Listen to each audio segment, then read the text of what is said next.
From NBC News, the inauguration of Donald J. Trump. Here's Lester Holt and Savannah Guthrie. Hi again, everybody. Good morning from Washington. This is our live coverage of the inauguration of Donald J. Trump as the 47th President of the United States, his second term in office, making a return to the White House today after a 4-year absence. And as we come on the air, the President-elect just arrived at the White House for the ceremonial tea with the outgoing President, Joe Biden. They attended a service this morning, the Trumps did, at St. John's Church in Washington with former and soon-to-be First Lady Melania Trump. But in less than 2 hours, President-elect will take the oath of office at the Capitol inside for the second time, and Senator J.D. Vance will be sworn in alongside him as Vice President. This is a day for history. It is a historic day, in part because today's inauguration will look a lot different than President Biden's 4 years ago. This time, Mr. Trump's swearing-in ceremony will be held indoors in the Capitol Rotunda due to today's extremely frigid weather. It's the first time we've seen the ceremony moved inside since Ronald Reagan's second inauguration back in 1985. That's the view from above. That's the bird's eye view of the rotunda. President-elect Trump returning to power with, as mentioned a moment ago, a new vice president. Today really is Donald Trump and J.D. Vance's day, a day of pomp and circumstance and celebration for them. It is also a day when they plan to hit the ground running. They are eager to put their agenda, Trump calls it his mandate, in place. NBC News has learned this morning that the president-elect already plans to sign at least 50 executive orders and actions today. A president that will like and has always liked scorecards, in this case having the most executive orders. Any moment now we will see the Trumps and the Bidens leave the White House and make their way to the Capitol for today's big moment. Shortly after 11 a.m. Eastern, the swearing ceremony will begin inside the Capitol around 11:40 a.m. Donald Trump will officially become the President of the United States. He will take the oath of office and deliver his inaugural address around 11:47. That time symbolic as he becomes the nation's 47th president. The theme, strength, unity, and fairness. As for this afternoon, the new president will participate in a signing ceremony at Capital One Arena in Washington, D.C. This has been turned into a public viewing site because today's ceremonies and the parade and some of this outdoor event, that has all been moved inside, and we are expecting that the president-elect, then president, will sign some of those executive orders and actions that he's talked about. And a lot of comparisons will go on today. Unlike last time, the pandemic, tonight's inaugural balls are back on to celebrate the big day. We have it all covered, and our team is fanned out across Washington on what looks like a gorgeous day, and in fact, weather-wise is, if you don't mind the temperature. That's another story. Let's bring in, start with Meet the Press moderator Kristen Welker and NBC News senior Washington correspondent Hallie Jackson. This is not the first inauguration for either of them. Hallie, let's start with you. The warmest, I'll tell you that. Listen, this is going to be, I think, a historic day for all the reasons that we've talked about, because of the comparisons that you referenced, but also because for President-elect Trump, he is intentionally making this a day where he is flexing his political muscle in a show of force. You talked about those executive orders. He intends to hit the ground running. We are already getting a sense now from our reporting here on what he will do. Key executive orders on immigration, which he said he would do, mass deportations, a national emergency. He will attempt to end birthright citizenship. Executive orders on the economy. Executive orders on some of these culture war issues that came up during the campaign that we expect him to sign later on today. He only did one last year, right? Or last time he was president in 2017. So he will set some records here potentially. Can I just pause you, because these are the former speakers of the House, Republican speakers of the House right here. Kevin McCarthy, we saw Newt Gingrich there.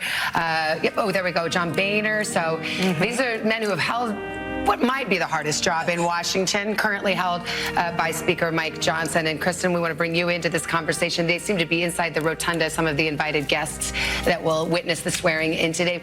Donald Trump, is this in many ways, this is, vintage Donald Trump. He is who he is, but he's also changed. It'll be a different kind of administration. He's served for 4 years now. He knows the job. It's a very different moment than when he was first sworn into office. He knows the job. He's had 4 years to reflect on the job. He comes in with majorities in the Senate, narrow majority in the House, but with a lot more allies. When he first entered Washington, he was really here to break it. Now he's got allies in every quarter of the Republican Party. That's not to say there aren't divisions. That's not to say there's not going to be fierce debate over issues like Ukraine and tariffs and taxes. But by and large, he is going to be met with less resistance from within his own party. He's marveled about it to some extent, saying, hey, people like me now. That's right. He says people like me now, and it applies to his cabinet as well. When he appointed his first cabinet, his first go-around, there were some people who thought they were there to be a check on Donald Trump, the first president, Donald Trump. But now it's very different. He's appointed people who are very loyal to him. The discussion, will there be someone who can stand up to him and say, I disagree? We'll have to see how that unfolds. We know that he likes disagreement. He likes debate. But ultimately, we're seeing a very different Washington. And remember, not just within the Republican Party, but within the business world, the tech world, the billionaire CEOs who we know are already going there as a part of these ceremonies that are unfolding in front of our eyes, from Jeff Bezos to Mark Zuckerberg to Elon Musk, who he has made one of his top advisors. And all of them previously, at different points in their lives, somewhat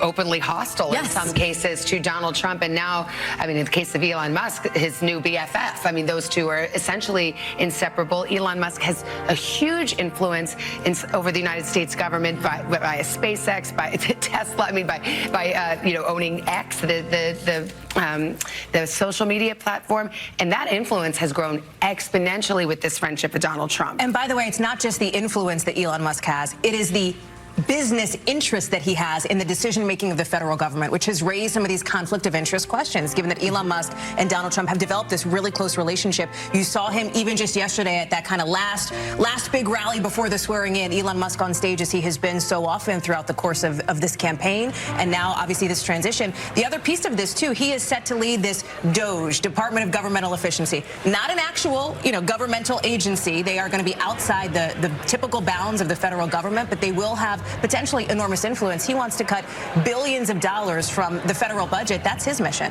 We're looking inside the, well, this is the overflow room. We're looking inside the Capitol Rotunda a moment ago. Those are the tickets, these seats to get in this city right now because of the last-minute changes. Today's ceremony was moved inside for the first time in 40 years because of the bitter cold in the forecast. Let's go to Al Roker now for the latest on that. Al? Well, guys, again, beautiful blue skies, but it's awfully chilly. But it's also winter. It's not so bad.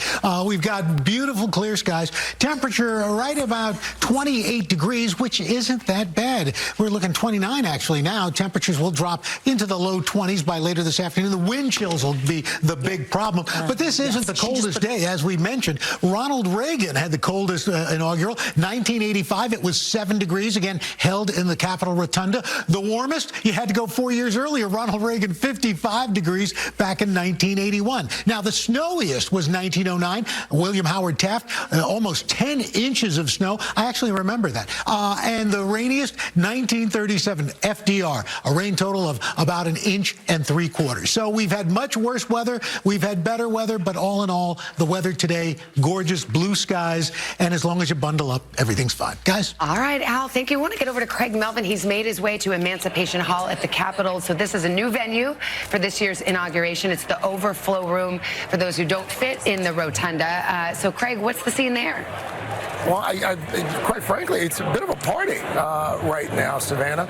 Good morning to you. As you mentioned, this has become sort of a makeshift overflow area. Of course, the swearing-in is going to happen in the rotunda. About 800 people will fit there. Behind me here at Emancipation Hall, roughly another 1,300, and then you've got about 500 more next to us in sort of a theater. But again, keep in mind, this was an inauguration where they were expecting some 200,000 people. So at the very last minute, they basically had to call the list. So it's unclear at this point precisely who is here in the overflow area and who is upstairs in the rotunda. We did just see those images a few moments ago of the former speakers of the House. The expectation is those folks and elected members of Congress, most of those folks are going to be in the rotunda.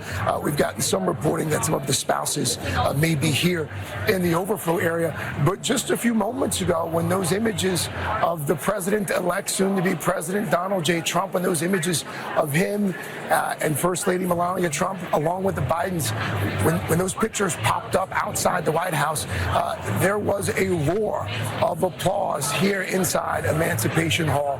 Folks very excited who are here. Again, keep in mind, we've got a lot of folks who paid good money, bought tickets to come to Washington, D.C. with the expectation that they were going to be able to witness history up close. A lot of those folks are going to have to watch on monitors outside. We can tell you here in Emancipation Hall later this afternoon, after the actual swearing in, there is going to be something called First Honors. It is a military ceremony that is akin to a reviewing of the troops. It's going to look like a reviewing of the troops, but it is not. It's called First Honors. We're also expecting that after the president leaves the rotunda, at some point he'll make his way here, and he will address the hundreds of folks who've assembled here in the hall. I'm not sure if you can make it out behind me, but there's already a podium in place at the foot of the statue here in anticipation of those remarks from then the 47th president of these United States, Donald J. Trump. All right, Craig, thanks very much. There will be a lot of viewing of today, but in different places, not only in this city, but certainly around the world. We want to go to Tom Yamas. He's made his way to the Capital One Arena. That's where the indoor inauguration celebration will take place later this afternoon. Tom, set the scene for us. Hey, Lester, great to be with you. You know, one of the iconic images of any inauguration is the outdoor parade. That's not going to happen this year because of the cold weather. It will happen sort of inside here. This is the Capital One Arena. We understand a parade at some point will roll through here after President-elect Trump has done all of his events inside the rotunda. I want to show you on stage what they have set up on stage because it's kind of interesting. They have a podium right there, which he'll be delivering his speech when he gets here to about 20,000 supporters. And then you can see the presidential seal. Those are seats behind that. We understand the Trump family will be sitting there. And then look at this over here. This is really interesting. There's a desk with a chair and a microphone, and we believe this is where he's going to be signing a lot of those executive orders, anywhere from 50 to 100 executive orders that span a variety of issues, from restructuring government to opening up drilling fields to cracking down on illegal immigration. I want to show you the crowd as well. These people are the diehards. They're people with tickets, but they're also people that waited outside in those freezing conditions to get in here. And I got to tell you, they're going to be here for 10 hours plus before they even get their eyes on the president once he comes in here, because we're not expecting him until later in the day. Lots of music. I'm sure a very long Trump speech as well once he comes out of that, the rotunda, and gets over here to the rally. So people here excited, waiting on the president. It does have sort of that party atmosphere. Luckily, they're not serving beer, so the people here are going to be here for about 10 hours. They do have concessions, things like that, but they're going to be patient, and they're watching. Actually, I'm going to ask my photographer, Ray Farmer, to show up here. They're watching it all live on the Jumbotron. We should show you that. So all the action that our viewers at NBC are seeing, they're actually also seeing here as well, live in real time. When the president-elect got to the White House and met President Biden, the place erupted in cheers. There's been no booing. It's been all sort of very happy and festive, not anything ugly or nasty. So it looks like people are celebrating the incoming president, the 47th president of the United States. Guys, I'm going to send it back over to you. All right, Tom, thank you. I want to check in with our chief White House correspondent, Peter Alexander, who's with us now. And it's been a momentous morning already with President Biden's, in his final hours in office, issuing a slew of pardons, and already controversial. Yeah, no doubt. And we right now, Savannah, are right in the middle of what is one of the most enduring transfer of power rituals, of course. The greeting on the North Portico, the tea behind closed doors. Just speaking to someone inside the West Wing, I'm told that they are sharing that tea right now in the Blue Room within the residence of the White House here. And then, of course, they will gather together and drive. We can see only a short distance behind me. The Beast, the presidential limousine, has pulled up. It's near the North Portico as well, where it will take, as expected, both President Biden and incoming President Trump together back up to the Capitol. You spoke a little bit about those pardons. This is going to be a conversation that could be interesting at times behind closed doors. They shared about 2 hours together when Joe Biden greeted and hosted Donald Trump here immediately after his defeat of Kamala Harris. But this time, as we've noted, Donald Trump, only moments before arriving to see the president, described these preemptive pardons as disgraceful. Now the two are face-to-face behind closed doors. Among those receiving those pardons today, some of the members of the January 6th committee, including Liz Cheney, who the president himself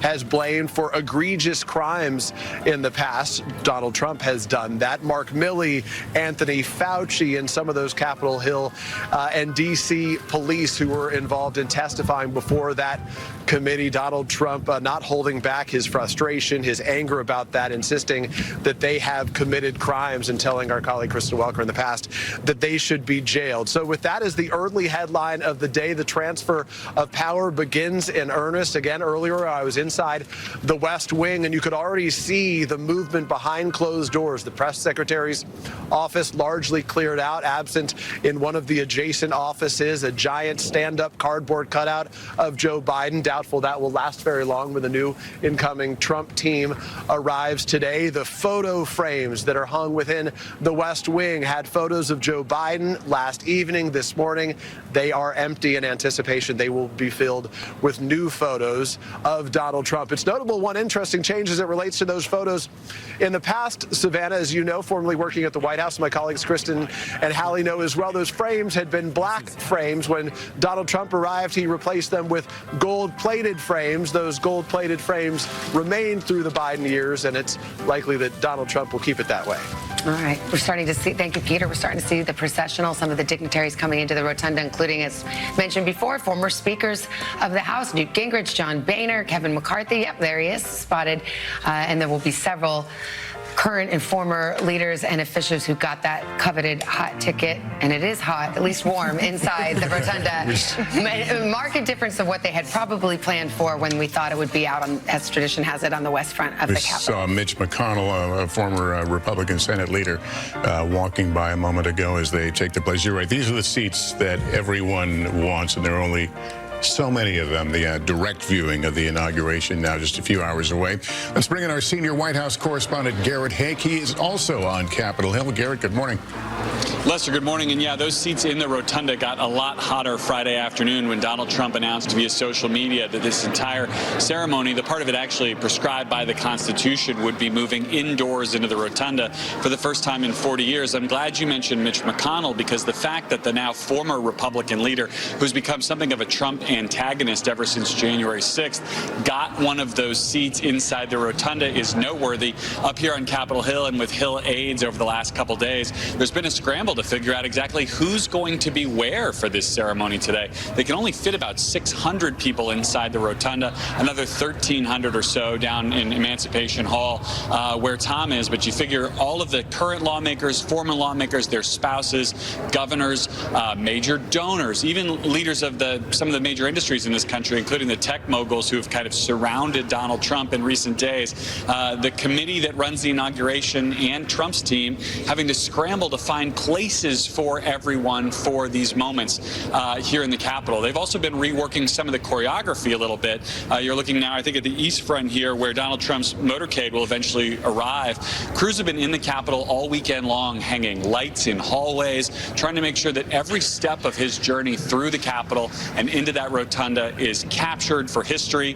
The swearing in itself will take place at 11:47 a.m. That's an important time. The 47 minutes meant to symbolize Trump as the 47th president. And then he's expected to get right to work. He will not wait until he gets to the Capital One Arena to start signing some of those executive orders we've been talking about. He's expected to do some of that work moments after getting sworn in here. Sort of a theme of moving quickly was present throughout his campaign, but his Republican allies up here on Capitol Hill, lawmakers, very aware of the fact that they've got small majorities in both houses. He's going to be a term-limited president, and they're going to have to move very quickly. And that means starting today, before he even leaves this building, and putting his agenda into place if they want to get all the things they've promised actually done. Well, Garrett, they are moving quite quickly. And by the way, we're watching these arrivals into the Capitol, and we've seen, of course, we just saw Bill and Hillary Clinton. We've seen some of the tech CEOs. Tim Cook of Apple just walked in, Jeff Bezos of Amazon, and his betrothed, Lauren Sanchez. And talk about moving quickly. I want to turn to Hallie Jackson here, because this just was broken by Caroline Leavitt, who's going to be the incoming spokesperson for Trump, with a big change right here. Go ahead, Hallie. I'll let you break that news. She just confirmed to us, too, that one of the day one executive actions actions that President-elect Trump will take is renaming the Gulf of Mexico to the Gulf of America and renaming Denali in Alaska, of course, Mount McKinley. Now, its former name. Exactly. Remember, former President Obama renamed it in 2015, Denali. There's some question marks and some caveats here. First, on the Gulf of Mexico, international waters, not clear he does have the authority to rename it. On Denali and Mount McKinley, listen, remember, McKinley was an expansionist president, which perhaps fits with some of the things that Donald Trump has said he wants to do when he talks about things like Greenland and the Panama Canal. Well, if President Obama could change McKinley to Denali, right. I suppose Trump can say, I can change it back. Let's check in with the Alaska delegation to see how they feel about it. Senator Lisa Murkowski, for example, who would be opposed, previously had suggested to renaming it. But this is an example of the way that Donald Trump is coming into office looking to flex that muscle, looking to show that he is putting his stamp on government and that he is a force to be reckoned with here. Yeah, we're saying, there's Vivek Ramaswamy, who, of course, will be says he's going to run for governor, but until then, going to be part of this government efficiency effort that he was supposed to co-lead with Elon Musk. And we see current and former members of Congress, Democrats and Republicans, standing in Hoyer. I mean, this is this in Washington. If you're a nerd like all of us sitting at this table, it's just a real who's who. It's like, I guess this is how some people feel at the Academy Awards, this is our Oscar. Spotting celebrities, but we start to see them file in here all under one roof. Kristen, another executive order regarding diversity initiatives. Absolutely. A couple of them. The first one that we're told President-elect Trump is going to sign today is going to make it federal law that there are two sexes, male and female, and will seek to end federal funding or recognition of gender identities. The second one, targeted DEI initiatives. It aims to end any federal funding for DEI initiatives. Why is this significant? First of all, politically speaking, these are not his most popular positions and issues. Americans are sharply divided on this, sharply divided over whether DEI initiatives should be cut, sharply divided over whether the government is striking the right balance. The DEI, just the diversity, equity, and inclusion. Thank you, Savannah. Very good point. Well, just those efforts to make a more equitable workplace, but they've become controversial. These aren't the issues that necessarily got him elected. It was the economy, it was inflation, it was immigration. They were a part of his stump speech, certainly. They were a part of this cultural campaign that he ran, but you're right. His biggest issues were the border and the economy. But these are issues that also help to energize his base. But again, nationally speaking, there are sharp divides around these issues. I think the thing when we zoom out and think about all of these executive orders and executive actions that he's going to be signing today, what we can also anticipate are a series of legal challenges. So he's going to be signing these executive orders, and then as soon as that pen dries and the ink dries, maybe even sooner, you can bet that you're going to have some activist group come and challenge them and challenge them. There are a lot of executive orders. Most escape our attention on a day in and day out basis. Absolutely. And this, by the way, this is a part of the tradition of a president's first day in office. But this day is going to be different because, remember, on President Trump's first day in office, the first time he was elected, he signed one executive order. Well, and also, today, these aren't like more than 100. These aren't some marginal aspect of federal law. I mean, he is talking about signing an executive order that would end recognition for birthright citizenship, which is the protection in the United States Constitution. And to Kristen's point, no sooner will he sign it than perhaps somebody will be, going shift F7 to print the lawsuit that will challenge it. And but it will play well. Of course, so much of this is symbolic. He's trying to send a message. There's a new sheriff in town. If you play that out, though, these lawsuits, these legal challenges, if they do make it all the way up to the Supreme Court, look at what Donald Trump has done to the Supreme Court. To my eye, I haven't seen the justices yet. We will see, of course, the Chief Justice, members of the Supreme Court, Justice Brett Kavanaugh, for example, swearing in incoming Vice President J.D. Vance. Remember, Donald Trump put 3 of those, essentially, on the Supreme Court, tilting the balance of power in that court. We have already seen rulings that are broadly seen as more favorable to the incoming president here. So when you talk about legal challenges, that has to be a part of the conversation as well. All right, we want to go to NBC News Capitol Hill correspondent Ryan Nobles. He's outside on the east front of the Capitol as we see Doug Emhoff start walking out. And Usha Vance walking out of the front of the White House, too. So it looks like the tea is over and they're starting to depart. Hey, Ryan. Hey, Savannah and Lester, and yes, I'm standing right by where you are seeing folks enter into the Capitol here on the East Front. We've seen 3 former presidents come in already, former President Barack Obama, former President George W. Bush, and former President Bill Clinton, who was, of course, accompanied by his wife, the former Secretary of State Hillary Clinton, who lost to Donald Trump in the 2016 election. She got out of the car right next to where I'm standing, looked at all of us, said hello, and said, "It is a bright, sunny day." Had a big smile on her face as she walked in to this from the East Front into the Capitol. Just a large number of dignitaries that have been walking in over the past few minutes. You mentioned that many of the incoming cabinet secretaries who still need to be confirmed have walked in through this area. Also, a large group of those tech titans all together, Jeff Bezos, Elon Musk, and Mark Zuckerberg, all walking together in a group with their significant others into the Capitol to be a part of this event. We just saw Rudy Giuliani. We saw members of the Supreme Court as well. So there is a large group coming into the building right now to be a part of this. Of course, it is such a small number of people that actually get to be inside the Capitol. For many years, the actual swearing in of the president was done here where I'm standing on the East Front. There have been 55 presidents that have been sworn in at the United States Capitol.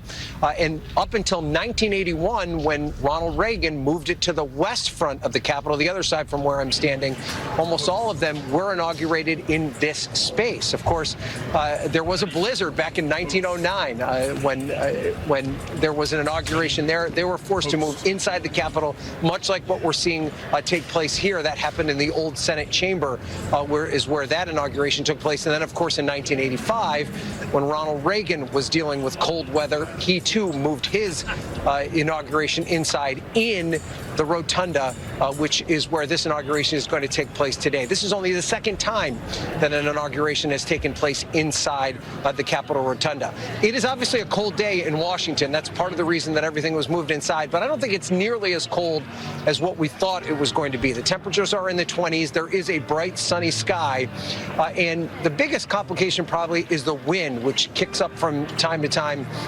And then that sends the wind chill down, which does make it uncomfortable. But I don't think it's nearly as cold as what they were thinking. And you have to wonder whether or not this could have happened outside, given the fact that it's not as cold as they once thought. Regardless, the decision was made, and now the situation is all moved inside. And so far, it seems to be a very smooth process. Obviously, security concerns are very great right now. There is still fencing all around the Capitol complex, just an enormous law enforcement present all throughout Washington, D.C. And then while this takes place here in 2 separate parts of the Capitol, you have the swearing in that will take place inside the rotunda, but then there's an overflow room that takes place in Emancipation Hall, which is underground, separate from the actual Capitol building itself. And then there's also that massive event that's going to take place at Capital One Arena, where 20,000 people will watch the festivities there. And then that will take the place of the inaugural parade, of course, when all that takes place here in the next few hours. So we are now awaiting the president and the incoming president to arrive here at the Capitol. It's interesting, they will arrive by car. The first time that we saw a president arrive here by car was back in 1921. So that is obviously the tradition now, as they'll make their way down Pennsylvania Avenue here to the Capitol and then enter in the same area that we're standing right now. And then after the event takes place, after Donald Trump is sworn into office, we'll then see Joe Biden and Joe Biden leave the Capitol for the last time. And that's where we have Marine One that's parked out on the East Front right now. That will take Joe Biden to Joint Base Andrews, where he will then take the plane that looks like Air Force One. It won't be Air Force One anymore for his final trip out of Washington, where he is going to spend some time in California. So that will be a remarkable moment. That, in many ways, demonstrates that peaceful transfer of power as you see Joe Biden leave here, get on Marine One, and then head to his private life. You have to remember, of course, 4 years ago, Donald Trump did not take part in that effort. When he lost the election in 2020, he refused to take part in any of the inaugural activities, was not here for Joe Biden's swearing in. So it was then Vice President Mike Pence who left the Capitol all on his own. He left by car, and then that was where the peaceful transfer of power essentially took place. So a lot of differences with this particular inauguration on many fronts. You have the weather complications and everything else that is related to that. But so far, it seems smooth sailing as this inauguration moves forward. Savannah and Lester. Thank you, Ryan. That sets the stage. I want to get right to our chief White House correspondent, Peter Alexander, who's got some news for us this morning. Tell us, Peter, what do you got? Savannah, learning a little more details about that first conversation between President Joe Biden and incoming President Trump as the Bidens greeted the Trumps only a short time ago outside the North Portico. Behind me, Joe Biden's message to Donald Trump was, "Welcome home." And only moments before that, before the Trumps arrived, the reporters had a chance to shout some questions, and we're just now learning some of the answers that we heard from the president. Among others, President Biden was asked if he wrote a letter to Donald Trump. He says the answer to that is yes. By tradition, that letter is often put in the top drawer of the Resolute desk. Donald Trump doing the same for Joe Biden 4 years ago. President Biden, was also asked what he said in that letter. He said that's between Trump and me. And then he was asked a question about what his message was on this day. He said joy. And then he said hope. There's the First Lady and the incoming First Lady, Melania Trump, who are right now entering the presidential limousine. Yeah, so the tea is over. Peter, thank you so much. The First Ladies will ride together. The President-elect and current President will ride over together by tradition, as mentioned, a tradition that was not honored 4 years ago by Donald Trump, but an extraordinarily gracious welcome by President Biden and saying, welcome home to President Trump. Kelly O'Donnell joins us. I want to bring you into this conversation. I mean, it's just, you know, it's so interesting because we have these acrimonious campaigns, and certainly this one fit that bill. And yet these are the moments that I think so many Americans really treasure, this idea that on this day we can set aside for the moment that partisanship and take part in the peaceful transfer of power and those traditions and those rituals. And it's clear that President Biden is, regardless of how he may have experienced his own transition 4 years ago, he will afford those courtesies to this president. And I think he wants the public to take a cue from that. If he can do this after all the things we heard him say publicly about the threat to democracy that he believes Donald Trump is, about the rough and tumble times of campaign life, if he can extend these courtesies, if he can say there is joy and hope in a new beginning, then the country can. And that is not just for Donald Trump. That is for world stability. That is for the importance of what these traditions mean. And so a lot of what happens today seems like it is the trappings of Washington. The underpinnings are very much the part of trying to understand what is the impact of all of this. We just saw Susie Wiles, who is the incoming chief of staff. The first woman. Yes, incoming chief of staff at the White House and one of the key architects of Trump's re-election victory and political comeback. And we're continuing to watch some of these images unfold. Yeah, we are going to see again the President Biden and President Trump make their way together in that vehicle. Over history, there have been some odd moments, which Kelly could certainly talk about. But during the Carter-Reagan transition, we're told, according to Carter's chief of staff or communications director at the time, that there was kind of a awkwardness and that Jimmy Carter was consumed by the Iran hostage crisis. At the same time, Ronald Reagan reportedly was telling jokes about his Hollywood days. Here's former or incoming Vice President Vance now heading into the vehicle. We have Kamala Harris, whom he defeated, of course, at the top of the ticket. And to people watching, to Kelly's point, to what Lester is talking about here, there may be, to some, a bit of a cognitive dissonance here, because it is a hard left turn from the days of the campaign. When you look at this image of these two together, the bitterest of rivals here. And remember how Democrats framed this campaign.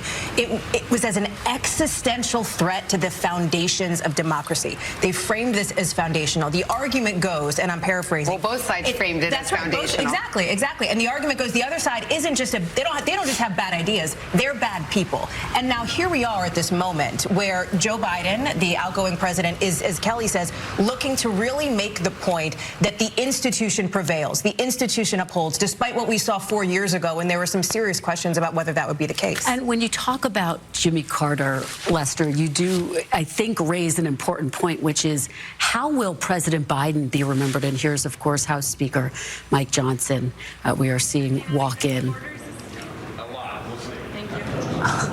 So something about executive orders a lot. Not breaking news there. That was not breaking news, but interesting to hear. It will be a lot. How many? But it is interesting to think about that transition between Carter and Reagan. You're right, that came after such a hard-fought battle, and the parallels are extraordinary. We just laid former President Jimmy Carter to rest, and one of the themes was that his presidency was remembered in a more favorable light than when he left office. Yes, with time. And President Biden trying to write the first draft of how his presidency will be remembered, but beset by some of the same issues: high inflation, hostages being held overseas. And when you mention hostages, Kristen, one of the key things on that inauguration day is it was an active situation. Yes. And Jimmy Carter was able to announce to the country at the inaugural that they had moved out of Iranian airspace. And so it was not an ordinary handing off day. He was in the middle of trying to handle a crisis. There was great friction because there was a perception that the Reagan team had had a hand in it not happening. And so what we saw unfolding with what happened with Israel and Hamas was that note of history was guiding some of the strategic and tactical decisions they made by having the two teams work together. We saw, of course, some initial hostages released. President Biden was able, in his own way, to announce that. President Trump doing his own thing, taking his own credit. So that is a guide for the kind of ways that this can happen. Also, Carter and Reagan didn't really know each other very well, but any Reagan comparison that happens today is a plus to Donald Trump. The first time that I worked with him on the road, on the trail, back in 2015, he had placards of a photo of himself with Ronald Reagan. He wanted that at the earliest moment to be a comparison for Republicans. Now that's a decade ago and a lot of miles ago.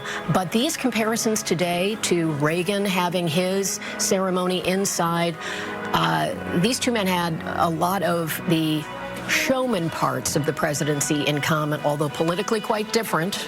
Ronald Reagan would not be in the MAGA camp, the Reagan we knew then.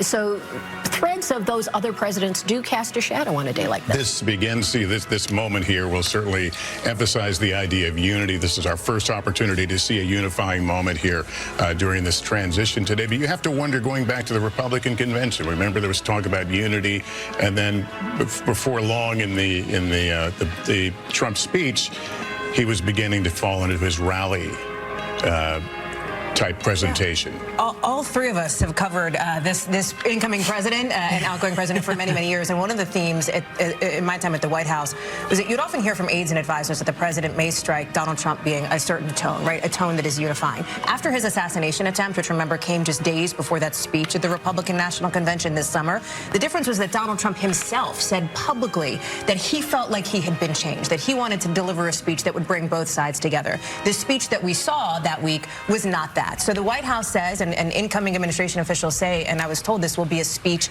today that is about restoring and renewing confidence. Here come the presidents.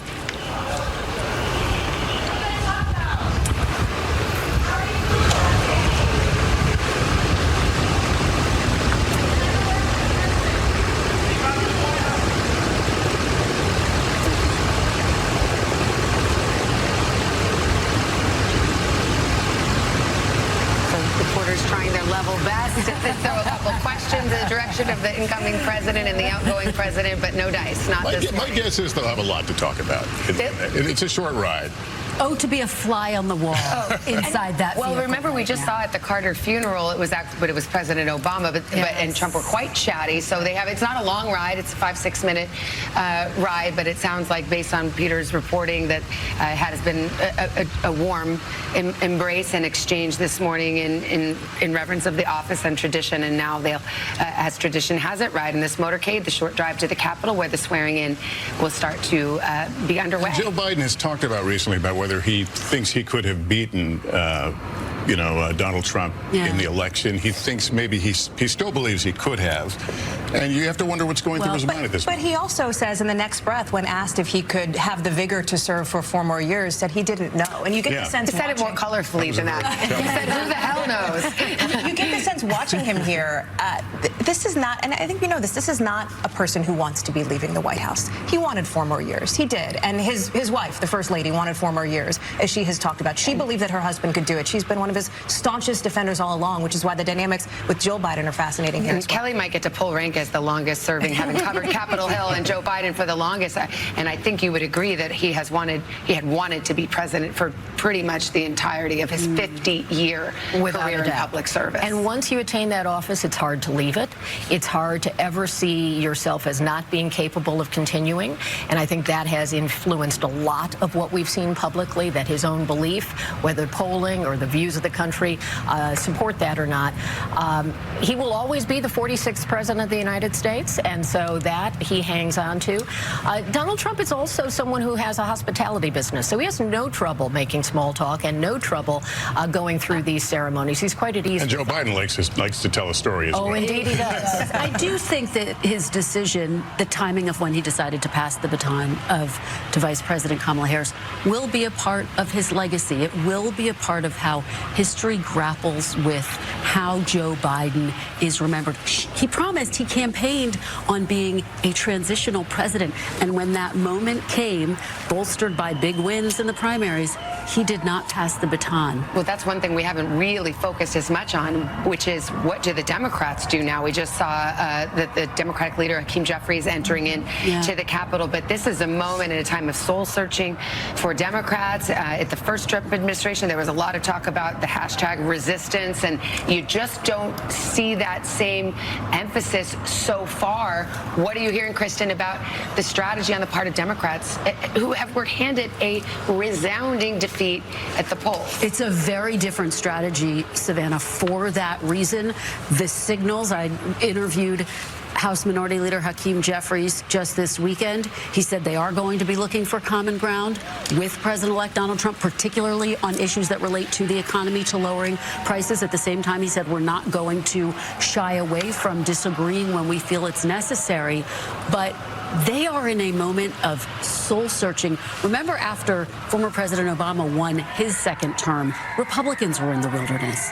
And from that wilderness rose Donald Trump.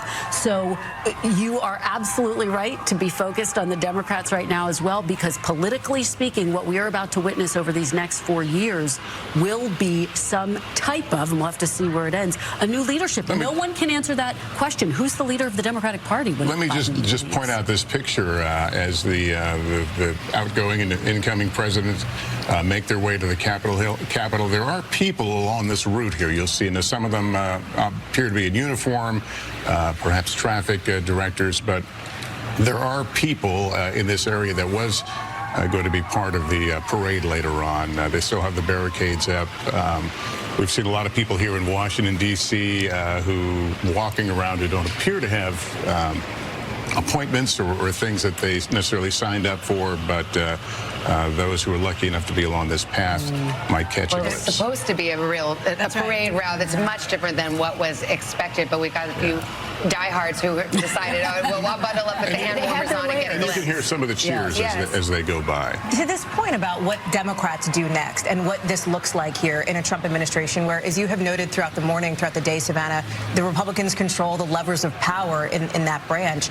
Remember that Republicans have the narrowest House majority in modern political history, right? They don't have 60 million seats to deal with here, right? And when you look at some of the numbers here, there are 3 Republicans in districts won by Democrats in the election, 4 times as many Democrats in districts won by Donald Trump, which is to say that there is in some ways for some of these Democrats an incentive to try to reach across the aisle and work with Republicans here. You're already seeing it from, for example, Pennsylvania Democrat John Fetterman, who has already said he would back at least some of the incoming president's cabinet picks, like incoming potential Secretary of State Marco Rubio. And so I think the dynamic is going to be really interesting given these close margins. Speaker Johnson doesn't have a whole lot of extra Republicans, so to speak. They can't pass the legislation without Democrats in many instances. But it's interesting because to take a step back, I mean, it is worth noting that right now, as soon as this swearing in takes place, Donald Trump, the Republicans will have the White House, both houses of Congress, as we've observed before. He also has a conservative ideological majority on the Supreme Court. So it's a Republican-controlled Washington right now. But American voters also tend to keep they're elected officials on a very tight leash. And at the midterms, how many times, Kelly, as Capitol Hill correspondent, you would see that at the midterms, you see the House that controls, the party that controls the White House lose seats. So everyone knows in Washington, they're on a tight leash and a short clock, and that's why you see that urgency. The midterms always feel so close at this particular moment. You're inaugurating a president at the same time the midterms are hovering so close. And whatever honeymoon Donald Trump has in this moment, it is with the knowledge that the clock is ticking. He only has one term. He has less than a term based on what you just described. And if he is going to accomplish all the things he said, he's got to act quickly. And he's got to do it when he has the level of control and influence on other Republicans and to some degree on Democrats, because winning every battleground state and the popular vote does send a message. Where will Democrats dig in?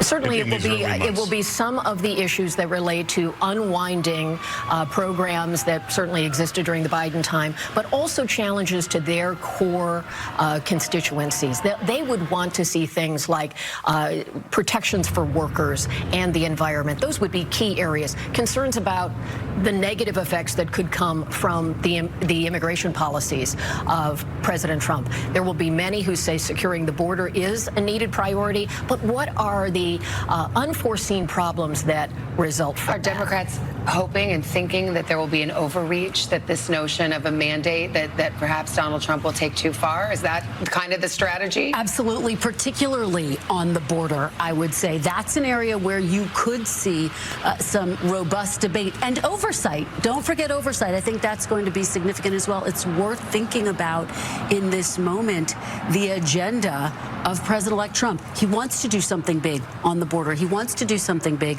on taxes. I won't get into the process, I promise you that. But how You've got 4 years to talk about it on Meet the Press. But how does he get it done? And that's when we look at Speaker Johnson and Senate Majority Leader John Thune, who you spoke to earlier today, Savannah. They become so significant. How do these men work together? Well, this is an incredible shot, this motorcade, and we have the advantage of a camera and a truck watching the whole thing. There's these wheels rolling, and they're just a few moments away now from the Capitol, and the swearing-in ceremony will get underway in earnest. I want to go to Craig Melvin, my colleague who's over at Emancipation Hall. This is the first for this venue for inauguration, and it's by necessity. The cold, of course, having moved everything indoors, and that makes this the overflow room. So, Craig, as we watch these images, is it still that party atmosphere that you were describing earlier? Oh, very much so indeed, Savannah. Moments away from, again, to your point, that caravan arriving here at the Capitol. Just to give you a sense of where we are and what we can expect. We're talking about 2,600 people. That's it. That's the number of people who are going to be able to watch President Trump be sworn in here just moments from now. You're going to have roughly 800 there in the rotunda. You'll have another 1,300 underground where we are in Emancipation Hall, and then roughly 500 more next door in this theater here at the Capitol Visitor Center. Upstairs in the rotunda, think of that as sort of the adult table at Thanksgiving, where we are down below. Sort of, it's like the kids' table to a certain extent. Upstairs, you've got elected members of Congress, you've got members of the military, you've got congressional leadership. Down here, it's like a Star Wars bar to a certain extent. In the last few minutes, I've seen Jake Paul, his brother Logan Paul, pro wrestler, pro boxer. We've seen New York City Mayor Eric Adams as well. He's down here. So is Matt Schlapp, the former White House political director. The Commandant of the Marine Corps also here as well, a man named Eric Smith. So they are still milling about here. They're about to start taking their seats. They have been watching the same images that we're seeing right now. They're watching them unfold on two giant jumbotrons here in Emancipation Hall as well. All right, Craig, thank you. I want to go back to Ryan Nobles. He's outside the east front of the Capitol where the arrival is taking place. Ryan? Yeah, that's right, Lester. Yep, we just saw the motorcade pull up here on the east front, and we're now watching as the two presidents start to exit the presidential vehicles, and they'll walk into the Capitol. There's an enormous security presence around them. Probably about 10 or 12 vehicles accompany them up the Capitol Hill to the Capitol, where they will walk into the building now. We can see Jill Biden being escorted out from her car. And this will begin the process in earnest. We can see Melania Trump being escorted in as well. It looks as though the two presidents, they're actually underneath the carriage entrance, which is the way that you get into the Senate side of the Capitol. It looks as though the presidential limousine, known colloquially as the Beast, is parked inside that carriage entrance. So they're not out in the opening here on the East Front where I'm standing. They'll come in there through the carriage entrance into the first floor of the Capitol and then make their way up into the rotunda. So we actually can't see a glimpse of them getting out of the presidential limousine at the moment. Now, yeah, we can see them now walking into the Capitol from the carriage entrance here. Those are the two Sergeant-at-Arms, the Senate and the House Sergeant-at-Arms, who are escorting them. You see Amy Klobuchar, who is the chair of the Rules Committee of the Senate. She and her committee were in charge of all the inaugural festivities and the planning of this massive event. They were also responsible for the quick adjustment in order to do everything inside. Trailing the two presidents, you see, of course, the Vice President, Kamala Harris. Thank you. Also, the Senate Minority Leader, Chuck Schumer. And they will now make their way up to the rotunda. From where they are right now on the first floor of the Capitol, they'll have to go up one flight of stairs, and then it is probably about a 3-minute walk to get into the rotunda for this event. So pretty seamless. Elon Musk. Yep, Elon Musk there. We saw him come in with a number of the tech executives. So they are safely inside the Capitol, Lester, preparing for the next stage of this swearing-in process. And we just saw Melania Trump enter as well. So we're getting close to the moment, the inaugural. There's Doug Emhoff, the outgoing second gentleman.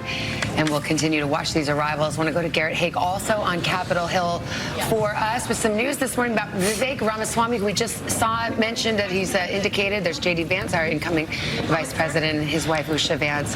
But anyway, Garrett, you have some information about Vivek Ramaswamy and his plans. Yeah, Savannah, Vivek Ramaswamy has an interesting distinction here as someone who will be departing an administration and a post that didn't actually exist yet before he departs it. We have now reporting from two sources familiar with his plans that Vivek Ramaswamy, who is set to be the co-leader of DOGE, this new Department of Government Efficiency that the Trump administration is expected to set up in the coming hours, will in fact not be really taking on that role. He's instead going to run for governor of Ohio. That had been sort of widely rumored. We now have it confirmed that he's expected to make that announcement next week, and that it was impossible for him to do both things at the same time.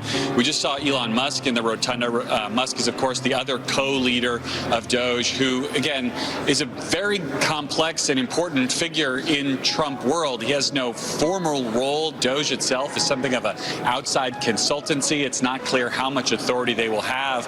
But nevertheless, Musk, with all of his entanglements with the federal government, particularly in the form of SpaceX, his rocket company, which has billions of dollars in contracts with the government, will now be in charge of finding, he says, $2 trillion in cuts to the federal budget. Now, in recent weeks, he's walked that number back, suggesting that a more realistic goal might be $1 trillion. But Musk and the team that they have put in place in some of these agencies will now be moving forward without the services of fellow entrepreneur and tech executive Vivek Ramaswamy, instead setting his sights on governor of Ohio. We understand the crowds erupted who were down at Emancipation Hall, the spillover area, if you will, when they saw the picture of the two presidents entering.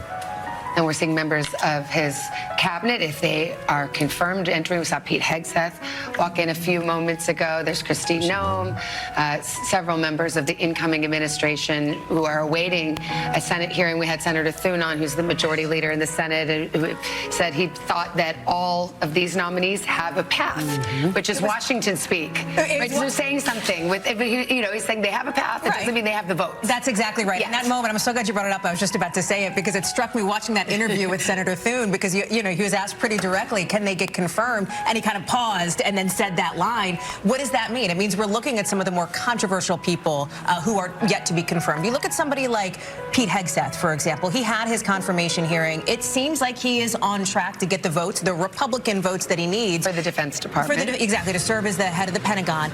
But remember what happened with Matt Gaetz, the person who Donald Trump initially selected to serve as his incoming Attorney General.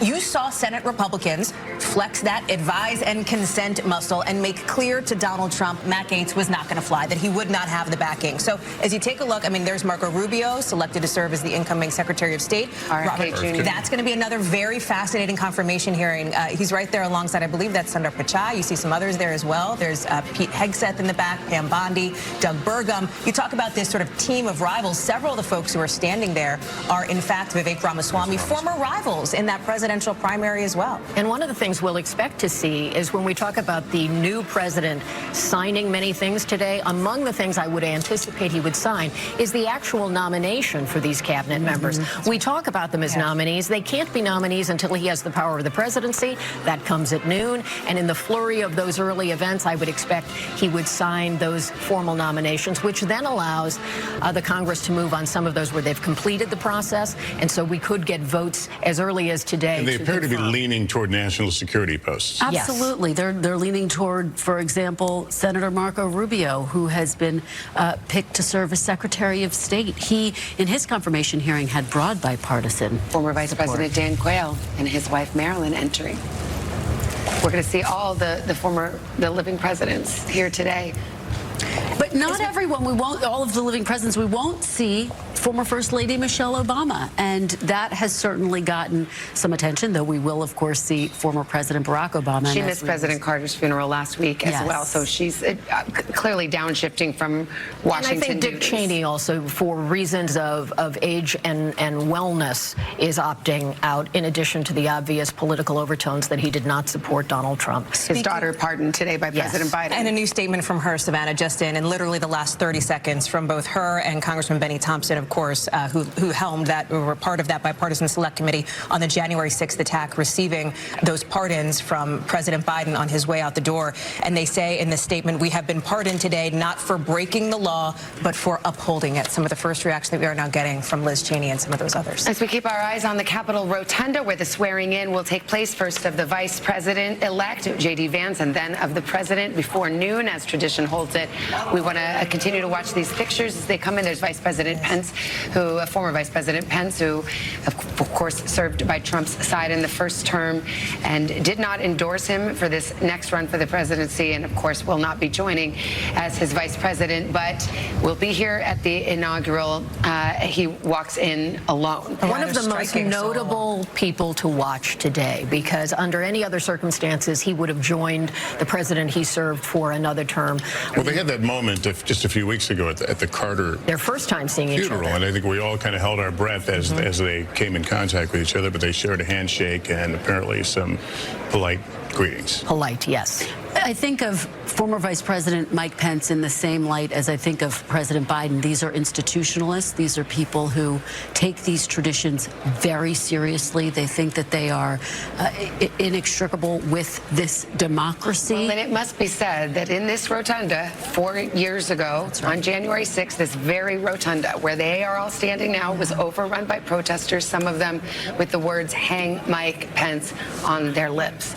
And it'll be interesting to see if one of the actions we see the incoming president take today are pardons of those who were convicted in connection with January 6th. He has said so as recently as yesterday, that he believes his supporters will be very pleased with the decisions he makes there. J.D. Vance has said those who were convicted of violence may not be pardoned. We'll see what actually happens. And here are some of the most powerful people in the world, the tech titans, as we often refer to them. Jeff Bezos with his back to us, I believe. He was greeting Elon Musk.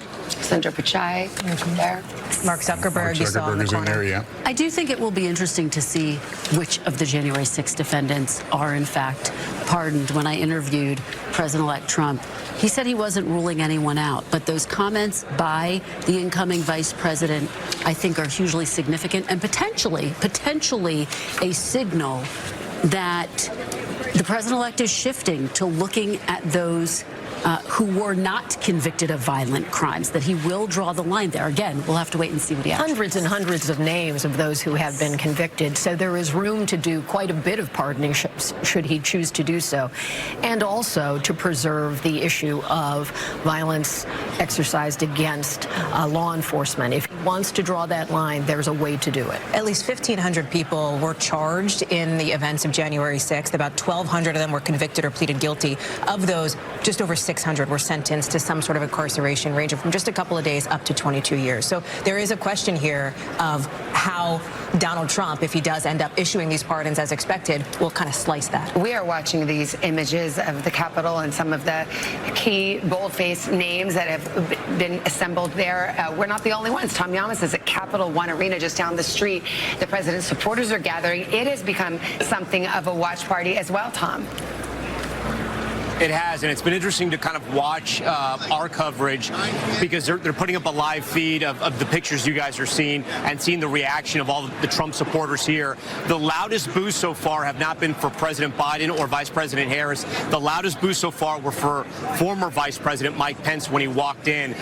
For everything you guys were just mentioning there, it was somewhat surprising. I mean, you know he's not popular in MAGA world, but to hear the loudest boos for him says a lot about how the Republican Party, at least the Republican Party right now, a lot of them feel about Mike Pence. And it's interesting, when some of the other cabinet members came in, the ones that maybe are perceived as more controversial, like, the Secretary of Defense nominee, Pete Hegseth, they got the loudest cheers. Also, about maybe 30 minutes ago, inside the Capital One Arena, we saw a shot of former New York City Mayor Rudy Giuliani.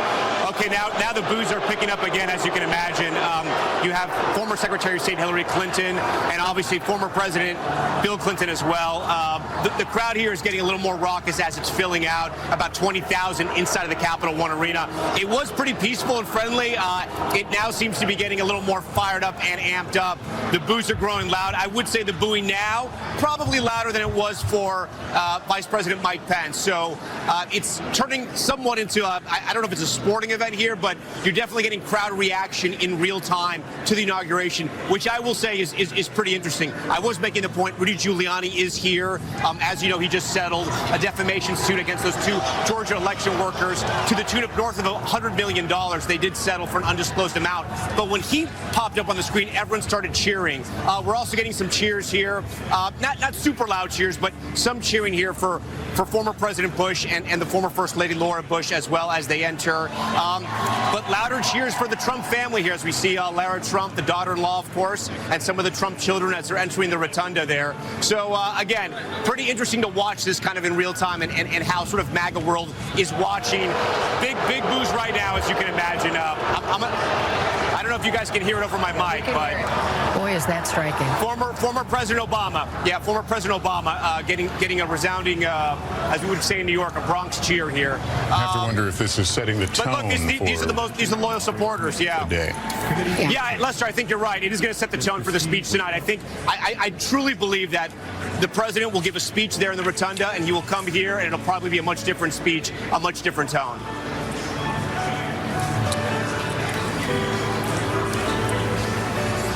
Sorry, we just lost our contact there for a second. Yes. Tim Cook, the Apple CEO there, but we were just remarking that you have this dignity of this event and all of the traditions and the rituals, but that focus group of rally goers and MAGA faithful who are assembled over there at the Capital One Arena did not get that memo, and they seem to be letting their feelings be known loudly, and it's got that feeling of a rally, which is the split screen of it all, right? Yes, it changes the tone of the day for better or worse. We'll let our viewers at home decide, but we will see that in its full force when, instead of a parade, Donald Trump proceeds over there and gives a speech. So, it's clear what they would like to hear, and he's talked about his inaugural address being one that's unifying. Perhaps he'll then change his tune when he's before, as we know, when he gets before his crowd at the rally, he likes to get going and throw some red meat. He certainly did last night. There's Marjorie Taylor Greene, this congresswoman.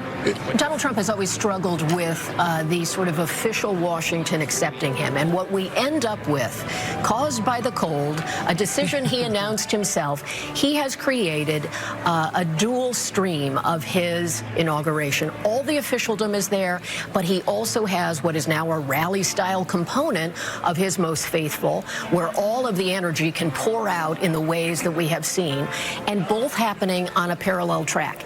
In a way, losing the giant crowd has given him a way to remake this inauguration administration that really reflects his own style. And he's created the most elite ticket in town by not having 250,000 ticketed guests, but just about 600 in the rotunda. All right, it is just past the top of the hour now, 11 a.m., 11:03 actually, in here in Washington, where we're just moments away from Donald Trump becoming the 47th president of the United States. Yeah, and that's a look inside the room where it will happen. The swearing-in ceremony about to begin. This is the Capitol Rotunda. The first time we have seen an indoor inaugural in 40 years. It was called inside because of the frigid cold weather and wind chill that was forecast. In a few minutes, the president-elect will be formally introduced. We'll see the vice president-elect, J.D. Vance, be sworn in by Supreme Court Justice Brett Kavanaugh. Then President-elect Trump will be sworn in for a second time by Supreme Court Chief Justice John Roberts. And something of a Washington mixer taking place where we see cabinet nominees mingling with tech titans and everybody waiting for the moment. 11:47 a.m. exactly. The newly sworn in President Trump will deliver his second inaugural address as the 47th president of the United States. And yes, the symbolism of that was intended. And we wonder now what kind of speech we'll see. Will it be unlike any inauguration speech we've seen? We'll find out. Let's bring in NBC News correspondent Savannah Sellers now.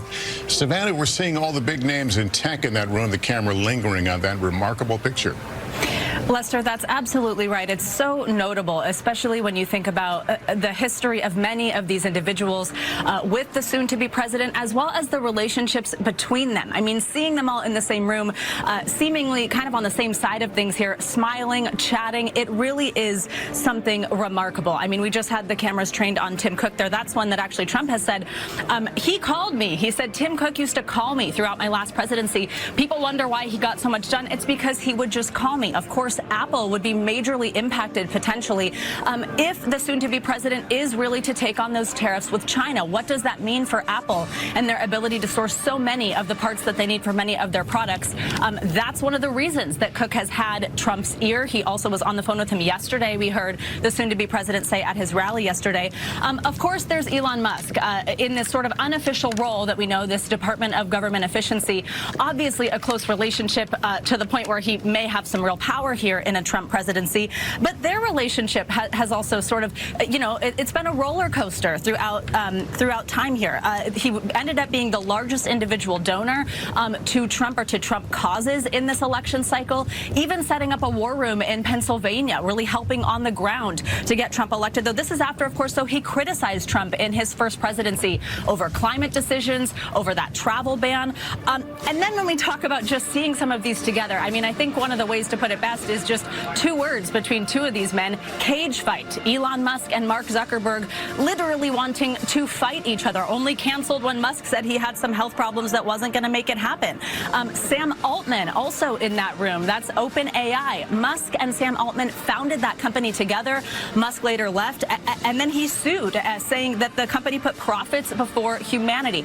So many interpersonal relationships in this room. Jeff Bezos also in that room, of course. A big target for the then president, soon to be president, as he owns the Washington Post. He has since started to make those overtures towards the soon to be president, donating $1 million to that inaugural fund, as several of these tech CEOs have done. We've also seen them all kind of make this pilgrimage to Mar-a-Lago. Almost every single tech CEO in this room has done exactly that, gone there to meet with President Trump. Notably, someone that we also expect to be in this room today, though I'm not sure that we've seen live pictures of him yet. Shou Chew, the CEO of TikTok. We are waiting to see exactly what a soon-to-be President Trump will do today, he says, on this matter, signing an executive order to immediately intervene on this ban that is essentially in effect, but not actually being enforced. No one's coming after the companies involved here to fine them. The Biden administration had also said that they would not take that action, though they called it a stunt that TikTok did go dark for a little over 12 hours hours over the weekend. And notably, the push notifications that were going out to 170 million users were name checking and saying President Trump. Of course, at the time, he's just still been the President-elect Trump, but thanking President-elect Trump, calling him President Trump, crediting him for TikTok coming back online, making that something very known. Anecdotally, I have been hearing from a lot of young people saying, I guess Trump saved TikTok. I mean, clearly a conversation between these two men. We know that Shou-Chew was one of those executives who went to Mar-a-Lago. We know he presented the soon-to-be president with charts about his popularity on the app, stats that were then actually shared right over to Truth Social, almost like a copy and paste. And we heard from Trump yesterday at his rally how much he likes TikTok and how he credits it right back for how he did with young voters in this election. Part of what he credits with getting him to this day right here, getting to the White House. So certainly something we're expecting to see this afternoon. All right, and we're also seeing the Trump sons now enter the rotunda. We saw the members of the Supreme Court as well, and Hallie gets me to thinking about the role the Supreme Court will continue to play in this administration. With this 6-3 majority, remember, a third of the justices selected and ultimately confirmed under then President Trump the first time around, Justice Gorsuch, Justice Kavanaugh, Justice Barrett, Amy Coney Barrett as well. The overturning of Roe versus Wade happened under that conservative majority. Limits on affirmative action, broad immunity for presidential acts as well. It is a dynamic that was so critical on the campaign trail back in 2015. I am sure that Kelly and Kristen remember you would go to these events, and one of the things you heard over and over and over again at the time was that these conservative voters wanted to see justices put in place that would uphold conservative values. And Donald Trump made that a campaign pledge, and in his first term, he delivered that. He now has the potential benefit, and again, we don't know how these justices are going to rule just because they are ideologically predisposed, under President Trump. President-elect Trump doesn't mean that that's how they will rule. All that said, it is obviously something that Donald Trump knows he has, and the Republican majorities in Congress know they have as well. I think it's worth pausing on something that Hallie just said, which is that he is the first president to enter the Oval Office and to have been given immunity for all official acts. That is hugely significant. It was significant. Immunity from criminal prosecution. From criminal prosecution. It was significant because, of course, he was facing various indictments as a candidate. Those have all either gone away or have been shelved now. But it's significant because it raises questions about the extent of his power and how will we see him test that and once he actually views the presidency as expansive. Yes. And so he will view his official acts to be broad. And among them is the opportunity to seat other justices of the Supreme Court. By virtue of being 4 years off, and now back, he could easily have 2 more in the sense that Clarence Thomas is the longest serving and a conservative. And if he was going to choose to retire, he might do so with a Republican president. Sam Alito, I was there when he was chosen by George W. Bush. And so when you look at the potential for him to have maybe 5 justices on the court, that's extraordinary. And Kristen, you've talked in your conversations with the president-elect. He talks about fairness. He's apparently going to talk about fairness in his speech today. What is his definition of fairness? I think that's a huge question as we enter the meat of the day. I think that is going to be the question as we start to listen to his remarks, because he did say that fairness was going to be a theme, and then in the very next breath talked about the fact that at the same time we have to acknowledge everything that has been done that he finds to be unfair. So I'll be listening very closely to see how tempered his language is. At the same time, I've been talking to sources who say, look, he does want this to be a speech that's focused on unity, that's focused on strength. So expect a big focus on his agenda as well. I think we'll hear a lot about his perspective of restoring what he thinks will be strength to the nation. But I think, Lester, you do hit on the key question. What does fairness look like? And you go back, of course, to what we were talking about before, the speech that he gave at the convention, where he said that was a moment where he had felt changed in the wake of the assassination attempt against him. Unflattering and it article turned into a rally speech. But an unflattering article in his world can appear unfair. As any mom of a toddler will tell you, fairness is in the eye of the beholder. So we will see what those themes mean to him when he takes the podium. Just to catch you up here, they're running a little bit behind schedule, but not terribly behind schedule. And we've expecting any moment now the announcement of the president-elect and President Biden coming in for the swearing-in ceremony to begin. The call to order will be from Senator Amy Klobuchar, a Democrat of Minnesota, who happens to be chairwoman of the Presidential Inaugural Committee. Let's listen. Vice Presidents, the Honorable Dan Quayle, accompanied by Mrs. Marilyn Quayle, and the Honorable Michael Pence.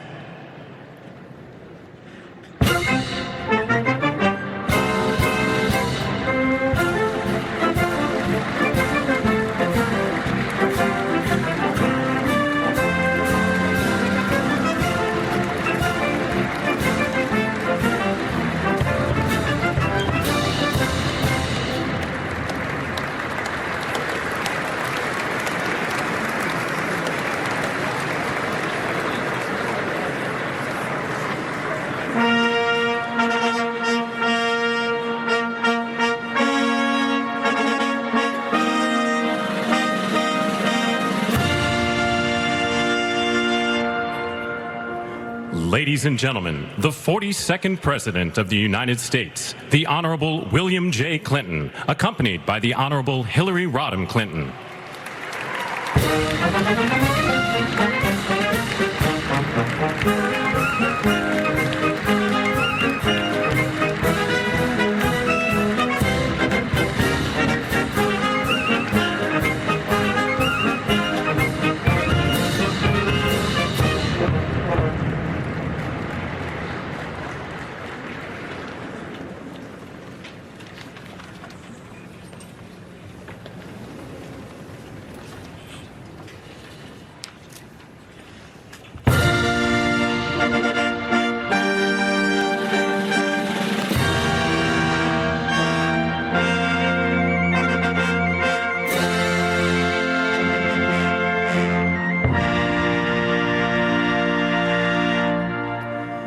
Ladies and gentlemen, the 43rd President of the United States, the Honorable George W. Bush, accompanied by Mrs. Laura Bush.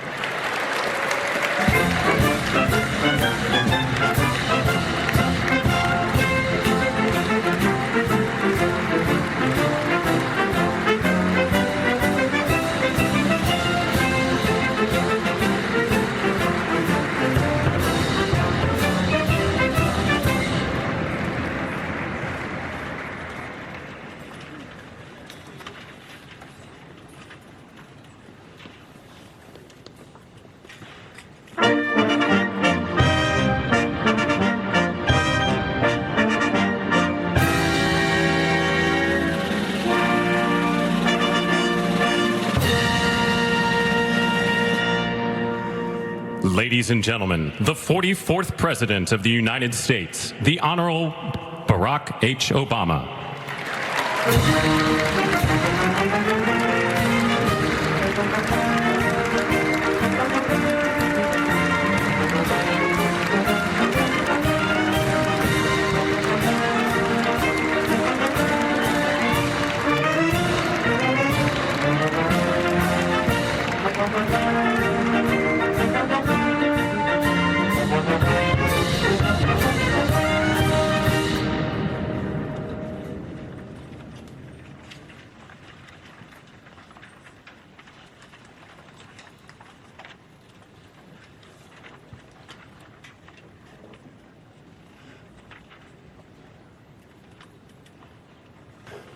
Ladies and gentlemen, the Chief Justice of the United States, the Honorable John G. Roberts, Jr., and the Associate Justices of the Supreme Court of the United States.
And these entries continue. We just saw a moment ago Dr. Biden and Second Gentleman Doug Emhoff enter.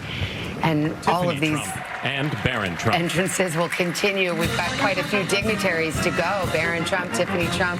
I've seen some of the family members who are there. We've remarked on the cabinet nominees who are there, members of Congress. These are the ones who have the golden ticket today for this ceremony, traditionally held outside. That's been moved indoors today, and it's running a bit behind schedule. And the plan had been for the oath of office to take place before noon, which I believe it has to by the Constitution, and also for the speech to take place at 11:47, exactly an homage to the fact that President Trump will be the 47th president. So we'll see whether they squish together the program a little bit in order to meet their timeline.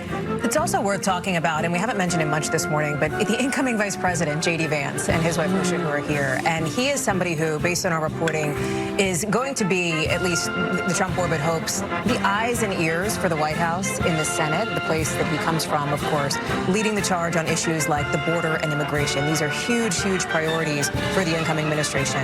Same when it comes to the opioid crisis, and Vance has obviously a very personal connection to that. This will be, he has talked a lot about his roots in Appalachia. He, of course, is the author of that bestseller, Hillbilly Elegy, as I think a lot of folks knew him from prior to his entry into politics. And so for him, for his family, a critical moment as well here. You look at Donald Trump Jr., who is up there assembled with other family members, somebody who was a driving force based on our reporting and the folks that we've talked to in setting up J.D. Vance to be in conversations with his father, to be the vice presidential pick. And he is going to be another person who is he's not in the toolbox, if you will, but certainly has political apparatus to try to turn some of these levers the Trump administration hopes. Well, it's just interesting. J.D. Vance is 40 years old. He's been a United States Senator 2 years, and in a few minutes from now, he'll be literally a heartbeat away from the presidency. It's extraordinary. And remember the reaction when he was picked. Some within the Republican Party were very nervous. They thought that then candidate Trump was doubling down on MAGA and the MAGA brand, and they were worried that that would alienate the types of voters that they would need to win. Ultimately, it did wind up helping them in all of the critical battleground states. And the thinking, is he in fact the future of the MAGA party, of the MAGA brand? We'll have to see how it unfolds. It's also striking to see his family there waiting for these proceedings to begin, because again, he will be entering the White House without them in the West Wing with him. Very different than his first term when Ivanka Trump, when Jared Kushner were there with him. And they were so influential in selecting Mike Pence, which is interesting. So it's still part of the family business to advise on the running. To advise, consent, and interview candidates. Well, it's interesting, too, because you mentioned J.D. Vance, and does he have a political future? Of course, he would say yes. I believe he's already visited New Hampshire, but it also brings up the point that because of this situation, Donald Trump is a one-term president. He's twice a one-term president. He doesn't have those 8 years, so those who have political ambitions have a presidential election just a mere 4 years away. I believe they just announced Dr. Biden. The House of Representatives Chief Administrative Officer, the Honorable Catherine Spindor, and Mr. Bruce Fisher. These are folks who have done yeoman's work in scrambling to move this inauguration and these proceedings indoors. You got to think their weekend was pretty frantic for sure. Think about this a moment in contrast to what you're looking at right now. Back at the White House, there's this massive moving day underway. There's Dr. Biden and Doug Emhoff. One big question is what becomes of the first, second gentleman. He took great pride in carving new territory for that role. Will he go back to practicing law?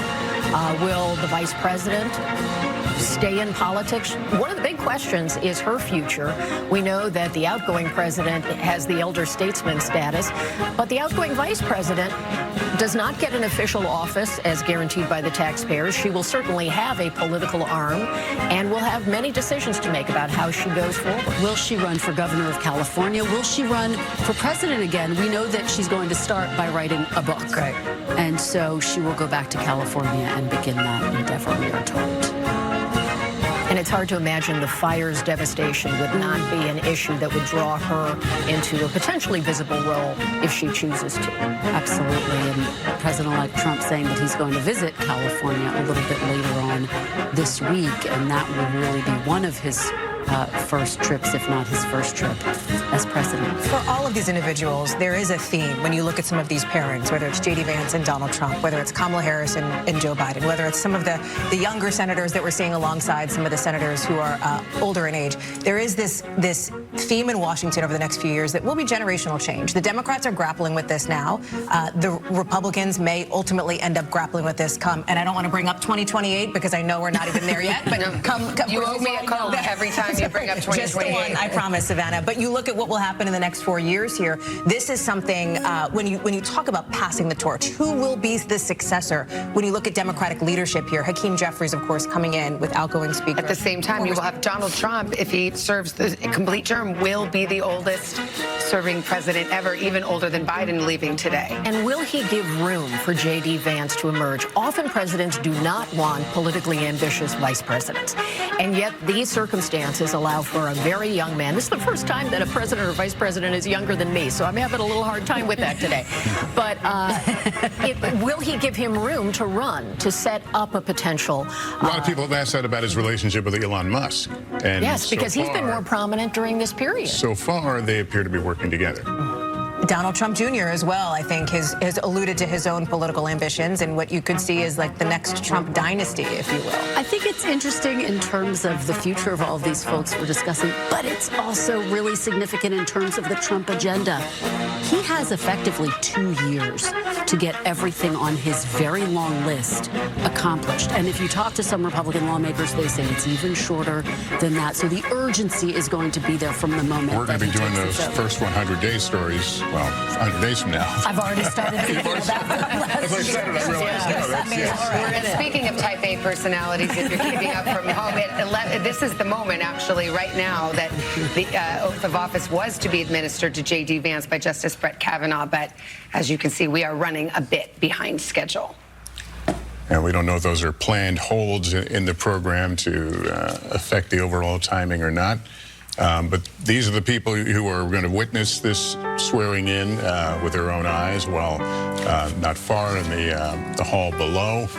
A few thousand other people are watching as well. And then, of course, at the Capitol Arena, where we already got inklings that this may be more of a rally based on some of the reactions in the crowd to various people as they were introduced. It's striking to see Barron Trump, just how tall he is, the fact that he is off to college, a reminder of the passage of time, how much has passed since he was last Kristen, in the you White and House. I saw him as a 10-year-old little boy playing on the North Lawn on that first day of Trump won, and here he is, a young man. It is remarkable. It plays into his mother as well, of course, the incoming second-time First Lady Melania Trump, because remember, she spent a good amount of time when Barron was younger, caring for him and being involved in his life. She has now said she will be at the White House, of course, full-time. She'll make trips to Palm Beach, to New York when warranted. She intends, she says, to expand her Be Best initiative, which people may remember from that first term related to children's mental health, bullying, etc.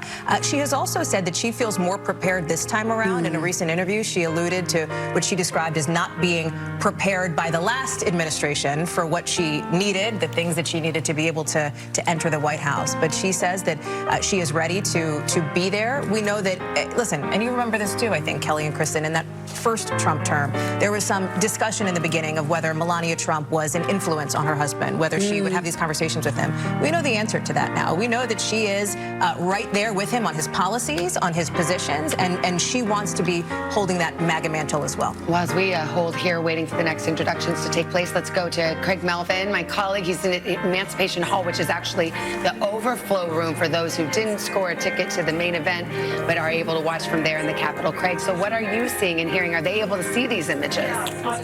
They are watching all of this play out just above us here. Of course, we're downstairs. Upstairs is the rotunda. They've all taken their seats. They're watching the events unfold on two jumbotrons. It's gotten actually pretty quiet in here. It had been a little rowdy for a while. Not quite as rowdy as it was over at the arena, but it has been interesting, though, watching some of the interactions down here before the ceremony started. As you mentioned, Savannah, this is the overflow area, but I can tell you there are probably, I'd say, maybe a few dozen seats that are still empty. 1,300 is the capacity here. There are a few folks Guess who didn't show up? It's also been interesting to watch and hear the reactions to some of the introductions. President Bush was warmly welcomed here. The crowd also chuckled a little as the former president made some faces, as he has been known to do at events like this. The crowd really enjoyed that. The crowd also applauded here at Emancipation Hall when Barack Obama was announced as well. So it has been very interesting to see which reactions some of these folks got. Also interesting, some of the folks who are here. I mentioned earlier, New York City Mayor Eric Adams. We know that the mayor of New York City has had some legal issues. He was at Mar-a-Lago a short time ago. We know he met with President Trump. There's been some reporting that the mayor got an invitation yesterday and actually drove himself here. Also here, Conor McGregor, the boxer, a number of internet sensations here as well, some pro boxers, some pro wrestlers. It's been quite the gathering here downstairs, quite the motley crew of folks as we watch First Lady Melania Trump. And as you can hear, again, quite the applause here for the soon-to-be First Lady once again. And there's Usha Vance, of course, J.D. Vance's wife, walking in front of her. But to your point, guys, at this point, we are at least 15, 20 minutes behind schedule here.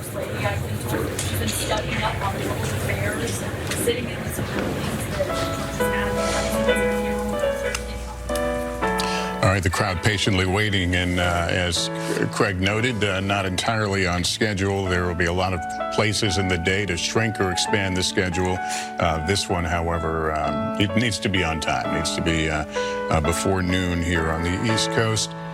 This is the crowd actually beneath the rotunda, and then, of course, there are scattered crowds from the people at the Capitol Arena to the people in the hall below.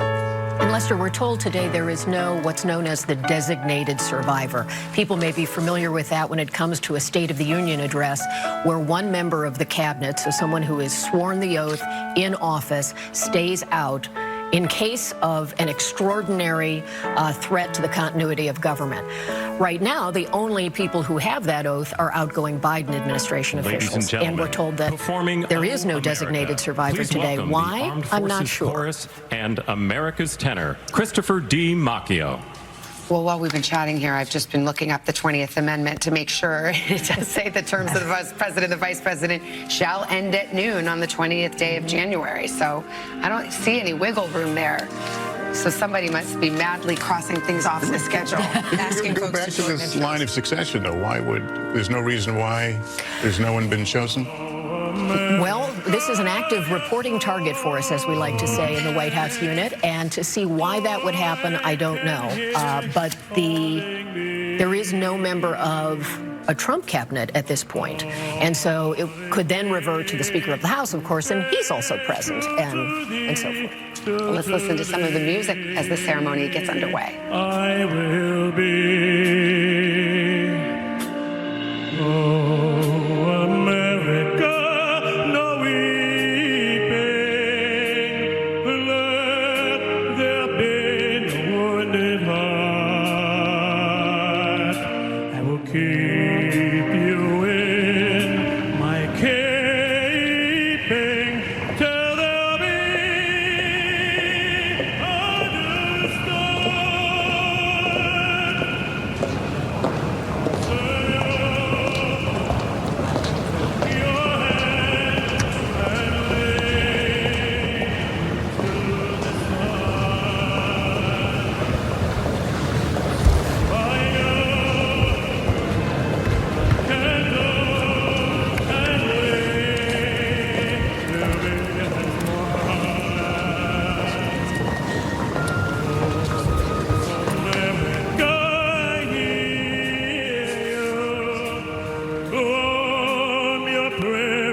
From your mountains grand and all through this land, you love your people to me. Oh, America, your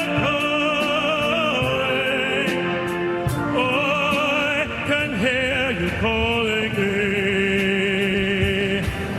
You are calling me to be true to thee, true to thee. Oh, I will be.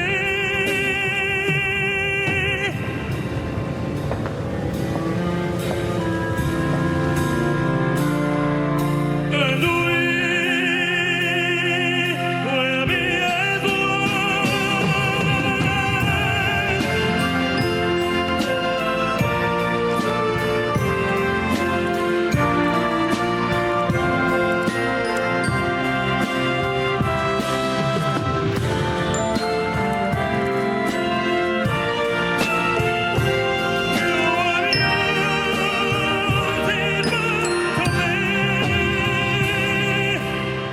oh, America, you're calling.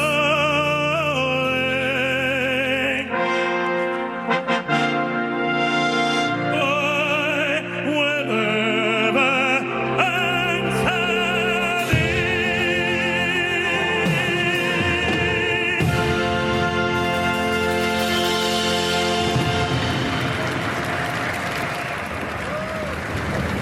Chris Macchio there, a New York native. He's been singing for President-elect Trump for years. He sang at the 2020 RNC, in 2024, that Madison Square Garden rally. He calls himself Trump's favorite singer, and he delivered today. And we saw President Biden and Vice President Harris enter a few moments ago. Also, Vice President-elect Vance. And have members of Congress, congressional leaders Mike Johnson, Amy Klobuchar, the Senator clerk Schumer, of the House of Representatives, Scalise. the Honorable Kevin F. McCumber. It's worth Mr. noting John Bessler, when President-elect Mrs. Trump Kelly is sworn Johnson, into office, he Mrs. will place Iris his hand on Weintraub two Schumer, Bibles, and one Mrs. given to Jennifer him Scalise. by his mother and the iconic Lincoln Bible, which is, of course, the Bible that former President Obama used when he was sworn into And these are office. the Bibles he was sworn in on Here's 8 Donald. years ago as well. And here is Donald Trump.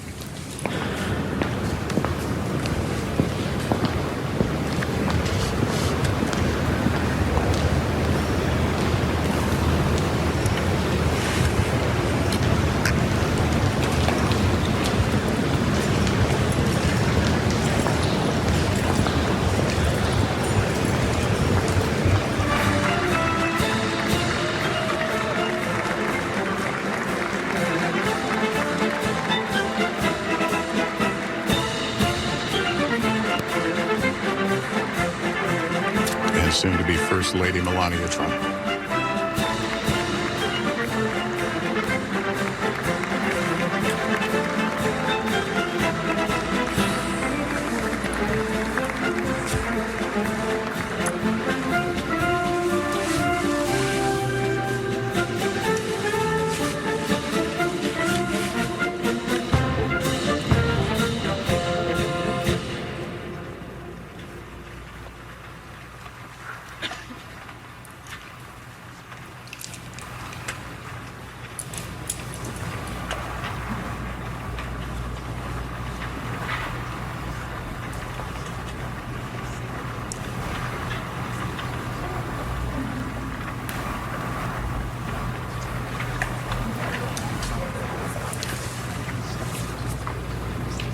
Ladies and gentlemen, escorting the President of the United States and the Vice President of the United States, ranking member of the Joint Congressional Committee on Inaugural Ceremonies, the Honorable Deb Fischer, House Democratic Leader, the Honorable Hakeem Jeffries, and Senate Majority Secretary, the Honorable Robert Duncan.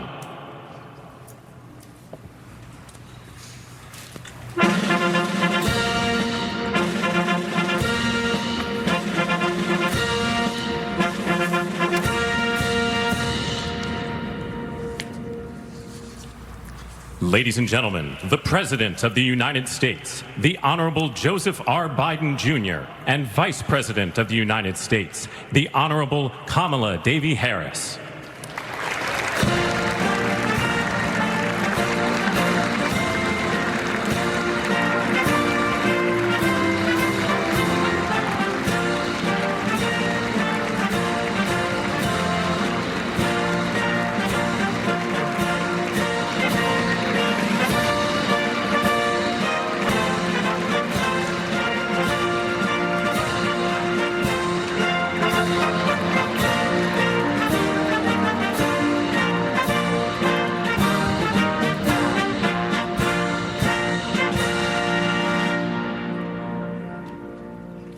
perhaps the final time he hears Hail to the Chief. As president, Ladies and gentlemen, escorting the Vice President-elect, the Executive Director for the Joint Congressional Committee on Inaugural Ceremonies, Mr. Michael Wagner, Senate Deputy Sergeant-at-Arms and Doorkeeper, Jason Bell, and House Deputy Sergeant-at-Arms, Mr. Sean Keating.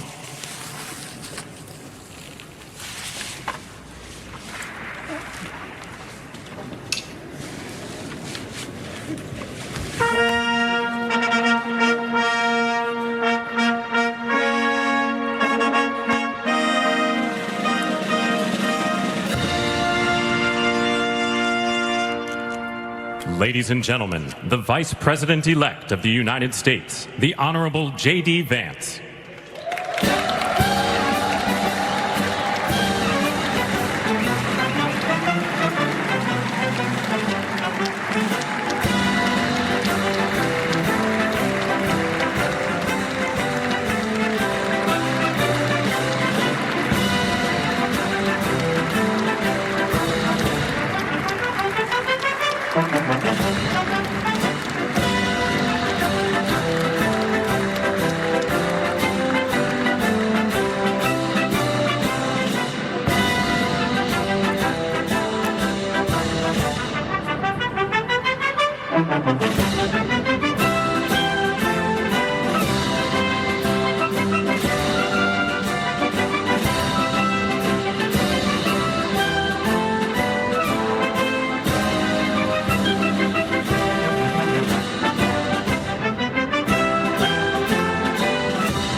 Ladies and gentlemen, escorting the President-elect, the Staff Director for the Joint Congressional Committee on Inaugural Ceremonies, Elizabeth Farah, House Sergeant-at-Arms, the Honorable William P. McFarland, Senate Sergeant-at-Arms and Doorkeeper, the Honorable Jennifer A. Hemingway, Senate Majority Leader, the Honorable John Thune, and the Joint Congressional Committee on Inaugural Ceremonies, House Democratic Leader, the Honorable Hakeem Jeffries, House Majority Leader, the Honorable Steve Scalise, Speaker of the House of Representatives, the Honorable Mike Johnson, Senate Democratic Leader, the Honorable Charles E. Schumer, Ranking Member of the Joint Congressional Committee on Inaugural Ceremonies, the Honorable Deb Fischer, and Chairwoman of the Joint Congressional Committee on Inaugural Ceremonies, the Honorable Amy Klobuchar.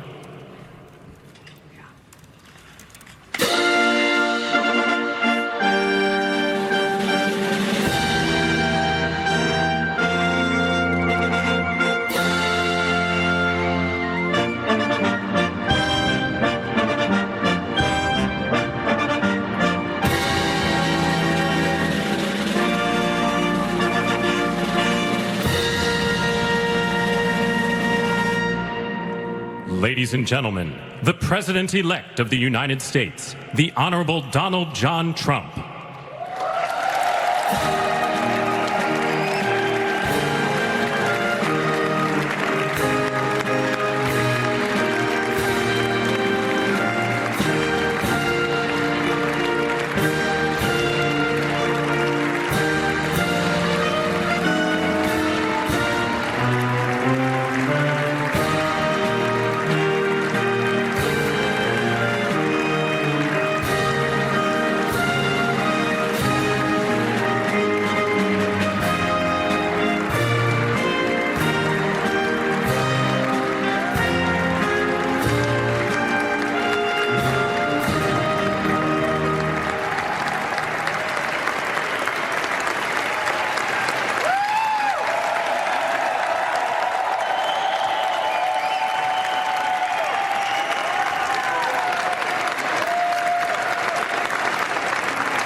Ladies and gentlemen, please be seated.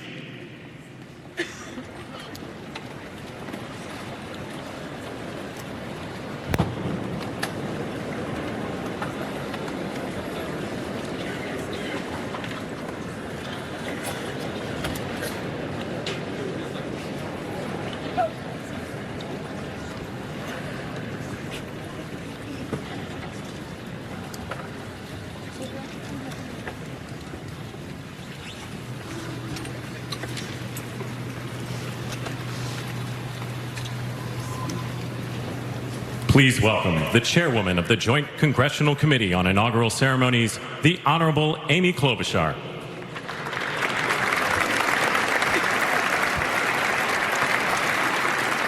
Good morning, everyone.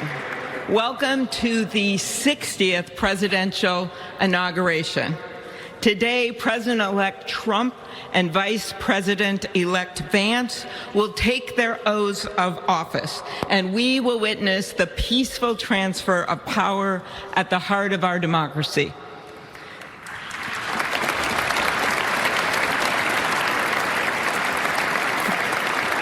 For the past year, I've chaired the inaugural ceremony committee, which includes the leadership of Congress from both parties. We thank the committee and Capitol staff and law enforcement who worked so hard over the last year, and especially the last 3 days. You've done a beautiful job, and you have shown grace under pressure.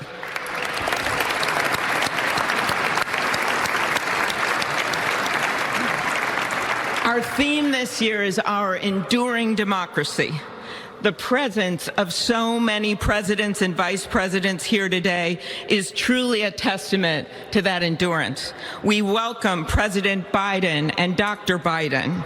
We welcome Vice President Harris and Doug Emhoff, President Obama, President Clinton and Secretary Clinton, President Bush and Laura Bush, Vice President Pence, Vice President Quayle and Marilyn Quayle.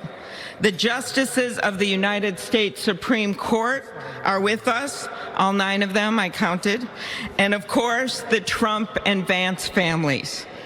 This ceremony marks what will soon be 250 years of our democracy. It is the moment when leaders, elevated by the will of the people, promise to be faithful to our Constitution, to cherish and defend it. It is the moment when they become, as we all should be, the guardians of our country. Through war and peace, through adversity and prosperity, we hold this inauguration every 4 years, and today it falls on Martin Luther King Day. A further reminder that we must strive to uphold the values enshrined in our Constitution, the freedoms, the liberties, and, as is inscribed on the entrance of the United States Supreme Court, equal justice under law.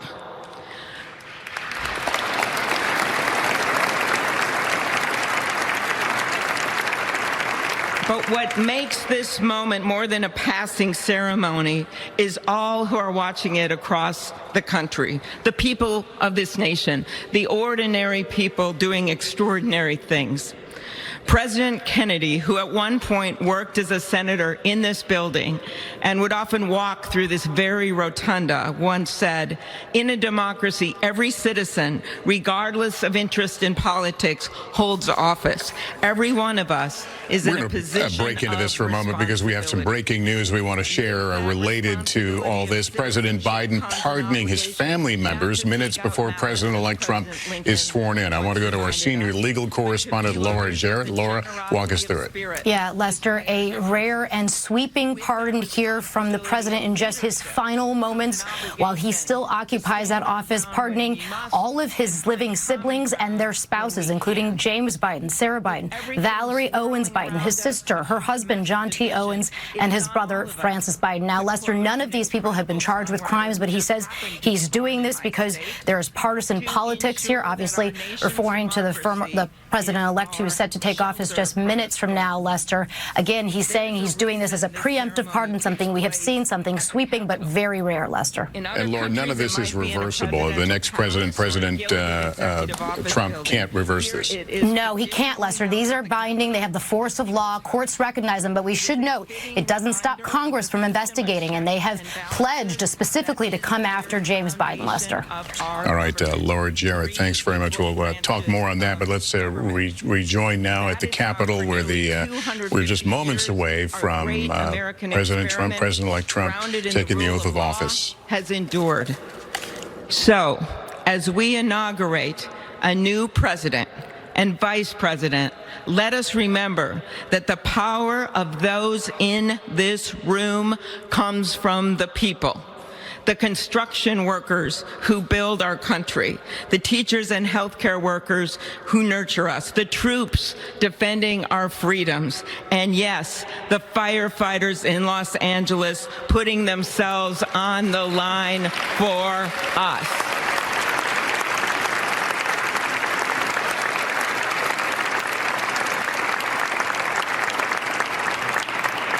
Our democracy's strength and grit must match theirs. May God bless our nation. Thank you.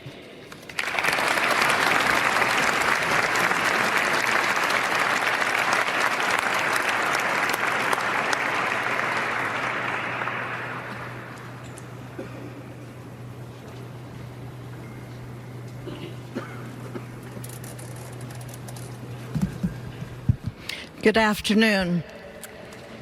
Endurance through the years is the ultimate test. To persevere through time is the truest measure of an idea, an institution, and a nation. Our founders wrote the Constitution so that America could withstand all the twists and turns of time. They wrote it to guide us and to preserve forever our right of life, liberty, and the pursuit of happiness.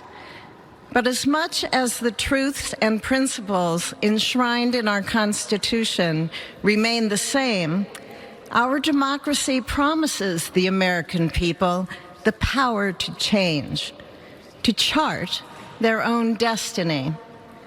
That's the beauty. That is the importance of democracy.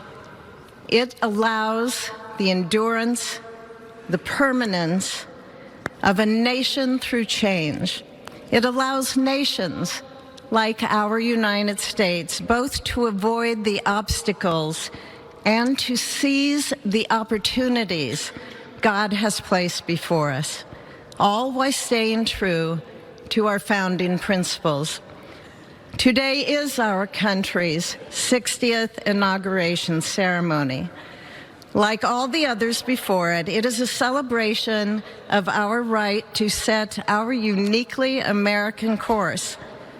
The past several years have been trying at times for many, many Americans, and also for the nations of the free world that we humbly strive to lead.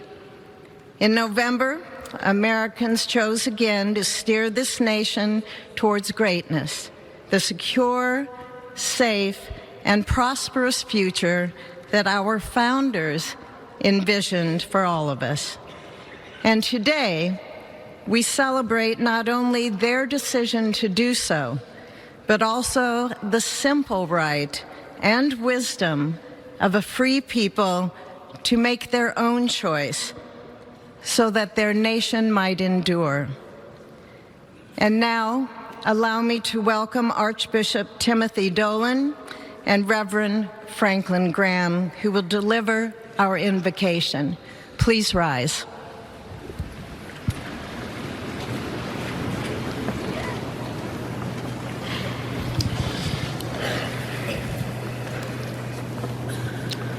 Be still and know that I am God, supreme among the nations, supreme on the earth.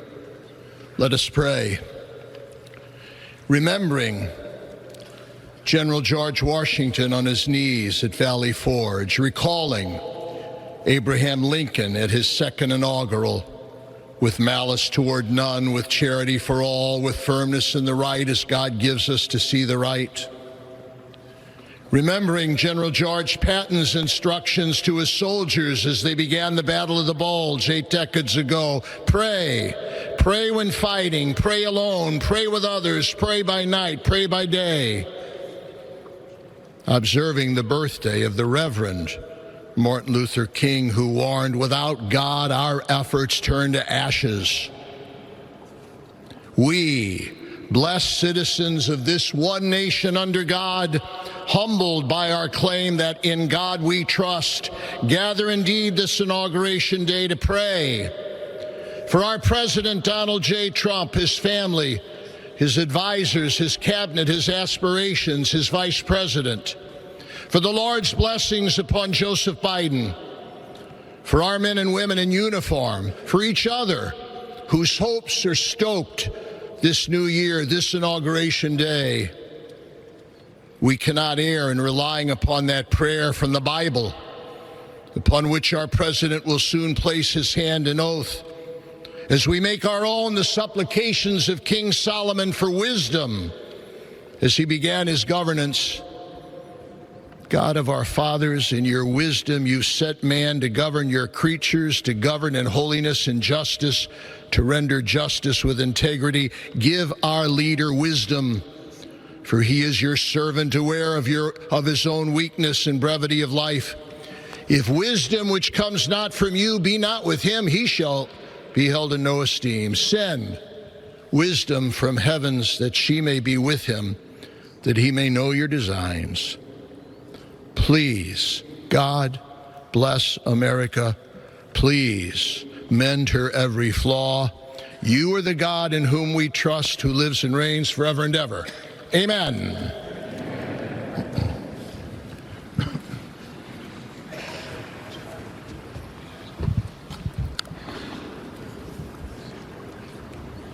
Mr. President, the last 4 years, there are times I'm sure you thought it was pretty dark.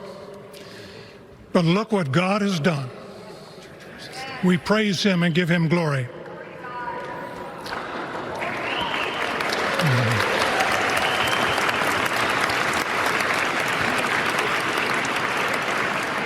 Let us pray.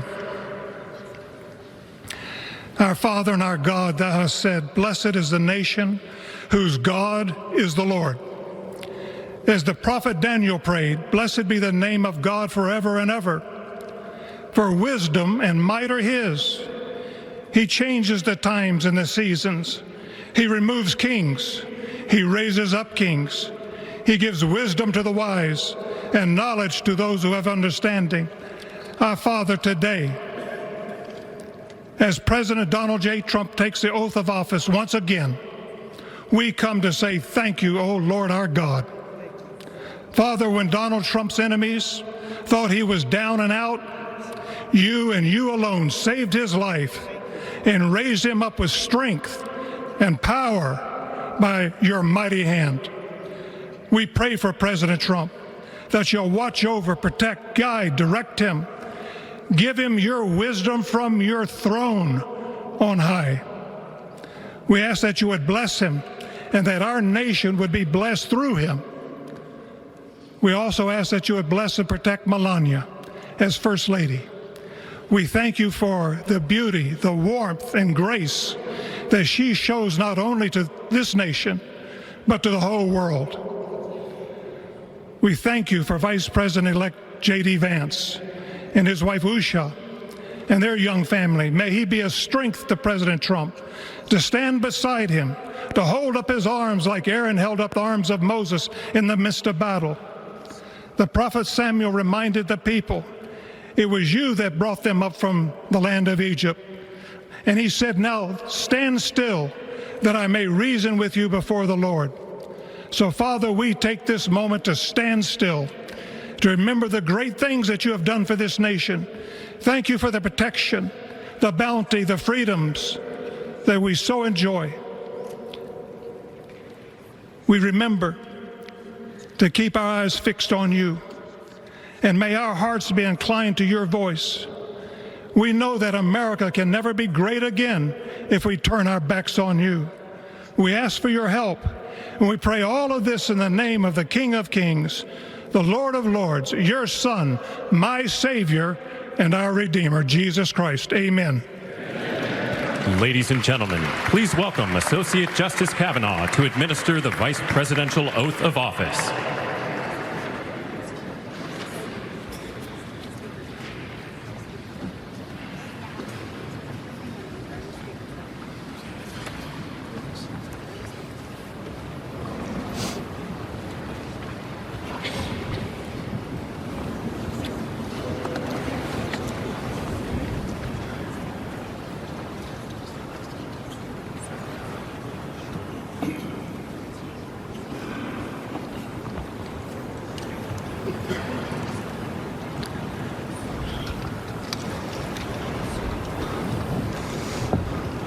Please raise your right hand and repeat after me.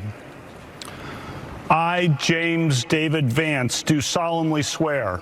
I, James David Vance, do solemnly swear that I will support and defend the Constitution of the United States. That I will support and defend the Constitution of the United States. Against all enemies, foreign and domestic. Against all enemies, foreign and domestic. That I will bear true faith. That I will bear true faith. And allegiance to the same. And allegiance to the same. That I take this obligation freely. That I take this obligation freely. Without any mental reservation. Without any mental reservation. Or purpose of evasion. Or purpose of evasion. And that I will well and faithfully discharge. And that I will well and faithfully discharge. The duties of the office. The duties of the office. On which I am about to enter. On which I am about to enter. So help me God. So help me God. Congratulations, Mr. Vice President.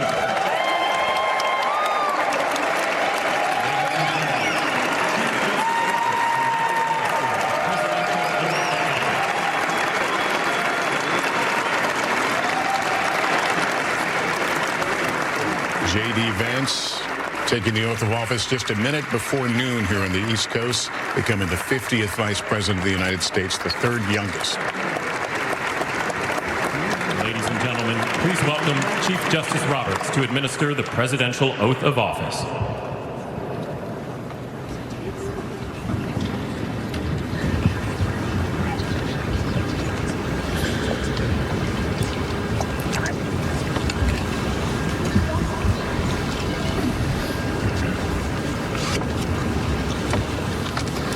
Please raise your right hand and repeat after me. I, Donald John Trump, do solemnly swear. I, Donald John Trump, do solemnly swear. That I will faithfully execute. That I will faithfully execute. The office of President of the United States. The office of President of the United States. And will, to the best of my ability. And will, to the best of my ability. Preserve, protect, and defend. Preserve, protect, and defend. The Constitution of the United States. The Constitution of the United States. So help me God. So help me God. Congratulations, Mr. President.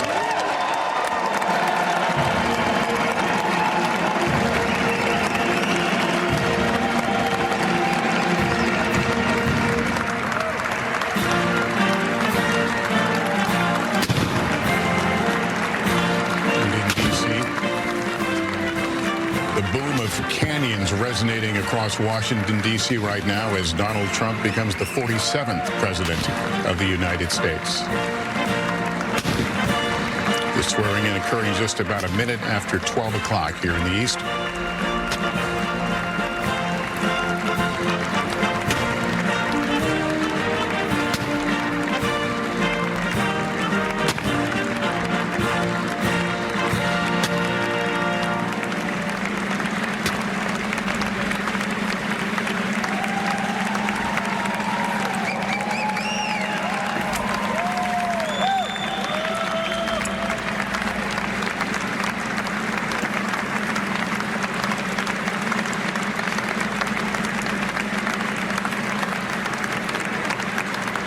Kristen, describe the era that we're about to launch into.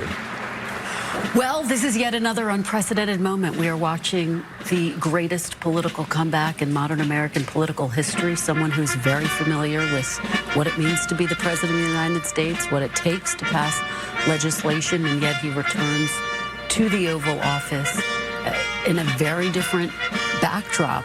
He has control, Republicans have control of the House, of the Senate. The Supreme Court has a conservative majority.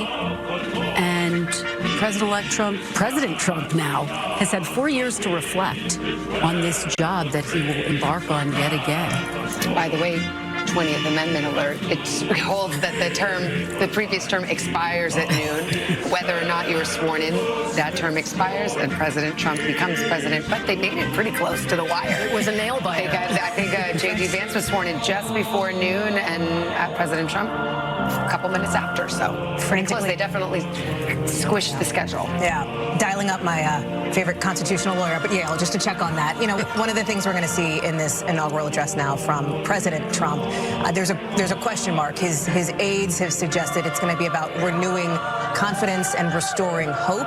I think back to this moment when we were all in very different seats, a little chillier back in 2017, when he delivered a speech that is widely known now as the American Carnage speech, where he talked about the idea that there has been American carnage in this country. It was seen as dark and ominous, and so I think there is a question. It was a 16-minute speech then. I think there is a question as to the tone and tenor of these remarks now. President Trump's first remarks to the nation in his second historic term in office. I'm really struck by the fact that moving it indoors did not seem to take away any of the spectacle, the regal quality of that, the majesty of the office. I don't like to use terms that suggest monarchy, but the language kind of leads me that way.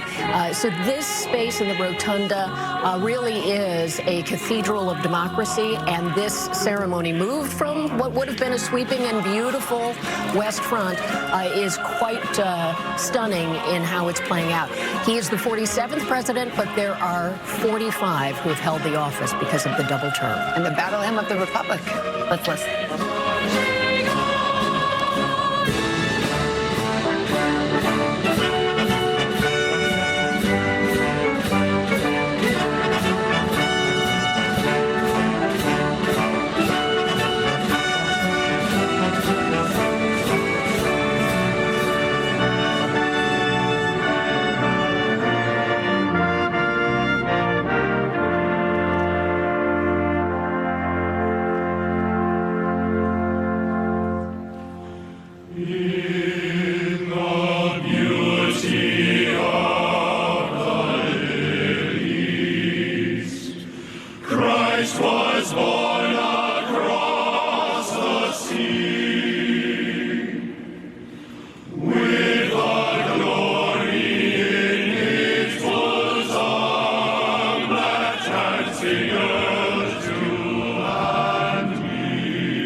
it is my honor and pleasure to introduce to you the 45th and the 47th President of the United States of America, Donald J. Trump.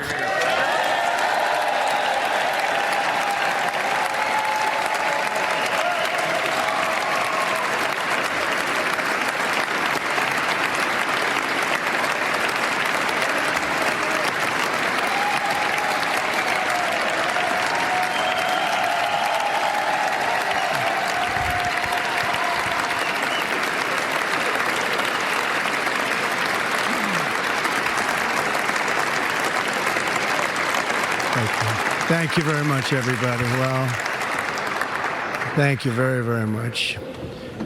Vice President Vance, Speaker Johnson, Senator Thune, Chief Justice Roberts, Justices of the United States Supreme Court, President Clinton, President Bush, President Obama, President Biden, Vice President Harris, and my fellow citizens.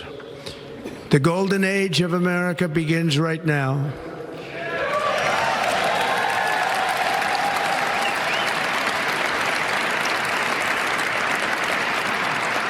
From this day forward, our country will flourish and be respected again all over the world. We will be the envy of every nation, and we will not allow ourselves to be taken advantage of any longer. During every single day of the Trump administration, I will very simply put America first.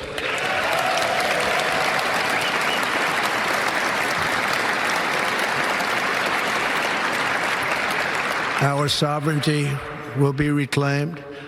Our safety will be restored. The scales of justice will be rebalanced.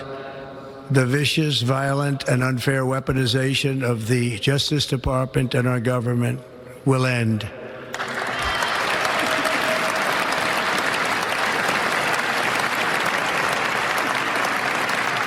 And our top priority will be to create a nation that is proud, prosperous, and free.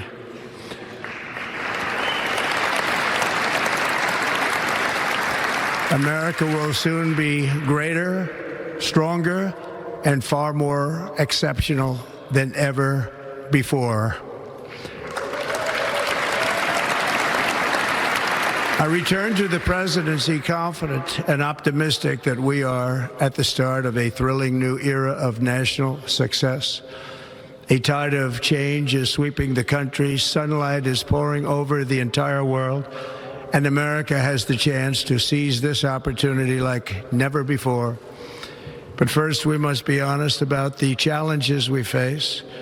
While they are plentiful, they will be annihilated by this great momentum that the world is now witnessing in the United States of America. As we gather today, our government confronts a crisis of trust. For many years, a radical and corrupt establishment has extracted power and wealth from our citizens while the pillars of our society lay broken and seemingly in complete disrepair. We now have a government that cannot manage even a simple crisis at home, while at the same time stumbling into a continuing catalog of catastrophic events abroad.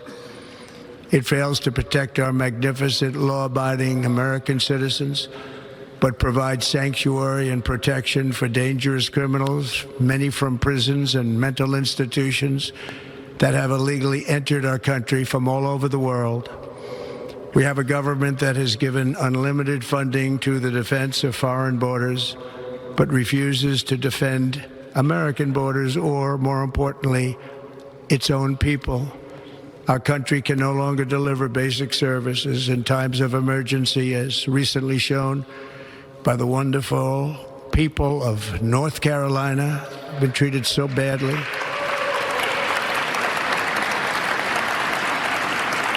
And other states who are still suffering from a hurricane that took place many months ago.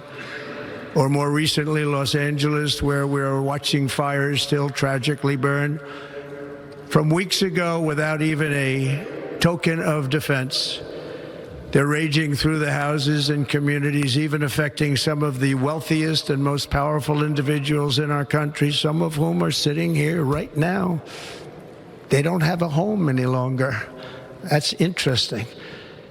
But we can't let this happen.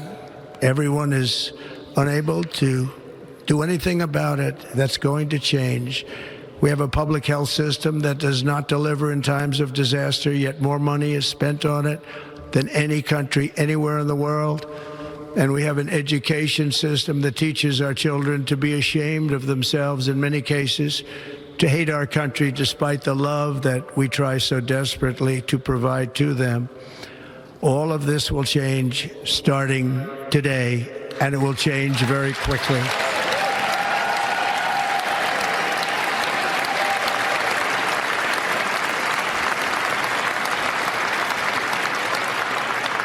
My recent election is a mandate to completely and totally reverse a horrible betrayal and all of these many betrayals that have taken place, and to give the people back their faith, their wealth, their democracy, and indeed their freedom. From this moment on, America's decline is over.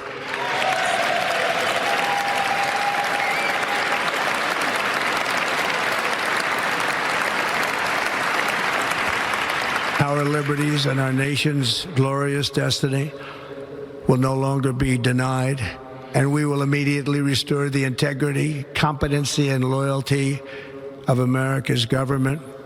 Over the past 8 years, I have been tested and challenged more than any president in our 250-year history, and I've learned a lot along the way.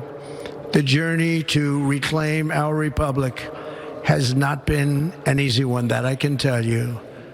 Those who wish to stop our cause have tried to take my freedom and indeed to take my life. Just a few months ago in a beautiful Pennsylvania field, an assassin's bullet ripped through my ear. But I felt then, and believe even more so now, that my life was saved for a reason. I was saved by God to make America great again.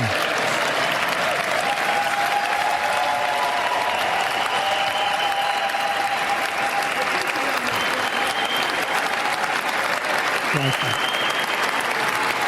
Thank you.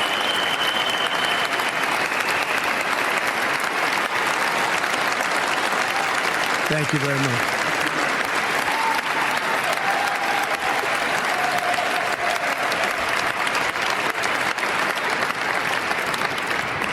That is why each day under our administration of American patriots, we will be working to meet every crisis with dignity and power and strength. We will move with purpose and speed to bring back hope, prosperity, safety, and peace for citizens of every race, religion, color, and creed. For American citizens, January 20th, 2025 is Liberation Day.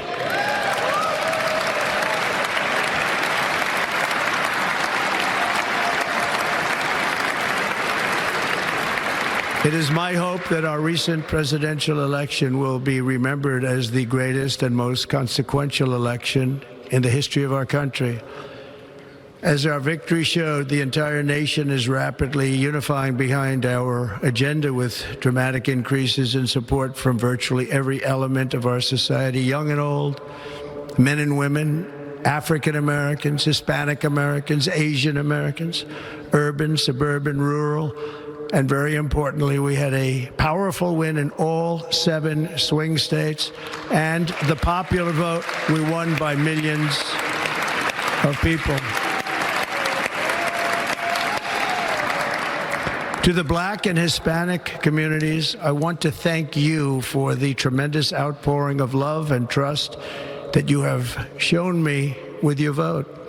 We set records, and I will not forget it. I've heard your voices in the campaign, and I look forward to working with you in the years to come. Today is Martin Luther King Day, and his honor, this will be a great honor, but in his honor we will strive together to make his dream a reality. We will make his dream come true.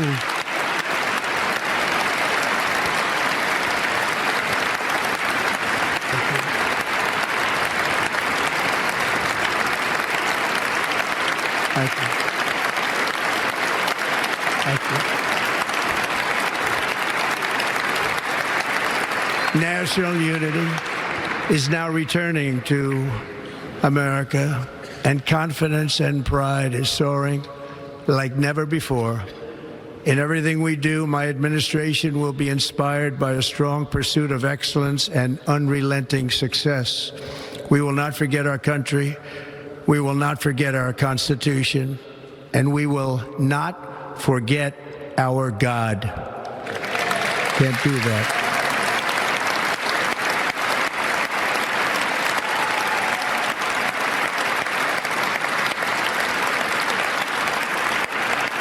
Today, I will sign a series of historic executive orders.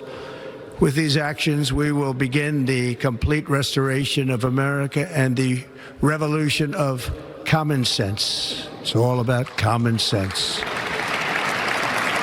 First, I will declare a national emergency at our southern border.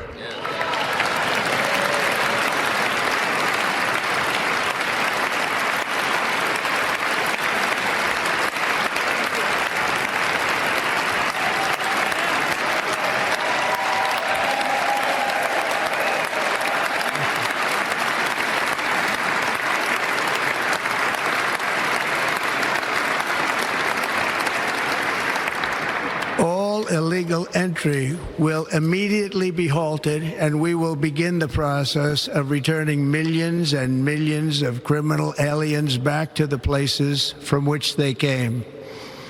We will reinstate my Remain in Mexico policy.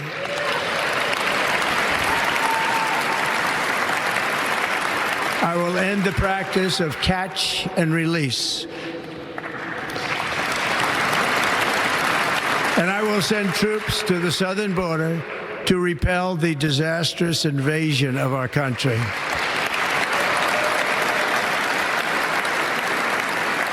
Under the orders I signed today, we will also be designating the cartels as foreign terrorist organizations.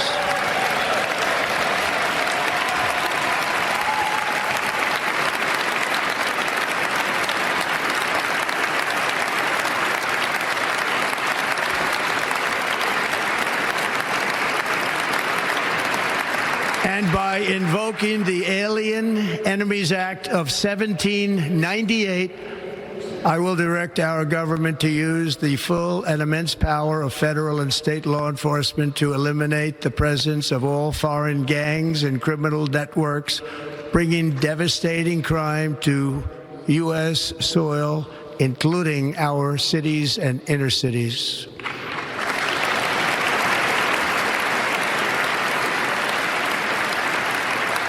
As Commander-in-Chief, I have no higher responsibility than to defend our country from threats and invasions, and that is exactly what I am going to do. We will do it at a level that nobody's ever seen before. Next, I will direct all members of my cabinet to marshal the vast powers at their disposal to defeat what was record inflation and rapidly bring down costs and prices.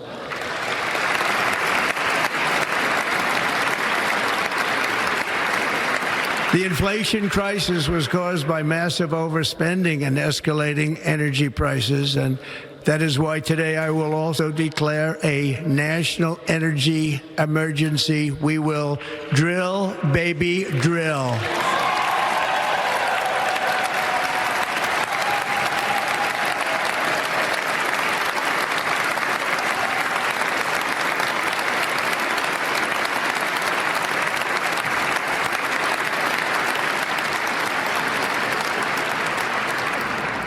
America will be a manufacturing nation once again, and we have something that no other manufacturing nation will ever have, the largest amount of oil and gas of any country on earth, and we are going to use it. We're going to use it. bring prices down, fill our strategic reserves up again right to the top, and export American energy all over the world. We will be a rich nation again, and it is that liquid gold under our feet that will help to do it. With my actions today, we will end the Green New Deal and we will revoke the electric vehicle mandate, saving our auto industry and keeping my sacred pledge to our great American auto workers.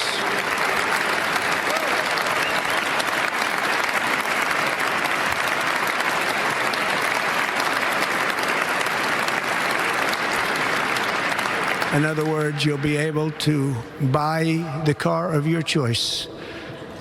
We will build automobiles in America again at a rate that nobody could have dreamt possible just a few years ago. And thank you to the auto workers of our nation for your inspiring vote of confidence. We did tremendously with their vote. I will immediately begin the overhaul of our trade system to protect American workers and families. Instead of taxing our citizens to enrich other countries, we will tariff and tax foreign countries to enrich our citizens.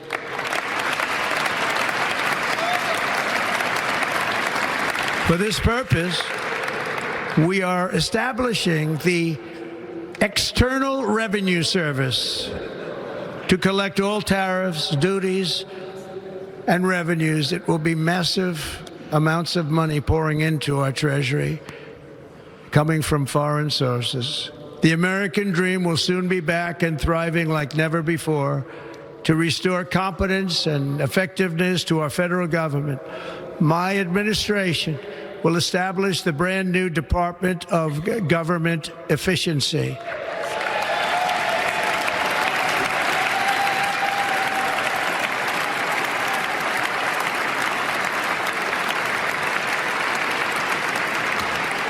After years and years of illegal and unconstitutional federal efforts to restrict free expression, I will also sign an executive order to immediately stop all government censorship and bring back free speech to America.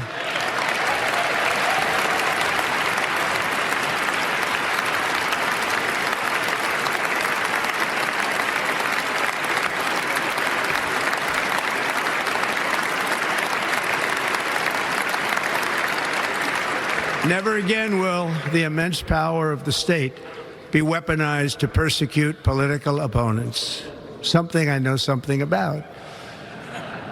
We will not allow that to happen. It will not happen again. Under my leadership, we will restore fair, equal, and impartial justice under the constitutional rule of law.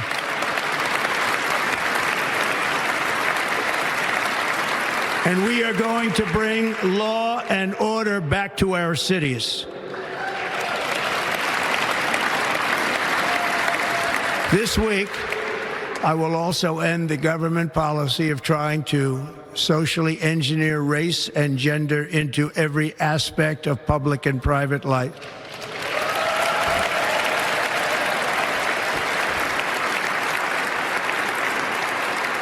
We will forge a society that is colorblind and merit-based.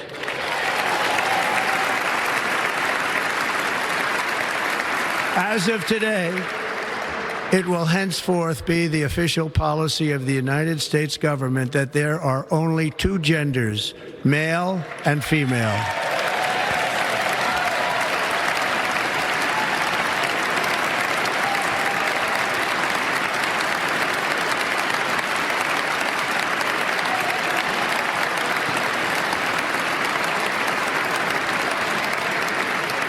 This week, I will reinstate any service members who were unjustly expelled from our military for objecting to the COVID vaccine mandate with full back pay.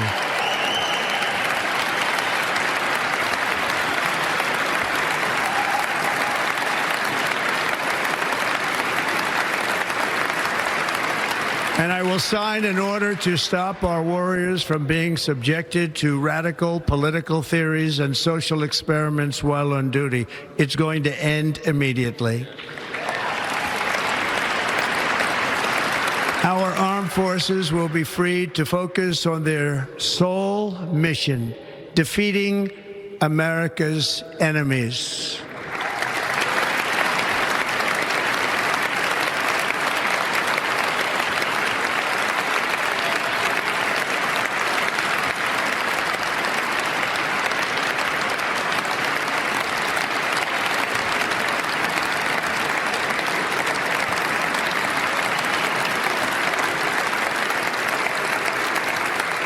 Like in 2017, we will again build the strongest military the world has ever seen.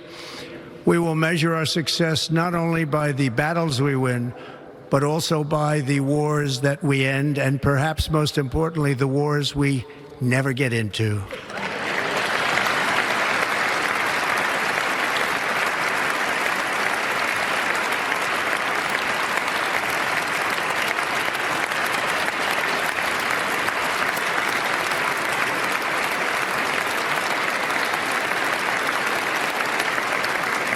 My proudest legacy will be that of a peacemaker and unifier. That's what I want to be, a peacemaker and a unifier. I'm pleased to say that as of yesterday, one day before I assumed office, the hostages in the Middle East are coming back home to their families.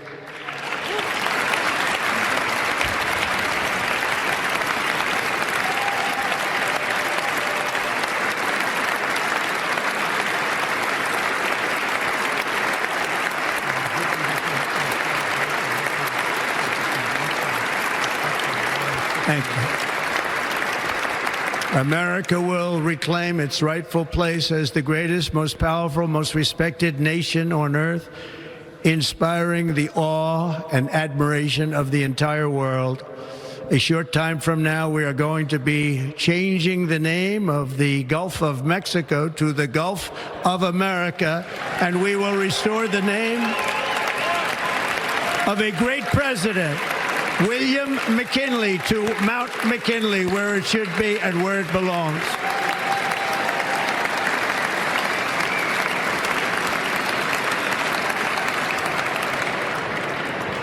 President McKinley made our country very rich through tariffs and through talent. He was a natural businessman and gave Teddy Roosevelt the money for many of the great things he did, including the Panama Canal, which has foolishly been given to the country of Panama after the United States.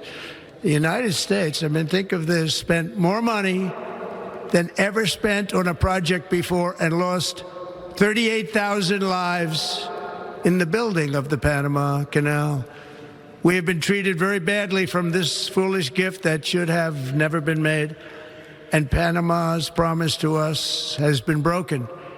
The purpose of our deal and the spirit of our treaty has been totally violated. American ships are being severely overcharged and not treated fairly in any way, shape, or form, and that includes the United States Navy. And above all, China is operating the Panama Canal, and we didn't give it to China, we gave it to Panama, and we're taking it back.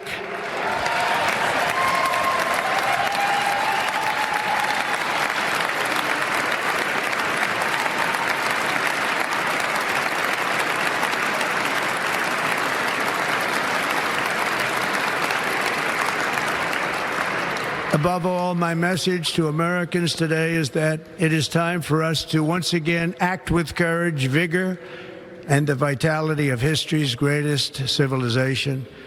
So as we liberate our nation, we will lead it to new heights of victory and success. We will not be deterred. Together we will end the chronic disease epidemic and keep our children safe, healthy, and disease-free.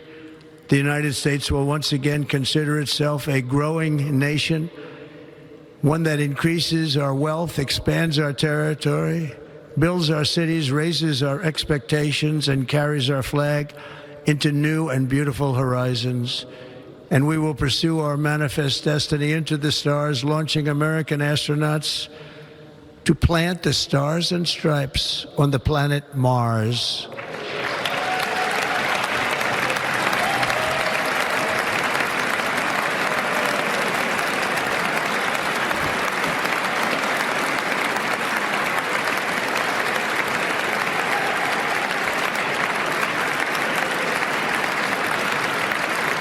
Ambition is the lifeblood of a great nation, and right now our nation is more ambitious than any other. There's no nation like our nation. Americans are explorers, builders, innovators, entrepreneurs, and pioneers. The spirit of the frontier is written into our hearts. The call of the next great adventure resounds from within our souls. Our American ancestors turned a small group of colonies on the edge of a vast continent into a mighty republic of the most extraordinary citizens on earth. No one comes close. Americans pushed thousands of miles through a rugged land of untamed wilderness. They crossed deserts, scaled mountains, braved untold dangers, won the Wild West, ended slavery, rescued millions from tyranny, lifted billions from poverty, harnessed electricity, split the atom, launched mankind into the heavens, and put the universe of human knowledge into the palm of the human hand. If we work together, there is nothing we cannot do and no dream we cannot achieve. Many people thought it was impossible for me to stage such a historic political comeback. But as you see today, here I am. The American people have spoken.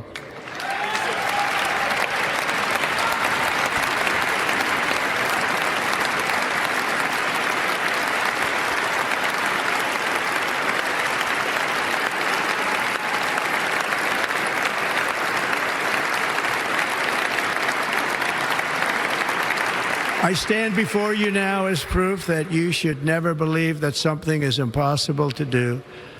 In America, the impossible is what we do best.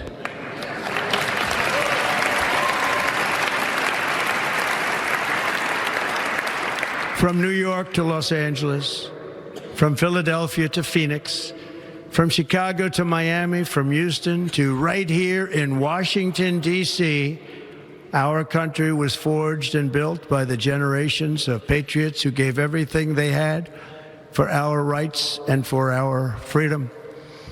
They were farmers and soldiers, cowboys and factory workers, steel workers and coal miners, police officers and pioneers who pushed onward, marched forward, and let no obstacle defeat their spirit or their pride. Together they laid down the railroads, raised up the skyscrapers, built great highways, won 2 world wars, defeated fascism and communism, and triumphed over every single challenge that they faced. After all we have been through together, we stand on the verge of the 4 greatest years in American history. With your help, we will restore America, promise, and we will rebuild the nation that we love, and we love it so much.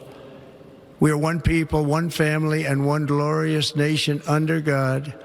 So to every parent who dreams for their child, and every child who dreams for their future, I am with you, I will fight for you, and I will win for you. We're going to win like never before.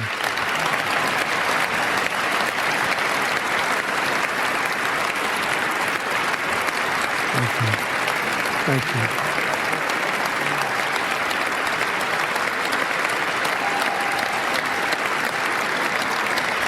Thank you. Thank you. In recent years, our nation has suffered greatly, but we are going to bring it back and make it great again, greater than ever before. We will be a nation like no other, full of compassion, courage, and exceptionalism. Our power will stop all wars and bring a new spirit of unity to a world that has been angry, violent, and totally unpredictable. America will be respected again and admired again, including by people of religion, faith, and goodwill, we will be prosperous, we will be proud, we will be strong, and we will win like never before.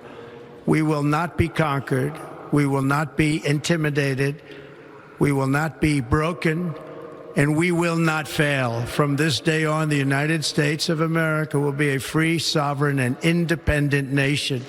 We will stand bravely, we will live proudly, we will dream boldly, and nothing will stand in our way because we are Americans. The future is ours, and our golden age has just begun.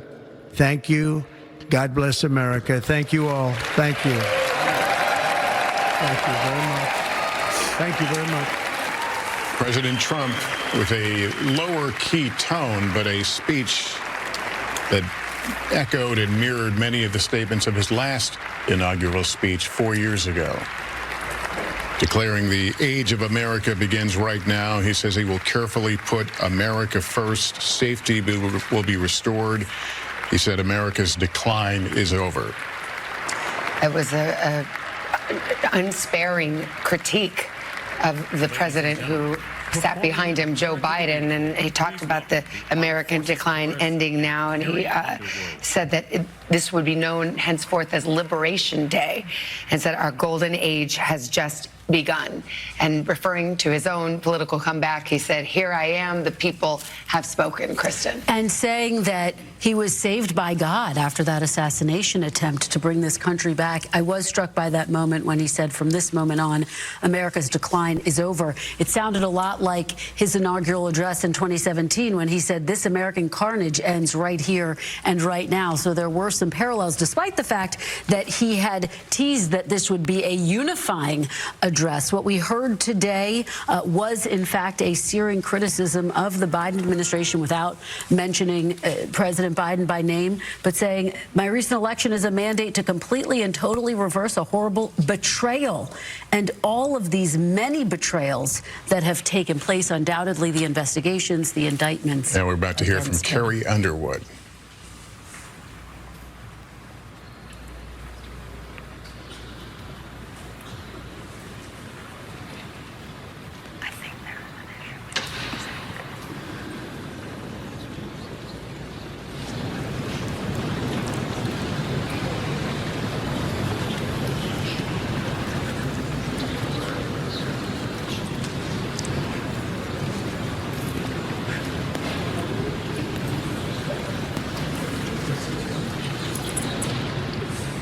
Waiting for her performance to begin. There's the new president of the United States taking in the crowd that gathered in the rotunda, this unusual setting for a presidential inauguration, one dictated by the weather.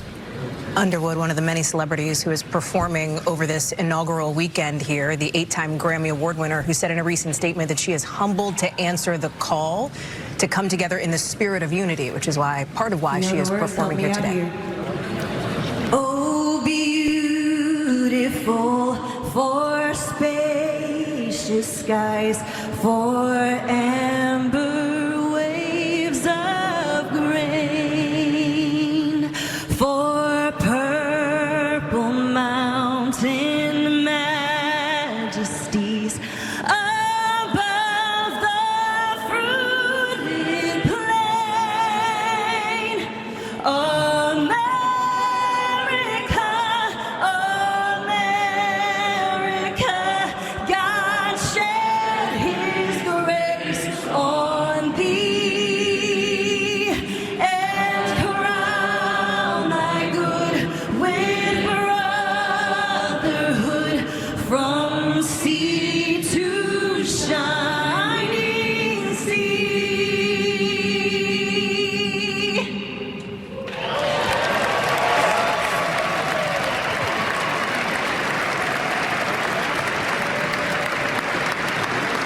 Carrie Underwood singing America the Beautiful for President Trump as the former President Biden looks on, and the political comeback is complete. He is now president. We await a few more of the ceremonial tidbits as this inauguration day wears on. Senator Fisher will now introduce the benediction clergy. I now call on Rabbi Ari Berman, Pastor Lorenzo Sewell, and Reverend Frank Mund to provide prayers of benediction.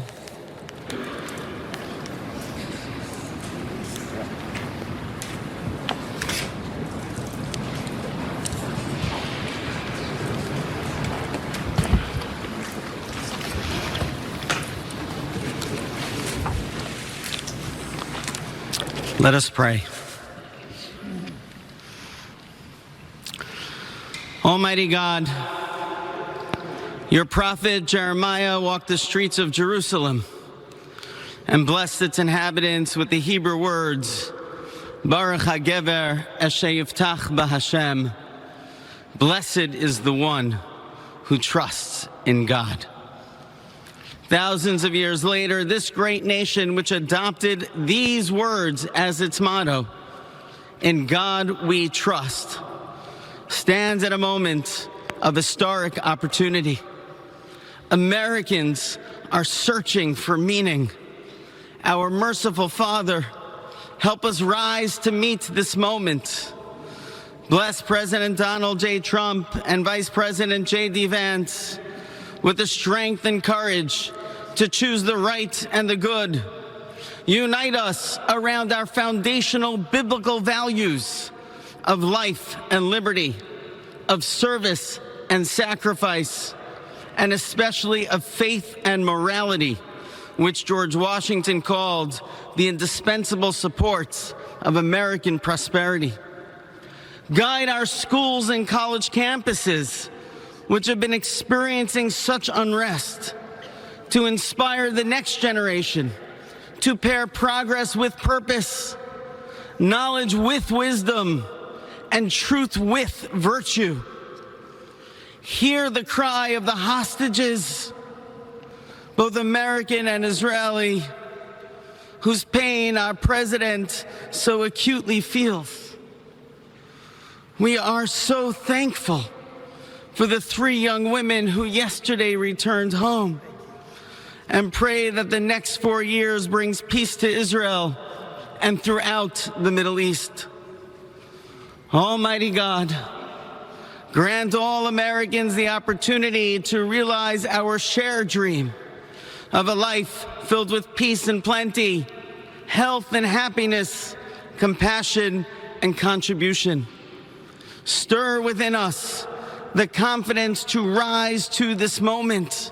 For while we trust in God, God's trust is in us, the American people.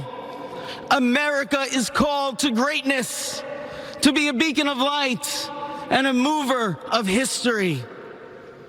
May our nation merit the fulfillment of Jeremiah's blessing, that like a tree planted by water, we shall not cease to bear fruit. May all of humanity experience your love and your blessing. May it be thy will, and let us say, Amen. Let us pray for our 47th president. Heavenly Father, we're so grateful that you gave our 45th and now our 47th president a millimeter miracle. We are grateful that you are the one that have called him for such a time as this, that America would begin to dream again. We pray that we would fulfill the true meaning of our creed, that we hold these truths to be self-evident, that all men are created equal. We pray that you use our president, that we will live in a nation where we will not be judged by the color of our skin, but by the content of our character. Heavenly Father, in the name of Jesus, we are so grateful today that you will use our 47th president so we would sing with new meaning, my country, 'tis of thee. Sweet land of liberty, of thee I sing. Land where my fathers died, land of the pilgrim's pride, from every mountainside. Let freedom ring, and because America is called to be a great nation, we believe that you will make this come true. So let freedom ring from the prodigious hilltops of New Hampshire. Let freedom ring from the mighty mountains of New York. Let freedom ring from the heightening Alleghenies of Pennsylvania. Let freedom ring from the snow-capped Rockies of Colorado. Let freedom ring from the curvaceous hilltops of California. But God, we're asking you not only that, let freedom ring from Stone Mountain, Georgia. Let freedom ring from Lookout Mountain of Tennessee. Let freedom ring from every hill and every molehill in Mississippi, from every state, every city, every village, and every hamlet. And when we let freedom ring, we will be able to speed up that day where all of your children, black men and white men, Protestant and Catholic, Jew and Gentile, will be able to sing in the meaning of that old Negro spiritual, free at last. Free at last. Thank you, God Almighty. We are free at last. If you believe where the Spirit of the Lord is, there is liberty. Come on, put your hands together and give your great God great glory.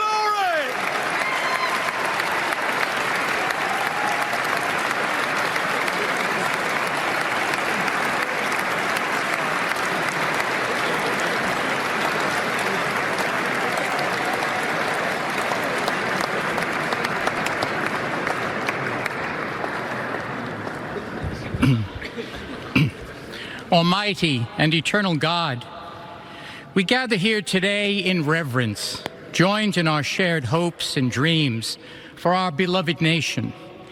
In this sacred moment of the inauguration of President Donald J. Trump and Vice President J.D. Vance, we turn our hearts to you, seeking your divine assistance and abundant blessings upon this pivotal moment in history. We come before you with profound gratitude for the many gifts you have bestowed upon our land. Thank you for the freedoms we cherish, for the strength of our communities, and for the resilience of our spirit.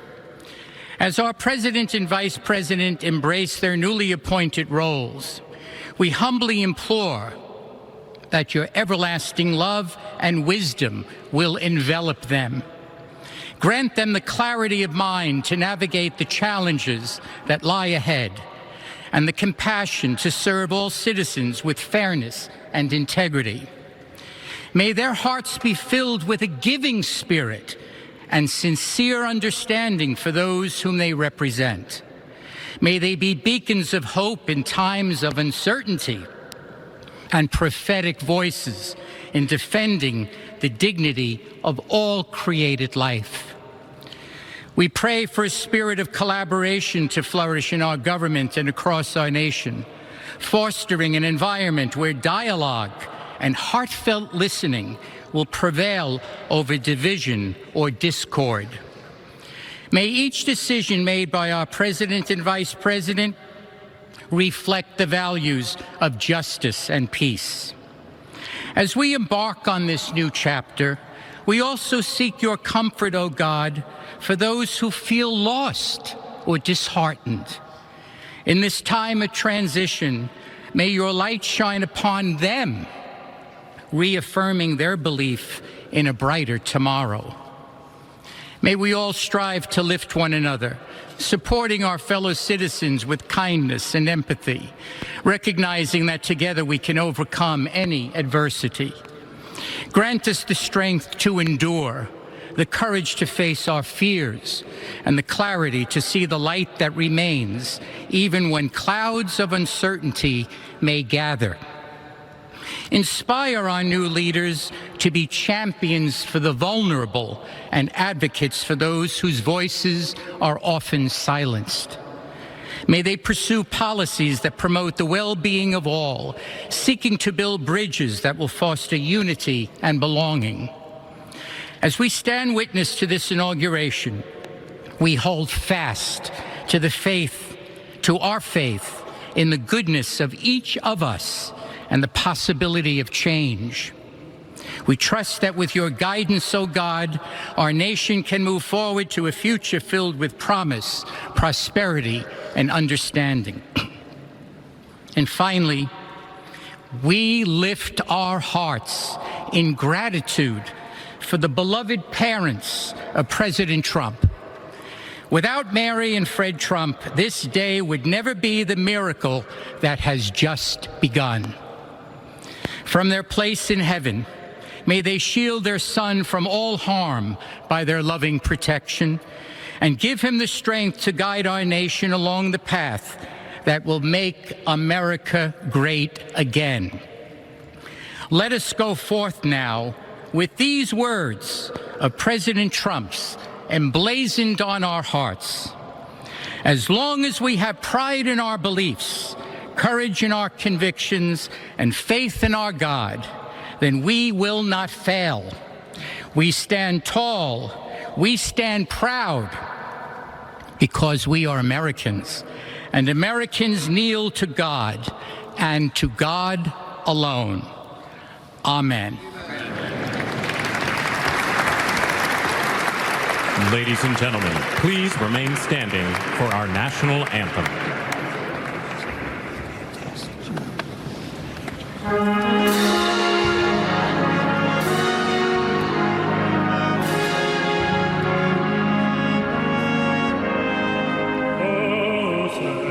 Can you say, o'er the dawn's early light, what so proudly we hailed at the twilight's last gleaming, whose broad stripes and bright stars o'er the perilous fight of the ramparts we watched were so gallantly streaming, and the rocket and glee, heavens bursting in earth, gave proof through the night that our flag was still there.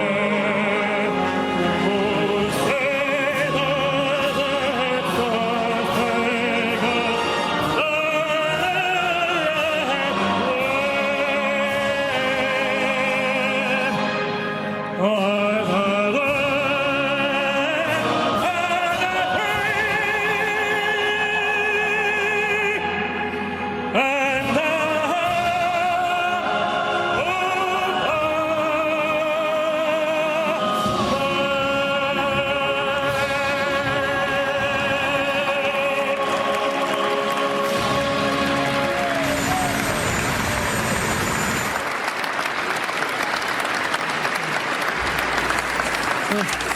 Ladies and gentlemen, please be seated. And as we're getting into the winding down moments of this inauguration ceremony, we return to our Ladies table and gentlemen, to talk about please some of remain what at we've your just seats seen. while the president and official party depart the platform. So as they make their departure, we just have to mention an unplanned part of this ceremony that took place a few moments ago. There was a pause right before Carrie Underwood was to sing. It seems there was some kind of problem with the accompaniment, the band that was supposed to play along with her. And so, yes, spontaneously, she sang a cappella with a few scattered voices. She said, "You're going to have to help me out," to the crowd there. And people did sing along with her, but pretty incredible that she was able. We should also point out that during the singing of the national anthem, we saw the American flag flying at full staff here in Washington, D.C. That's been a bit of a controversy because with the death of President Carter, flags were ordered to be waved at half staff. And they will return to half staff tomorrow, but Speaker Johnson said that they should be at full staff today for the inauguration. Because some state houses, some governors had already made that decision on their own. It's 30 days in honor of a president who passes away, and it has not yet been 30 days. And because the Speaker has control over the grounds of the House, he was able to elevate the flags. And they, as I understand it, will go back down to half staff tomorrow. So I guess the next big moment is going to be the departure of President and First Lady Biden. As we're taking a look at this, you heard the cheers and the applause in the room, and you see, I think that was, there he is, President Biden, former President Biden now, of course, making his way out of the Capitol and leaving Washington. We've talked about this legacy moment for him. He has reflected on that, about this leaving of the place that he so sought for so many years.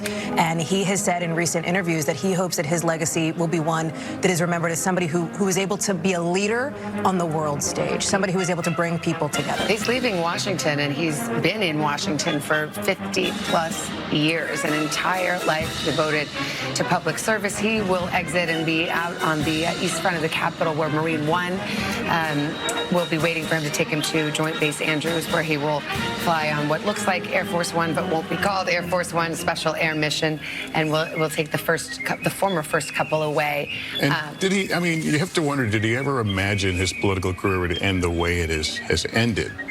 Removed by his own party from the ticket, even the final acts today, pardoning members of his own family. I don't think anyone, Lester, could have imagined that his political career would end this way, because he is such a creature of Washington, and to have some of his closest allies for decades come to him and say, sir, you cannot win, and if you continue to stay in this race, you will drag down the rest of the party, had to be painful, had to be very difficult. He has acknowledged as much now publicly, and that decision, the timing of it, will be debated for years to come. I think it's notable. I'm thinking about his farewell address that he delivered earlier this week from the Oval Office, and a lot of people were expecting him to tick through those 50-plus years that he has served in Washington. Instead, yes, he did talk about his legacy. He also warned that he believes an oligarchy is taking root in this country. So those were some of his parting words as we now wait to hear what he says publicly when he addresses his staff. As we watch these departures, we want to check in with Craig Melvin, who was in Emancipation Hall for the ceremony. That was the overflow room for this inauguration ceremony. Who were some of the attendees that you saw, Craig, and how was it received? You know, Savannah, as we watch these images, we can tell you that President Trump and the First Lady, they are actually on their way here. They'll come down to Emancipation Hall. The President and Vice President Vance, they will be addressing the crowd that's assembled here. Again, we're talking about roughly 1,000 or so folks. That should happen here, we're told, roughly in the next 10, 15 minutes or so. But there was lots of applause down here. There were lots of cheers during the president's address. They started applauding and cheering when the president declared that the golden age of America starts today, and he vowed to put America first. They applauded wildly, even standing applause, when President Trump said that I was saved by God to make America great again. That was the line that got the most sustained applause. So here's the thing. Over the next 3 hours or so here in the Capitol, there are going to be a number of different events. Again, as I mentioned, he'll come down, he'll address the crowd. And then after that, there will be that congressional luncheon. That's always, it's become a part of the inaugural ceremony. And then there'll be some gift giving, we're told. There'll be some gifts given by congressional leadership, some flags that have been flown at the Capitol, some swearing in photos. And at some point, we're told, and this is actually going to be pretty interesting to see, because where we're standing right now, they're going to have to get everyone out of this room. And at about an hour or so later, the president is going to do this first honors. Again, it's akin to a reviewing of the troops, but we're not calling it that because there's apparently some military distinction. But this first honors is going to look and feel like that. You'll have each member of the branches of the military will be represented: the Army, the Air Force, the Navy, the Coast Guard, the Marines, and of course the Space Guard as well. We're told about 150 members of the military or so from those branches. It's going to take about 15 minutes, and at that point, the president will then leave the Capitol. But we're buckled up here and ready to go for at least another 2.5 hours at the Capitol. Okay, stand by there, Craig. We'll be back with you as we watch these departures just past the top of the hour now, 1 o'clock Eastern in Washington. President Trump just sworn in as the 47th President of the United States. We heard a performance a moment ago for the national anthem as the inauguration ceremony inside the Capitol Rotunda appears to be winding down. People are now exiting, but the president still has a very packed day ahead, as Craig noted. Yeah, he just laid out President Trump will head toward the Capital One Arena in Washington after this business here at the Capitol. It has turned into a viewing site and an overflow room of sort for his supporters after today's ceremony had to be moved indoors due to the frigid weather here in Washington.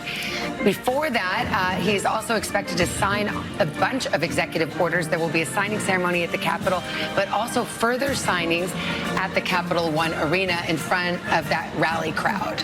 Let's bring in NBC News presidential historian Michael Beschloss. Michael, thank you for being with us. I want to get your first impressions of what the president laid out as to the state of America now and where he wants to take the country. Well, I think the way to look at this, Lester and Savannah, is to compare it to recent inaugurals and recent inaugural addresses in modern times. And you have to say that the sweep of his ambitions, you heard it stated today perhaps more than ever before, in foreign policy, to change America's role, change the way we experience elements of America, and also change American culture and society. Hey, Michael, unfortunately, your audio is breaking up, so I think we're going to take a moment and let that get sorted out and work here in the room here.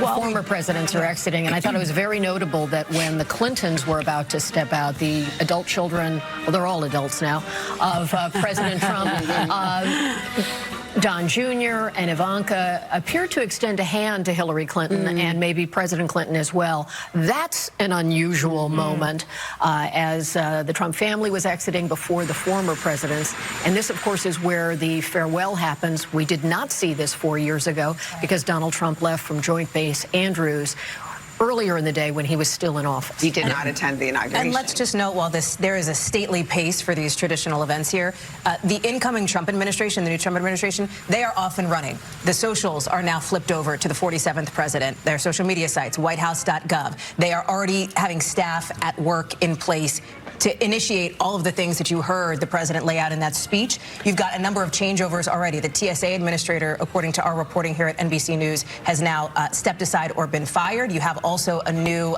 the acting FBI director as well has stepped down. The work is already being done. And by the way, the legal challenges already filed now, several against that new Department of Governmental Efficiency, which the president has talked about that Elon Musk will lead. I'm guessing that coat check is closed here because the folks are going out sans coats on a pretty chilly day here in Washington. Well, to the point that Hallie makes, first of all, what we heard from President Trump was a list of the robust agenda that he wants to start working on today, so much so that I had some Republicans texting me saying this has the markings to some extent of a State of the Union address. And look at the optics inside the room. The Republicans standing to cheer, the Democrats seated in some moments, former President Biden now, former Vice President Kamala Harris with stern expressions as he was quite critical of their record on various issues. President Trump making his own news, saying the Gulf of Mexico will now be referred to as the Gulf of America, saying he's renaming, taking Mount McKinley back. It was Denali. You could have an argument about starting at Denali, becoming Mount McKinley, back to Denali. Well, he wants it to be called Mount McKinley once again as members of the Supreme Court depart. And we're starting to see now what we will is a departure of President Biden and President Trump and Melania Trump there to usher them off to their departure by helicopter and then off to Andrews Air Force Base, where by tradition there's a ceremony and sometimes staffers gather there, Biden staffers. We've got Ryan in the East Front. So Ryan, I don't know if you've got a vantage point here. Ryan Nobles, our Capitol Hill correspondent. Yeah, that's right, Savannah. And we can see the current president, the newly inaugurated President Donald Trump, escorting the former President Joe Biden out here onto the East Front, where Joe Biden will ultimately get on the Marine One helicopter and depart to Joint Base Andrews. Now, this was a tradition that was started back in 1977 when Gerald Ford left Washington for the final time aboard Marine One. Traditionally, presidents outgoing presidents would leave the Capitol by train. In fact, they would sometimes just walk from the East Front over to Union Station and get on aboard a train to travel home. That's how many presidents did before Ford. But once this new tradition was instituted, this became the regular. Of course, this did not happen 4 years ago because Donald Trump chose not to participate in the inauguration activities. Instead, Vice President Pence came all by himself and was walked out by then the newly inaugurated Vice President Kamala Harris. They were in masks at the time, if you remember, because that was the height of COVID. And then Mike Pence left in a car. So this is an opportunity here to demonstrate the peaceful transfer of power as you see the new president speaking to the former president and speaking to Vice President Harris as well. It is bitterly cold out here right now. The east front of the Capitol often becomes a wind tunnel just by the way that it is configured up here on Capitol Hill. And the wind is whipping through this part of Washington right now. That wind will kick up even more once the rotors of Marine One start rotating in order to lift Marine One off of the east front of the Capitol and then take the Bidens over to Joint Base Andrews. Here's the first departure. We just saw the goodbyes there with Kamala Harris.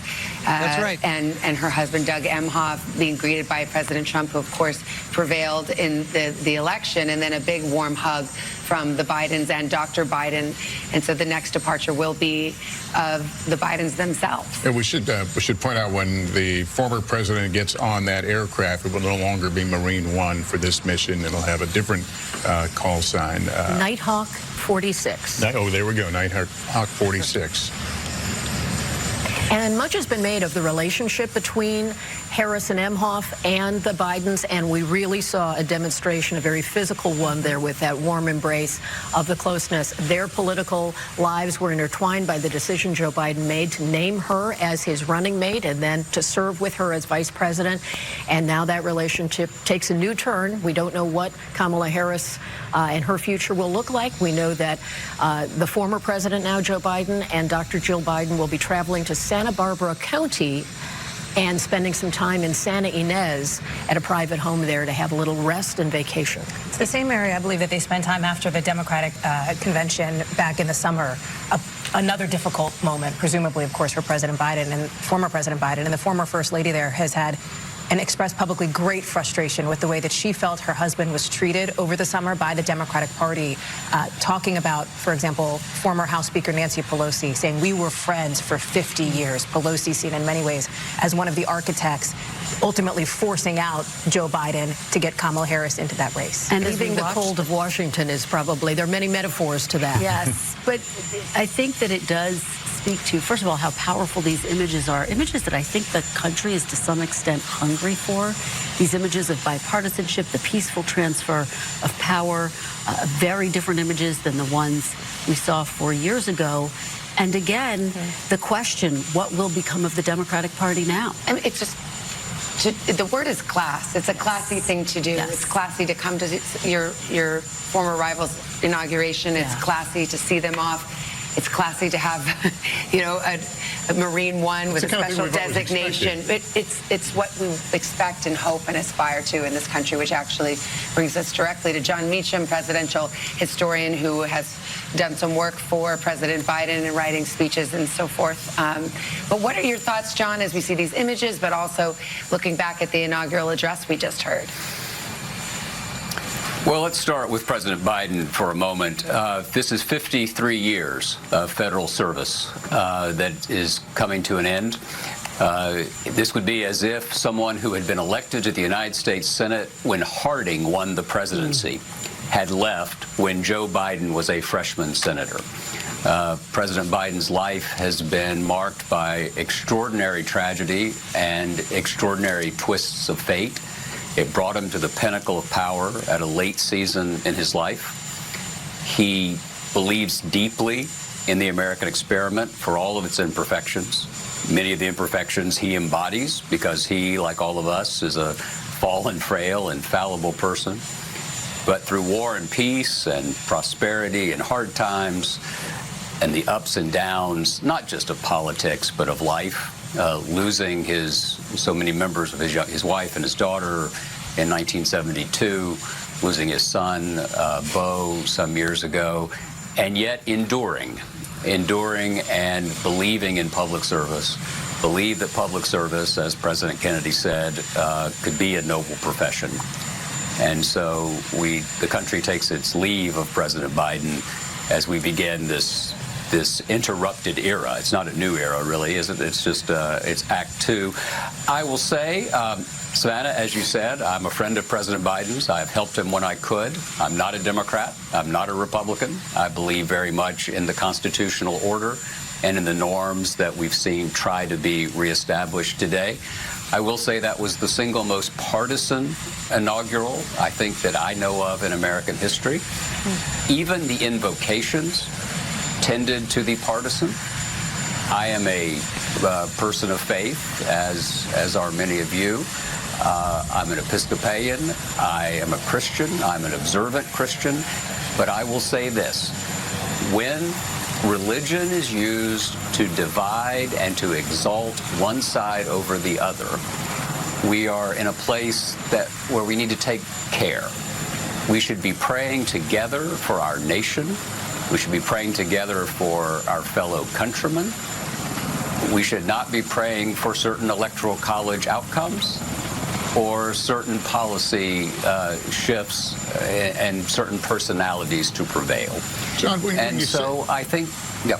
Yeah, when you say all that and characterize it as a highly partisan speech, do you see anything in Donald Trump that signals that this time will be different, that, you know, lessons learned, and when we all, you know, experiences teach us all lessons? Do you see that here?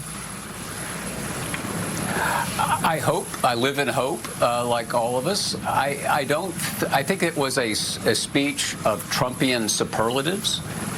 And look, 49.9% of the country that decided to vote chose this path. And I'm not being sentimental or mawkish when I say I genuinely pray for his success, because that is the country's success, which is a phrase of George Herbert Walker Bush's when he handed power to Bill Clinton. In many ways, President Trump is the fullest manifestation of forces that can do great good, but they can also divide us. And so we are now in a position as a country, and this is not a partisan observation, we're in a position in the country where, Lester, as your question implies, in many ways, the course of the country, always intimately entwined with those who are in power, is particularly so in the next 4 years. No one has ever had the impact. I mean, as President Biden leaves, this is the age of Trump politically. That's not to lionize him, but as a practical matter, he has defined our politics for more than a decade. He will continue to define our politics. He has defined the Supreme Court. He has defined, in many ways, cultural shifts. And as a country, we will be either embracing or pulling back from the personality we saw very much on display today. Nighthawk 46, the Marine aircraft used for the part of the presidential fleet, now airborne. The Bidens getting their last look at Washington, D.C. as first couple. You can imagine the conversation that might be taking place. It's a moment where the images match the reality. He's leaving physically and leaving, of course, politically, Washington as well. And then there are those waiting in Emancipation Hall at this hour for a visit from President Trump and perhaps Melania Trump as well. These were people who were able to attend inside, but not in the rotunda itself. So this was the overflow room. And they will get a visit from President Trump in just a moment. There's talk of perhaps some signing of executive orders and actions right there, as is tradition. There's a luncheon that the Presidential Inauguration Committee puts on every year. Didn't do it in 2021 because of the COVID pandemic, but it's back on for this year. And then later, we'll get over to Capital One Arena instead of a parade because of the cold weather. The president's supporters have gathered there. We've got Tom Yamas there. I think we can also check in with Tom. We do expect executive orders to be signed there as well. The president in his inauguration address mentioned some of them. So he's already broken his own news in terms of some of these big changes he intends to make as soon as today. That is correct, Savannah. There's a desk, as we pointed out earlier in our coverage here of the inauguration. Just over my right shoulder, there's a desk where we expect President Trump to sign some of those executive orders right here at the Capital One Arena. He had a rally here last night. Again, he's doing a twofer, if you will, for his supporters. The atmosphere in here is the complete opposite, if you will, to sort of the take that we just heard from John Meacham. The people in here were completely enthralled, as you can imagine, with that inauguration speech that they heard there. Some of the loudest applause lines came when they said they were going to declare cartels as foreign terrorist organizations, that there was going to be a national energy emergency, drill baby drill. And the loudest applause, I will say, came when he said there are only two genders, male and female. This place erupted in a standing ovation. I also want to point out the temperature here. When the Bidens were leaving that helicopter, the crowd here started to chant that song, na na na na, hey, hey, hey, goodbye. So there's a little quote-unquote dunking, if you will, on the Bidens over here. That's the atmosphere, because remember, these are all like the diehard Trump supporters that are out here that have waited in the cold and are now filling up the Capital One Arena. I'm going to send it back to you guys. Yeah, sorry, I want to leave you there. We'll be back later where the president will be, but right now he's about to enter Emancipation Hall, where people have been waiting all morning for their moment with President Trump, and they're about to get it. If you're one of the 3 million people who visit the Capitol every year, chances are pretty high that you've passed through this area. It's the lower level of the Capitol Visitor Center, which was, of course, constructed in 2008. So a number of people waiting to see if they will hear another version, if you will, of the president's speech during the inaugural. Craig Melvin is inside the room. Craig, what are you seeing and hearing? Just moments ago, we saw a number of folks take to the stage. Speaker Mike Johnson there about to speak. We're told that the remarks from the president will be roughly 10 minutes in length. There are no teleprompters there. We're told that the remarks are also going to be unscripted. So this will be the newly elected president of the United States speaking off the cuff.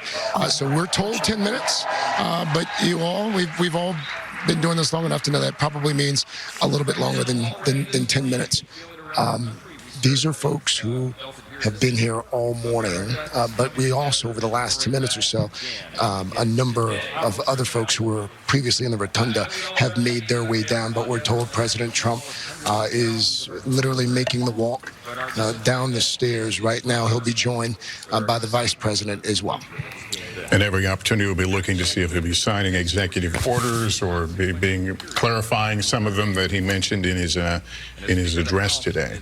And as we wait for him to start signing these executive orders, we're reminded of the fact that this is a former reality TV star who understands the power of optics. And that's why it is quite possible we will see a number of different venues for him to sign these executive orders. And Hallie and Kelly and I remember having covered his first administration. Every time he signed anything, it was a big production.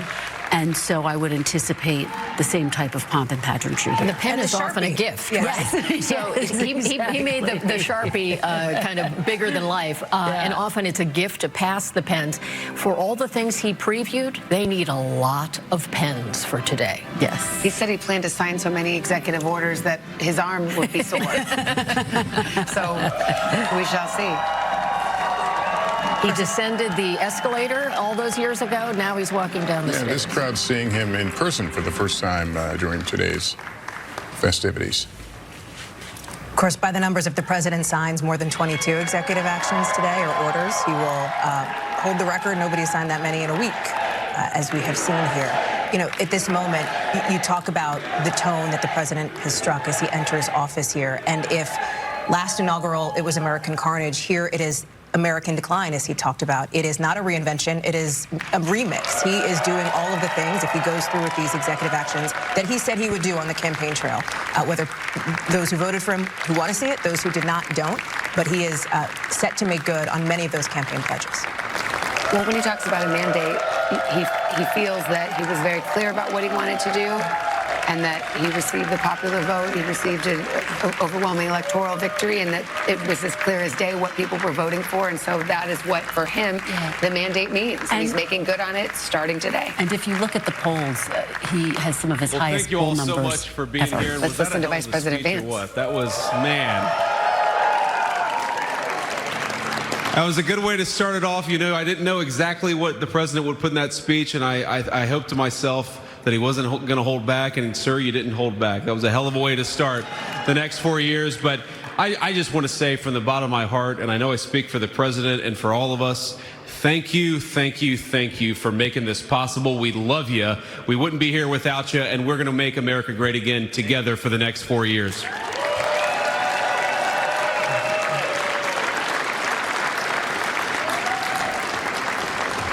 And the last thing I'll say is, you know, having stood outside for about 5 minutes to wave goodbye to the Bidens, thank God we moved that thing indoors, because it was a beautiful ceremony and it was cold as hell outside. So, sir, the 45th and 47th President of the United States, Donald J. Trump.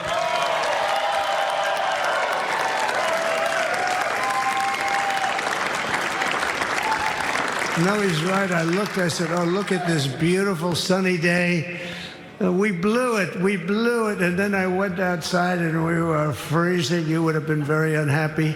The sun was very deceptive, I will tell you. It is cold out. And I'm sort of saying, you know, that was so beautiful today. Maybe they should do it there every 4 years. Does that make sense? I don't know. Because, you know, the outdoor thing is really good, but it gets a little cold around this time of the year, as some people have noticed. And a lot of times they suffer through it. There was no suffering in that room. It was 72 degrees. It was perfect with the best acoustics I think I've ever heard in a room. This is not so bad either. But I just want to say, you're a younger, far more beautiful audience that I just spoke to. And I want to keep it off the record.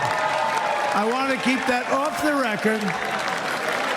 Because I don't want to have all those big shots up there. I don't want to think you're more powerful than them, you look better than them, and I love you. Now, we just had a great time. We just had a great day. This was amazing. You know, when you think we took a journey, I mentioned in the speech, a lot of people said that was not a journey that was possible, and it was indeed possible. I didn't really know too much about what they were saying when they said that, but a lot of people felt it, and we hooked up with J.D. very early. I watched J.D. over a period of time. I endorsed him in Ohio. He was a great senator, and very, very smart. The only one smarter than him was his wife. That was, I would have chosen her, but somehow the line of succession didn't work that way, right? But now she's great, and he's great. This is a great, beautiful couple, and unbelievable career. I just said to him, you are very upwardly mobile, because he hasn't been doing it that long, but he picked it up so quickly. Remember, the first week was a little bit like the fake news was hitting him really hard. And I said, ooh, this may be tough, but after that, it was smooth sailing for him. He took on everybody. He took on the meanest. I don't want to use the word corrupt because we're into a new system, so let's wait till the corruption begins, because it will. But he took on some pretty mean people, and he handled it well. I want to also congratulate Mike Johnson for the job that he's doing.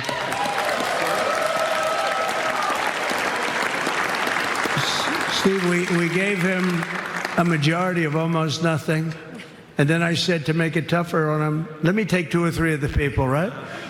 I said, he'll only have to suffer with that for about 3 months. How are they doing, by the way? Are they? Is that moving along? Totally unified. I said, do you mind if I take this one, that one, and a couple of others? He didn't mind. He can handle it.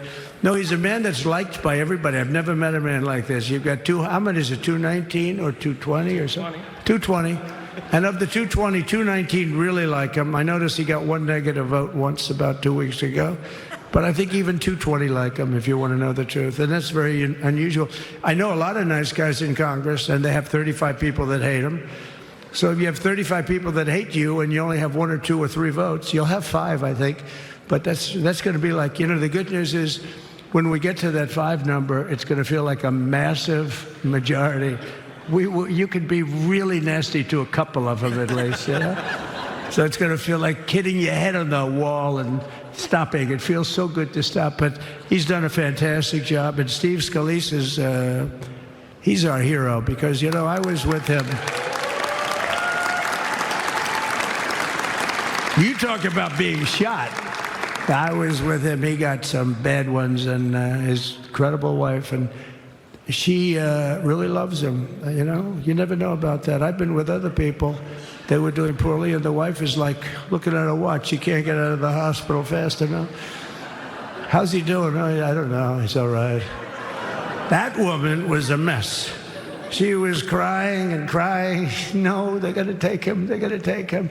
I told Steve when he finally woke up, it was a while, too. The doctor told me it was the most blood they've ever transfused in any patient. They've never done anything like it. And here he is, the picture of strength, right? And he's been a great friend of mine, right? With a family, because of a family. And what a job you did. It worked out pretty much better than we even thought, right? And I did have a couple of things, you know, to say that were extremely controversial. And between J.D. and Melania and anybody else that heard, please, sir, it's such a beautiful, unifying speech. Please, sir, don't say these things. I said, I'm telling you, it's going to play great.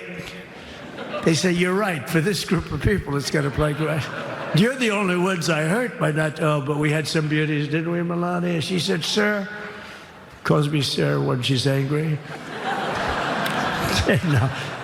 No, I'm only kidding. I better say I'm only kidding, or the press is going to pick that one up loud and clear. No, but she said, no, I think it would be terrible. It's such a nice speech. I think it's, you know, it all depends on your delivery. How was the delivery? Was it good?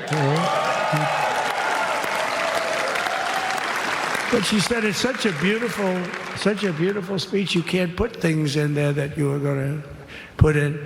And I was going to talk about the J6 hostages, but you'll be happy because, you know, it's action, not words that count. And you're going to see a lot of action on the J6 hostages. See a lot of action.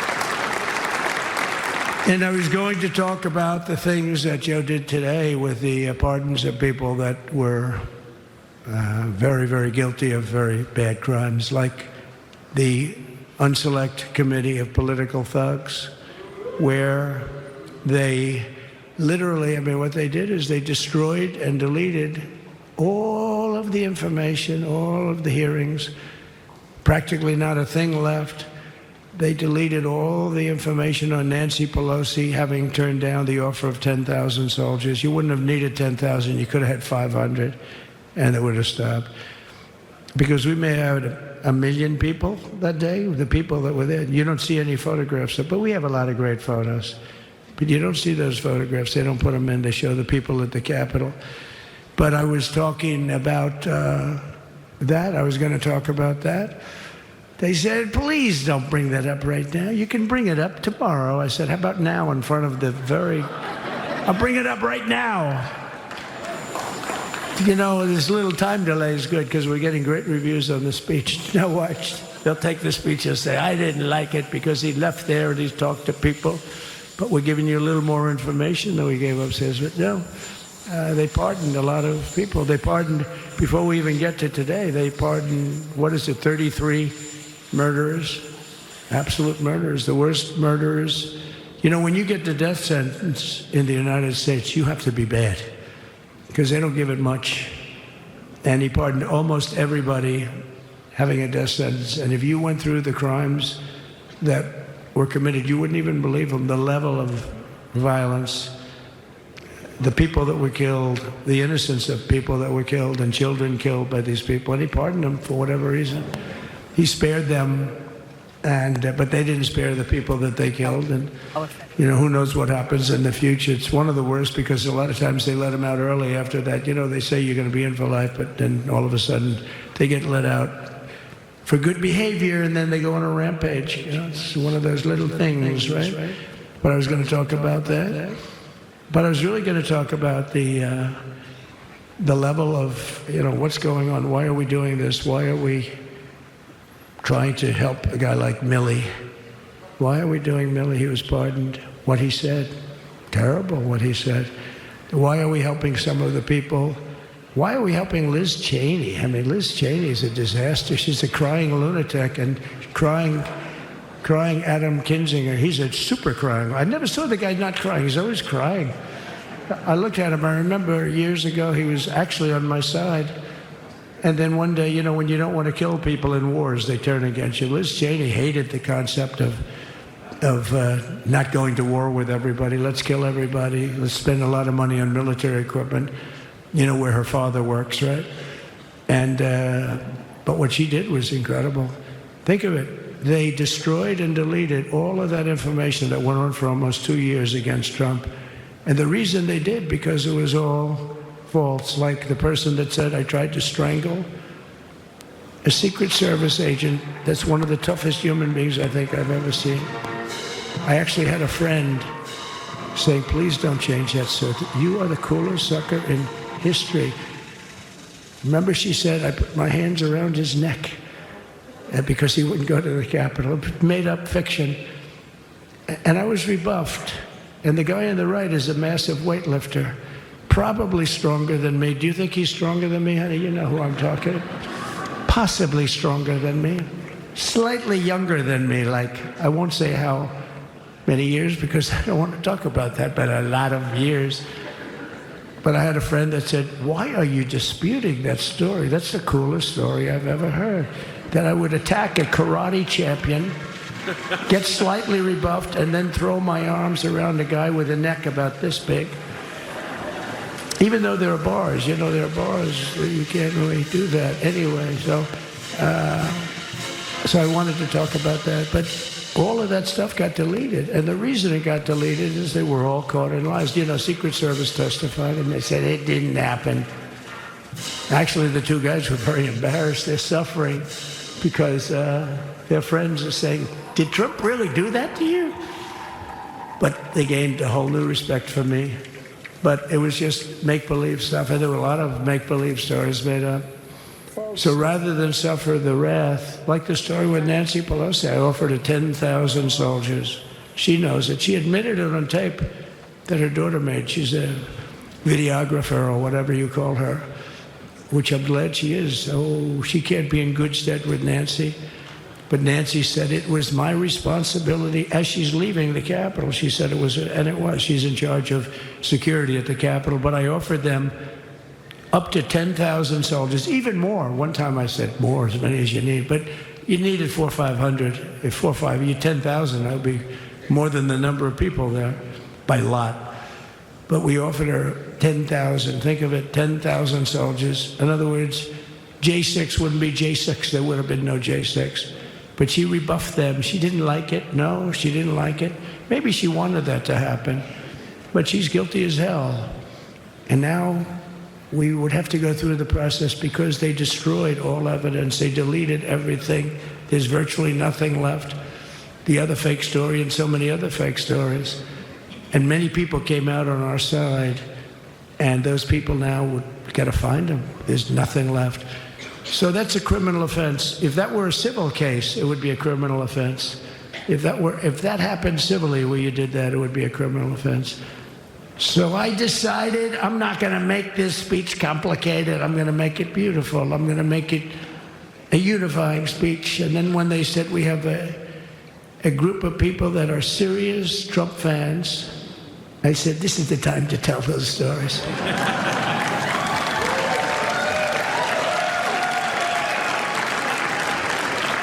He knows.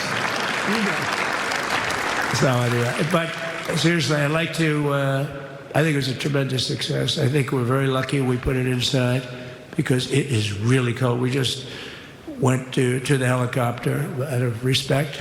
something that's taken place for a long time. I guess it's as old as helicopters. You used to get into a stagecoach, now you get into a helicopter. Times change. But it's pretty old custom. And it's a beautiful custom, actually. It's a beautiful custom. I wish we could have had a better relationship. I wish we could have had a better relationship between Republicans and Democrats. I was with Senator Schumer. I said, Chuck, I think it's time we all start getting along a little bit because it doesn't make sense. I mean, we literally never get a Democrat vote. They never get a Republican vote, almost. And although there is a bill coming up very shortly that we have a lot of Democrat votes, right? That's going to be a very beautiful bill. We're going to have a deciding, I would say, within a week or so, I think. And it's going to be a very good bill. You all know what I'm talking about. So I just want to thank you all for being here. You have been our fans from day one. All these people all over. You've been our fans. This has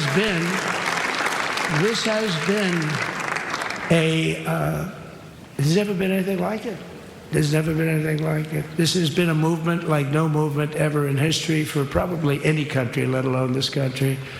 You know, if somebody's running for president, and if they go out and they announce they're going to Arizona, they're going to Nevada, they're going to someplace, if you have 200 or 300 people, that would be standard. Ronald Reagan would go out.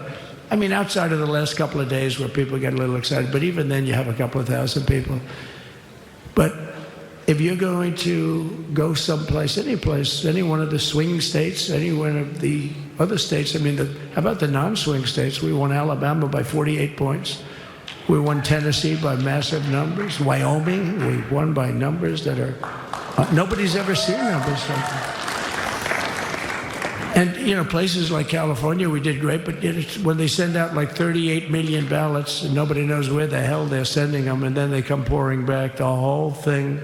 You know, they passed a law in California that if you work in an election bureau and if you so much as ask for a voter ID, if you say, sir, ma'am, could I please look at your voter ID? They have the right to put you in jail. You're a criminal. Can you believe that?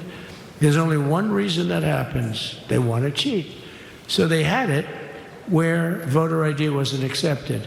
But now if you even ask for it, this is seriously a bill that was just signed, passed in their legislature, and it was signed. And I think when we get things cleaned up and we get back to a little bit of normalcy, I'm going to ask the Speaker to really get involved, because I think we would have won the state of California, because, you know, if you look at my numbers with Hispanic, we're at 56%. And we were winning. We won the Texas border that had never been won. As the governor said, he's doing a good job, the governor, by the way, of Texas. But as the governor said, it hasn't. Oh, did I get lucky? Did I get lucky? Supposing I said, you know, he's not here, but the governor of Texas has done a terrible job. Wow, look at you. You mean we couldn't get you up in the front row? I tell you. Supposing I said, J.D., the governor of Texas, he's not doing his job. You heard what I said. See, I didn't know you were there. I said he's doing a great job. He's doing a phenomenal job. But now you're going to have a partner that's going to work with you, because you didn't have, not only didn't he have a partner, he had people selling the wall, right? We have a fence structure that we worked on, the governor worked on with me. And I didn't love it, to be honest with you. I wanted a nice precast concrete, you know, 40, 50 feet high, like a beautiful, could have been a T-shape, Y-shape. I love construction. I wanted that sucker to go up maybe 50, 60 feet. It would have looked beautiful, a nice Y shape. And they said, the problem is, sir, they climbed that like a rabbit. I said, what do you mean? No way. And they brought some of these guys out. They climbed it like... And the other thing is you hit it with acid and the thing will disintegrate. You know, they have things for concrete. So they needed very hardened steel, very special steel. And then they needed 7,000-pound concrete inside that steel, inside that steel. And then they have a rebar that's the toughest steel made. Very hard to cut.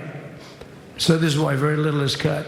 I mean, it's right. And then they put a anti-climb panel on top. I hated it. I said, it's so unattractive. And I said, why would that work? I don't believe it works. And I went to watch the Border Patrol, gave a display. We had actually 2 sets of climbers. The guys that climb up walls with drugs on their back, I mean, they got like 60, 70 pounds of drug, and they go as fast as you can walk. They go bip, bip, bip. Or we have Mount Everest type climbers. And honestly, the drug guys were much better. I couldn't believe it. The drug guys blew them away, right? But it's true, the anti-climb panel, they couldn't get around it. They just couldn't. You didn't have it. So sometimes you sacrifice beauty for efficiency. And we did. So we built this wall, and we built over 500 miles of wall. That's why we had such good numbers. The famous chart that came down, very thankfully, the chart that came down on my right, Governor, had I not looked over there, I'm not speaking right now. You might be speaking here. You want to know the truth? You, JD, we've got a lot of great people in this party, but I got very lucky, but we had the best numbers we've ever had. But I bought, you know what happens is when you fill it up, it's like water. You fill it up. Now we have 571 miles of wall. And they would always say, you know, when we renovated a wall, so there'd be like a piece of plywood sitting there for 60 years, or a 2x4 sitting for 60 years on the ground and rotting.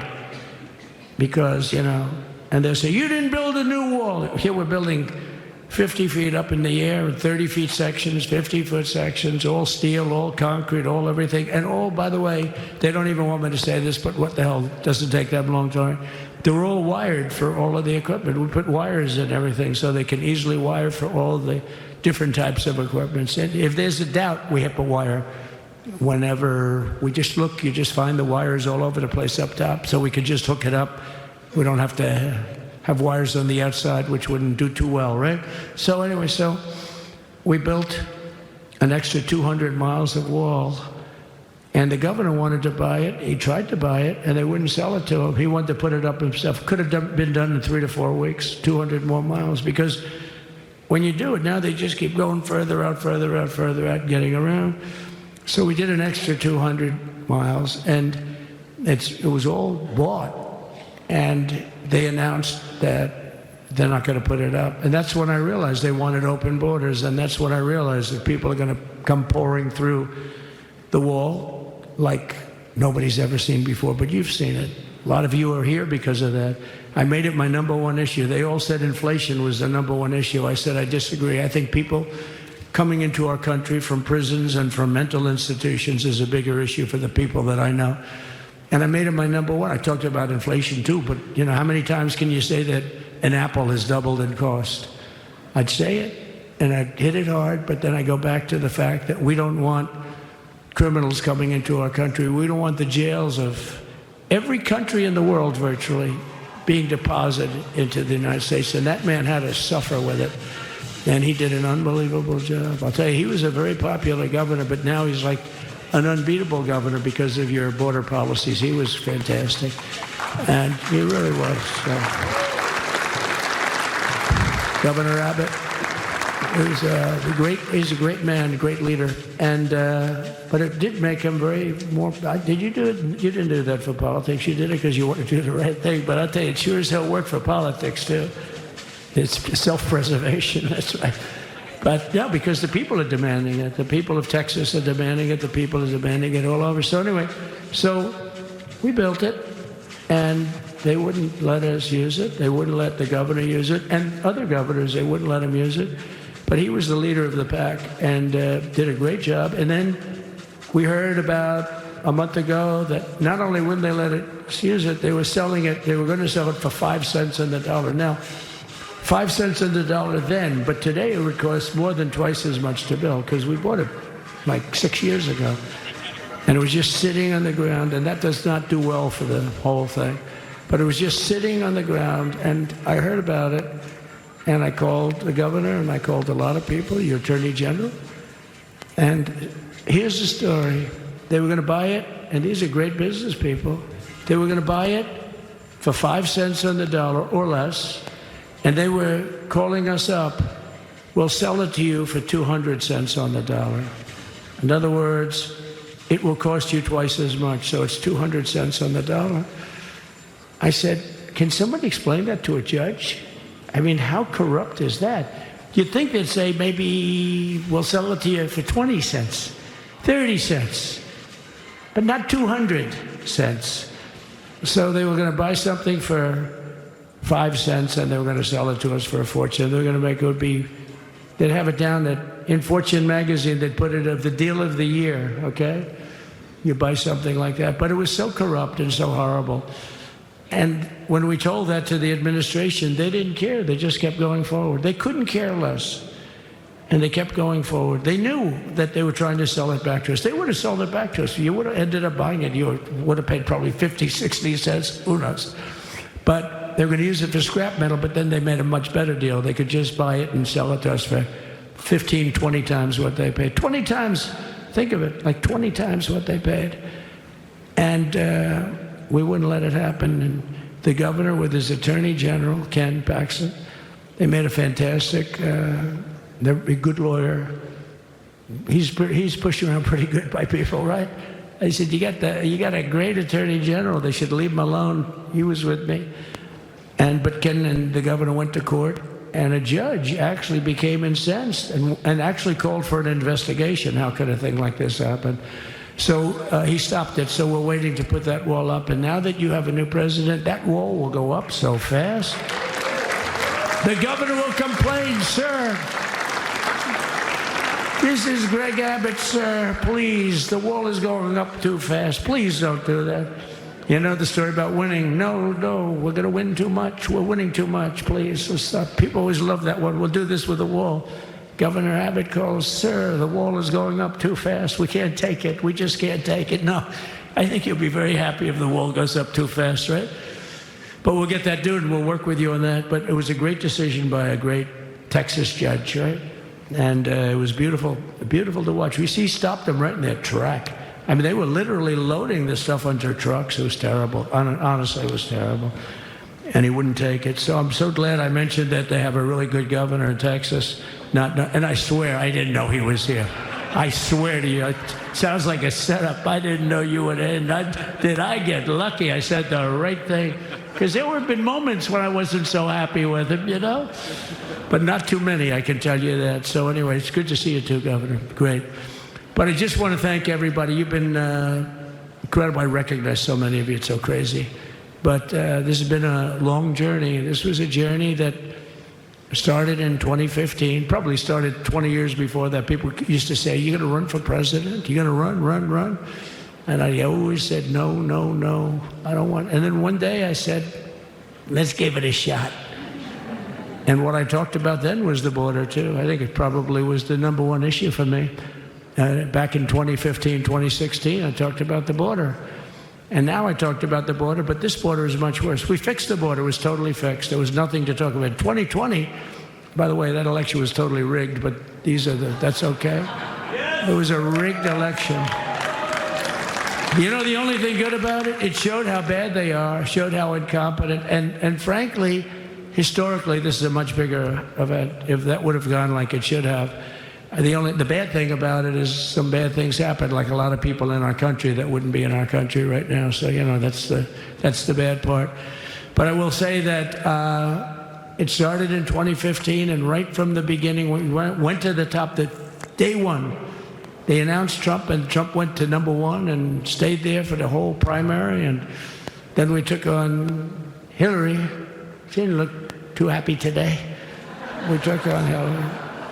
A very nice person. Wow. But we took on Hillary, and we defeated Hillary, and then we did much better the second time in 2020. You know, we got millions more votes. We got millions, like 10, 12 million more votes than we did the first time. No president has ever gotten that many more votes. I got like 9 million more than anybody else had ever gotten. And they said we lost. And because of that, I said to Melania, what do you think? And she said, you want to do this again?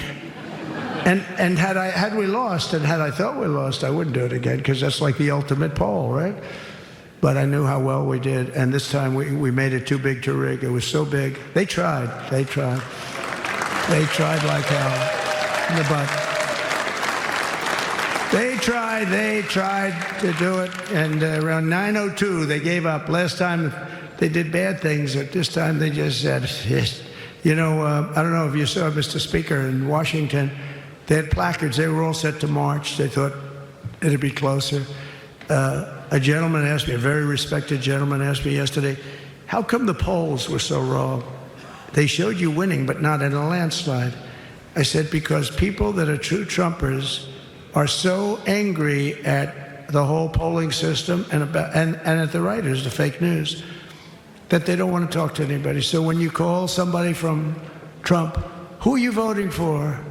They say, it's none of your business. I'm not telling you. And that was probably 40% of the people they called. So they would discard that one, and they didn't show that. And then when the election happened, you know, the vote came, and it was much different, much higher than we're going to win, but they really thought, they couldn't believe, the one man said, I mean, it was so much higher. We won all 7 swing states. We won the popular vote by millions of votes, which is hard for a Republican. I'll tell you who came through. The unions came through. The auto workers were great. The Teamsters were great. The firemen were great. I think almost every union was great. The only one that weren't great, although Sean was great, and the Teamsters, Sean O'Brien, the head of the Teamsters, was fantastic. But generally speaking, the head of the union was against Trump, but the union would be with us for like 80, 85%. Look what we did with the auto workers in Michigan. Look what we did with the Teamsters. The Teamsters were unbelievable. They were a solid Democrat vote, and they voted for Trump. So we had a great experience. This has been, now we have to go to work and get it done, because we have to do something that's going to be great. We're going to turn our country around, and we're going to turn it around fast. And I think this was a better speech than the one I made upstairs, okay? I think this was better, JD. I think this was much better, and I got to see my friend. So, Governor, take care of yourself. You call me, we'll start working. You know what that means with him? He's going to be calling me tomorrow morning at about 6. And I said, how about next week? You call me, and we're going to get it started real fast. We'll really help you a lot. You've done a fantastic job protecting something which is, it's not supposed to be for the states. And amazing job you've done. Thank you very much. And I want to thank everybody. And I have a First Lady who's been incredible.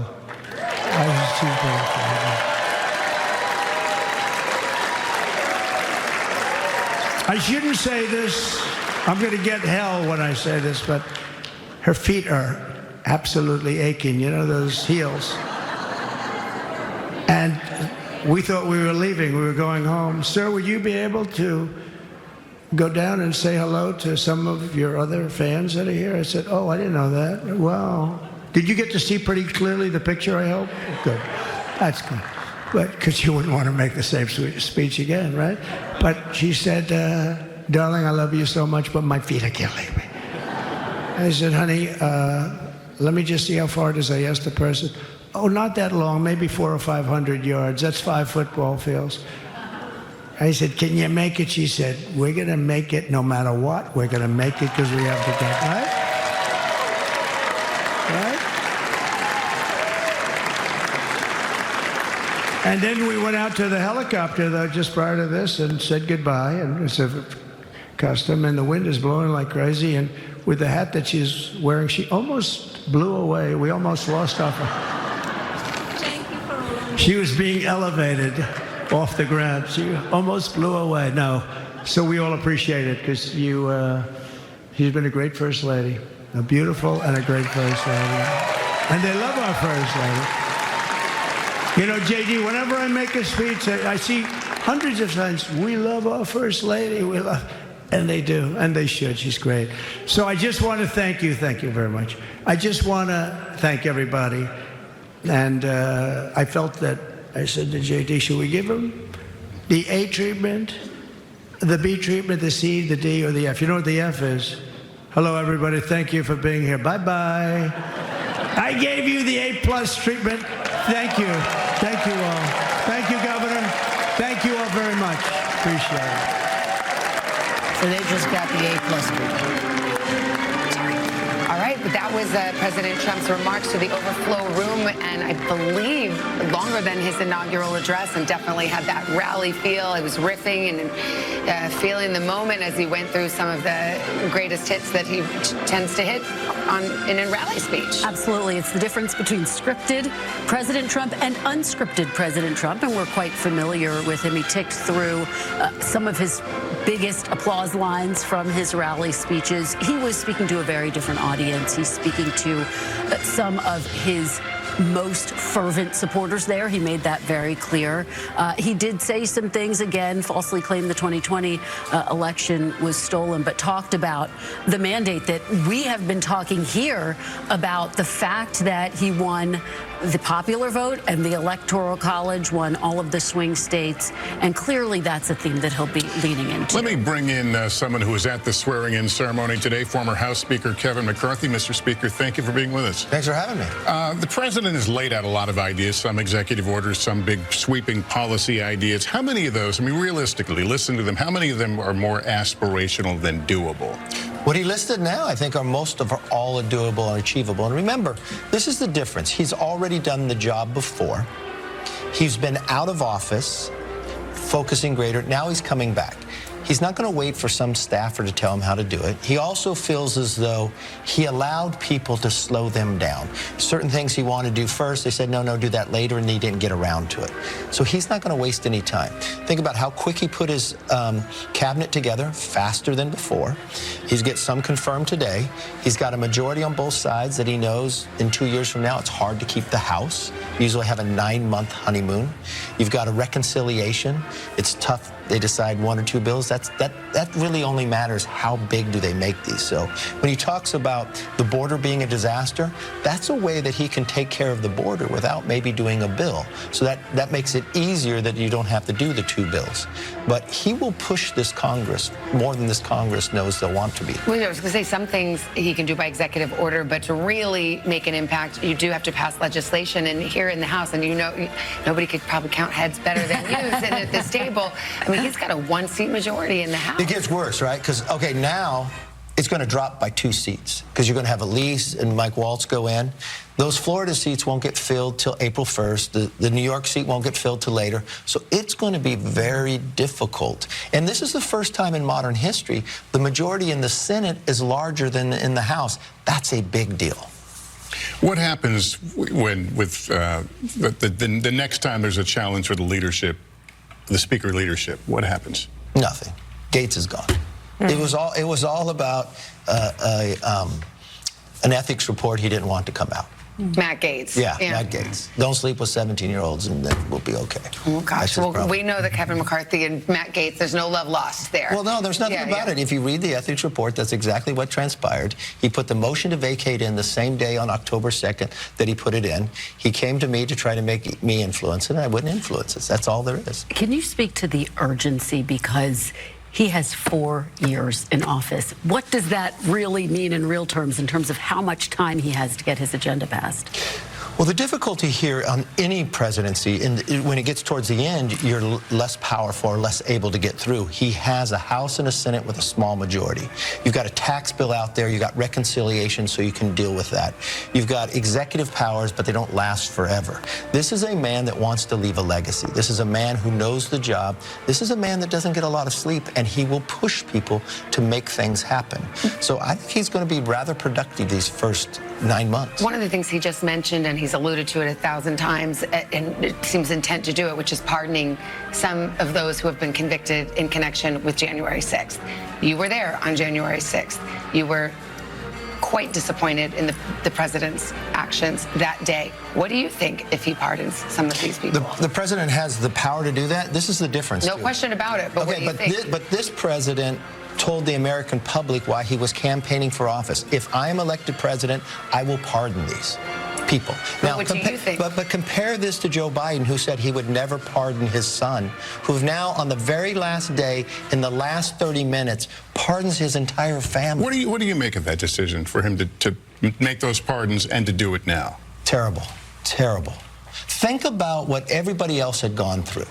Why pardon your family?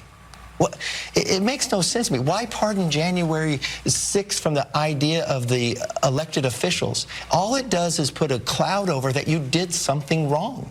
These people didn't ask for it, but you must know something that other people do not. And why do you wait to 30 minutes before? Why did you tell the American public you would never pardon your son, and you do it? Now, the difference here is whether you agree or disagree about what President Trump's going to do. He told the American public ahead of time. They put that into consideration whether they vote for him for president. So he's just keeping a campaign promise. There's no question. I mean, he was as clear as day about what he was going to do, and now he's going to do it. I just wondered for you, as somebody who was there, how does that sit with you? He's not going to do a, from what I know of it, it doesn't seem like it's going to be a blanket pardon. There are some people that have been sitting in there that I don't believe have been given their justice. They've just been sitting in there. I don't think that's right. Is retribution still on the table for this new president? See, this is the thing that bothers me the most. For the people who are opposed to President Trump, all they talk about is retribution. I have not seen him put retribution into anybody when he has had the power. But he's talked about it. But he's talked about it, but I've only seen the other side do retribution to him and everybody else. I will tell you this. 4 years ago, when President Trump left office, everybody who worked for him got blackballed, that nobody could be hired, that nobody could work any place. And then everybody had to go through attorneys. Everybody was getting prosecuted. Everybody was being looked at. President Trump had to go through. And to what the Democrats did to President Trump, they helped elect him by prosecuting him, because what they misread with the American public, when they would prosecute him for something they would never anybody else in America, that's when you literally felt across America, this is wrong. And yet, Mr. Speaker, the president has put in place, or hopes to put in place, somebody like Kash Patel to lead the FBI, somebody who has made a list of people he decries as deep state individuals. Critics call it this enemies list. You heard Pam Bondi, who he wants to be his next attorney general, get questioned about this. How do you square that, what you're talking about here, with the actions that the president's taking? But what I listen to, too, is that they would follow the rule of law, that they wouldn't put... Do you believe Kash Patel would do so if he was... I do believe so, because I know Kash Patel. And, you know, it's an interesting thing. I've watched people sit back and say, I want to go after you because you say you might do something in the future. We live in America, right? You're innocent, proven guilty, but now they're going after this. They will uphold the rule of law. But they saw the other side of this, that people using prosecution against them that wasn't right. I think they'll be more apt not to use it. I mean, we don't have time to get into all of it. I mean, we talk about upholding the rule of law. I mean, there was the prosecution, for example, in Florida for mishandling classified documents. It seemed to be as clear as day. I mean, pursuing a prosecution under those circumstances is not an abuse of the rule of law. It's a pursuant of a vindication of the rule of law. Okay, but this is all fair, too. Okay, that was on President Trump. But at the very same moment you're saying that, you had a President Joe Biden that had the documents inside his garage. But this is something that was different than the two. He had a document when he was a senator. I've been part of the Gang of Eight. At no time, at no place, a House or senator could ever take a classified document. Done deal. But he had one. Did he get prosecuted? No, no. What did they say? He's too old. But he's sitting as the President of the United States. So this is what we talk about, fair treatment. So when people on the other side of the aisle say, oh my God, President Trump may do something in the future, he hasn't. Give us the time and place. Let him govern. If he does something wrong, that's appropriate time to make an argument. But right now, I just watched a nation have an opportunity to heal. I watched world leaders come to this inaugural. I've watched people who spent millions of dollars against him sit right behind him and are excited. What do you think I watched titans in business say they're changing their process of how they run their social media companies to be fair. What do you think, though, about someone, yes, there were world leaders here, but someone who is calling for, you know, Greenland to be taken, the Panama Canal to be taken, sovereign entities? Knowing President Trump for a long time, he's always a business person, right? So it's always kind of a negotiation. And what he's trying to do is put America in a better place for that negotiation. Now, he has a legitimate argument about the Panama Canal. If China controls both entrances of the canal, that puts the future of America in jeopardy, especially from a military point of view, or if we need to run commerce around. So if he talks tough, is this a Teddy Roosevelt? Maybe that's a good moment. Maybe it's a shock moment to China, and maybe it's a moment to Panama. Don't let China control this canal. Can I just say that as we're having this robust discussion, we're looking inside the Capitol. There's a luncheon taking place right now. This is a great luncheon. Per tradition. Kevin McCarthy, the food's good? No, it's a small luncheon. It's a nice luncheon where you get together. The former presidents will be there. It was one of my favorite things, the Statuary Hall. Yeah. Actually, I think this time around the former presidents are not. They're not this year. And 4 years ago, it was canceled because of the pandemic. We walked around. But we'll see. But this is one of the nice traditions where people do mix and mingle. And one of those rituals that people, I think, like to see, that our country, even if just for a day, even if just for a moment, that there's collegiality. And a chance to mix with those titans that you were just talking about. And do you see any risk, sir, for overreach in his goals? I mean, that's Justice Kavanaugh talking to Mark Zuckerberg. That's a moment. That's a moment. If he wants to accomplish things with mass deportations, that there wouldn't be sufficient funding to actually make that happen, or there wouldn't be the political will when it reaches into farm communities. You're from Bakersfield, California, where undocumented workers keep the economy going. Is there a risk that what he has promised could come up against political problems for him? Well, this is where you got to understand what is he said, even in today. He's not referring to those people. He's referring to those more than 1.3 million who are sitting in jail. He's referring to someone who came here illegally and have created a felony, who killed somebody, who's had raped somebody. He says, let's remove them. If he gets to a different level, that'll be a different discussion. But he has not said that yet. So I think from a standpoint for America, we should pause and let's get this, because I've watched cities across America, New York, everywhere else.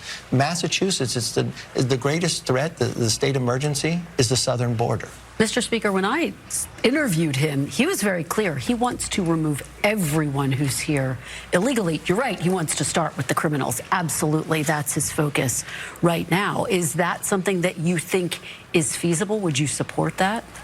Removing the criminals? Yes. Well, everyone, in addition to the criminals. To be fair, if somebody comes here illegally, you're breaking the law. So let's create a country that maintains its law. But I don't think, if you look at America, 85% of America agrees. If you have come here illegally and you have committed a felony, you need to leave.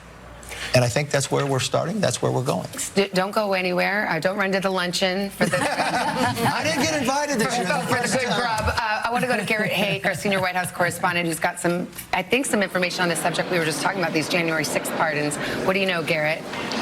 Well, not as much as I'd like, Savannah. We're still waiting to see exactly what is going to come down from the president and his team today. But we know that there is a list prepared by President Trump's team for those pardons, and it is expected to come down today. Now, the president has a menu of options at his disposal here. If he wants to pardon folks who have perhaps already completed their sentences, he could pardon as many as 700 people with little practical effect. These are people who've gone in and out of the justice system already. If he wants to pardon folks who are convicted of or pled guilty to nonviolent offenses, which is what J.D. Vance has suggested that he might do, the numbers could be even greater. I think what Donald Trump has described and what his team has described as a gray area is where this gets a little bit sticky here. Maybe someone who was charged with a violent crime who pleaded down to something less. It is, I think, the big question is are those folks who assaulted the Capitol police officers, convicted of assaulting the Capitol police officers, the same folks who protected Speaker McCarthy and all these other lawmakers and we reporters up here on that day, among those who are on that menu of options that the president will choose from. Nevertheless, we do have reporting now confirmed that that list does exist. It's a matter of time before the president signs off on it and we see who's on it. I will tell you at that rally last night, just down the street at Capital One Arena, he said that his supporters would be very, very pleased with what he ultimately decided to do about those January 6th hostages, as he calls them. Savannah? All right, Garrett, thank you. All right, let's bring in our senior business correspondent, Christine Romans, now for more on President Trump's actions on energy and the economy. Yeah, well, what we're hearing from the White House and the second administration White House officials is that they're going to try to make America affordable again. We expect the president's going to start signing these memorandum of understanding and these EOs soon. But the point here is they want to unleash America's energy resources, reliable and consistent energy resources. I think you're going to hear about Alaska. We heard from incoming White House officials earlier today that they really want to be able to unlock natural resources, mining, minerals, and also energy in Alaska. And that, of course, has been something that the Biden administration has tried to limit the amount of leasing oil and energy on those lands. I think you'll also hear about what the new White House calls the EV mandate. They want to make it so that American citizens don't have to think about their shower heads, their light bulbs, some of these things that you've heard Trump on the campaign trail many times say that Americans are being pushed into energy efficiency unfairly. So you'll probably hear more about that. And we're expecting a memorandum of understanding on prices and getting prices down. So not necessarily an EO, an executive order on prices, but you'll hear the White House talk about the ways that every single agency can try to lower prices for American citizens. And again, when you talk about energy and what the president wants to do with energy, he's hoping to lower energy prices, and that, Lester, will lower prices for everything else. So that's how they're sort of looking at the inflation part of the story. And then, of course, he will declare a state of emergency in energy and also at the border. And, of course, mass deportations and border actions, of course, could also affect the economy in the days and weeks ahead. So waiting to see exactly what of these 5 binders of executive orders and memoranda the president is going to sign in the coming minutes and hours. Yeah. Lester. Christine, thanks very much. While we have the speaker here, I want to get your thoughts on the pardoning. We learned a little bit more information on the pardoning of J6, those who are convicted. What do you think? Well, I mean, if he's going back, this is something he said during the campaign, so he's following through on his promise. If he's pardoning people who have already served their time, I don't think he'd think of people big argument. I think the only place people have a big agreement on, and it doesn't look like he's giving a blanket one. For those who are doing any damage to the Capitol Police officers, I think there would be a difference. So there's a line he probably won't want to cross. Yeah. It is worth noting that as the president is delivering these remarks, as he's talking about the potential for these pardons, he's doing so in the place where we saw what went down on that day, on that attack on the Capitol. And it is only the 3rd time that President Trump is back at the Capitol since January 6th. And here he is, and we heard him in those remarks continuing to push those election fraud claims, those election fraud lies that he pushed after the 2020 election, which obviously were not the case at the site where his supporters sought to overturn the legitimate results of that 2020 election. And so it is, I think it is a moment where we're talking about these images of unity, these images that, as you say, Mr. Speaker, the president is looking to extend an olive branch, but there's also a gravitas to this moment as well, I think, for a lot of people in that building. But there's something here underreporting here, okay? This is the first time in more than 30 years a Republican president won the popular vote. You sat at this table for hours wondering whether this election would be close or not. He won every single swing state. The country has made a decisive decision. They have all the information about January 6th. They have everything else. The only thing new they have today is that the past president, Joe Biden, just pardoned his entire family. His entire family just got his brother, who said he wasn't involved with his son getting money from China, that we found out that became true. A laptop that they told the American public before the last election, and they used 51 people. Former CIA director said this was false when they knew that it wasn't. I mean, to go back and pardon things and lie about it is a real difficult. Just want to point out, this is a signing ceremony right now. You're understanding these are not executive orders. This is not. These are things. This is on the Senate side. It's right after you become president. You go in there. It's the different papers of becoming president that he has to sign. He has a number of pens. And if you'll notice, let's look at that pen, because before all presidents had these little ink pens. He likes the big felt ones. Changed it. And when he did it, it saves money.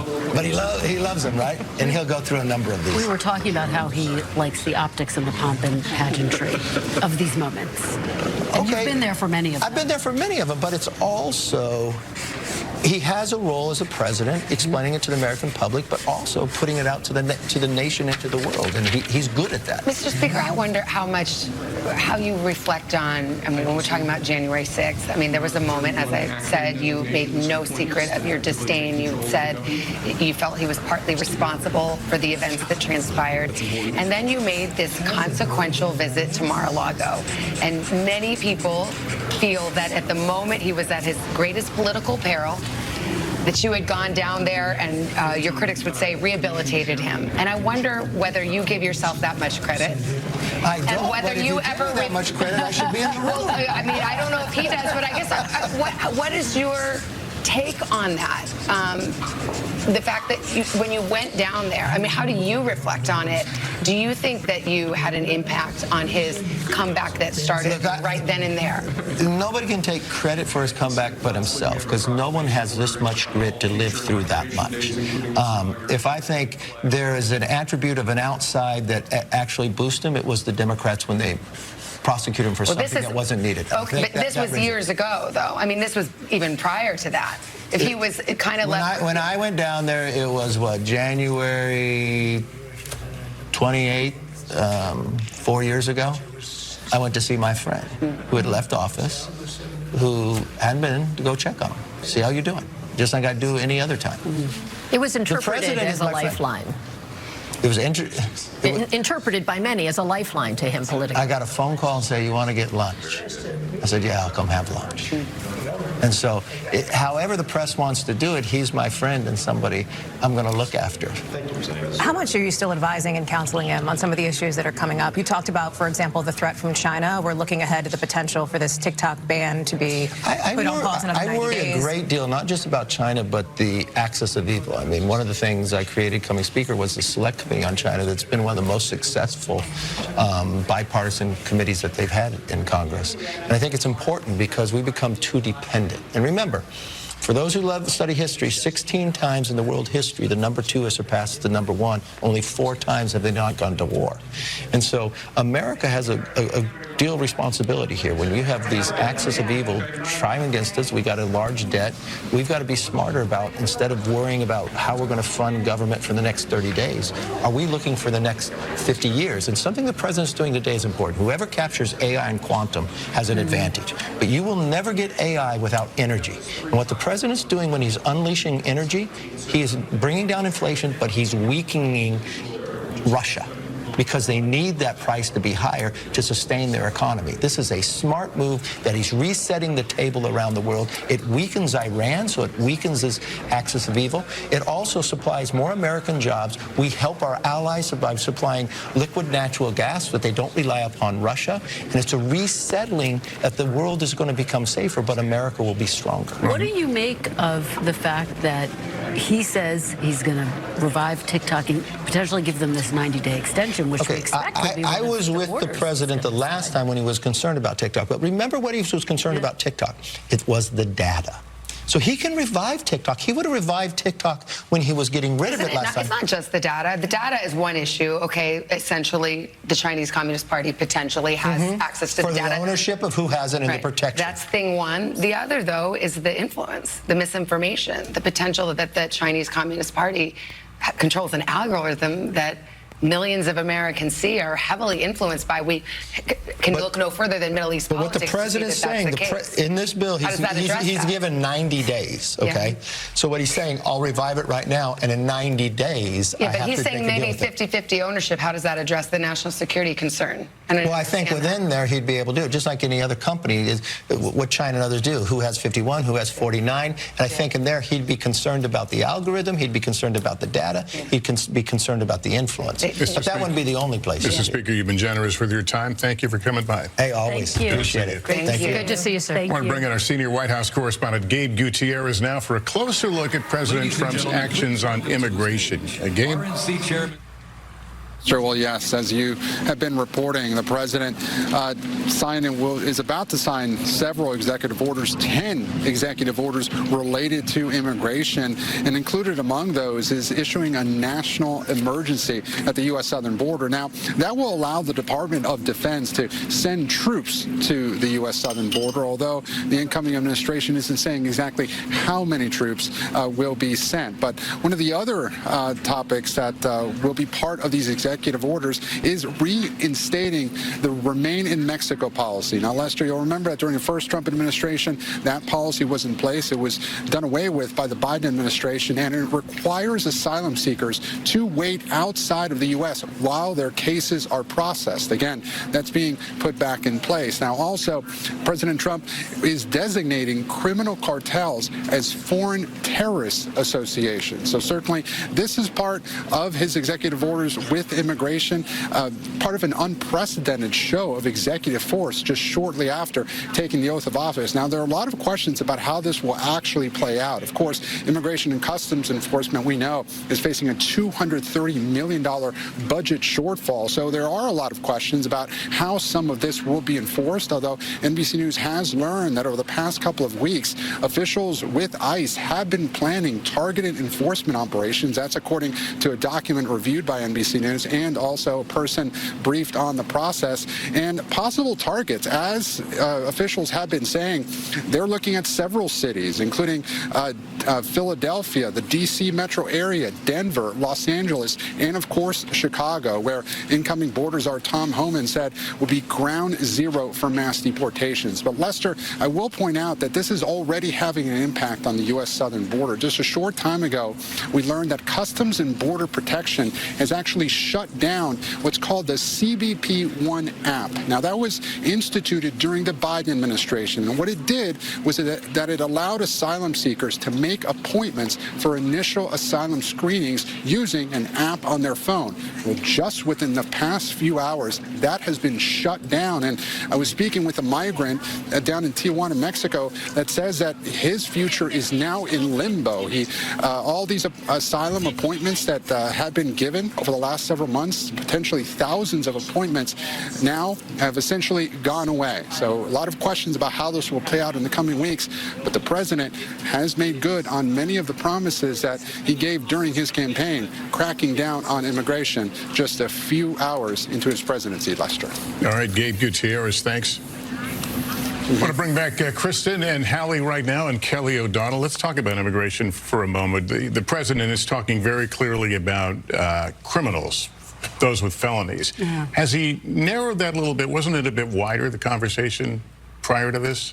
It's been a moving target throughout the course of the campaign, but the one thing that the president has been clear about, and I think back to those moments when I think all of us were sitting together at the Republican National Convention with signs about deportation, mass deportation. The president has been clear. This is one of the key platforms that he ran on. He has talked for months, if not longer, about this being a day one initiative here. In addition to things like Remain in Mexico, in addition to things like the other immigration actions he's talking about here that you heard Gabe run through, the bottom line is this: he consistently pulled very well on this issue, which Americans said mattered a great deal to them. And we always saw, whether it was against then President Biden or then Vice President Harris, we always saw President Trump doing better in the eyes of the American people. And that is part of, not all of, a part of what propelled him into office this time. And you know that because the Democrats started to talk a little bit tougher on immigration. I mean, not far enough, obviously, for the American people. But Kamala Harris ran tougher on immigration than Biden ever did. But even Biden, toward the end, trying to get this bipartisan border security bill across the finish line, which Trump then tanked because he felt he'd rather have the political issue. By the way, it was a winning political issue. Absolutely. And President Biden signed an executive action to crack down on illegal border crossings and those who are seeking asylum. He got some backlash from those within his own party for doing it, but border crossings and illegal border crossings did decrease significantly after he did that. I think it's worth noting President Trump's going to sign a number of executive actions today related to the border. The action really then moves to the Congress. I talked to the president about this. How much is it going to cost? He said, there's no price tag on this. Doesn't matter what the cost is. Well, there actually is a price tag. It's about $88 billion per year just to remove 1 million people. I asked Speaker Johnson this weekend, are you willing to pay for that, no matter what the cost? And he basically signaled, yes, we're going to find a way to do this. But saying it and doing it are two very different things, because that could potentially add a lot to the debt. Well, yeah, and plus to say nothing of Trump tax cuts, which will also be expensive in terms of revenue going down. But of course, the age-old argument is, well, if you juice the economy, then we'll get more tax revenue, which is a boring policy topic for another day. But here we are in the luncheon room where they're all sitting down about to have a lunch of beef and crab cakes, among other things, and some wine. Some day drinking will be taking place in this room, and President Trump is expected at any moment. But if you're just joining us, he is the President of the United States. He was inaugurated just about noon, as the Constitution dictates, and a little bit later on, in lieu of this parade route that we normally would see because of the cold weather, it's all been moved indoors, and he will go to the Capital One Arena, where there's a crowd waiting for him that has been there all morning, that's been able to watch all of this unfold on live TV, but they will get an audience with the president as well. And Statuary Hall gets its name because there's a statue representing each of the states, and so those tall beings you see around the perimeter there are a part of really the grand spectacle of what that place is. It has been the scene over time of some of the great deal making, which certainly President Trump would enjoy in politics. And so when you have these potential cabinet nominees, there we go.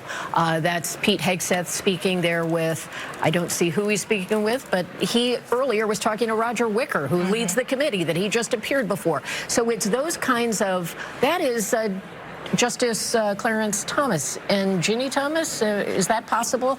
Someone will check me on that. It's possible, You're but we backing your can't head, see. yes. Yes. It gives you an opportunity to have interactions between people who will have extraordinary access to the president.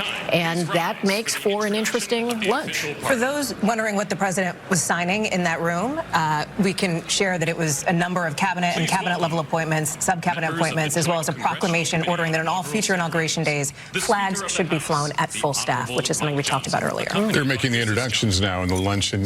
Speaker of the House Johnson is Honorable Charles Schumer, accompanied by being introduced, and along with the rest. House Majority Leader, the Honorable Steve Scalise, accompanied by Mrs. Scalise, and House Democratic Leader, the Honorable Hakeem Jeffries.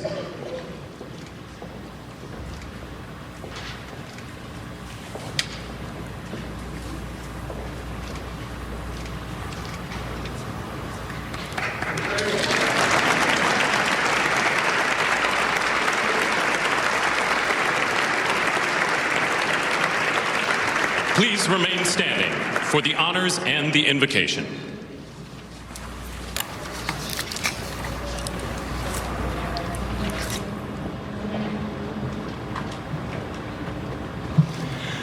Ladies and gentlemen, escorting the Vice President of the United States, ranking member of the Joint Congressional Committee on Inaugural Ceremonies, the Honorable Deb Fischer and Mr. Fischer.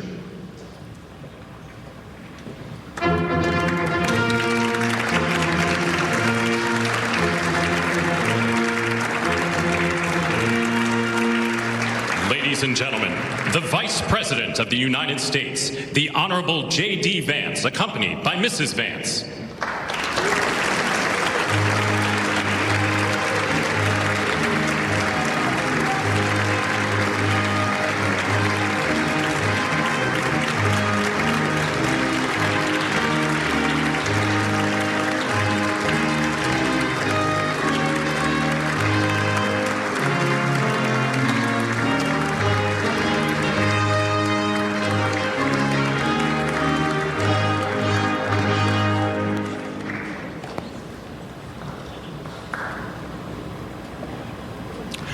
Ladies and gentlemen, escorting the President of the United States, the Chairwoman of the Joint Congressional Committee on Inaugural Ceremonies, the Honorable Amy Klobuchar and Mr. Bessler.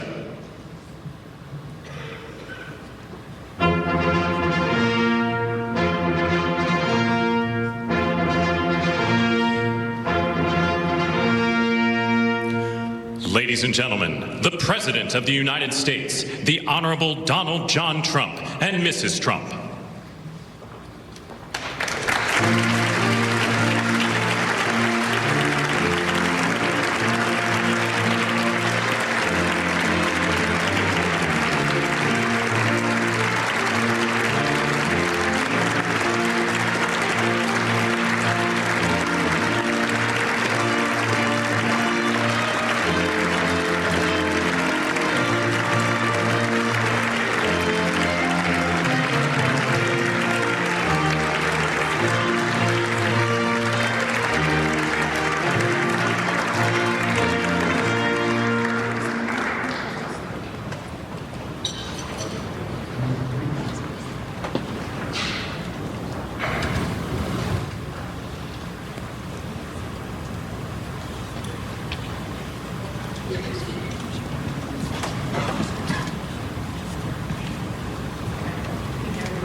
feeling people are very hungry, so I'm going to get this started. Mr. President and Madam First Lady, Mr. Vice President and Madam Second Lady, my colleague Senator Fisher, distinguished guests including the Speaker, Leader Jeffries, and Senate Leaders Thune and Schumer, on behalf of the United States Congress, welcome to the 60th inaugural lunch.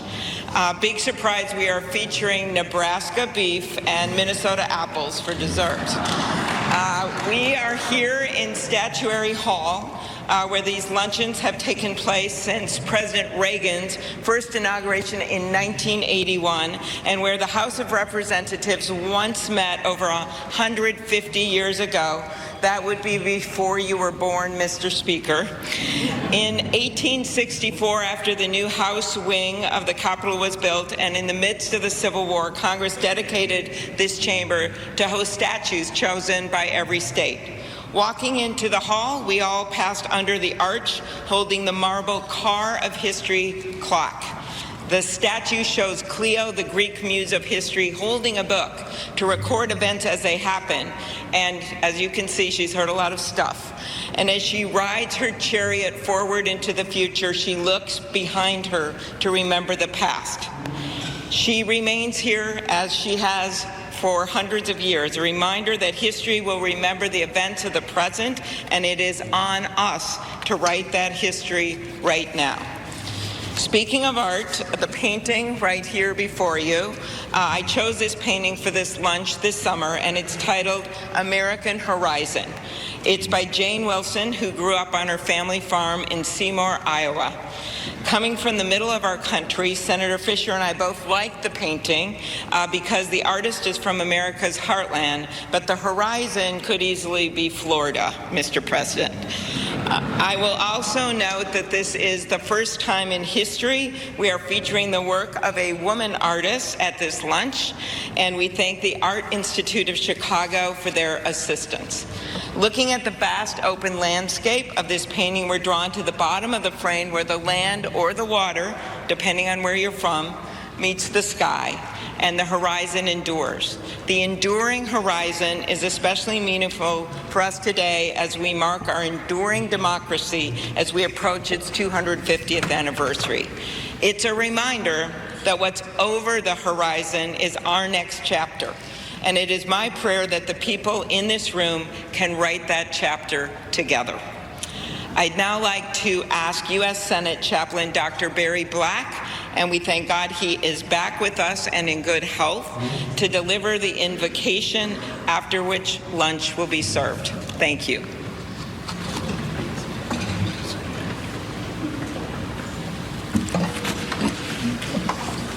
Let us pray. King of kings and Lord of lords, whose kingdom is above all earthly kingdoms, and who judges all lesser sovereignties, look with favor upon President Donald John Trump and Vice President James David Vance. Empower them with the wisdom and courage needed for our times. Protect them from the vicissitudes and challenges that obstruct the making of a world of justice, peace, and righteousness. Lord, give them a deep desire to do their best for our country and world, and a determination to act in ways pleasing to you. Preserve their families in health and strength by your grace and power. Bless now this luncheon as each of us finds your grace sufficient for every need. We pray in your sovereign name. Amen.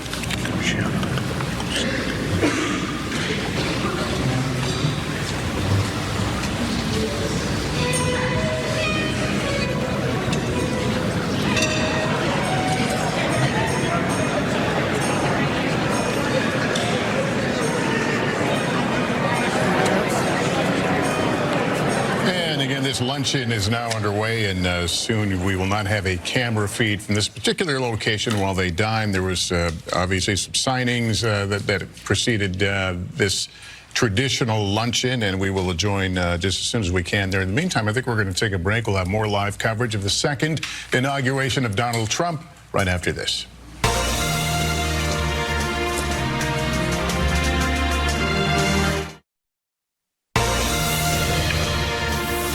Good day from Washington, and welcome back to our special coverage of the inauguration of Donald Trump as the 47th President of the United States.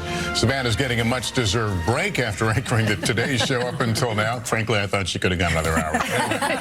But in the meantime, in Washington here, President Trump is meeting with officials at the inaugural luncheon. He will soon be set to appear at the Capital One Arena, a short distance away, where his supporters viewed his swearing-in after the ceremony was moved indoors. That is where we expect him to sign some of the first executive orders as president, a few he has already mentioned, including in that address. Let's bring in Pentagon correspondent Courtney Kuby right now. Courtney, the president is making some changes at the military. Outline what we know.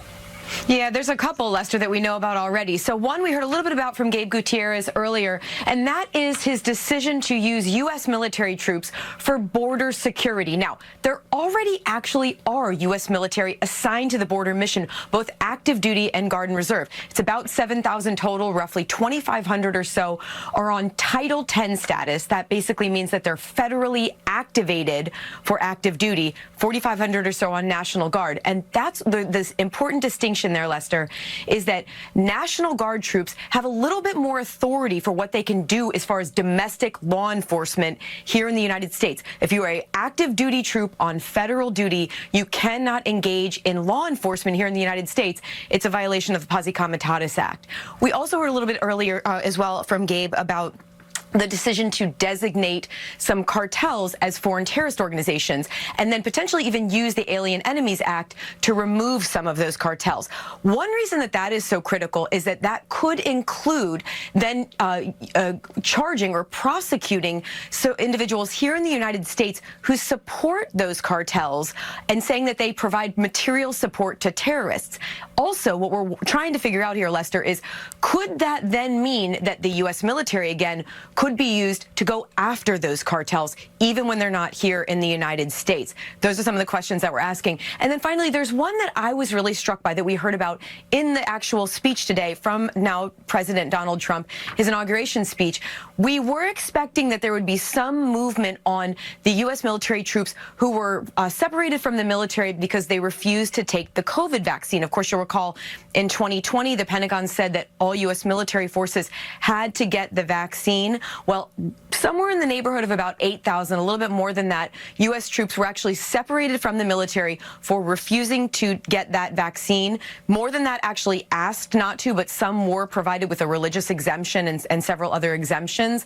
But in 2023, Secretary of Defense Lloyd Austin actually rescinded that. It was no longer mandatory for the military to get vaccines, but only a few dozen U.S. troops decided to rejoin the military after that.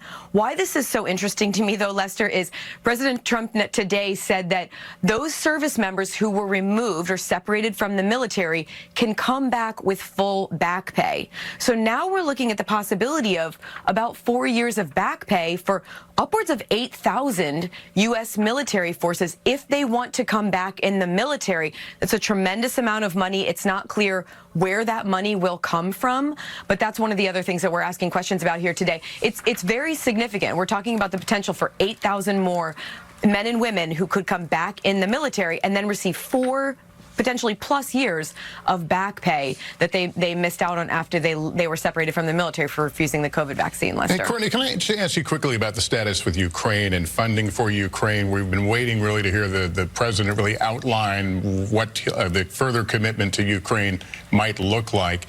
Do we know if the level of aid is continuing at the past set of pace?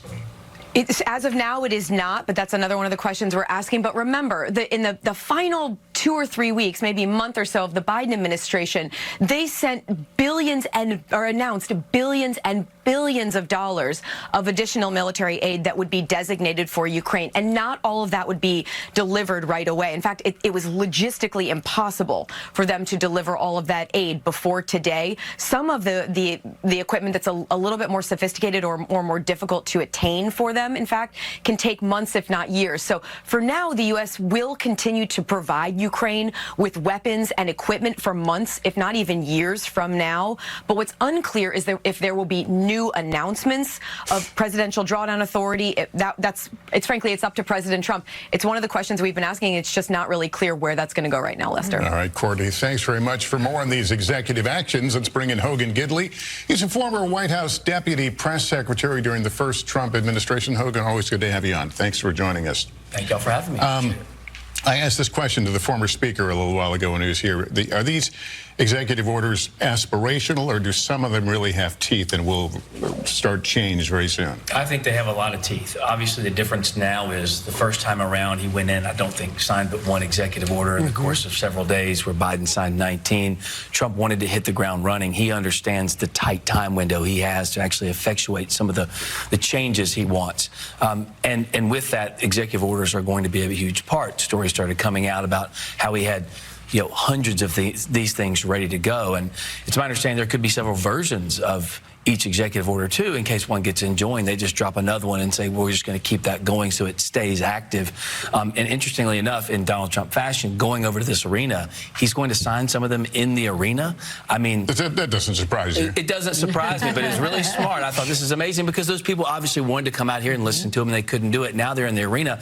And just a little note, I was outside around that arena last night at 7 o'clock going out to some of the festivities. There were already tents in line at the arena in the temperatures that we had last night, ready to go for today. So, I mean, people are still fired up and ready and excited. You see the video and the adulation during the speech. It's going to be something. I wonder your thoughts about, I call it the after speech. He had the more informal speech yes. down, and it was very reminiscent of the rallies we've heard many times. Sure. A lot of the same grievances we've heard many times as well. Does he risk overstepping what he claims already as a mandate? I don't think so. Or not widening the tent? I think he's going to do a really good job widening the tent, because I do believe a lot of the successes he wants to usher in really do affect all Americans, regardless of race, religion, color, or creed. But look, he ran on those issues. He's talking about those issues. He did so in the first speech, obviously the longer one, the 2.0 speech. But I expect him to be so focused on getting to work. The conversations I've had with him, it's just so interesting, because like with anything, you do it a second time around, you know a lot more. Now he understands the town. No one has to tell him where the bathroom is anymore. He gets the mechanism of the White House and working with the House and the Senate, having someone like the Speaker who says, you call the plays, I'll run them. Thune saying, we'll work together, no problem. It's a completely different set of issues for Donald Trump. It's a narrow window, though. He never had that before. I know. It's a narrow window. I mean, Very. He's a lame duck almost automatically. Very.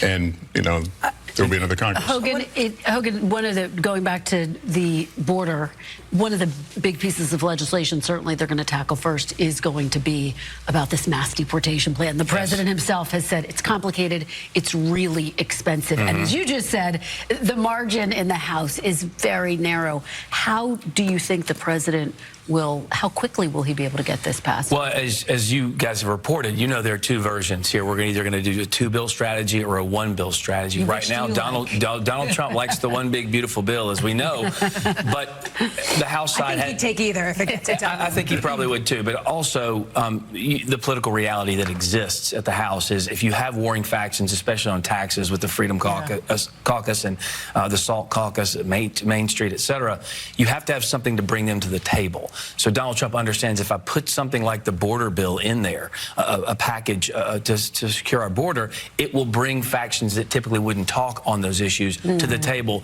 And that's the theory, that they can get it through a lot quicker when you have a bill that's that big and there's something to like, there's something to like for everybody in there, but not necessarily liking everything in it, if that makes sense. Let me step back and ask you sort of a big picture question here, because you talk, and we heard it from the former speaker here, about President Trump acting as, in many ways, a unifier. You talked about it just now, bringing together various people. There's a big difference between this Trump term and the last Trump term, which is we have 4 years of history of him in office to look back to that is setting some historical precedent here. We live in a country that, as you know, is divided with that 1.5% difference in the popular vote in November here. Do you think Donald Trump has changed? I think he obviously is a lot more aware of the gravity of this moment. What we just went through, I was election night, someone came up to me and said, this is like 2016 vibes for you. And I was like, are you kidding? The guy was almost shot twice. They raided his home. I kind of went through the litany of things that he had faced. They tried to take him off the ballot. They went after his friends, his family, his coworkers, colleagues. It's way different. I think he is different as well. And I do think the 2 assassination attempts are part of that, the reality of what he has to try to accomplish, and the conversations he's had with Americans who are so frustrated over the last 4 years. He knows he wants to build that legacy. He wants to accomplish things to make their lives better. So, yes. I asked because that second Inauguration Day speech, which I think you called the 2.0 speech on Trump term 2.0, sounded a lot like rallies that any one of us could have been listening to back in 2016. I thought the first speech was very rally-ish, but it was, you know, more calm and presidential than a rally speech would be. So still, the issues that he ran on and won on are the ones the American people want addressed, and so he's going to continue to talk. There's a whole category of oratory that we could study related to Trump. You advised him a lot on communication issues, and one of the questions I have is by doing so many of his pivotal issues right away that each one won't get the attention it might otherwise have if he rolled them out over the course of the week, for example.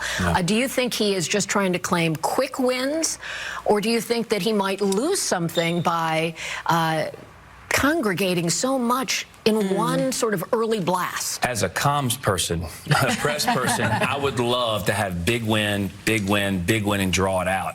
But I don't think he likes that strategy this time, obviously, because he does see the time crunch, Lester, that you pointed out. He wants to get this done quickly, but he likes big things, too. So he likes the big, beautiful bill because it will have all of the elements in it. And if he can get that accomplished, he knows the midterms are right around the corner. He knows they're going to have to kind of back up and decide to run again. I'm sorry? Is he in a hurry? Absolutely. But in fairness, he's always in a hurry. We've been kind of sitting around for 4 years. It's been kind of slow in D.C., I'll be honest. Get ready, because he's back, and he's going to move very quickly with intentionality. Former President Biden pardoned, as you know, much of his family today. Yes. In anticipation that Donald Trump meant it when he talked about retribution. Was it a legitimate fear, you think? Well, first of all, I don't know if that's the reason Joe Biden pardoned his family, but it is an interesting move for him because, as you know, pardons typically come for some people who have done something wrong. So it's a interesting opportunity for people on the right to point out, wait a minute, see, we told you this guy was corrupt, and he knows it. That's why he's got to pardon his family on the front end.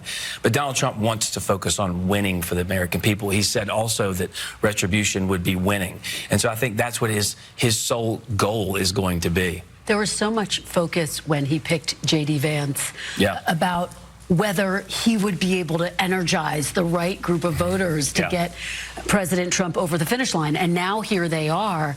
And at the time, the thinking was he may be the future of the MAGA movement. What are you, Hogan, going to be watching for in Vice President J.D. Vance? And is that the buzz, that he's the future, that the president, I know it's a little early to be talking about, but that the president's going to, I think I owe Savannah a Coke, but that he will ultimately pass the baton to his vice president? Well, you know, when people were jockeying for that position, which is interesting because, as Mike Huckabee used to always say, that it's a job no one wants, but the job no one would turn down.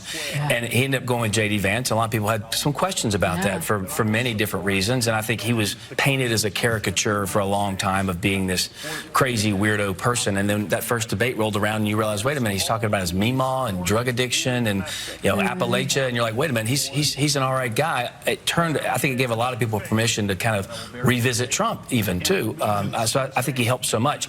I do think vice presidents typically don't do all that much in this particular instance, though, because he basically is given the inside track now to run in this next cycle.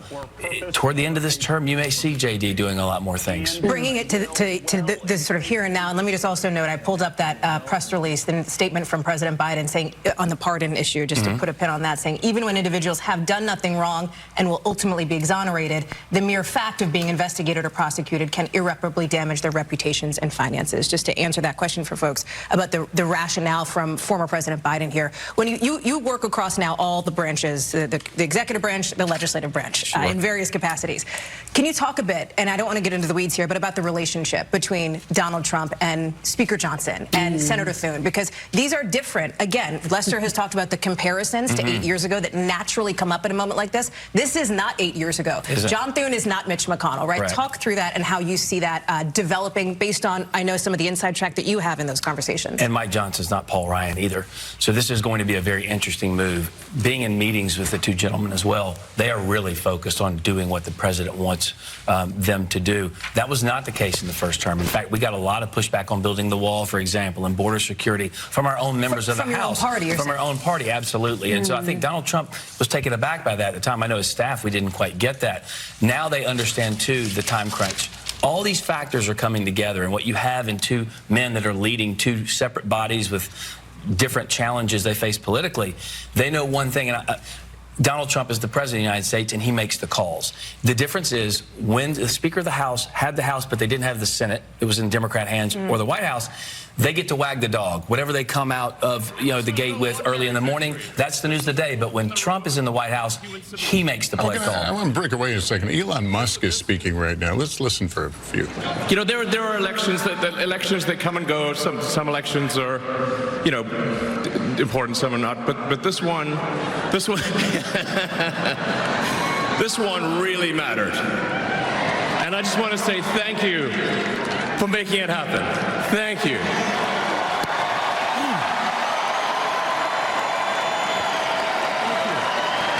My heart goes out to you. It is thanks to you that the future of civilization is assured. Thanks to you. We're going to have safe cities, finally, safe cities, secure borders, sensible spending, basic stuff. And we're going to take Doge to Mars.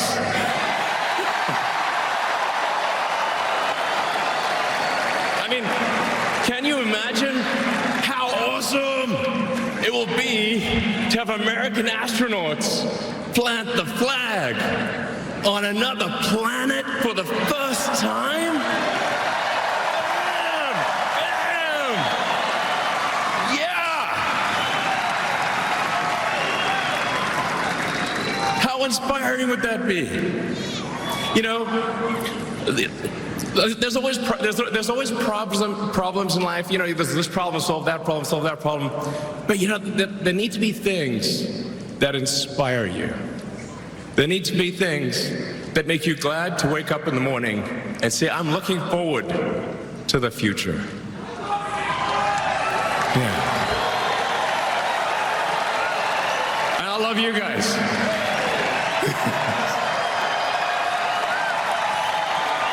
So,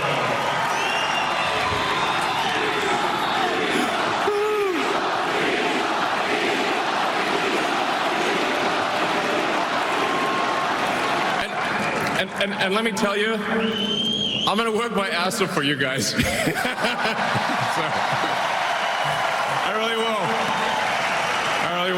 So, and yeah, but I'm super fired up for the future. It's going to be very exciting. As the president said, we're going to have a golden age. It's going to be fantastic. And one of the fundamental things, one of the most American values that I love is optimism, and this feeling like we're gonna make the future good. We're gonna make it good. So, man, I can't wait. This is gonna be fantastic. So thank you again, and yeah, I'm just so excited about the future. Thank you guys. Thank you.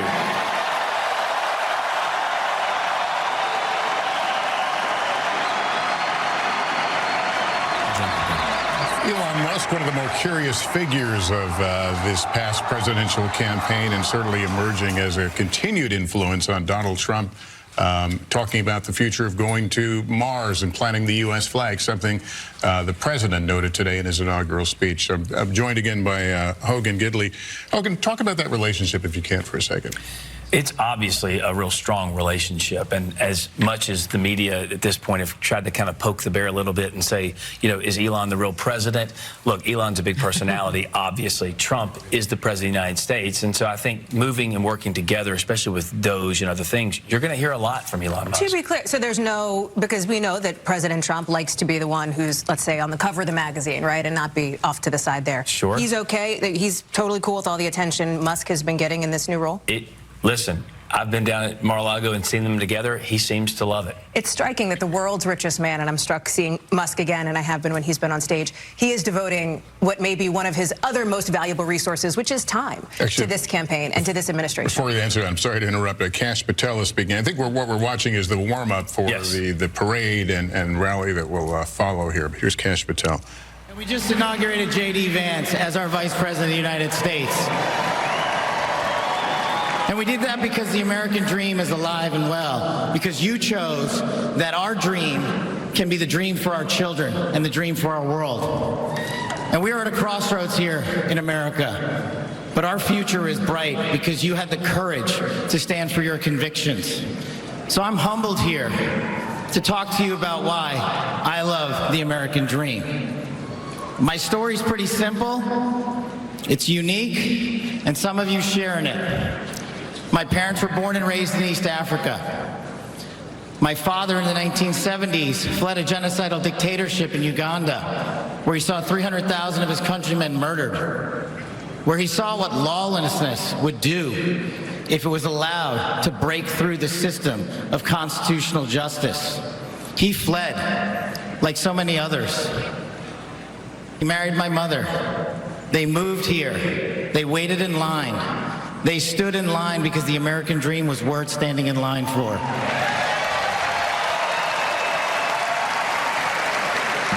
That dream is woven into the fabric of this nation, and our immigration policy is the greatest policy in the world. And now that we have Donald J. Trump and J.D. Vance, it will become the greatest policy in the world again.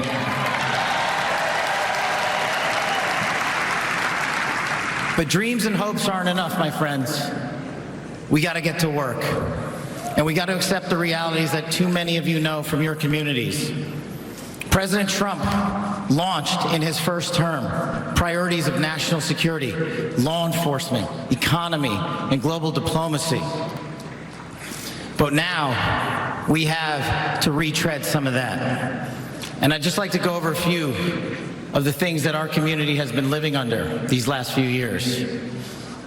In the last calendar year alone, we had 100,000 drug overdoses.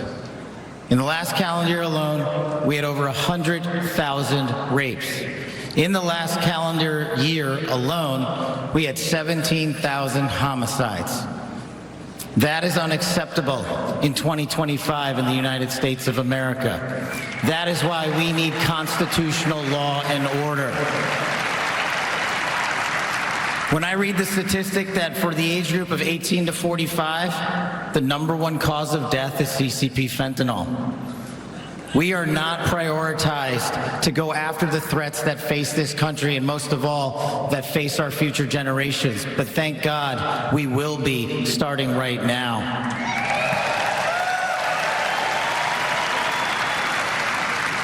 President Trump and J.D. Vance's leadership and administration will usher in the priorities that I cherished during my 16 years in government service. That we will always, always honor the men and women who wear the cloth of our nation and stand on that wall and tell you nothing's getting by them tonight. And so to them, thank you.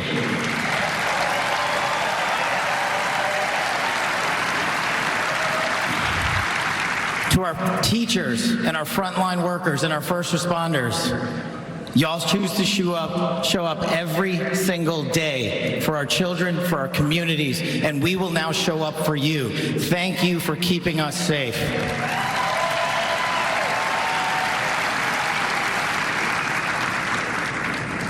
to the men and women in law enforcement, and maybe I'm biased on this one.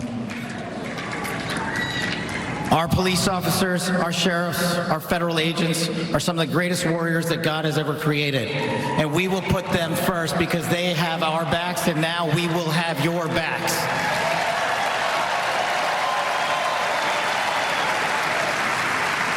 I am standing here because of the American dream. I am not standing here because of the color of my skin. At the Capital One Arena, where we will see the president in not too long a time. He is, of course, the president's pick to run the FBI. Still awaiting Senate confirmation, however. With every fiber of my being.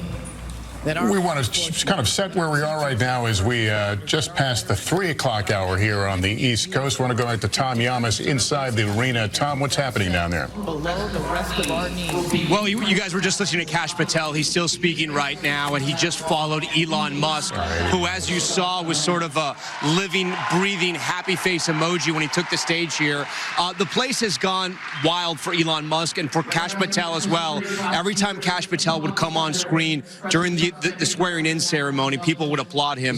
As you know, as you mentioned, he's the nominee to lead the FBI. And Elon Musk, of course, heading up DOGE, which is going to be the Department of Government Efficiency. It's kind of interesting, though, because Elon Musk and President Trump, I should say now, have had somewhat of an ironic sort of relationship. At first, they didn't really take off. In fact, Elon Musk, in his biography that Walter Isaacson wrote, said that he thought he was somewhat of a con man, but that relationship evolved over time, and now Elon Musk is one of his biggest supporters. I would argue he gets cheers as loud as Donald Trump when he comes out on stage here, and they're setting the bar pretty high for this second Trump administration. You know, President Trump mentioned going to Mars and planting an American flag there. That's going to be incredibly difficult, but Elon Musk was elated with that. He was overjoyed with that. He mentioned that here in the speech as well. Right now, we're having a slate of speakers that some are members of the incoming cabinet. Others are people who are the biggest supporters of President Trump. And then later, sometime around 5 o'clock, we believe we will see President Trump walk in here and take the stage and sign some of those executive orders. Lester? All right, Tom Yamas, we'll be checking back with you. Thanks. I want to bring back NBC's Kristen Welker, Hallie Jackson, Kelly O'Donnell, and former Trump Deputy White House Press Secretary Hogan Gidley. Kristen, let me start with you as we continue now. We're into a new hour. We expect to see the president in a fairly short distance. Give me your take on what appears more to be a rally than anything else. We were told it was a parade. What exactly is it? It certainly does feel like a rally. You're absolutely right. And the crowd will go wild, undoubtedly, when they do get to hear from now the newly sworn in President Trump. And we just heard from Kash Patel. And I think it's worth pausing there for a moment. This is the president's pick for the FBI. He hasn't had his confirmation hearings yet. He's a somewhat more controversial figure because he has this book, which includes this list of 60 people, what he calls are part of the deep state, which has raised a lot of concerns. Does he plan to go after these people? When I interviewed President Trump back in December, I asked him, are you going to direct your FBI director, your attorney general, to go after your political enemies? He said no. He said they're going to have to do this work on their own and look into whoever they think may have crossed legal lines. So that's what he has said. But again, I do think that's part of the backdrop against which Kash Patel will have a confirmation hearing. We've talked about the fact that Matt Gaetz, Trump's initial pick for attorney general, ultimately wound up dropping out. There was just too much controversy surrounding him. So now I think there's less of an appetite to block President Trump. And Hogan, I don't know what you make of that, but it seems like Kash Patel will have a tough confirmation hearing, but doesn't necessarily mean he won't get through. I think a lot of the things you're talking about, the issues will obviously be adjudicated in a confirmation hearing. And having sat through a couple of these things now and helping some of the cabinet secretaries, conversations over in that side of the building seem to indicate Kash is going to be just fine. I don't know that they're going to have another issue where they're going to have to pull a nominee at this point. Most folks are saying Donald Trump gets to make his selections.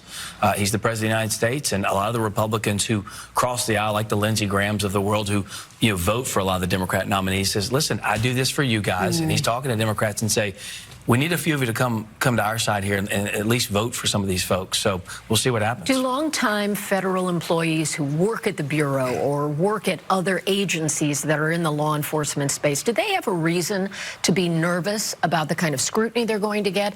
Are they going to be able to do their jobs as civil servants without a sense that they're somehow going to be called out in a way?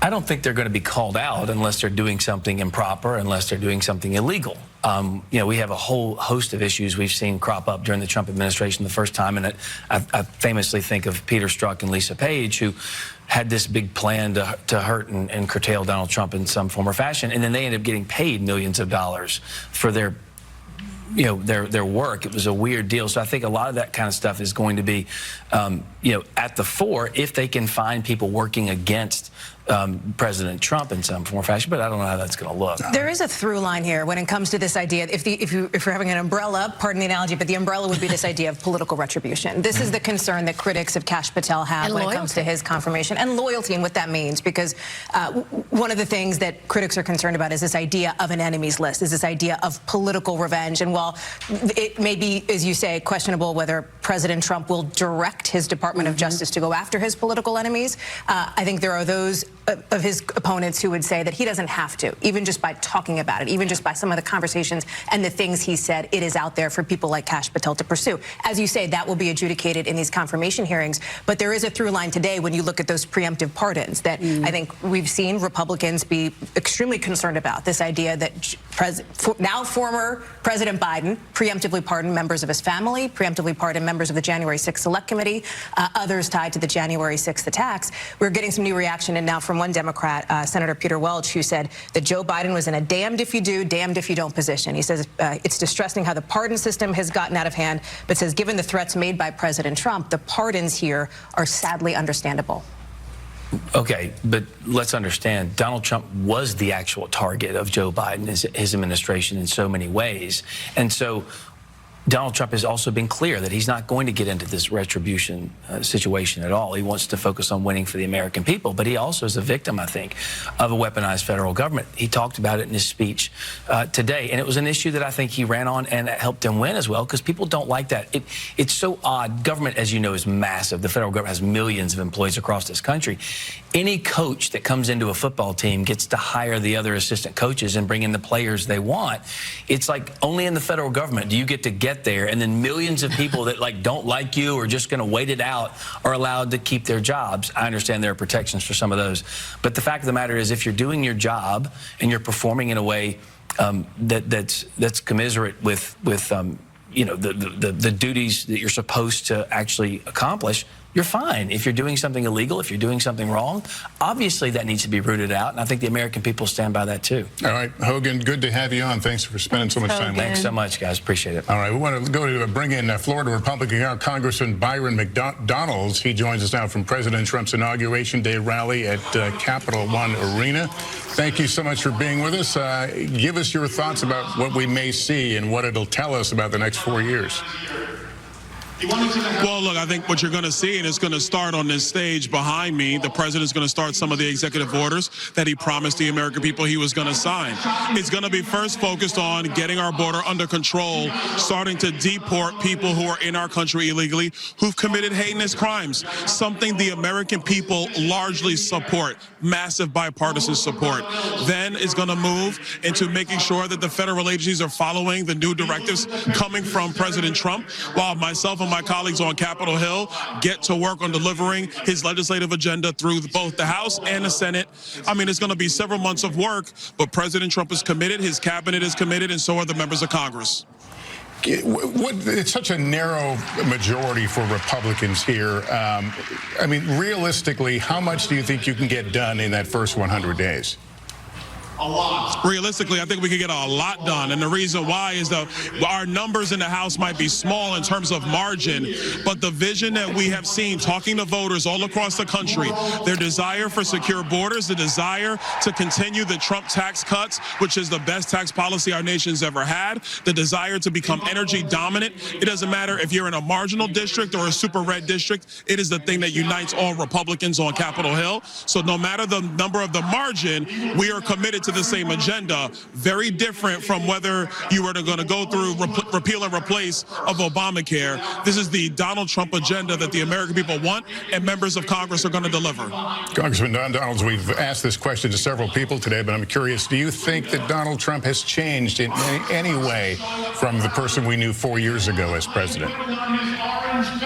I think, anytime you've had time to step away from something and then you come back, of course you reflect. I will tell you, having been on the campaign trail with Donald Trump, he has been laser focused on making sure that the American people are able to keep more of their money, have price stability, have great and safe communities that are stable, have a federal government that is out of their way, not on their back, and that from a foreign policy perspective, we're not putting ourselves in foreign conflicts that make no sense. That is his vision. That is the only thing he's focused on, and that's what we're going to focus on to get his agenda done. All right, Congressman Donalds, thank you for taking time and being with us. We appreciate it. We will take a break here. Still ahead, we'll talk to Jen Psaki about what she's hearing from former President Biden's inner circle after he left office, plus the latest from Washington as President Trump prepares to sign his first executive orders. Our special coverage on NBC continues after this.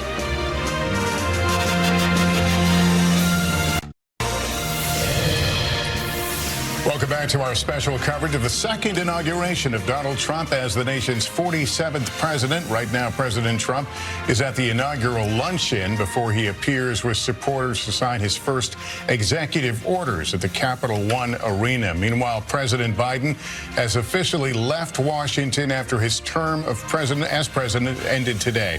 For more, let's bring in Biden White House Press Secretary Jen Psaki. Jen, good to see you. Good to see you too, Lester. Before we talk the politics of the day, get personal here for a moment and your thoughts of watching the political career of Joe Biden and after more than 50 years. Well, as you just mentioned, Lester, today wasn't the end of just a 4-year presidency. It was a 50-year commitment to public service, and one that began, as I think we all know well, the story of his first wife and his daughter losing their lives in a car accident, his 2 sons being in the hospital, and him becoming the youngest senator at the time. So he has been through tragedy, he's been through heartache, and through all of it, I think we saw this when he spoke at Andrews Air Force Base today. He has this commitment to public service and a belief that government can do good and can do good for the people. But I'm sure this is a strange moment for him, for his wife, Dr. Biden, who's been by his side as he's really exiting a career that has been the majority of his lifetime. We, those of us sitting here at this table, were watching intently during President Trump's speech, during his address, watching the cutaway shots of the Bidens, how they were taking in some of the very bold criticisms of the new president about the state of the country. What were you thinking as you heard that? Well, Lester, I don't know how many inaugural addresses you have covered, many of them. I have read and been a part of many of them as well, and typically they're a moment when politics is suspended. It's not typically a moment, even though there are major differences, especially when there's a transfer of party leadership in the White House, that there's criticism of the past president.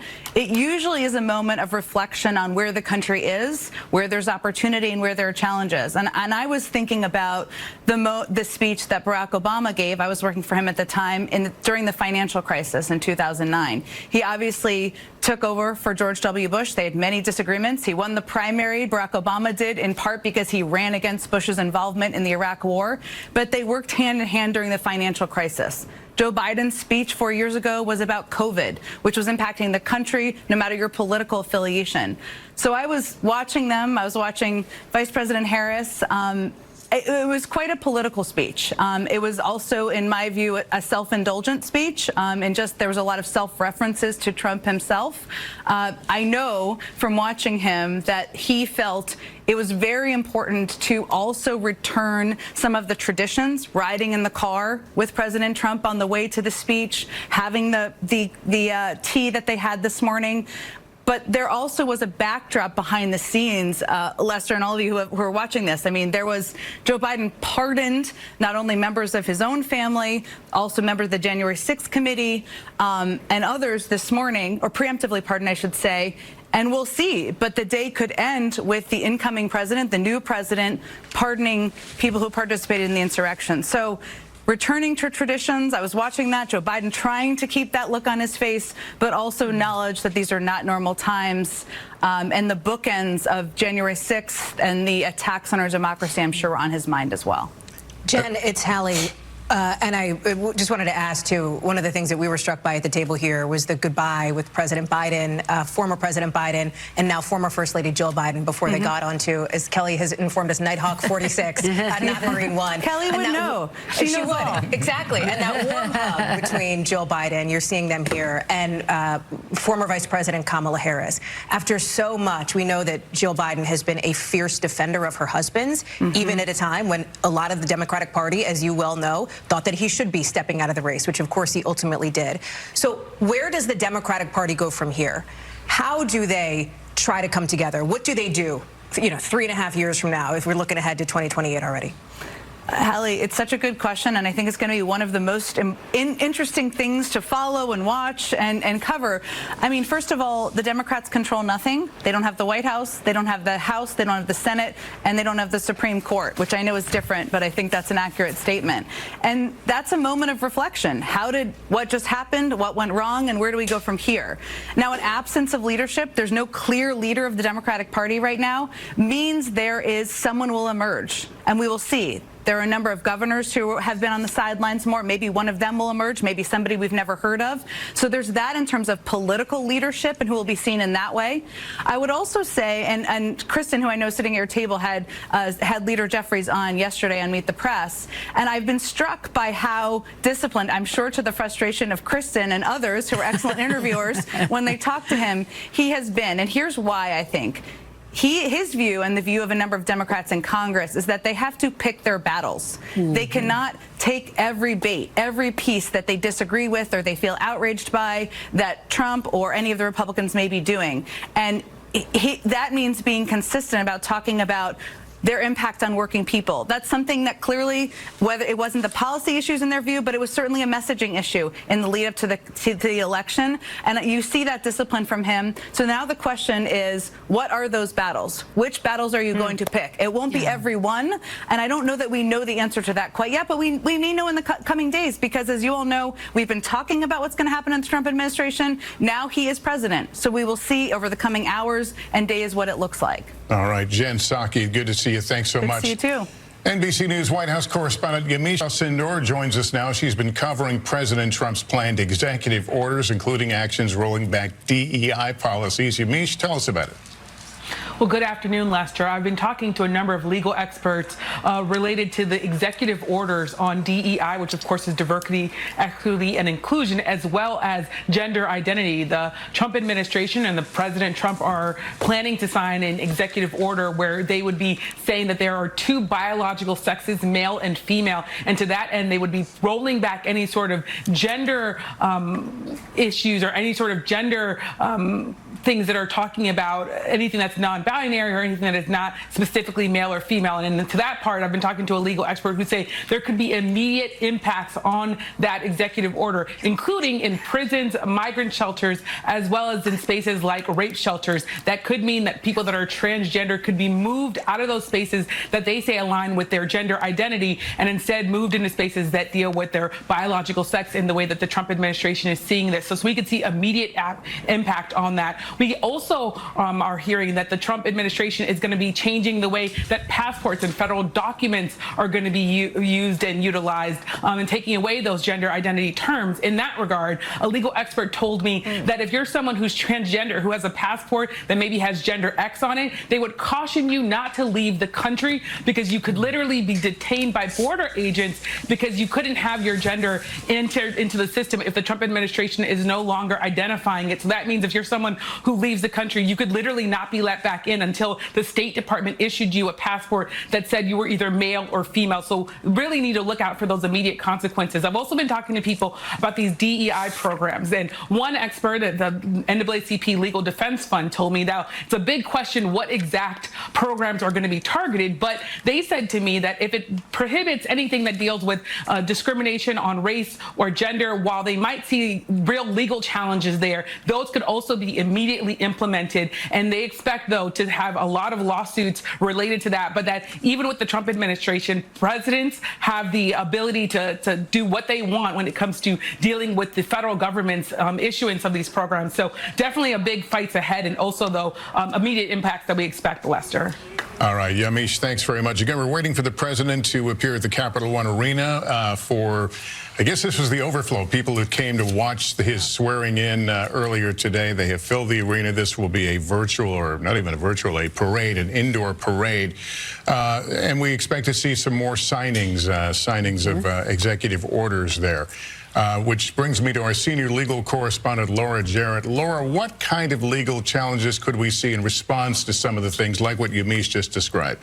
No question, Lester. It's going to be a flurry. They're going to come fast and furious. Most of these groups largely just waiting, as we are, to see the actual text of the executive orders, because the devil's going to be in the details. Typically, when it comes to these types of suits, and we saw a lot of them in the last Trump administration, is they either have to do with how the executive orders are sort of functioning and how they actually get taken up on the ground, how they went about getting effectuated, if you will. And then sometimes it's purely on the substance, as it relates to now defining the sexes as to biological sex at birth. That's going to immediately likely trigger an equal protection challenge, because there is existing federal law on the books right now that the Supreme Court has said is valid, and you cannot discriminate against people based on their gender identity. Then there's going to be challenges as it relates to things like birthright citizenship. That's another one we expect him to take up as it relates to his efforts to control immigration. Birthright citizenship is something we are guaranteed in the Constitution. It dates back to slavery and making sure that African Americans were treated equally in this country. And so if he tries to do a perspective gutting of something like that, again, expect to see immediate challenges on substantive grounds. But again, we have to see the actual text of these orders to really dissect what's going to be most vulnerable to a legal challenge. And of course, you have to find a plaintiff. You have to find someone who has a legal stake, someone who is standing. And so when you think about the last Trump administration and the travel ban that was really taken up so quickly within hours after that thing came down, you saw people run into court and get injunctions. That's because people were stuck in other countries, and so it was very easy to find ways to block that quickly. Whereas with some of these other ones that might seem like they're coming out of left field, it might take a while for the groups to find the right type of plaintiff. But some of these, Lester, they were ready to hit the ground running, especially as it relates to immigrations, as he's telegraphed for so long that was going to be a priority, Lester. Yeah, this might be a difficult question, but to what extent is the record of the court, the ideological makeup of the Supreme Court, how might that affect how quickly some of these things are adjudicated? Well, it depends, I think, on the issue. As it relates to immigration, the president has broad discretion. We have seen the Supreme Court's treatment of President Trump's executive actions when it comes to immigration. They ended up upholding his revised travel ban way back when we were under the first Trump administration. And there's a long line of history, case law, when it comes to immigration that defers to the president. But again, when it comes to some other things like that, sort of defining the sexes based off of biological sex, that's a whole different matter. And the Supreme Court, it's unclear how they would treat that. But there's no question he has a conservative supermajority now because of his appointments last time around, getting 3 picks here, and many, of course, hoping that he'll get more picks this time around. All right, Laura Jarrett, thanks very much. We will take a quick break. Coming up, what to expect from President Trump's agenda as he prepares to hit the ground running on his first day back at the White House. Our coverage continues after this.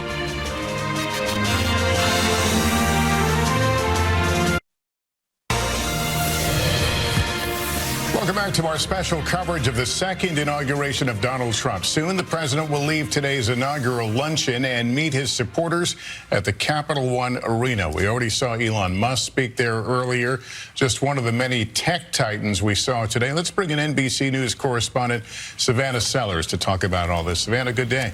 Hey, Lester. Yeah, so just really notable seeing so many of these tech titans right there behind or among members of the Trump family. Clearly, the camera trained on many of them for much of the ceremony that we saw unfold today. As you mentioned, we did just recently hear from Musk. He was there in Capital One Arena. Of course, he's about to be a major player in the Trump administration, running this Department of Government Efficiency, looking to cut, he says, up to $2 trillion. It's notable so many of these executives executives have had this real about-face in their relationship with Trump and in their public messaging about how they feel about the now president. Even Musk, I mean, one of the things that we have heard is a day one action for the new Trump administration is once again pulling out of the Paris Climate Agreement. Back when Trump did that during his first administration, that was something that actually made Elon Musk resign from advisory councils that he had been on for President Trump during his first term, and also tweet that that's not good for America or for the rest of the world. Same situation when you talk about a Zuckerberg, who of course now is rolling back diversity initiatives within his company, also stopping fact-checking, something that he says he was sort of censored, pushed by the Biden administration to do. That got a call out today, actually, from the president in his speech, his first speech in the Rotunda, where he said he's going to stop all government censorship, seemingly a nod to exactly what Zuckerberg has done here. We obviously saw Musk extremely animated about the idea of Mars, of colonizing Mars. It was actually, has long been a dream of his to do exactly that, and part of why he started SpaceX.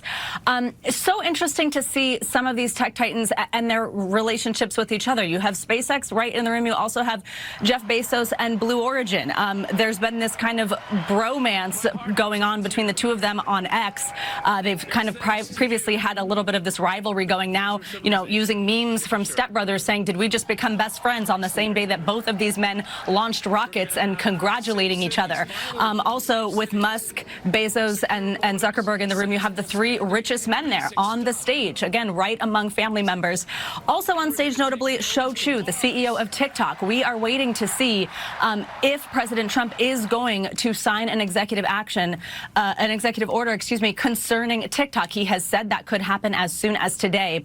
That will be quite interesting to see what the details of it are. I know just a little bit ago with you all were speaking with Kevin McCarthy, and it was asked, what will 50% American ownership do for the security concerns? And he pointed out maybe it'll be something like 51% American ownership, 49% staying with that Chinese-owned parent company called ByteDance.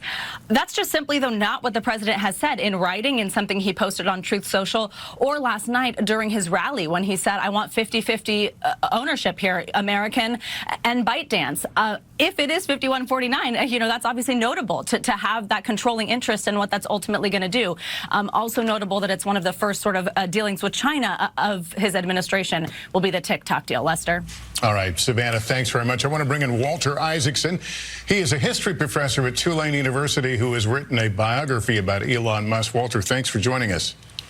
Thank you. Boy, the lead-ins from Musk's speech to Savannah's talking, it's amazing what's happened. It's amazing, and I want to start by asking you, should we be at all concerned when we see all these tech titans standing there, part of this inauguration today, but clearly drawing closer to our new president? You have to remember the last speech that Biden gave, his farewell, which is about the tech oligarchy that might be taking over. I think Trump is making it very clear that Elon Musk and others, but mainly Musk, is going to help drive the second term, unlike the way he did it in the first term. And, you know, in my book, chapter after chapter, I show what Musk does when he goes into SpaceX, when he goes into Tesla, when he takes over Twitter and turns it into X and breaks everything down. So yes, there's going to be a lot of rubble left in the wake, but this is going to be the most transformative thing happening, is watching Musk take on government. Well, is that because the unique technology that we have reached now in terms of AI and space technology? Is there something unique about this period in time that makes this more alarming or more concerning? Well, I think if you're looking at AI, you have a question of what the Biden administration would have done, and they did some executive orders saying this could be really unsafe, just like social media, they felt had spread misinformation. So you had that administration cracking down on social media, some would say cracking down on free speech, likewise trying to put guardrails around artificial intelligence. What you're going to see with Musk and people who work with him like David Sachs is we're going to go all in on artificial intelligence, and you know, I think there will be some consequences to that.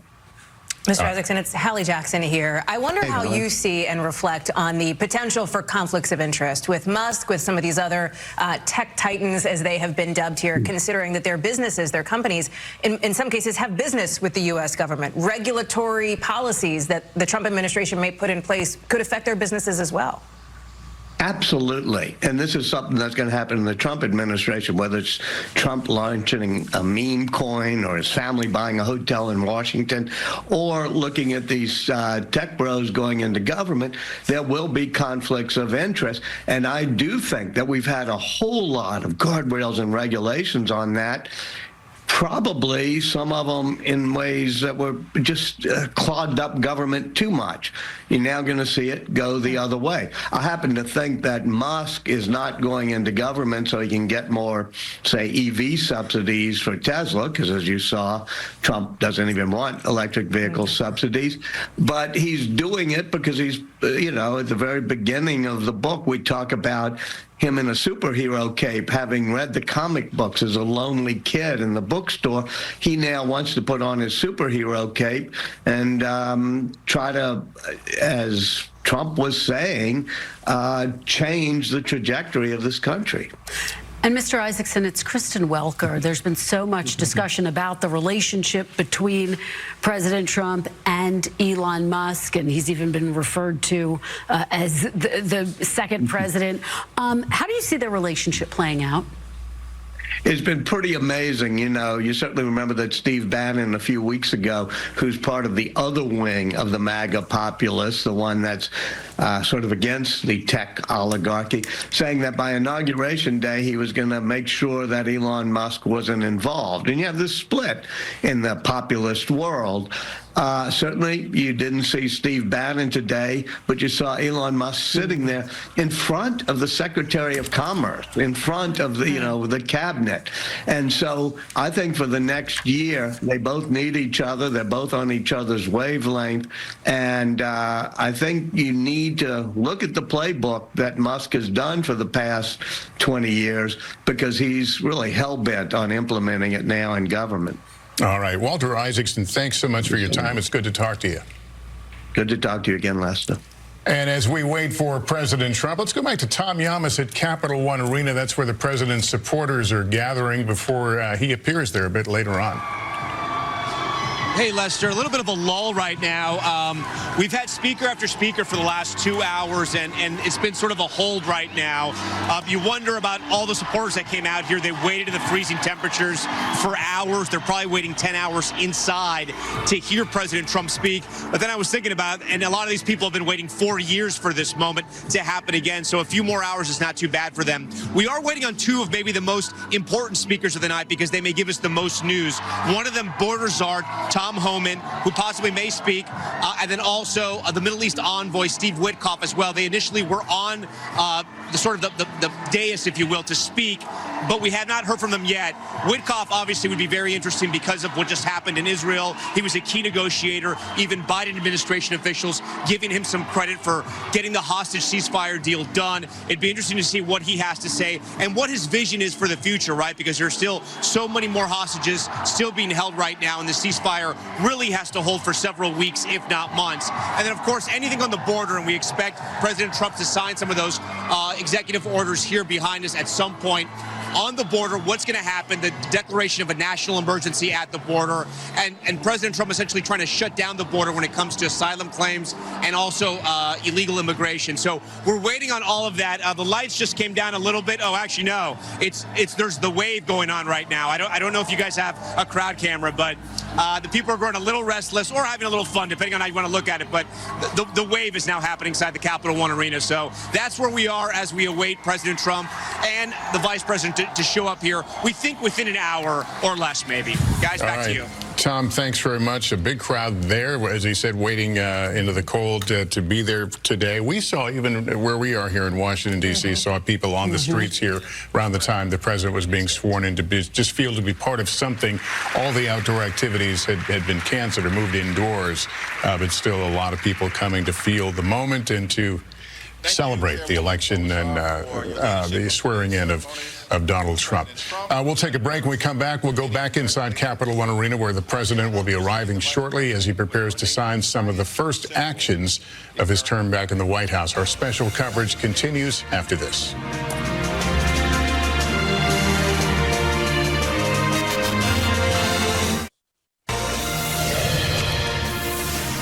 We are back with our special coverage of President Trump's second inauguration, and today's celebrations are fully underway. The president has been at the inaugural luncheon. This followed the swearing in for a second term. He's about to take some of the first steps that he's outlined to enact his agenda a bit later this afternoon. We'll be following that, of course.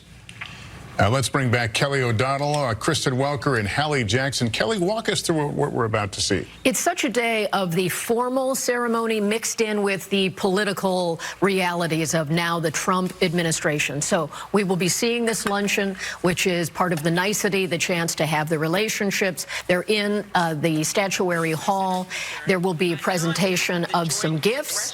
And when you see a couple of senators who are prominent there, including Amy Klobuchar of Michigan at the lectern, and then in green at the dais is Deb Fischer.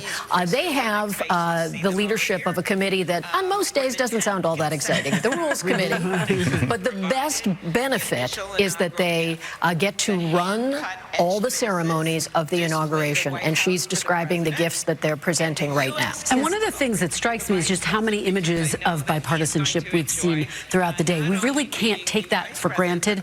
We rarely get to see those moments on display. But again, this goes to what we've been talking about throughout this entire day, which is this is the traditional and peaceful transfer of power that the country didn't necessarily get to witness in this way 4 years ago.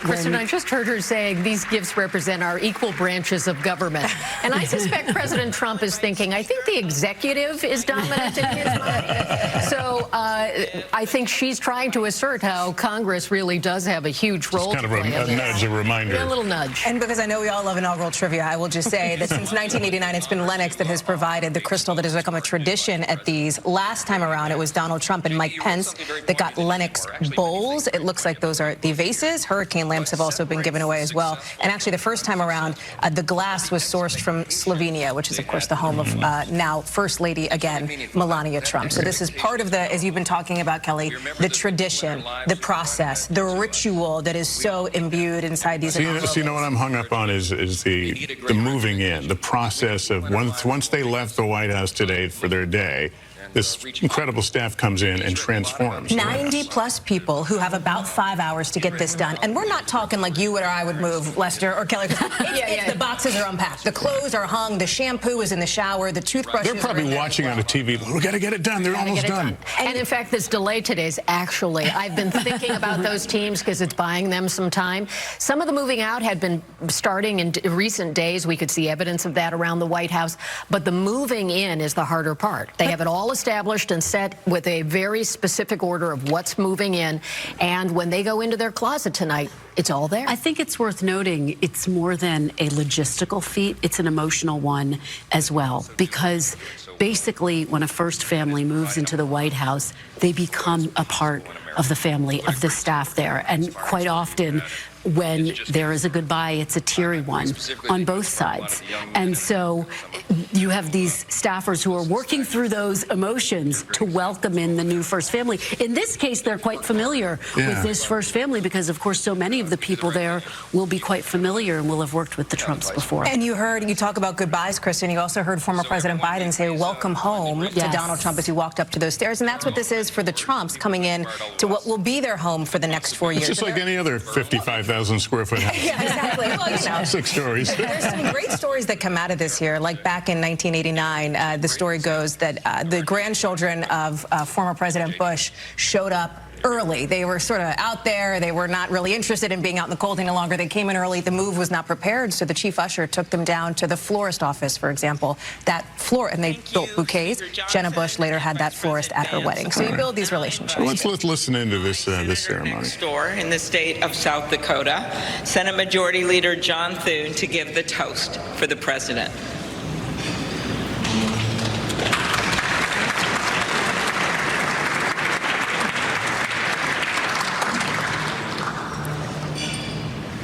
Well, Mr. President, Madam First Lady, congratulations. It is an honor for all of us to be able to be here today with you on this historic day as we celebrate your inauguration. Mr. President, one of the most important influences in my life when I was getting started in politics was Ronald Reagan. His philosophy of limited government, his belief in peace through strength, the strength of his convictions, were all things that appealed to me. But I was also drawn by his optimism and by his belief in America. And Mr. President, those are qualities that I see in you. One of the things that resonated throughout your campaign was the unshakable belief in our country and in her citizens. You remind us of everything that's possible in America. I'm looking forward to working with you over the next 4 years to build up our great country. It says in the scriptures that if you ask for wisdom, it will be given to you and given to you generously. And so I pray, and our prayer is, that God will richly bless you in the years ahead and grant you not only strength, but wisdom. And ladies and gentlemen, I ask you to join me in raising a glass to the President of the United States, President Donald Trump. Hear, hear.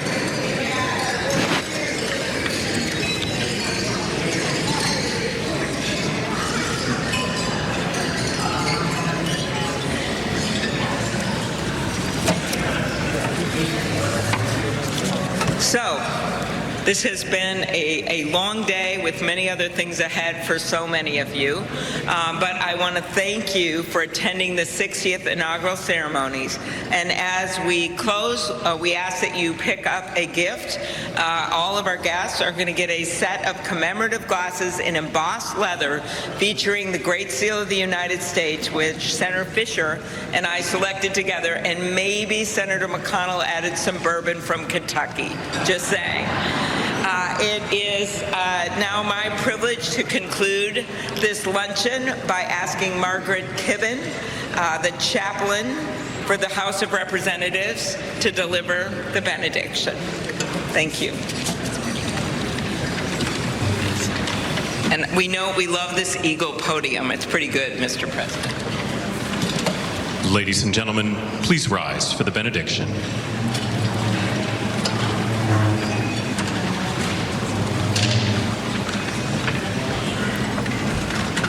Would you pray with me?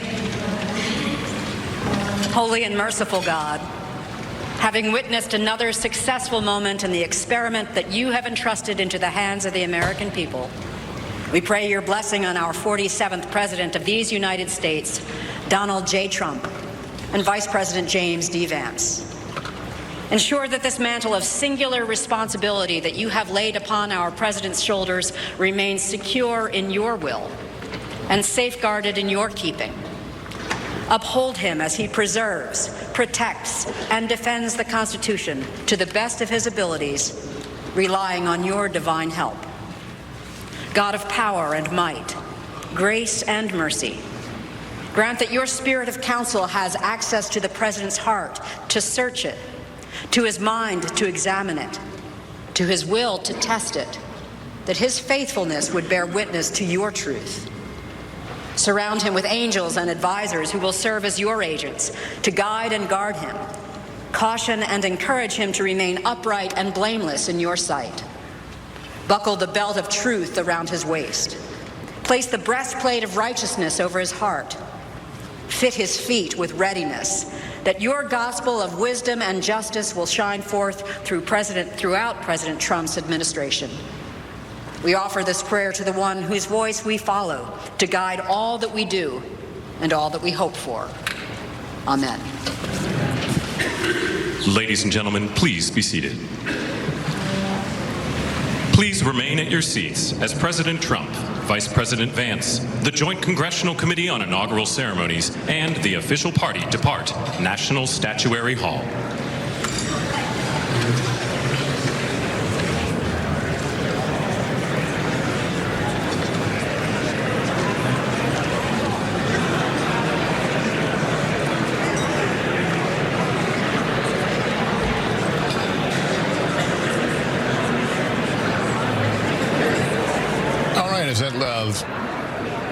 exchange of gifts concludes. The President and First Lady greeting some of the folks in the room.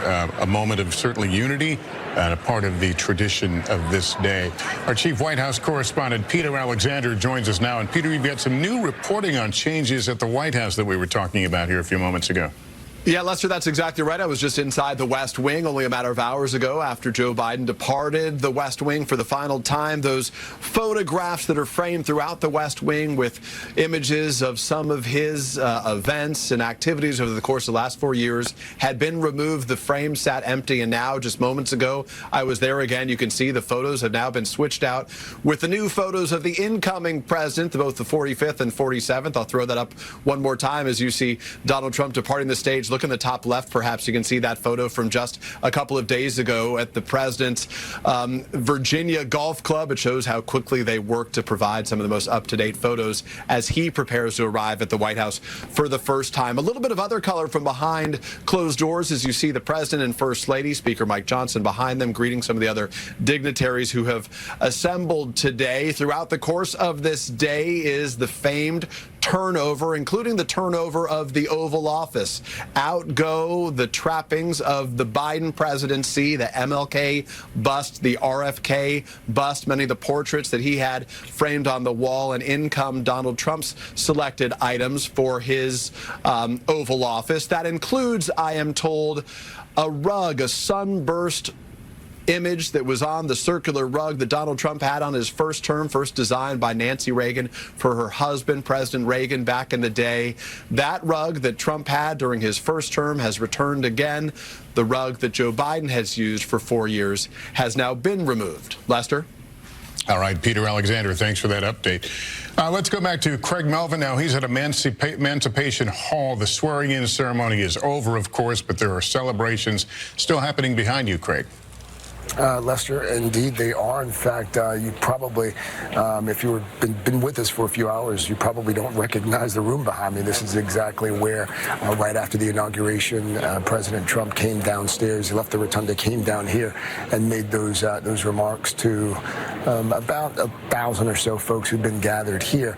About 90 minutes. It took roughly 90 minutes for them to get all of those chairs out of this room and to convert it into what is going to be called a first honors review. It's very similar to a past review. Keep in mind, so much has changed today because all of the festivities have been moved inside. This is one of those things that typically happens on the eastern steps of the Capitol, where you would have a fairly grand spectacle, but all of that is happening here. So as you might imagine, it is going to be considerably smaller than what we've seen in years past. Every branch of the military will be represented, and you can't really see behind me, but I'll try to do my best to describe it for you. The Army Band is here. There are roughly 40, 50 members or so of the Army Band. They will play at one point. You also see the Army represented, the Marine Corps, the Coast Guard, the Navy, the Air Force, the Space Guard also, Space Force also represented here as well. And again, you can't see them right now, but the Old Guard Fife and Drum Corps, technically part of the Army Band, they will actually be the only group that moves during this procession. They will pass by President Trump and First Lady Melania Trump. We're told that is set to happen after the president leaves this luncheon. The live pictures that you're seeing now, President Trump, First Lady will leave this luncheon. We're told they'll take some official photos, and then they'll come here.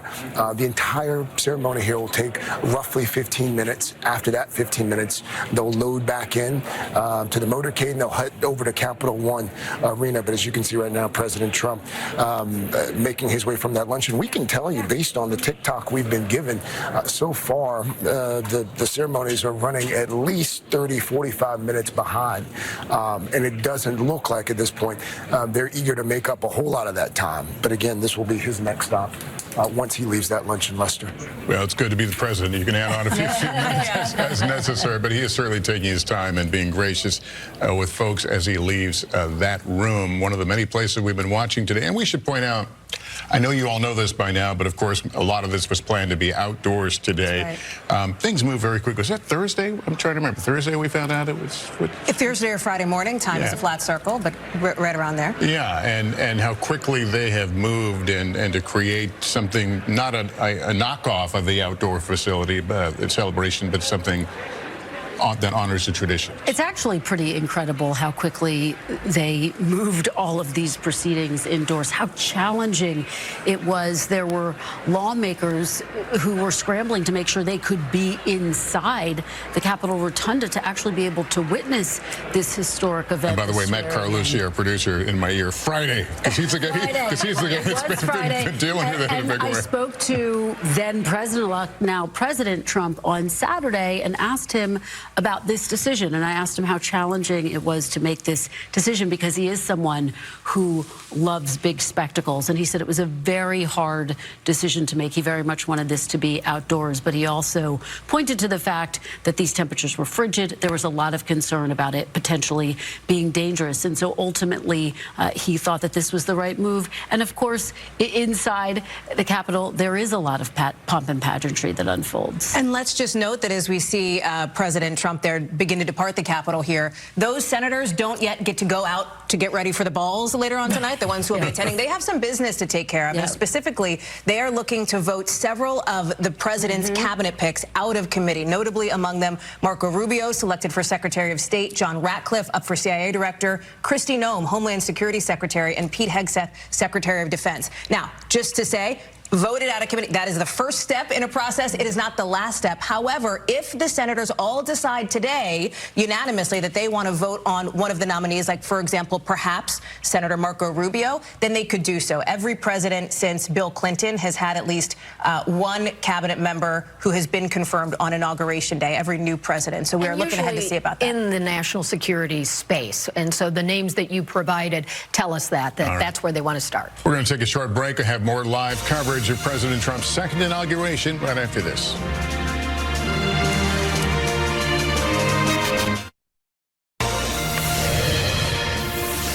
We're back now with our special coverage of a historic day in American politics. President Donald Trump returning to power for his second term. Soon he'll head to Capital One Arena here in Washington to address his supporters. For now, let's bring in Alabama Republican Senator Katie Britt. Senator, thank you for joining us. Thank you so much for having me. Certainly an exciting day, and as always, great to be with you. Yeah, I mean, it's certainly an exciting day. We've heard the president speak twice now in the formal address and then later downstairs. And as he was speaking, I found myself wondering, how is this playing with a non-Trump crowd, people who might have voted for him in this case, but they haven't locked on to him in the way many other supporters have? Look, I didn't have an opportunity to hear the second speech. My husband was there, and so I look forward to getting a play-by-play from him. But I will tell you, in the rotunda, there was a feeling of energy. There was a feeling of hope. I have heard from Alabamians who are sitting all across the city, some of which came to my office to watch it, and they said they finally feel like we are taking our country back. And so I think when people look at this, they see that we're going to regain strength, that peace through strength. We're going to actually achieve prosperity for all Americans. And obviously having a secure border, the safety and security of each and every American citizen from coast to coast was clearly front and center in these remarks and in the executive orders today. And so I think people are hopeful again that our country will actually allow people to thrive and achieve their American dream. You know, as I was listening, I was wondering the message that's being sent about the state of the country. It's a very dark picture that he painted in the initial speech, in his address about this country. Do you see the country as negatively as he does? So, Lester, I think you have to think about this last 4 years. Obviously, we have litigated time and time again the issues on the border. I think Americans, every single time they go to the grocery store, the gas pump, they feel that their dollar doesn't go as far. People rewind 4 years ago to where we are now. You look at the chaos in the Middle East, and you contrast that with what happened under President Trump before, with the Abraham Accords, and actually having a platform for sustainable peace that can be built off of. You look at what's happening with Russia and Ukraine. You look at China. China being on the march. Americans are ready to return to peace through strength. They're ready to make sure that their dollar goes further. They want their children to be safe and secure, and they want them to have opportunity. And obviously, that is how America feels. They spoke loud and clear on November 5th. So President Trump spoke directly to the issues that matter to these Americans, and he is committed to making sure that we come together and move forward as one country that creates opportunity for each and every American. He said it today, regardless of race, regardless of religion, regardless of creed, we want you to be successful. And so I think there is a hopefulness now, but I do think people are very clear about the direction this nation has gone over the last 4 years, but are excited about the turn of events today, that's for sure. All right. Well, Senator Britt, thank you so much for talking with us. Hey, thank you for having me. I appreciate it. You got it. Let's go back to Craig Melvin now. He's at Emancipation Hall. Craig? Lester, as you can see right now here at Emancipation Hall, this first honors review is set to begin any moment now. We're told that President Trump is en route. If you look closely, you see one chair on that stage behind me. First Lady Melania Trump will be joining him as well. Again, keep in mind, this is usually held outside. This is the pass and review where you would see a slew of bands and the armed services that are represented here. Far fewer of them inside because of the space restriction than what we would see outside. We can also tell you that other military members participating in this formation include senior service representatives as well. Behind those senior service representatives, that's the 9-person Joint Color Honor Guard, one member from each service carrying their service flag. And then you've got a soldier carrying the national colors as well. The U.S. Army Band will play a number of ruffles and flourishes. They'll also play Hail to the Chief as well. And then you'll see, you just saw the red coats to the far left. That's the Old Guard Fife and Drum Corps, part of the Army Band. They will be the only group that actually passes in front of President Donald Trump during this service that we're told is going to take roughly 10 minutes or so. But again, right now, everyone in here waiting for President Trump to arrive, we're told. He should be coming down those stairs momentarily. Yeah, Craig, and we're watching along with you. And while we wait, let me bring in Kristen Walker. When you talk about foreign policy and the use of American troops, or at least the use of American military might, I mean, one of the things during the campaign, of course, was the relationship with NATO. What do we know about how this president, views some of the foreign policy challenges we face? Yeah, it's a great question, Lester. We know, first of all, that he thinks that NATO members need to be paying more. He's been quite vocal about that. He hasn't taken it off the table that on his watch the United States could potentially pull out of NATO. That's a huge difference, not only with his predecessor, President Biden, but it's one of the biggest things, I think, that divides the Republican Party, both in terms of the view of NATO and also the view of the path forward for Ukraine. You have a group of Republicans who think that the United States should continue to fund Ukraine's attempts to push Russia out of their territory. Of course, Russia illegally invaded Ukraine under President Biden's watch. And so there's a big debate right now. Should that continue? To what extent? Some Republicans say we shouldn't just continue to write a blank check. And that's the category that President Trump falls into. He's promised to end the war in Ukraine, at least in the first 6 months that he's in office. It's a huge challenge, and it's something that will loom very large over his presidency. All right, we're watching the waiting for the start of the first honors ceremony, as it is known. Let me bring in Courtney Kuby, our Pentagon correspondent. Courtney, is there daylight in the view of the average troop versus the generals?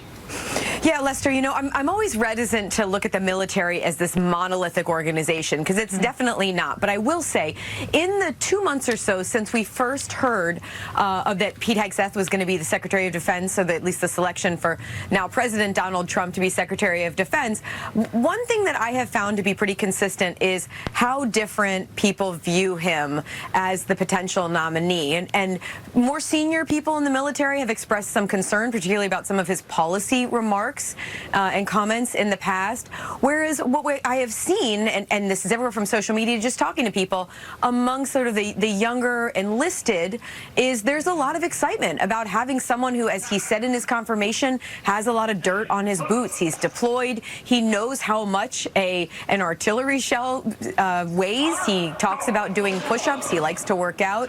So there is some excitement about sort of having one of their own leading the Pentagon. As far as today, how today goes, I mean, there is, again, I don't like to look at the military as any kind of a monolith, but there is a real recognition just for the ceremony that we're witnessing here today and how the military really plays such an important role in that, Lester. That being said, there has been such an emphasis in recent years about the critical need to make sure that the U.S. military state remains apolitical. And that is something that we've heard concern about how President Donald Trump and many of the people around him, they talk about the military as if it's almost a political arm. And there's a lot of concern about how that will play out over the next 4 years. As we were talking about earlier, these executive actions that we're expecting that President Trump is going to start implementing literally within a matter of hours, some of those do involve the U.S. military, particularly along the border mission, and concerns that the military could be put in a position where they look like a political force. We talked earlier about how the active duty military is not allowed to engage in law enforcement activities here in the United States. It really stands to be seen exactly how they will be used along the border. If it will be any different than the lawful way they've been used in the past, or whether the new president is going to try to push their orders there, Lester. Yeah, President Trump spoke in his inaugural address today about avoiding foreign wars. It's been a big theme with him. I returned a week ago from Iran, where I interviewed the country's president. And one of the things we talked about was the threat of war, either supported by the U.S. or directly by the U.S. against nuclear weapons research facilities in Iran. And obviously they're very concerned about what the U.S. may do and the uncertainty of a new administration, clearly trying to impress on me that they have a reformist look at the world, but it's a complicated world. And his relationship with the President Trump's relationship with Netanyahu, that's right, will certainly come into strong focus. So it's a complicated and dangerous world right now that our military is facing. You talk about that region, Lester, with much of the world holding its breath to see how this ceasefire that is currently in place after we saw the release of those 3 female hostages just less than 24 hours ago, how that will play out, whether that pause in fighting will actually hold. You look at this moment, it's a very visual reminder that Donald Trump is stepping into the role yet again, not just president, of course, but commander-in-chief, with all of the gravity that goes along with that kind of position.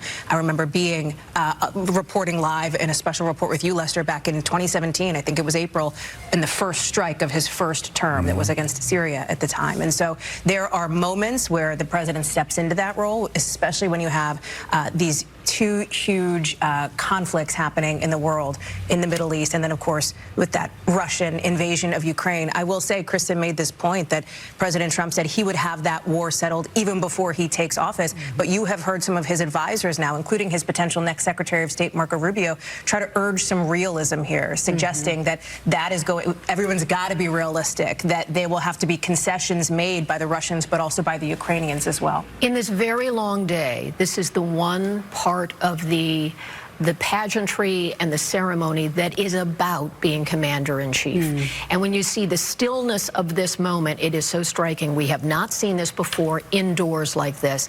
And we know the bravado that Donald Trump brings to the role of world leader. He is not afraid to say provocative, even sometimes bellicose things on the world stage, in part to use that as a wedge and a tool in his negotiations. He's made it clear and pointed out very often that there was no active war when he was in office. He, of course, wanted to get out of Afghanistan, so that took place. There were military strikes, like he talks about the use of force against Soleimani, who was in charge of the Iranian Republican Guard in Iran. So he is engaged on these issues, and he does it in his own way. We've seen that before. war. Maybe there will be sort of a part 2 on Donald Trump on the world stage. We're also, of course, following the deal in Gaza with Hamas and where that may lead. I'd have to go back and look at the president's remarks today, but he clearly took some credit for involvement in the deal, but I don't know that he did it in a way that is excluding the hand of the Biden administration. Absolutely, and I think that it was extraordinary because you had the outgoing Biden administration, the incoming Trump administration, working together to secure this deal. Now, in the initial hours after it was struck, then President-elect Trump did say this wouldn't have happened if I wasn't elected in November. When I spoke to him on Saturday, I said, what is your message to Prime Minister Netanyahu? And he effectively said, do what you have to do to bring this war to an end. He is clearly very focused on trying to make that happen. I said, do you think the ceasefire is going to hold? He said it better hold. But as you know, Lester, from covering these sorts of things, ceasefires are incredibly fragile. And so there is a lot of concern, particularly because we await the American hostages who've not yet been released as a part of that ceasefire. And so many American presidencies are altered and directed off course of their own set agenda by world events, things they cannot control, and they have to respond to, and they have to try to. And certainly in Biden's case, he talked about trying to hold the world together when it came to Ukraine. President Trump has a different approach, and he will certainly want to show the strength of his personality as a tool for foreign policy. We now see the president and first lady entering Emancipation Hall, where this first honors ceremony will begin. It's been referred to as a review of the troops, which is, we're told, not the proper term for it, but certainly a demonstration of military precision. And remember, recently, President-elect Trump refused to rule out using military force to take control of Greenland, to take control of the Panama Canal. Those are the types of comments that, as Kelly says, world leaders are watching very closely. Is he being serious, or is it bravado?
Sir, this includes first honors.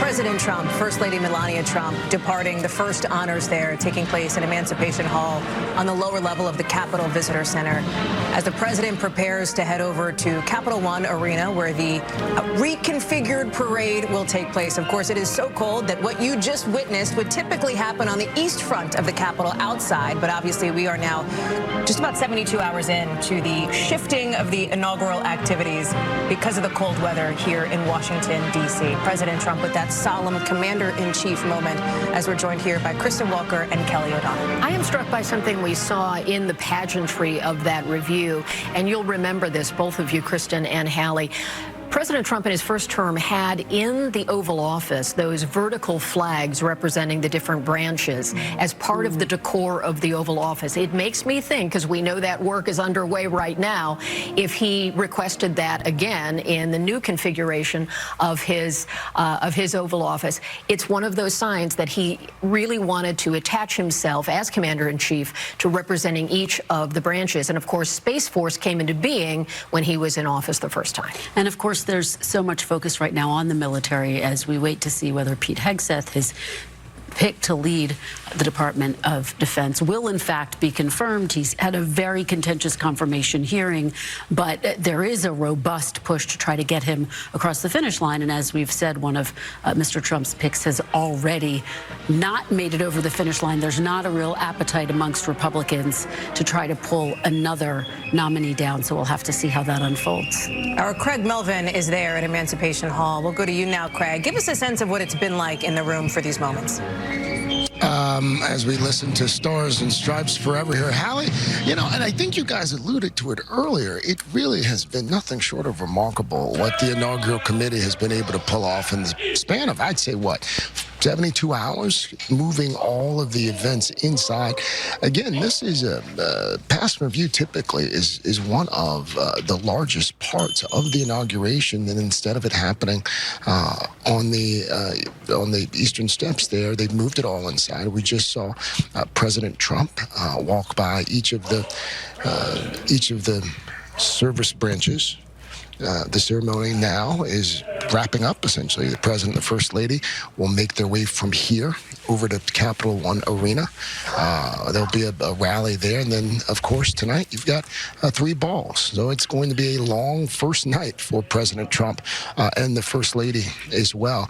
But it really is awesome to see all of the members of the military here. And as you mentioned there, Kelly O, Space Force, not part of this the last time around. But the old guard fife and drum corps, the red coats there, that actually may be my favorite part of the whole ceremony. Mine too, Craig. Yeah. You know, there's just something about them. We actually got to see them rehearse a bit before the president came down, and the precision with which they execute the moves. And again, keep in mind, this is something that they've had to, I won't say hastily put together, but this was not in the cards. So to see them pull it off the way that they have, and the amount of time that they had to do it has been pretty remarkable as the members of the military get ready to file out of this hall. And we'll send it back to you guys there in the studio. Craig Melvin, expertly modulating the volume of your voice. Craig, thank you so much as you see President Trump walking out of the Capitol. And our Ryan Nobles has been posted up on the East Front. Ryan. Yeah, that's right, Hallie. We're seeing President Trump leave the Capitol right now on the East Front after spending close to 7 hours at the Capitol this morning as part of his inauguration. You can see him saying goodbye here to the members of the Joint Committee on Inaugurations led by Amy Klobuchar of Minnesota.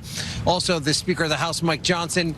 He's also greeting and saying goodbye to before he leaves. Normally, what would happen at this stage is it would be the beginning of that presidential parade.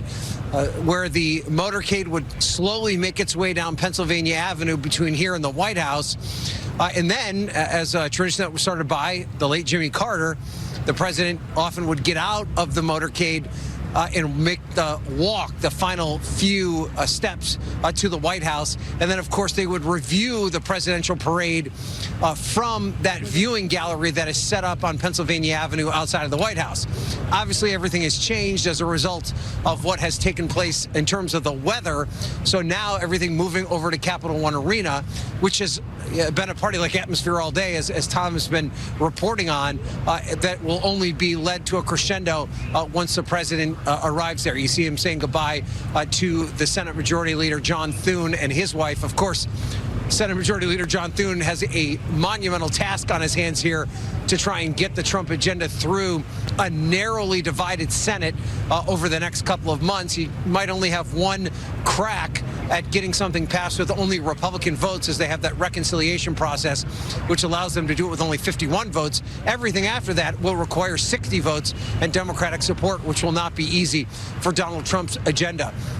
I do have to say, in terms of the weather, this was a bitterly cold day. I don't want to give you any illusions to that extent, having been out here all day, but it was not as oppressive as I think the organizers were concerned about. The temperatures remained in the 20-degree range. There was certainly a wind chill and gusts from time to time, but it was a relatively tolerable day to be outside. And you have to wonder if maybe there's some second guessing as to whether or not it was worth it to bring everything inside, given the fact that it's been a bright sunny day all day today. And while bitterly cold, I don't know if you would describe it as dangerous conditions at all, having been out here all day. Regardless of the fact that was the decision they made, as everyone has rightly pointed out, they've done a tremendous job in a short period of time to get everything in order and to make it look and be presented as well as it was.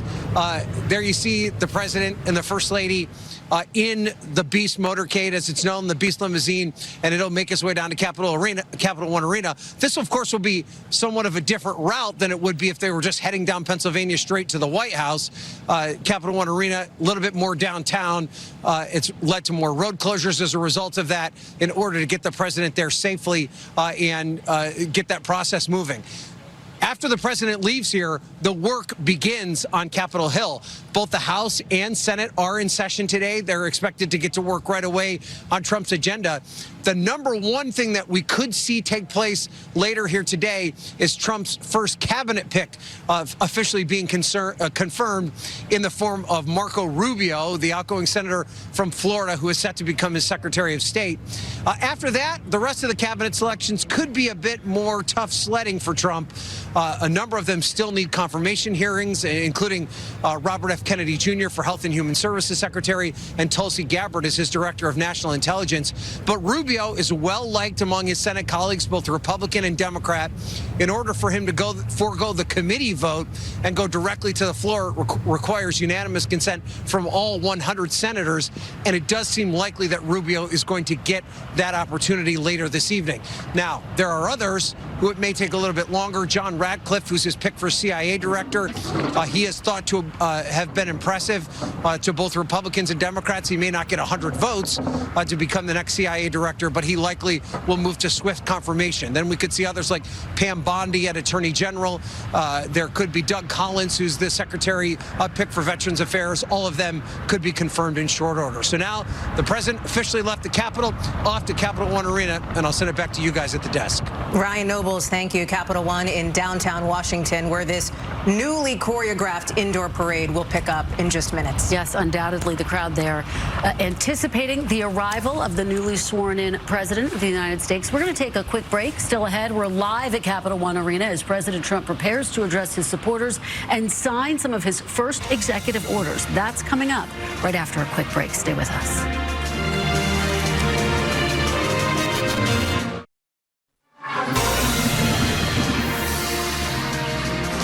welcome back to our special coverage here on NBC News of the inauguration of Donald J. Trump, the 47th president of the United States. We are watching the presidential motorcade right now as it has left the Capitol on its way to where I am right now, the Capital One Arena, where about 20,000 die-hard Trump supporters are here. They've been waiting close to 10 hours, if not more, for President Trump to arrive with the First Lady here. We're supposed to have a parade, if you will, inside of Capital One Arena. This is where the Caps usually play hockey. It's the arena here in downtown Washington, D.C. They've converted it into a rally. There was a rally last night as well. From what we understand, there's going to be a lot of military bands, marching bands, some of which I've seen getting ready behind the scenes. There's going to be bands from the New York Military Academy, where Trump was the class of '64, as you'll remember. It looks like they're pulling into the loading dock right now. We are expecting the special envoy to the Middle East, Witkoff, to introduce the president, make some short remarks, and then, of course, everyone wants to see President Trump. And the other big thing we want to see, too, just behind me, as we listen to one of the military bands that is just behind me, actually, here playing right now, there is a podium on the stage. There is a seating for the Trump family and some of Trump's biggest supporters, maybe some of his cabinet members as well. And then also there's the desk, where we expect him to be signing some executive orders that are going to run the gambit, everything from restructuring the federal government to cracking down on illegal immigration. You see it there on the side of your screen. There's a desk and a chair. And so we expect to hear all that. And those executive orders will be signed in front of these Trump supporters. From what we've seen so far, and we've been seeing live pictures throughout the inauguration, every time President Trump comes on stage, or on screen, I should say, the crowd goes wild. So it'll be interesting. There's a microphone, I should point out, by the desk. So we expect him to be making comments as he's signing these executive orders. Again, this is all new. This is the first time we've ever seen anything like this. This is an improvised inauguration in many ways. You'll remember President Trump called that audible on Friday, changing the entire inauguration plans, going from outdoors to indoors. And now we have this. And to their credit, organizers put this on within 2 days. They always knew about the rally on Sunday, but this event tonight was brand new, and they were able to pull it off. There was heavy security, so supporters had to wait for hours. In fact, several Trump supporters had to dump their bags and their purses just outside because you could not bring a bag inside here. The security was so tight, of course, because it's a presidential inauguration, but also because of those 2 attempts on President Trump's life. I can tell you nearly every single seat is filled inside the Capital One Arena. I can see some sort of nosebleed seats that are empty, but by and large, this is a sellout crowd here. These are people who had tickets, but also people who waited as well. And again, like I've said, they've been waiting 10 hours, maybe longer than that. Some have been waiting 4 years for this moment. They're going to be hanging on every single word he delivers tonight. And this will be his 3rd speech of the day. He spoke for about 30 minutes, I think, inside the rotunda, about 31 minutes in Emancipation Hall. It'll be interesting to see how long he speaks here, because really there's no limit here. This is his event. They've rented this out for the night, and he'll be here possibly all night. He has done that at times. He has spoken for a long time. And we'll also be hearing his tone tonight, right? Because little by little, the tone has shifted just a little bit. He sort of delivered his trademark Trump address there in the rotunda after he took the oath of office, was sort of freelancing a little bit there in Emancipation Hall with the governor of Texas, thanking him for all his work. And then it'll be interesting to hear what he has to say here inside the Capital One Arena when he speaks to the 20,000 that are assembled here, along with his family, some of his closest friends, in a sports-like arena with the jumbotrons and the military bands playing, guys. So that's the latest from here as we await Trump any moment to walk in. Again, according to the run of show, and this may change, we're expecting that the Middle East envoy, Stephen Witkoff, will introduce the president, maybe make some remarks about what's happened with the hostage and ceasefire deals. And from there, we will hear from the 47th president, President Donald J. Trump. Guys, back to you there in the studio. All right, Tom, a crowd that's definitely primed for this moment. They have literally been waiting all day and then through the night for this moment here. And as we said, a lot of people who were not part of these particular celebrations have been on the streets of Washington today with the flags and celebrating the moment. You've seen many of them for the better part of the weekend here. Some of them had made travel plans or had begun to travel in even before it was announced that this inauguration would move indoors here. And just to give you a sense of how incongruous this moment is at Capital One, Listen, the Beast, the motorcade, ending up in the same spot as those monster trucks for the Monster Jam rally later on this week. I mean, that's the moment that we're in here, repurposing this arena for something like that. We've talked about the comparisons to former President Reagan, who, of course, had to move his inauguration ceremony indoors also because of weather some 4 decades ago. Another interesting moment here, he also had a parade canceled because of the weather. They ended up doing some of it at Disney, at Epcot. They had a number of the bands show up and do it on Memorial Day months later to give them kind of a redo of what they missed out the first time. We haven't really talked about the disappointment factor because so much of this has been really lovely today, but there were 7,500 participants from 23 states who were supposed to be a part of this parade today. That, for the high school band that's been practicing, is an extraordinary life experience that they are missing out on. The planning, the bake sales to raise funds to come to town. So there is an element of what was missed that is unfortunate today. Weather is always a part of the contingency planning. That's in part how they were able to come up with these ideas. But giving any kind of showcase to those bands and the participants of the parade in this setting is at least a way to include them. And we should talk a little bit about what we've witnessed over these past several days, which is signs coming down that were on the streets to help the tens of thousands of people who were going to gather on the mall to discourage people from gathering on the mall. And of course, we have seen some people walking through the streets of D.C. cheering. So you do have a little bit of that festive feel. But for the folks who are in the Capital One Center right now, again, this was a plan B. They have been waiting for hours. And that is, I think, why the anticipation is going to be so high. And undoubtedly, when the president does arrive, when he does finally address these crowds, they will be fired up. One thing we should know, this obviously is being viewed by a large American audience, but certainly around the world. This is a point, a kind of a gut check moment for a lot of world leaders. I want to bring in our chief international correspondent, Keir Simmons, for some reaction from world leaders. What is perhaps the sharpest focus right now overseas on what's happening here? Well, Lester, watching these pictures, I've been reflecting that you're seeing pomp and pageantry, yes, but you're also seeing the projection of, frankly, formidable American power, the interweaving of the military in the events today, but also to keep in mind that these pictures are being beamed around the world. So from our reporting, we know that officials in the Elysee Palace, President Macron's office in Paris are watching these events. And soberingly, we know that in the Kremlin, they are watching these events, that Chinese officials are watching, have been watching these events through the day. I think that many of them will focus on the president's words, "My proudest legacy will be that of peacemaker." They'll be asking themselves the question, well, what does that mean for example, the war between Russia and Ukraine? What does that mean American foreign policy is going to be? And then at the same time, as you mentioned, we're seeing long-distance lobbying from governments around the world, just a cacophony of messages from governments congratulating President Trump. It's an opportunity, isn't it, to put differences aside, allies and adversaries alike, and say, well, you know, we celebrate your election. We've heard from Israel's Prime Minister Benjamin Netanyahu saying, "Congratulations, President Trump," referencing his wife, saying, "Sarah and I send our warmest wishes to you, Melania, and the American people on your second inauguration as President of the United States." We've heard from President Zelensky of Ukraine. Today is the day of change and also a day of hope for the resolution of many problems, including global challenges. Many of these leaders sending a message whilst also sending congratulations. And then adversaries too. President Putin talking about the signals that President Trump has said that he would want to meet with President Putin, saying, "We welcome this attitude and congratulate the elected U.S. president on assuming office." That's, of course, one of the more curious relationships, the relationship between Putin and Trump.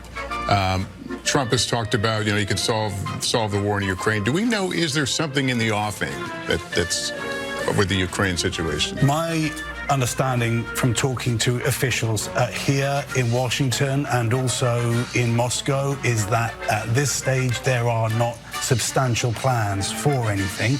We know from experience with President Trump that plans can be constructed pretty quickly when he wants them to be, and I think there could be a phone call between President Trump and President Putin at any time. But it's a great question, and here's why. Because when President Trump says that he wants to have his legacy be that of peacemaker, that's great.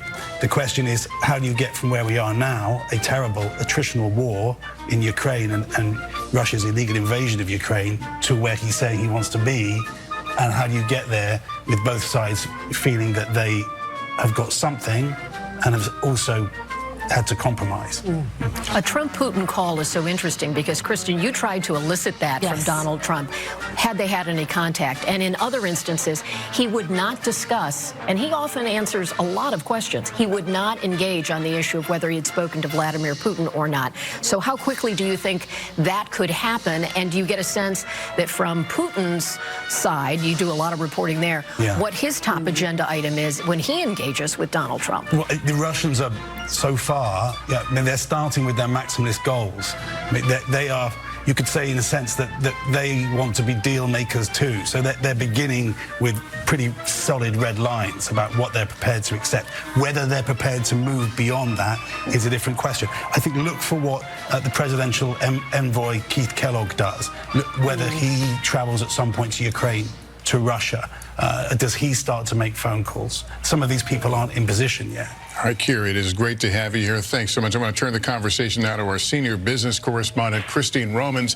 For more on President Trump's plans for the economy, Christine, obviously that was a big part of what got him back in the Oval Office. It really was. Prices in particular. And, you know, the president is expected to sign a flurry of memoranda of understanding and also executive orders to lower the price of energy in this country. And that seems to be a big way this White House wants to lower prices. If you lower oil prices, lower gas prices, that lowers prices for the products that are made and shipped by those things. He'll declare a state of emergency in energy so that he can make some sweeping changes, including big moves in Alaska. He wants also to make sure that some of these, clean energy initiatives in the Inflation Reduction Act and championed by the Biden administration, he wants to undo some of those. He wants choice for American consumers, Lester, on everything from dishwashers, washing machines, the light bulbs, the kind of cars they buy, kind of really tapping into this populist anti-green energy movement we've heard him talk about so much. We're expecting him at that table to actually start signing those 5, 6, 7, 8, 9, 10, 11 binders there. We'll see how many EOs are in each of them. On prices and lowering prices, Lester, it won't be an executive action or executive order, but a memorandum of understanding. He's going to ask all federal agencies to look into lowering living costs for American families in any way that a federal agency can. But again, stopping short of any kind of EO executive order to cut prices. You know, the president has said that he knows one of the reasons why he was elected was because people are sick and tired of inflation and just a higher level of prices. Even though inflation has really moderated, it has left prices higher than it was in 2019. He had originally said he could cut gas prices in half and lower your grocery bill. In recent days, though, Lester, he's moderated on just how quickly he can do that. In fact, a new White House official this morning telling us when asked, how low can you lower gas and oil prices, not giving any kind of specific level, Lester. All right, Christine, thanks very much again. We saw those binders or notebooks placed on the rostrum there. The question is not so much what they are, although that's a big question, but who will be standing there for the signature as the signatures are put? Who will get the pen from that moment, which is, of course, a long Washington tradition that predated this presidency. Sure, gifting those pens out, and I think some anticipation here that is building over which executive orders of the very many, the dozens that the president and his team have promised, which come first. And remember, that is in many ways not just important from a policy perspective, but also symbolic. You look back to 8 years ago, that first and only executive action that then President Trump took on that first day in office related to the repeal of Obamacare, right? I mean, this was a part of the Republican platform that at the time was something that conservatives had hoped to do and were pushing towards. So it is a sort of planting of the flag of what his mission will be moving forward. And frankly, there are a lot of options as to what these first, counting the folders here, maybe 8 or 9 executive actions may be relating from the economy, as Christine laid out. We have to think that border and immigration is somewhere in that stack of binders. How about those January 6th pardons? You heard the president devote much of that second Inauguration Day speech to the events of January 6th and the attack on the Capitol. And then, of course, there's this TikTok ban that is getting a lot of attention, and his pledge to allow the company 90 days. You saw the head of TikTok there in the Capitol today, alongside many of the incoming potential cabinet picks for President Trump. Let me bring in our senior legal correspondent, Laura Jarrett. Laura, all these executive orders, are they expected to go into effect immediately? That's actually one of the interesting things I'll be looking for, Lester, when we see the text of them. I would expect that they would, as obviously the president has wanted to show some pomp and circumstance associated with doing this, with the table set up there, with them all stacked up very neatly at the desk. But we should note that the tenor and scope and scale of what we're talking about as it relates to these executive orders sort of depends on the details. When you think about something like declaring a national emergency versus something like catch and release, which is a policy that the president obviously has complete discretion on, these are all things that you have seen presidents of really both parties do. But when you talk about something like ending birthright citizenship, again, this is something we believe to be as part of this rollout, prospectively ending something that is guaranteed in the Constitution. That is of a very different nature. Even though it has to do with immigration, that is of a very different nature than anything we have ever seen from a president. Obviously, we have a long history in this country when it comes to immigration, and we think about, back to internment camps and things that presidents have done in times of war and great strife, but actually prospectively ending the right of people to be guaranteed all rights to be equal under the Constitution would be taking things a very different step further, and again, one that I would expect to see challenged swiftly in court, Lester. Well, how much is absolute in terms of what a president's powers are with executive orders? Isn't it essentially a runaround around Congress? Well, it depends on who you talk to. There are some people who feel like things get caught up in Congress, and so the president is there to sort of get through and cut through some of the bureaucracy and the muck. But I think originally, if you're to think about them, they were supposed to be sort of filling the gaps, if you will. And so they've sort of taken on a life of their own. And the more we have seen inaction in Congress and fewer things passed through bipartisan legislation, we certainly, again, when it comes to immigration, have seen far more presidential action, Lester. All right, Laura, thanks. Let me bring Garrett Hake into the conversation. He's on Capitol Hill. Garrett, where's the teeth in executive orders in general?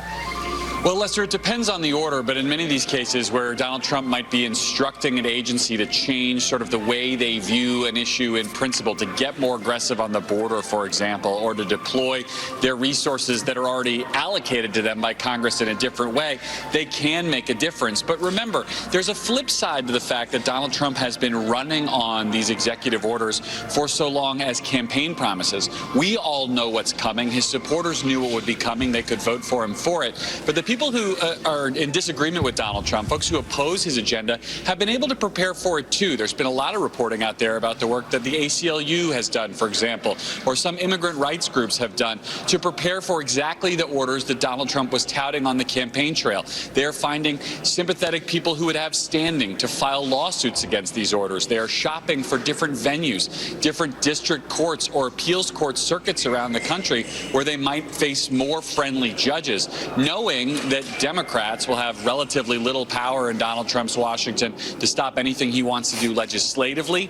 The courts will be a significant battleground on all of these proposals, and the manner in which Donald Trump has telegraphed what he intended to do on day one and in the weeks that follow have given his opponents in the legal arena a bit of a head start too. All right, let's go back to our chief White House correspondent, Peter Alexander. Peter, walk us through the executive orders we expect to see about the government itself. Yeah, Lester, we can't say with certitude exactly what executive orders he'll sign and exactly when, executive actions, honestly, here. But let's talk a little bit about what we are hearing from the incoming press secretary, Caroline Leavitt, her first formal post in this new position just moments after Donald Trump was sworn in, speaks specifically to a series of these different issues, including the idea of draining the swamp, where the goal is, as promised throughout the campaign, that Donald Trump would rein in federal bureaucracy, in effect that he would try to wrest away the power from career government employees. This is a focal point, something he has focused on from the very beginning. There is an expectation that some of these executive actions may include significant cuts for employee benefits, an effort to try to weaken the power of federal employee unions by effectively stripping workers of their collective bargaining rights here. Some of the programs he's expected to focus as well, focusing on sort of dismantling, decimating the diversity, equity, inclusion programs, many of which were created under the former administration. You see on the right side of the screen as we walk you through this, returning federal workers to in-person work is something that has frustrated and upset Donald Trump since COVID took place, saying that American workers, certainly those who work for the federal government, should be back in person. He says that it's a small number who are in the office 5 days a week. That's another expected focal point for him. But broadly speaking, the desire is to sort of rein in, as we said, the federal bureaucracy. But critics have their own view of this. They fear that reducing the size of the federal workforce ultimately will diminish critical capabilities of the federal government. So that's going to be the back and forth that I think we're going to see as it relates to his, branded drain the swamp ideas, among the many issues we anticipate he will be signing as executive actions today. Obviously, DOGE, which is the external department of government efficiency, that which would be overseen by Elon Musk, is one of his priorities of trying to execute that. Lester? All right, Peter, thanks. And Hallie, is this more, especially in these first days, is it more about the symbolism, the sense of change, of getting things done? It can be, and that is something that President Trump clearly wants to show, clearly wants to portray, but it is also certainly a time where you can make policy initiatives. I mean, I think back to those sort of early days in 2017 where there were so many questions about what was then dubbed the travel ban. There was these questions of semantics over what were we calling it with, I believe it was then Press Secretary Sean Spicer in that first Trump administration, in that first Trump term. So it can be a mix of both. Clearly, President Trump wants to show that he is, as he campaigned on, the change candidate, the person that can help make people feel better about things like, things we heard on the campaign trail all the time. The price of eggs, the price of milk, the goods that people paid for. Christine talked about, our business correspondent, the cost of living and inflation being such a visceral thing for people when they turned out to the polls come November. But listen, there are a number of events that could happen that are sort of those unknown unknowns and the known unknowns here. And so what the economy does, especially when you look at, as we talk about grocery prices. Is that a Donald Rumsfeld reference you just pulled out? That was very good. That was very good. Let me just pause here for a second because I want to let folks know it's the top of the hour now. It's 5 p.m. here in Washington, D.C., where any moment now President Trump will arrive at the Capital One Arena to address his supporters. That arena was turned into a swearing-in viewing site today after the inauguration ceremony was moved indoors due to extreme cold weather. When the president arrives, he'll also sign, we believe, some of his first executive orders that we've been talking about. He'll be hitting the ground running to enact his agenda and roll back policies from former President Trump. For more on that, let's go back to Tom Yamas. He's in the arena where this has been a hearty crowd hanging in there throughout the day during all these other ceremonies associated with the inauguration. But soon, Tom, the president will be there. Yeah, I think a lot of the supporters here are probably thinking so close and yet still so far away. We know that President Trump is here. We saw his motorcade pull in to the garage underneath the Capital One Arena. But it's been quite a while since we've seen any movement since then. The military bands behind me, you can maybe hear them. They're still playing. We are still waiting for that parade maybe to start at some point. It's still unclear. Like I mentioned, this is part of the improv inauguration. This was put together in the past couple of days. We've seen people like Howard Lutnick. You can see him right there, actually, the Commerce Secretary, nominated for the Commerce Secretary. He was one of the main figures for the transition into the White House for Team Trump. He was the first one to get up on the stage.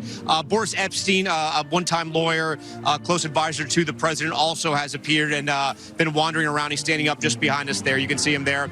And then people have been sort of staring into some suites, hoping to get a glimpse of either the Trump family or the president himself. That hasn't happened so far. So I think everyone's sort of in a wait-and-see approach. According to some of the programs that we've gotten, we're expecting an introduction speech by Steve Witkoff, the Middle East envoy, that should introduce the president, maybe make some remarks, and then the president's supposed to take the stage. But again, a lot of this was put together over the past couple days, so it's unclear how much was planned, if they're still trying to figure things out at this moment, or if they're just waiting for people to arrive here, right? Because the president's motorcade came in, and there are a lot of seats on that stage. You know President Trump doesn't like to see empty seats, so they're probably hoping to make sure every one of those seats is filled before they start this part of the program here.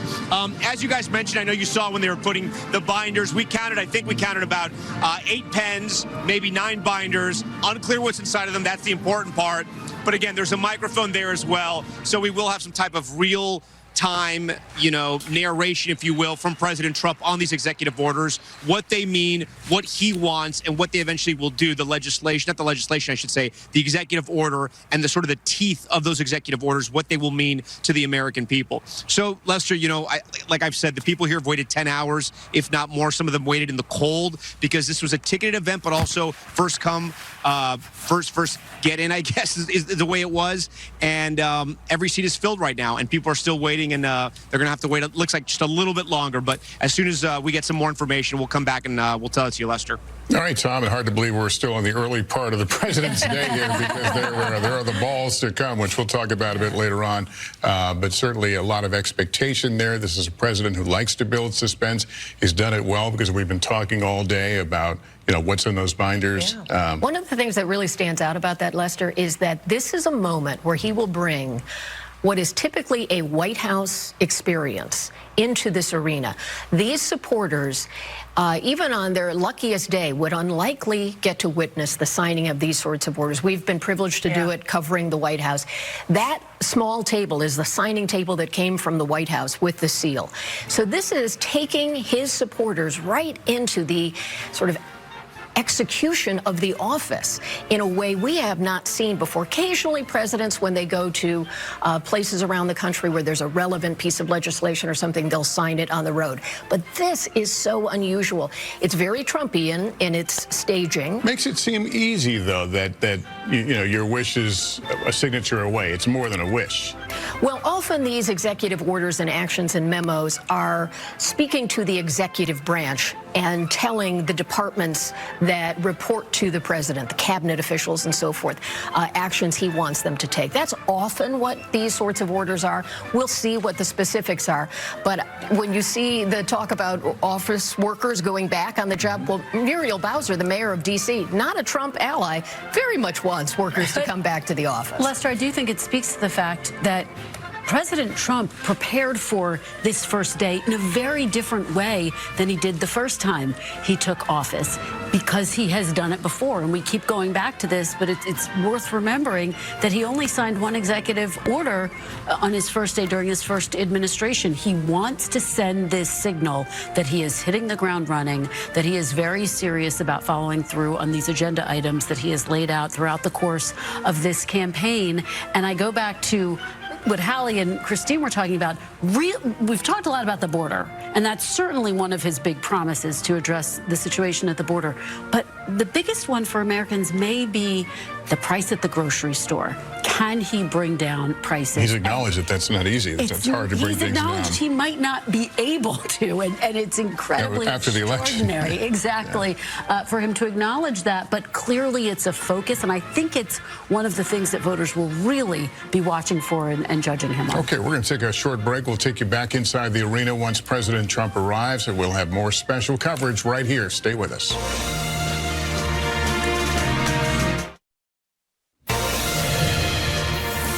We are back with our special coverage of President Trump's second inauguration, and the party is just getting started at Capital One Arena, where the president's supporters are gathering and waiting for him to arrive. Once he's there, we expect him to sign some executive orders and essentially hit the ground running to enact his agenda. Now, we have to be very upfront and transparent with you.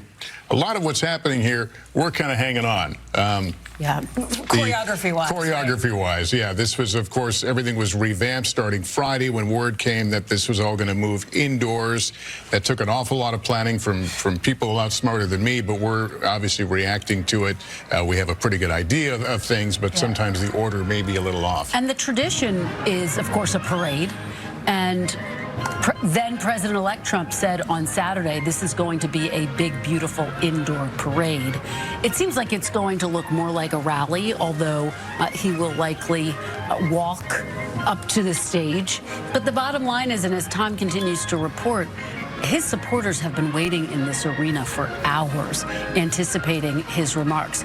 We saw the version of the scripted President Trump during his inaugural address, the unscripted Trump afterwards. This is going to arguably be another unscripted moment for him. Improv. So it's improv. Exactly. He thrives in these moments. There also may be a bit of a somber or solemn moment if, in fact, some of the program that we've gotten does pan out, which is the presence of first responders from Butler County, Pennsylvania, which, of course, is the site of that first assassination attempt against then candidate Trump, then former President Trump, that we all covered. That was a pivotal moment in his campaign. To him personally, he talked today, even in the inauguration, about he believes that God saved his life in order to put him in the White House to do the work that he is doing. That photo that became seen around the world almost immediately, you remember, in the hours after that assassination attempt, of him raising his fist in the air. So that is set to be likely a fairly dramatic moment. As we are looking now, you know, Donald Trump Jr. has suggested that perhaps his father may install one of the agents who was with him that day, covering him as head of the Secret Service. We don't know that that's the case yet, but the echoes of that assassination attempt, and then, of course, the one that followed, continue to remain with President Trump to this day. It would be not unlike what he did at the Republican National Convention in Milwaukee, where it became a big part, and the crowd, all of us were still shocked at that, what had transpired, and then what, of course, followed weeks later. And just days after, yeah. The fact that that happened, it was one of the pivotal moments, in a way, of the entire campaign, and it galvanized the Republican Party around him in a way, and we were all together at the convention. I think that no one could have anticipated, and in a way that was so much more powerful than the last time he ran for president. He was running against the backdrop of an incredibly unified Republican Party, and it's also just a reminder of all of the unprecedented events that occurred throughout the course of the campaign, because just 1 week after that, President Biden dropped out of the race, passed the torch to Kamala Harris. When I spoke to Secret Service officials earlier this week about the security, one of the concerns they expressed was the tradition of the president, the new president, getting out of the limo and walking the route. That started with Jimmy Carter back in 1977. Donald Trump did so in his first inaugural part of that parade. The special agent in charge in Washington said, if it were up to me, I would prefer he not get out of the car. That was before we knew of this change for cold. But they were having many more officers on rooftops and so forth. All of those things, I raise it only because we just were talking about Butler, and that has an impact on all of the planning related to security for President Trump, other leaders as well. That's Jared Kushner, his son-in-law, who had an official position in the first term. He and Ivanka are going to be just family members this time around. Of all the things that are different about this second Trump administration, I think that's going to be one of the biggest ones, that his family is not going to be in the White House with him. Jared Kushner, who led his efforts in the Middle East during his first administration, helped to strike the Abraham Accords, which was, if you talk to President Trump, one of his largest accomplishments on the foreign stage. And so I asked him about this during my interview with him in December, and he said it is going to be challenging not to have them there. He said he told them not to come because he felt as though they had been under so much scrutiny and that they had been, in his words, treated unfairly. But it's undoubtedly they'll continue to be his advisors, particularly when you think about a Jared Kushner. and Ivanka Trump, who is walking in as we speak. Signing a poster for somebody in the crowd. I mean, his family members have become surrogates for him on the campaign trail after they left the White House. You see Eric Trump, Lara Trump, of course, serving as head of the RNC, Don Jr., who was out, I want to say, almost every day in the final days of the campaign there. And here comes Barron Trump. When we last saw him 8 years ago, he was a kid. That's true. He is now in college. He is somebody who is a voice in his father's ear when it comes to how to reach out. And President Trump has acknowledged how to reach out to younger men of his generation, a cohort that proved to be important to President Trump during the campaign. Let me go to Tom Yamas right now. Tom, we are seeing members of the Trump family. There's Barron there. Come into the arena. The worst seat in the house is behind Barron because he's 6'7". That's right. We're going to see over the top of him. Yeah, you know, it's so interesting. Yeah, Lester, I'm going to tell you that of all the Trump children, Barron has been getting the loudest applause every time he comes up on the screen. I think they almost started a Barron chant just now. You see, they seem to really love Barron Trump. It's interesting, and I know you guys touched upon this earlier in the broadcast, but I covered the 2016 campaign, and he was literally a child back then, and they really kept him off limits to the press. I don't think Barron's ever done an interview, and now he's a young man, and he's going to be in the White House once again with his father, a college student though this time around, much different. But I wonder if they open it up more and they allow him to do interviews if they want to do that, if he's open to that. Next to Barron is Melania's father, of course, and then you can see the rest of the Trump children as well. The former First Lady lost her mother, I believe, last year. It was very tough for both Melania Trump and for her father, as well as you can imagine, for all the Trump family. And then in that second row, those are Don Jr.'s children there we're seeing. And we've also seen Ivanka's husband, as you mentioned, Jared Kushner as well.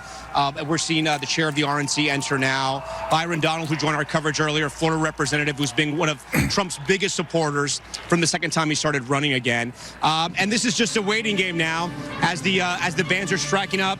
We did hear from a parade announcer. They're going to have a virtual parade announcer, and they said this will be a parade like you've never seen before.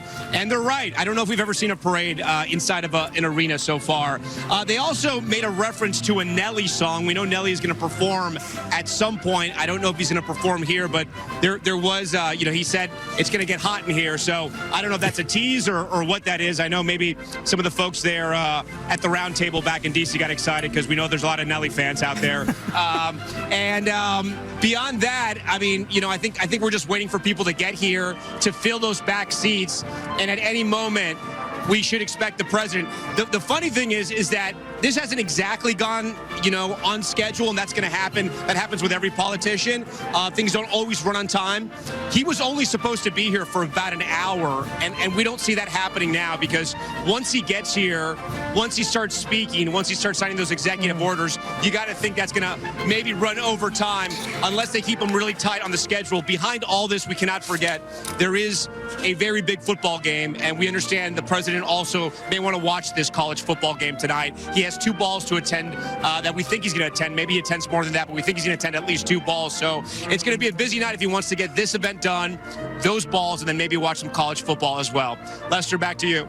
All right, Tom, as we look at the family and Barron Trump, we should note his father has really given him credit for being the one that kind of locked him onto the potential of podcasts and tapping into a whole crowd that, traditionally, regular politics isn't latched onto. President Trump has said that Barron introduced him to people that he'd never heard of and opened him up to this world, and this was critical to his outreach to young people, to male voters, to African-American male voters as well. And so he really credits Barron with being a part of why he believes he ran a successful campaign. And frankly, you didn't see the First Lady on the campaign trail this time around, but you did see, of course, Lara Trump, who is one of the top people at the RNC. You saw Eric Trump quite a bit, and of course, Don Jr., who was incredibly involved as well. But the addition of Barron Trump behind the scenes, I think, is one of the components that made this incredibly unique. It's fascinating as we look at them sitting, talking. I'm struck, and we've all been to those rallies. If you took away the armchairs and the signing table, this does feel like a Donald Trump rally, one that he has conducted so many times over the course of his campaign, his presidency. He likes that energy. He is very open about that. You talk to people close to him who say that is what gives him sort of vigor and the push to kind of keep going there. He, even from the early days of his first administration, at some points, I think, railed against the trappings of the White House, the way that it can feel so contained, as some former presidents have talked about. Donald Trump, when he was president the first time, managed to get around that. He would have visitors frequently, visitors at various hours. He made a lot of phone calls at a lot of different times throughout the day to continue to keep those lines of communication open. As you're looking at like the riffs here from the kids to the crowd up above at Capitol. Yeah, acknowledging the crowd as they all wait for the appearance of the president and this unusual, a different kind of parade, a different kind of inaugural parade, again, owing to the weather here in Washington, D.C. As we wait for the appearance of the president, I want to bring in our chief Washington correspondent, Andrea Mitchell. And Andrea, the president's Middle East envoys, we noted, will be there. We were noting the president's remarks today when he mentioned the release of hostages in Gaza. He seemed to leave open that this is a kind of a shared victory for two administrations. It has been such an unusual process, Lester. This was an extraordinary coordination because Donald Trump took the initiative on December 2nd, going on Truth Social and saying, you know, there'll be hell to pay in the Middle East if you don't get this done. It was a warning to Hamas, but it was also a warning to the Netanyahu hard right members, the ministers in the cabinet, who had really been tying Netanyahu's hands and the Israeli government and delaying a process, a negotiation that really started in May with President Biden's proposal, came close to fruition in July, but then Israel assassinated Haniyeh, the Hamas leader with whom they were negotiating in Tehran, which set it back. But the really important thing was the entrance of Steve Witkoff, the envoy, at a propitious moment because the whole region had changed with Israel's destruction, really, of Hezbollah in Lebanon, the ceasefire the U.S. negotiated, the Biden team in Lebanon, the weakening of Iran by Israel in its retaliation against Iran's attack on Israel, with U.S. support, of course, the retaliation, U.S. organizing and allied support, and then the collapse of the Assad regime. So the whole neighborhood changed. Iran lost its key allies in the region, its major proxy, Hezbollah. Israel had already weakened Hamas. And to the point of the former defense minister of Israel, Yoav Gallant, had destroyed Hamas. Really, it was done, something that Netanyahu has not yet admitted because that is so politically charged. So Witkoff entered when the neighborhood, the table was set, if you will, but he was the closer. And as a real estate developer, that's the way he describes himself. That was his business, but a close friend of Donald Trump who had his ear. Everyone knew. I've talked to people in the region, to the Israelis. They all knew that Witkoff had the president-elect's ear, and he really drew it across the finish line. And that was very important. All right, Andrea, that will continue to play out, obviously, in the new administration. As you know, it's a very delicate deal with a lot of potential problems along the way. So we'll continue to follow that as we continue to watch inside the arena here in Washington, D.C., the Capital One Arena. There's hail to the chief. Here we go. And here, I think we're about to see the president.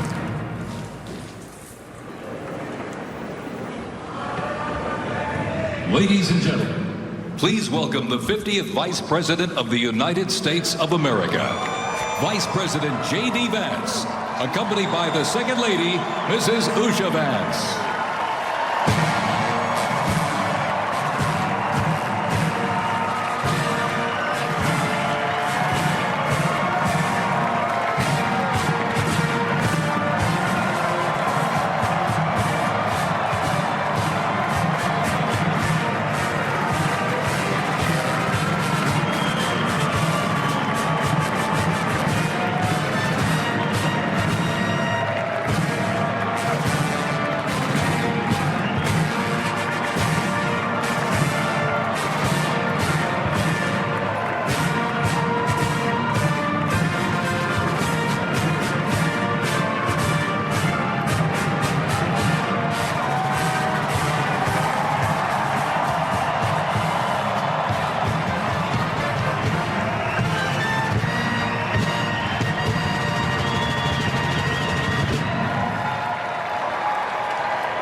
Ladies and gentlemen, please welcome the 47th President of the United States of America.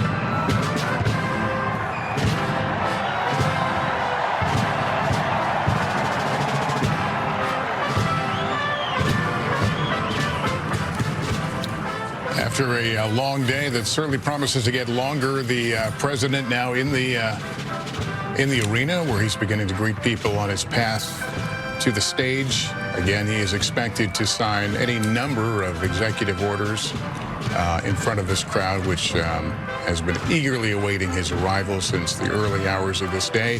Many of them standing in the cold before coming inside. And the president has some inaugural balls to attend as well tonight. A long night ahead for him after what has been a marathon day, and it looked like that one supporter mouthing, "Welcome back," if my lip reading skills are any good. Prior to that, you saw, of course, Vice President Vance accompanied by his family, 7-year-old Ewan, 4-year-old Vivek, 2-year-old Mirabelle as well. A marathon day for those Credit to the Vances for bringing their young kids. That's right. I think every parent is wondering how they're pulling that off, but this is one of those moments where you bring the whole family. And we may be reminded why Donald Trump is in his element in a case like this. An arena, those rallies, you know, everyone talks about, if you've been to one, are unique, or were unique, certainly, in that long campaign. He would come to small towns and set up these rallies and draw huge crowds. That's right. It's part rally. It's part almost concert. There are familiar lines that his supporters anticipate, repeat with him, chant along to. The crowd's fired up, and this very much has the feel of one of those The one surprising thing, I think, is that now he is the sitting president, and I'm a little surprised that he interacted so directly with the audience. What an unexpected benefit for those supporters who waited such a long day. Those are the classic YMCA move. And if this program holds, it sounds like we may see the president and the first lady watch what would have been that parade processional here at Capitol One before he then makes remarks. And then, of course, we're looking at what he's walking past now, that desk, with some number, we think maybe around 9 of those executive actions that he's expected to sign. Of course, still waiting to find out what's exactly in those folders. And how he will present it, and who might be with him as he deals with some of these issues with this signing of the pen. And we can't overstate it. It's just remarkable to see the First Lady. We really haven't seen her on the campaign trail. And to think about what she's going to do with this second time in office. She's talked about the fact that she's more comfortable now. She wants to build on her Be Best campaign. The president himself talking about how proud he was of that initiative, that anti-bullying initiative aimed at children. And it will be interesting to see how quickly she resumes that part of her profile as she prepares to re-enter the White House. Very long day for the kids. No kidding. Mrs. Trump had done some redecorating of the residence for the first term that happened after they were settled into the White House.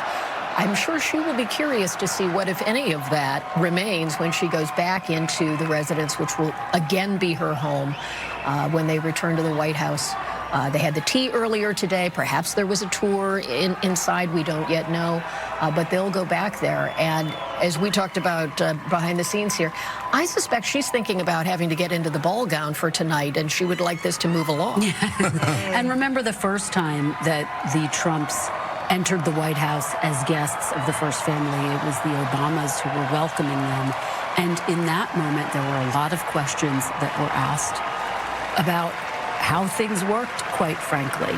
And so this return to the White House for the tea that Kelly just referenced today, likely a very different feel. We should note that this particular crowd we heard from earlier, as we were seeing some of the dignitaries and the former presidents, former President Obama, former President Clinton came in for the inauguration, and there were boos from this crowd as each appeared on the big screen TV. You're hearing some of the musical performance now. We may see those first responders from Butler, as well as some bands and performers from places that hold meaning to both President Trump and to Vice President Vance as well. That's a tradition. That's right. From New York in the case of Mr. Trump, from Florida, and of course from Ohio in the case of Mr. Vance. What we won't see is the reviewing stand that construction teams have literally been spending 4 months building in front of the White House. It is an enormous operation to get that ready, and for their efforts, sadly, that will not be used today. But this is a parade. So it looks like a parade. And you can see, it looks like that sign said Butler County, Pennsylvania.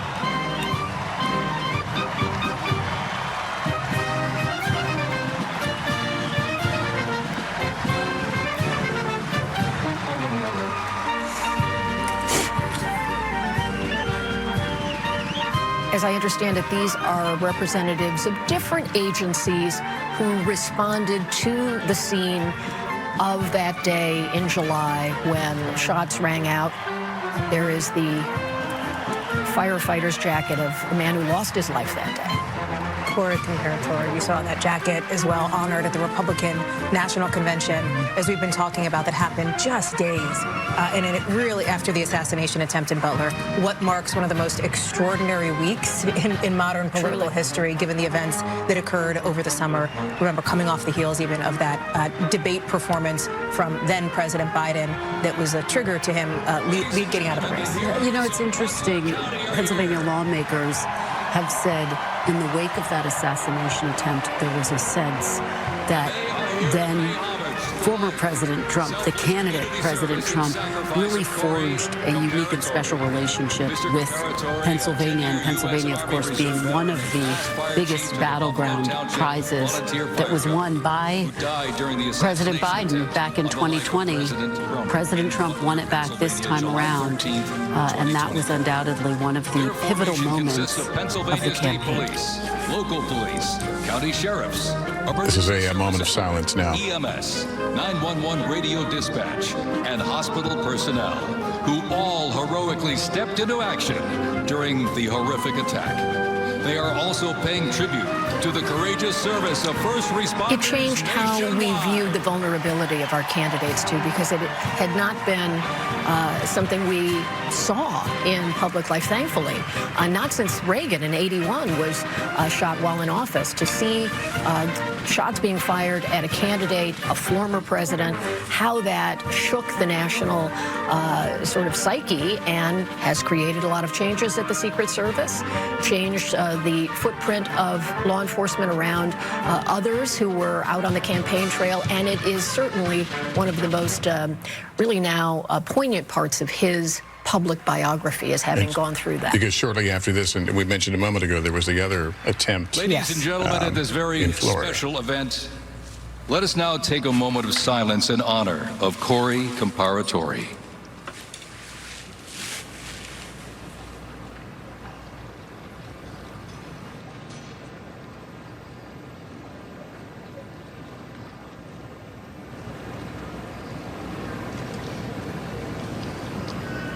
Thank you very much, ladies and gentlemen.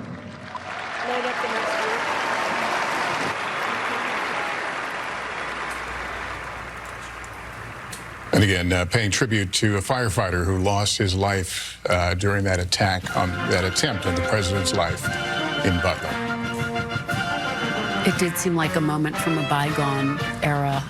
I think that for so many young people, it was hard to believe that there was an attack against a former president's life that claimed the life of another person, that could happen in this country. And as Kelly says, obviously prompted a review of the Secret Service, changes within the agency, and a stepped-up law enforcement presence on the campaign trail for then former President Trump. Yeah, everything went behind the bulletproof glass. Exactly. You saw him start to speak behind a bulletproof glass, and there were conversations between Mr. Trump and Mr. Biden, in which Mr. Biden said, I will get you whatever you need. Tell me what you need in terms of protection. And it was one of the moments where the two men started to forge a dialogue.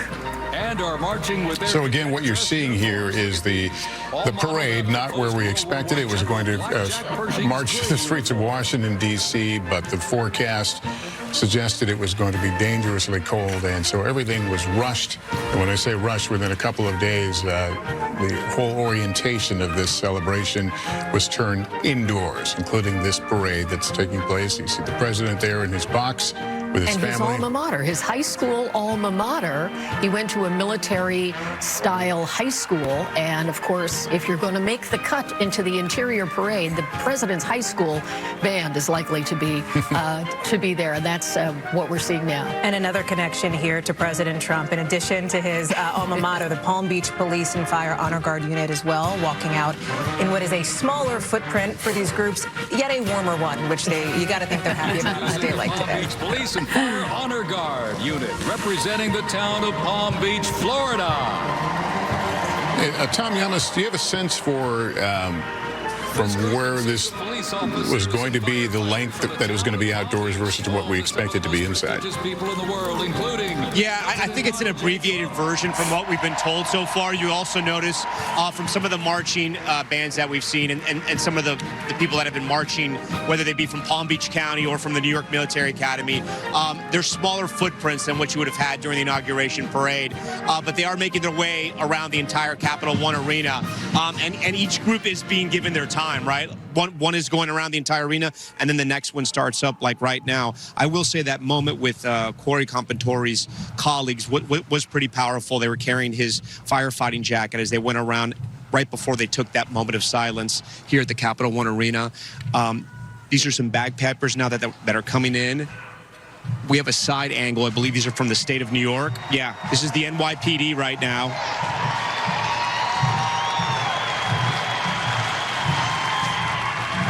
The Emerald Society Pipes and Drums.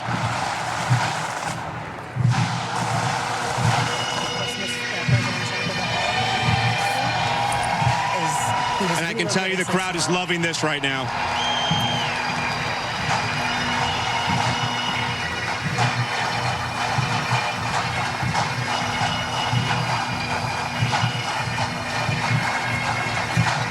And here we go, ladies and gentlemen, the NYPD Emerald Society Pipes and Drums from New York City. But Lester, to answer your broader question, we have about 4 or 5 of groups just like this that will be marching through here. So we're really just at the beginning. NYPD's Emerald Society, very familiar to many of us who live in New York City. And is also played for hospitalized children, military veterans, as well as... We should note that as this is happening here at Capital One in downtown Washington, back at the Capitol, they have now voted out of committee at least 2 of the president's cabinet selections. That's not a done deal yet. They don't have the green light, but at this point it's Pete Hegseth as well as John Ratcliffe. Pete Hegseth, of course, selected to lead the Pentagon. John Ratcliffe to lead the CIA. Still has to go through the process with the full Senate. We may see that with Marco Rubio, of course, the Florida senator, up to become Secretary of State later on tonight. But we talk a lot about split screens today. There's a lot of those over the course of the day, and here's another one as well. We just saw J.D. Vance clapping along and sharing the moment with the president. I'm curious if any of you had any insight on what that relationship is or will look like as they progress forward. Well, I think that it's still evolving, certainly, and you heard President Trump earlier today say that when he first picked his vice presidential nominee at the time, Senator J.D. Vance, who is 40 years old, one of the biggest age differences that we've seen between a president and a vice president in history, that there was a lot of backlash when some of the comments that J.D. Vance had made in the past had resurfaced, and there had been some criticism of them. The strategy from the campaign, though, was to make now Vice President Vance very available, so he answered a number of questions about all of those comments and a range of other issues. And it's clear again that Don Jr. Had a very strong and positive opinion of J.D. Vance, and the thinking is he could be the future of the MAGA movement. And so this relationship still very much a work in progress, because this is day one in terms of them officially now being president and vice president.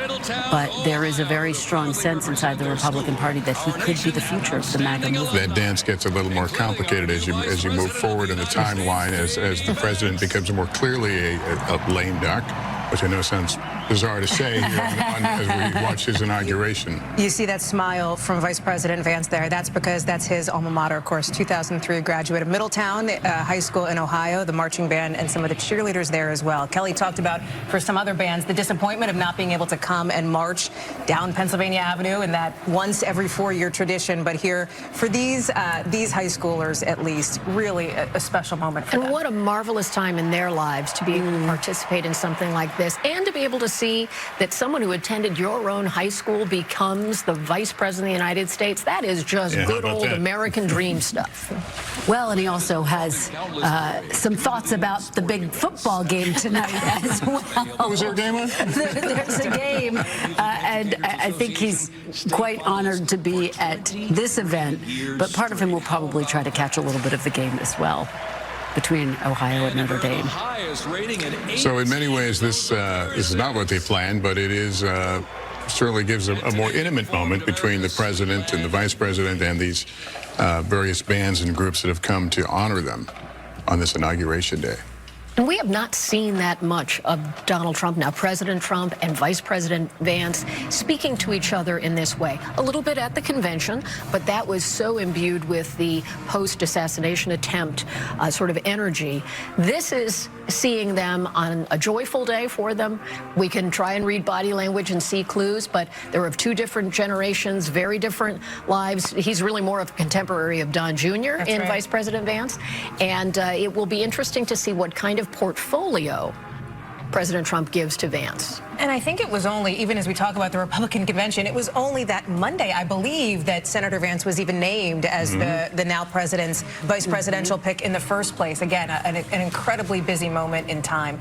NBC News has reported that in some ways Vance is expected to be the eyes and ears in the Senate, where he served a short time representing the state of Ohio, but to be able to liaise potentially with some of these key congressional leaders and figures, as President Trump has an ambitious legislative agenda that he wants to get done.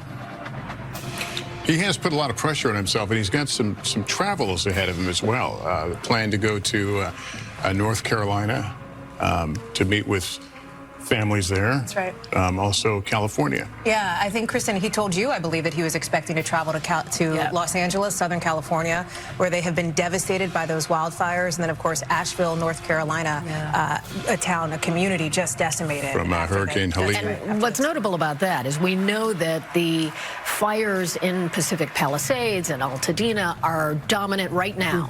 And what happened in Asheville and western North Carolina with Hurricane Helene is a few months ago. But that was a very pivotal time, because so many of the people affected were Trump supporters. There were questions about whether they were getting enough resources when they were identified as Trump supporters, meaning a yard sign, that kind of thing.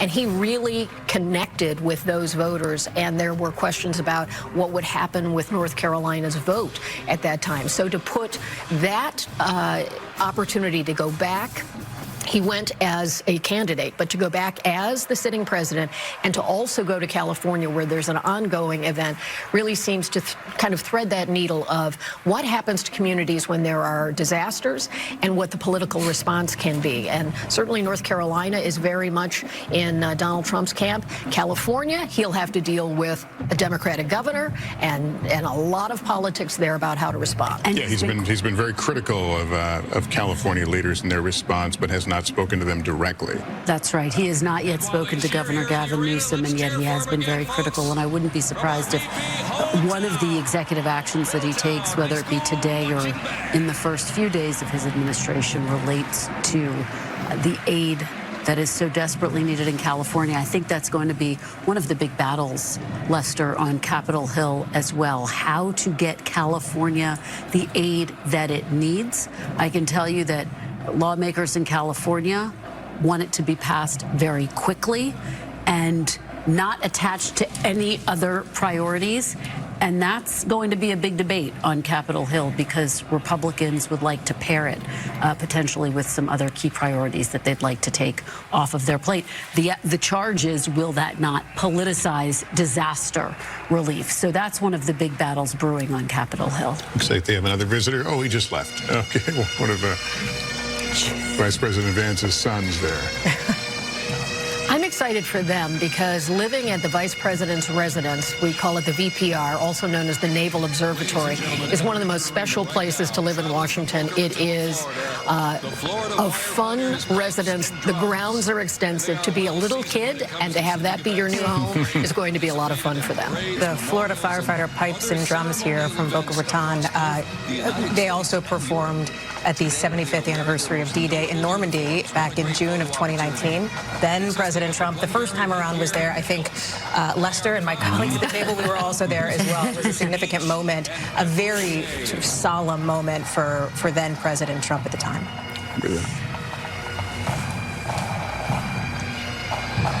So we would end. Tom Yellis, you there? Yeah, I'm still here, Lester. I wanted to show you, if you guys can take my camera live right now, we see some families dressed in yellow sashes. We know at least one of the families, the Chen family. They are the family of Itai Chen, who was an American-Israeli killed in the October 7th attacks there in Israel when Hamas launched that terror attack. His father, Ruby Chen, there holding his poster. There's about a dozen of relatives just like that with the sashes around them. Again, we know that the Chen family was invited here to the inauguration. Their son did not survive that attack. He was killed in the attack, as so many families, not only here in the U.S., but obviously so many in Israel, are waiting for their loved ones to come home after being held hostage for more than a year somewhere inside Gaza by Hamas, as those ceasefire and hostage negotiations are ongoing. They look to be somewhat fruitful so far with those first 3 hostages released, but still so much work to be done. The ongoing crisis in the Middle East will be one of the biggest and most urgent matters that President Trump now inherits. He is expecting to meet with Prime Minister Netanyahu in the near future. It's unclear when that's going to happen, but making sure that the American hostages who are promised to come home do in fact come home. That is going to be one of his top priorities. And you have to think that former President Biden is thinking about, you know, how much it put his campaign off the rails and how it consumed his presidency at a critical moment. It absolutely did. He got an immense amount of criticism, including from some progressives within the Democratic Party for his handling of that crisis, and he got criticized by Republicans who felt as though he wasn't being tough enough. And so it was a crisis that loomed so large, in large part because there were American hostages who were being held, and the pain and the suffering of the people, of course, in that region, also unbearable. And so that is something that he grappled with, and when he passed the baton to Vice President Kamala Harris, it was a big challenge in her campaign as well. Please welcome the Stewart's Creek High School Marching Band. Traveling all the way from Smyrna, Tennessee, they are proud to represent the volunteer state in the 2025 Presidential Inaugural Parade.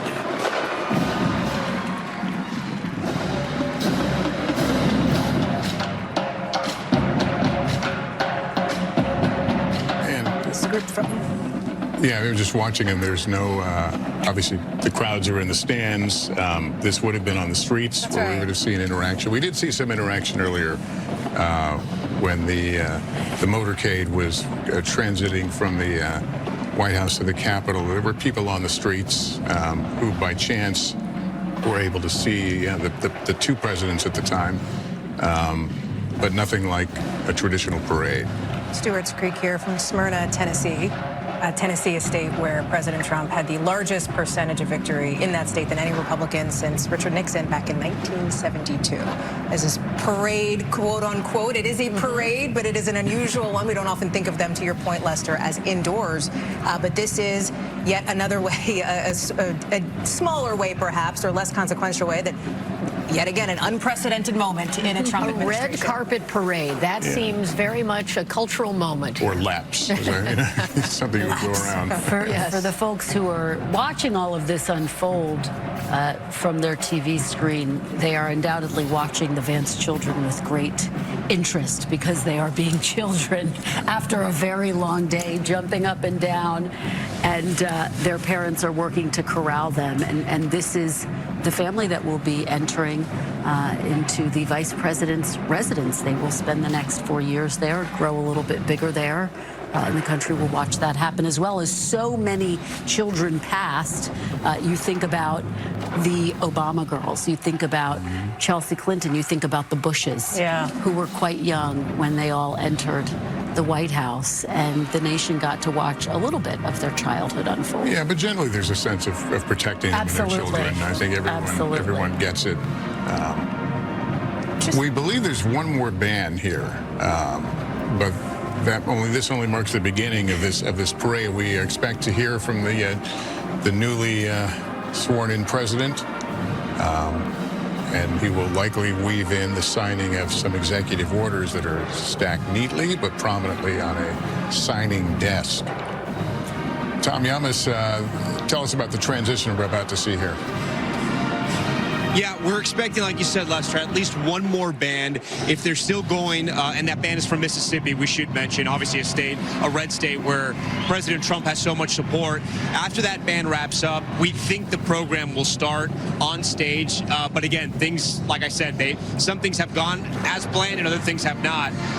If we follow the schedule, there will be an introduction by Steve Witkoff, the Middle East envoy, at some point to introduce President Trump, and then President Trump will make remarks, and then we'll see what happens with those executive orders.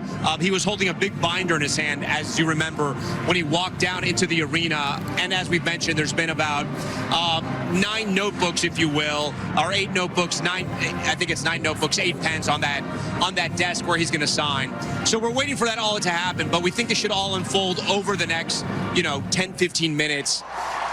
Before we see President Trump take the stage and start speaking. But this should start to wrap up soon, the parade, if you will, and then the events on stage will take place shortly after that.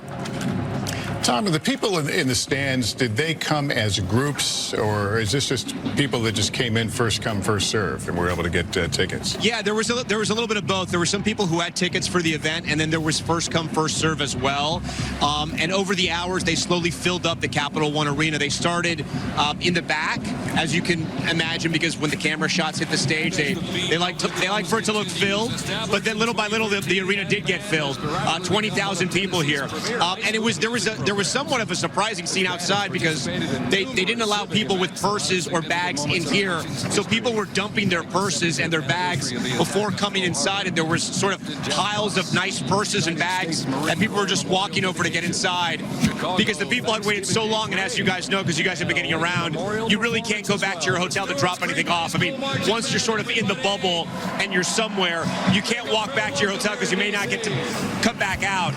So somewhat of a strange scene outside the Capital One Arena, but it's what people were willing to do to come here and get to see President Trump in person. You got to remember, more than 250,000 people were estimated to come to Washington before he moved the events inside. Every hotel you go to in D.C., there are people for the inauguration.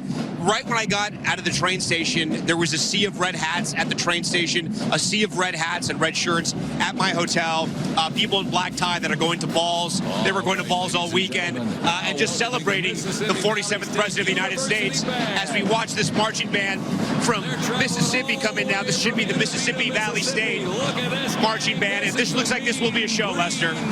Yeah, love those hats. They are proud to represent historically black colleges and universities at the 60th presidential inauguration.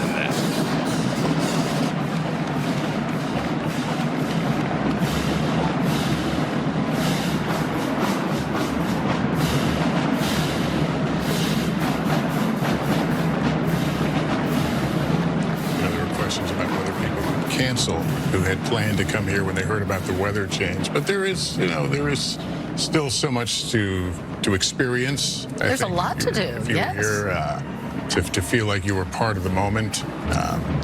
This is a celebration. Nothing in the Constitution about parades, but all this is still part of the way we would like to transfer power, to solemnly note the moment, but also to find ways to use them to focus on the future, focus on what we want. Absolutely, and you have the people who are in the Capital One Arena, but you have a lot of people who were expecting to be outdoors who are now watching from various restaurants and establishments all around the area, and that is now a part of this experience as well, because as you say, Lester, people really traveled here from all over the country to witness this historic moment. And Hallie's been talking about the split screen. We're learning that there is going to be a vote today for Senator Marco Rubio, President Trump's pick to serve as Secretary of State. Not a surprise. We were anticipating this would happen. He will need 100 votes in order to be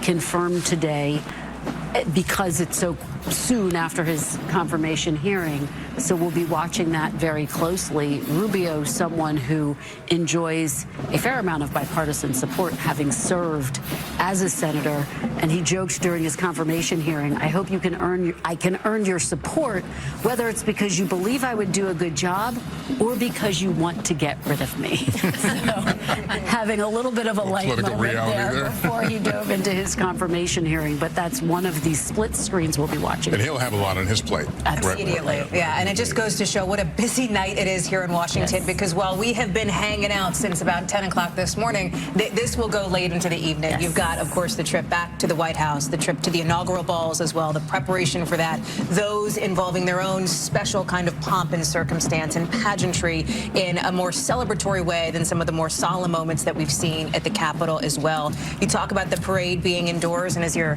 resident giver of fun facts related to this, you look back to 1909, and it was President Taft whose parade went on despite the snow. And at the time, it took something like 6,000 workers and 500 wagons to clear all that snow. Not the case here. It is not. No wagons this year. Very cold, as we've been talking about here, which is why this parade is now indoors for the second time that we've seen a parade canceled in just about the last 40 years. But remember what's set to happen in the next couple of minutes here. We are not just watching Capitol Hill and that vote for Senator Marco Rubio to potentially serve as Secretary of State, but the signing of some of the first executive actions that Donald Trump will take as president in his second term. And these are a wide-ranging series of items that the now new administration has laid out. Everything from significantly, potentially sweeping policies on immigration and the border that he would roll out, to the economy, to some of these culture war issues that he talked about during the campaign, like, for example, issues related to gender identity and transgender rights, as well as that pledge to give TikTok a few more months to figure out what it needs to do in order to stay active for its 170 million users here in the United States. So plenty of substantive work to be done yet tonight, even though it is pushing 6 o'clock on the East Coast, traditional dinner time for folks. But the president putting a lot of pressure on himself, though, laying out such an ambitious agenda, and as we mentioned a moment ago, trying to put in travel. His allies are calling it shock and awe. That's what they see. They see him coming in strong, flexing his political muscle in what is really a show of force. And the pressure that's being put on him really has to do with the calendar and the reality that he has one final 4-year term, and he's got about 2 years, if you break it down, to really try to get some of these big pieces of legislation passed. Sounds like a lot of time, actually, but it's going to move very quickly, particularly when you're talking about the border, when you're talking about some $9 trillion worth of tax cuts, which he's proposed. He also gave us a new tradition, if you want to call it that, or perhaps maybe just one of his sort of signature moves. When he would sign something at the White House, he would turn the document around and slowly pan left and right so that everyone would get a good picture of it. And to see that very recognizable signature of his in the big, bold ink that he likes to use. In part, again, the showman's side of the president, but also showing people, I've told you I'm going to take an action, here it is. And one of the benefits of using the pen and memoranda of understanding, executive actions, executive orders, is that he can do it unilaterally. He can do it and say he's made progress, if not achieved a specific aim, without the harder part of working through Congress, which even with the Republicans in control, will still be hard work on each one of these. We're going to listen to this man.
This is the last group of performers, we believe, will soon be exiting the arena, and then we would expect to see President Trump.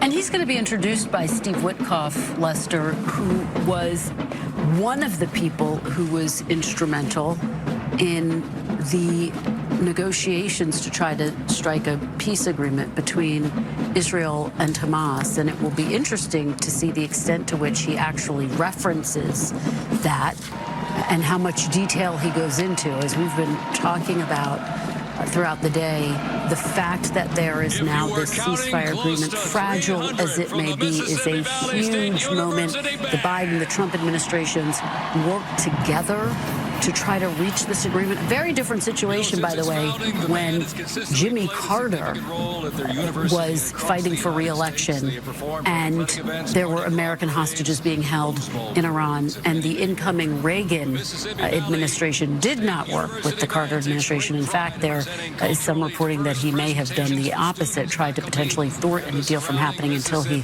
took office. Either way, it just underscores how remarkable it is that you would have these two political rivals put their differences aside to work on trying to broker this peace. But if there's ever a call to speak with one voice, it's a situation like this. Absolutely. There has to be some recognition at some level. Absolutely. And I think you really touch on an important point, speaking with one voice on the world stage. And I wouldn't be surprised if we heard Witkoff reference that type of a theme. The president certainly mentioned the success or the progress in Gaza. Didn't go into great detail about it, but mentioned it with a long list of things, including things that he believes he impacted even before he raised his hand earlier today.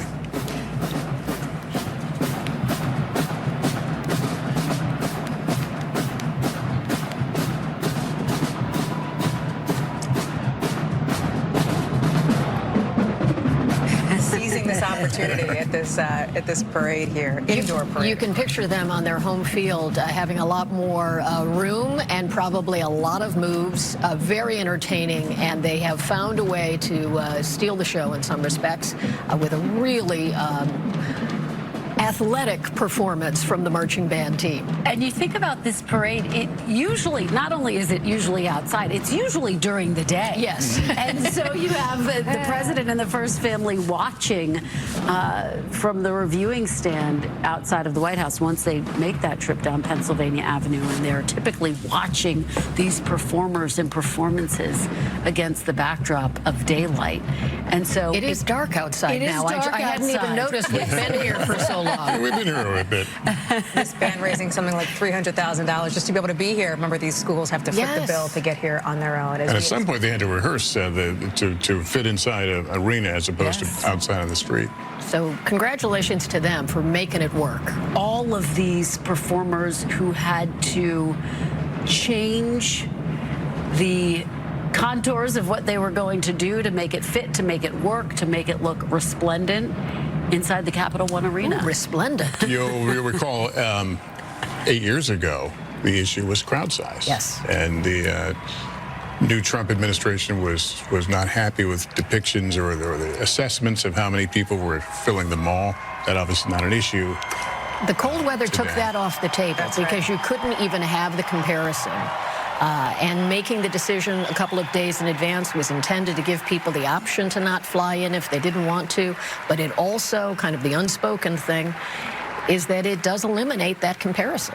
One of the first big clashes of the then first Trump term, as the party now turns to policy here, and it looks like we are getting ready to get down to business. We expect to see, as mentioned, Steve Witkoff here introduce President Trump as, I think that's Mirabelle. A little dance, a little steam there. Steve Witkoff. Steve Witkoff being introduced now.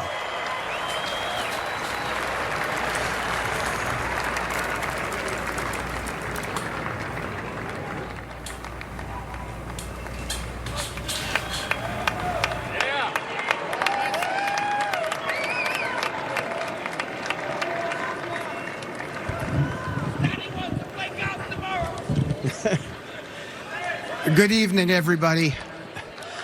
I was appointed by President Trump to be the special envoy for peace in the Middle East.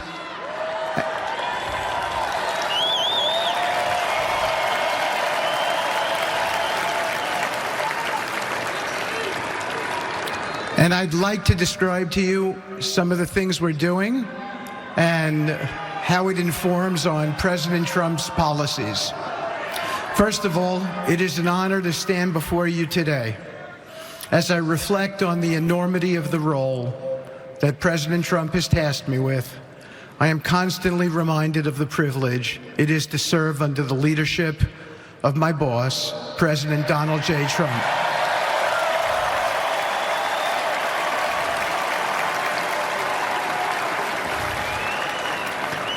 His presidency has provided a clear, bold vision for the Middle East, and it is this vision that guides every step I take in the mission. President Trump's leadership has redefined what is possible in the pursuit of progress and stability in the Middle East.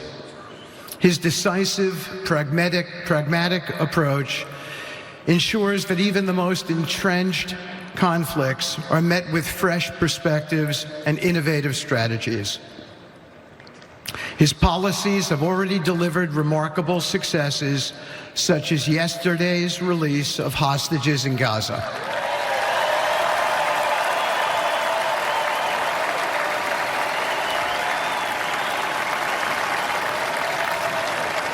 Thank you. This achievement demonstrates the strength of President Trump's leadership and the respect he commands on the global stage. It is yet another example of his ability to deliver results in the most complex and challenging situations. The Abraham Accords, a testament to his vision and determination, have also brought historic progress to the region, transforming old rivalries into new alliances. These agreements are not merely symbolic. They represent a practical roadmap for peace, economic cooperation, and mutual respect across nations.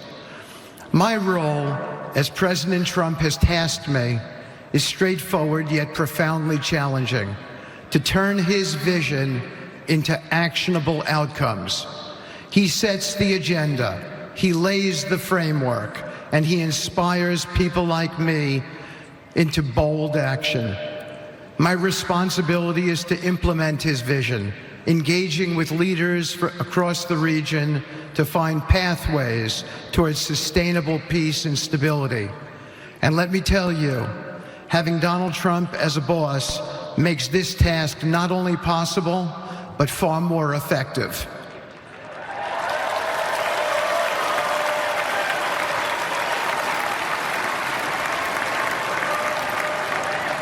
President Trump's reputation as a leader who delivers results resonates far beyond Washington. Leaders in the Middle East know he means what he says. His ability to cut through bureaucratic gridlock and focus on tangible results is the game changer. It allows me to approach delicate negotiations with the confidence that the full weight of the United States is behind me. The principles President Trump has laid out for our approach to the Middle East and foreign policy in general are fourfold, and they are clear. 1, respect for sovereignty. Every nation deserves the right to determine its own destiny, free from the interference of external powers. 2, economic prosperity as a bridge to stability. Through economic partnerships and investment, we can build a foundation for cooperation that transcends historical grievances. 3, courageous diplomacy. Real progress requires difficult conversations and bold decisions, and it is through these that trust is built and maintained. And finally, 4, reciprocity and accountability. The United States requires reciprocal actions from our partners. We are done carrying the financial burden for nations that are unwilling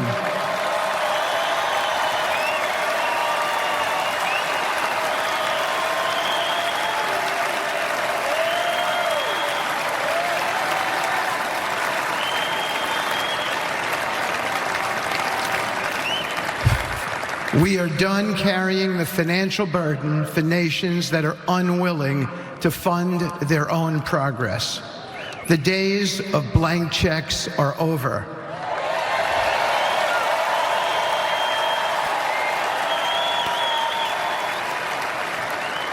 Partnerships under President Trump's leadership must be equitable, and contributions must reflect shared commitments to our goals. In my work, I've seen firsthand how these principles resonate. They provide a foundation that transcends politics and speaks to the shared humanity of all people in a region. Leaders across the Middle East recognized that this Trump administration is serious about results, not symbolic gestures, but real, meaningful progress that improves lives. Thank you.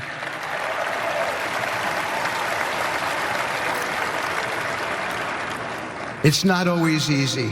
There are moments of deep challenge and frustration. Decades of mistrust cannot be undone overnight. Yet I take comfort in knowing that I am not in this alone. President Trump's clarity of vision ensures that I never have to question what success looks like. His leadership provides the confidence and direction necessary to navigate these complexities.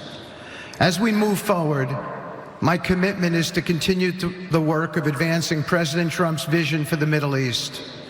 Whether through expanding the Abraham Peace Accords, fostering economic development, or facilitating dialogue between long-standing adversaries, my focus remains on actionable results. Let me close by saying this: a stable and prosperous Middle East is not an unattainable dream. It is a goal within our reach, made possible by strong leadership and unwavering commitment. Under President Trump's guidance, we are proving that the impossible can become reality. Thank you, but I have one more thing to say. We have some special people for me to introduce you to tonight. President Trump has been talking to them as well. They are the families of hostages from Israel who have been in Gaza for the last year and a half. There are many of them here today. Several of the families have lost children and loved ones, and they're here because they're part of an effort to retrieve their bodies so they can be buried in a proper way. Several have children who are still in captivity. There is an American family here whose loved one is scheduled to come out in 14 days, and they're going to be meeting the president tonight. So let's give them all some love and a big hand. Come on up.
The introduction taking place for Donald Trump, who will be addressing the crowd at Capitol One, but first acknowledging and meeting with families of hostages, including an American family. In some cases, as has been noted, their loved ones are deceased, but still waiting for the opportunity to retrieve their bodies. The families, you can see the yellow scarves. And the president, as was announced, would be meeting with these families sometime this evening. The U.S. administration, the Biden administration, and the incoming Donald Trump administration active in the talks that led to a ceasefire. 3 hostages have been now released and are safely home with their families. The rest will be staggered over a period of time. And now, great hope that this ceasefire can remain and the intact. President of the United States, Donald J. Trump.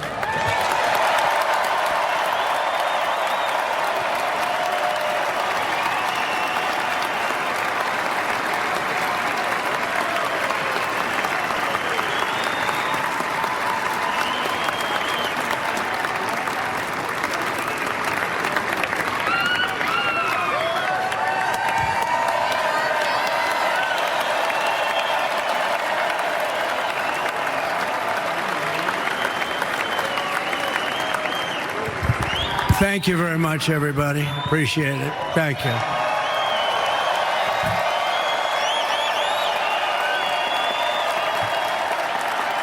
So now the work begins. We won, but now the work begins. We have to bring them home. And, you know, tonight I'm going to be signing on the J6 hostages, pardons, to get them out. And as soon as I leave, I'm going to the Oval Office and we'll be signing pardons for a lot of people, a lot of people. And thank you to Steve Witkoff. He's a great guy. He's a friend of mine. He's been a very successful man. He's a great negotiator. He's a wonderful guy. People love him. And he's got a tremendous power of persuasion. And that's what we need. We don't need stiffs. We don't need stiffs. We got a lot of stiffs. You just had a whole load of them. And to the former hostages with us today, welcome, and welcome home. Some of the folks are former hostages, not a good situation. The 3 young ladies that came home yesterday, you saw that. More coming home every day now. They're coming home. But they were hurt. They were hurt. They were hurt. One had her head blown off, fingers on her hand, and her hand indeed was blown off. She was trying to defend herself from a bullet being fired. You believe this? A bullet knocked off her hand. I don't know. You look at it, it's a disgrace. We never stopped praying for you, and we're so glad that you're reunited with your friends and families, and God bless you all. And some of them are just saying, no, my son is gone. But please just bring home his body, right, Steve? Many of you have told me that your son is gone, but bring home his body. It should have never happened. 3 years, it's ridiculous. Should have never happened. Wouldn't have happened. I also want to express my tremendous gratitude to the hundreds of thousands of proud American patriots who came from all across the country to join us in this celebration. It's a celebration of a big win.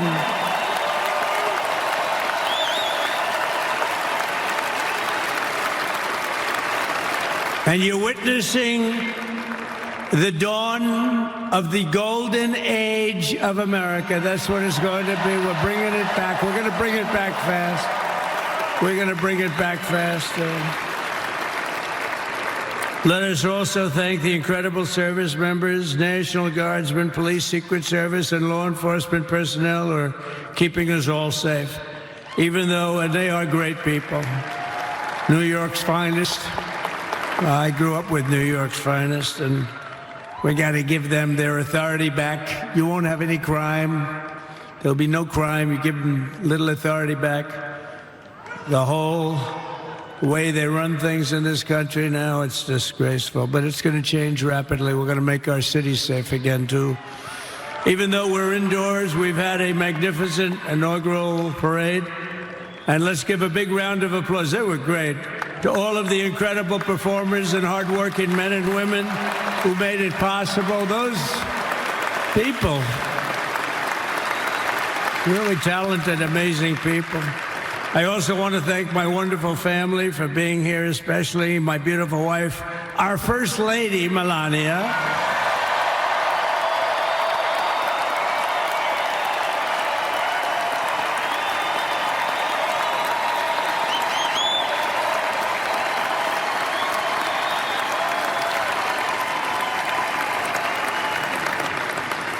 They love our First Lady. And also, JD. How good has JD been?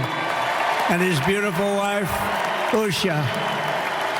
How good is JB? JD has been great.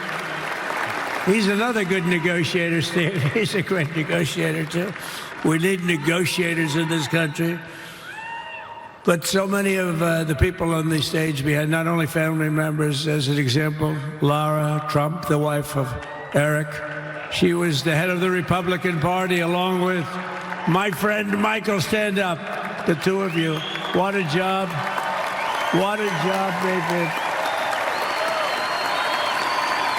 They worked so hard. They knew there'd be rigging, but they said, we're going to make it too big to rig, and we did. We made it too big to rig. We won every swing state by a lot. We won the popular vote by millions and millions of votes. We won the whole ball of wax.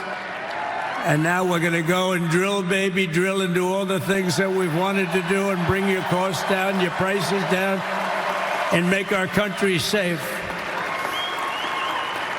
So thank you very much, Michael. Thank you very much. What a job you've done, Michael. I'm never moving you, you know. He was thinking about getting a nice job in the administration. I said, no, I'm leaving you right where you are. You've done a very good job. We're not moving you, Michael. I'm sorry. Anyway, thank you very much. Appreciate it. Appreciate it very much. Right here with us also in the arena, I'm about to sign some very important executive orders of our new administration. Hey, Don, will you stand up, please? Don is another one. How about Don? This guy.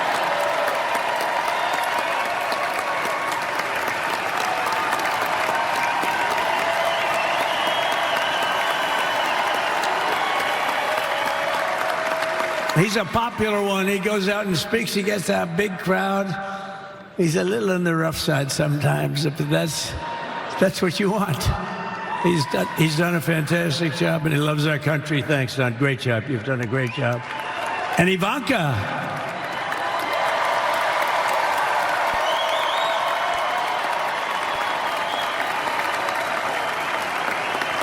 And, you know, Jared negotiated the Abraham Accords, which are the biggest deal made in the Middle East in many, many years, and it's really something. Jared, stand up, Jared. The Abraham Accords.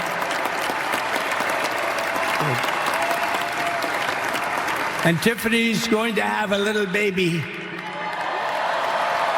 And Michael.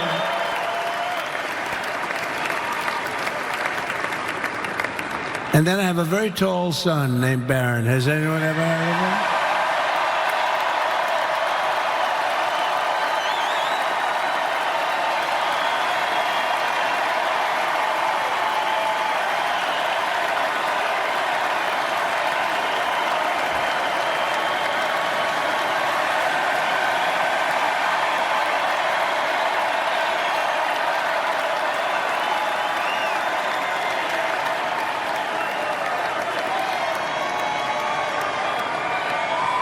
Thank you.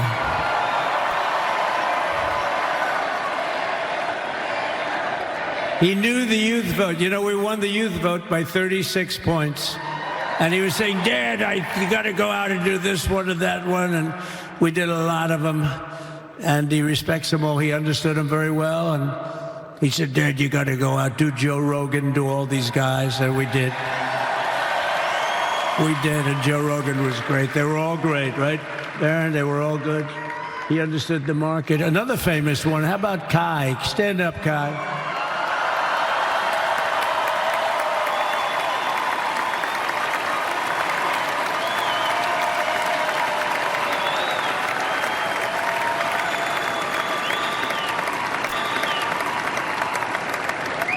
Is that Byron Donalds back there? Stand up, Byron. Stand up. What a future this one has. What a future. That's great, Byron. Thank you very much. And how about Lutnick, Secretary of Commerce? He's going to take in more money than any country has ever even thought about. He's going to take in some money. And we have many others. Look, I'm not going to go through it, but we're going to sign some orders right now, and that's really what I want to do. So we're going to sign executive orders. First, I'll revoke nearly 80 destructive and radical executive actions of the previous administration, one of the worst administrations in history. Maybe not one of them, the worst. Anybody that would allow millions of people to pour through our borders from jails, prisons, mental institutions, insane asylums, gang members to be taken off the streets of Venezuela and deposited in our country, and many, not just Venezuela. You know, crime in Venezuela is down 74% because they took their criminals and gave them to us through an open border policy of the previous administration. All over the world, they're emptying their prisons into our country. They're emptying their mental institutions into our country. It stops as of 1 o'clock this afternoon. Okay, it stops.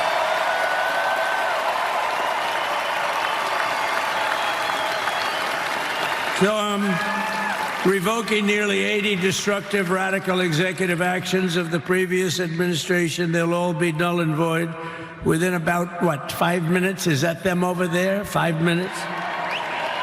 And next, to gain immediate control of the vast federal, out-of-control bureaucracy, I will implement an immediate regulation freeze, which will stop Biden bureaucrats from continuing to regulate. Most of those bureaucrats are being fired. They're gone.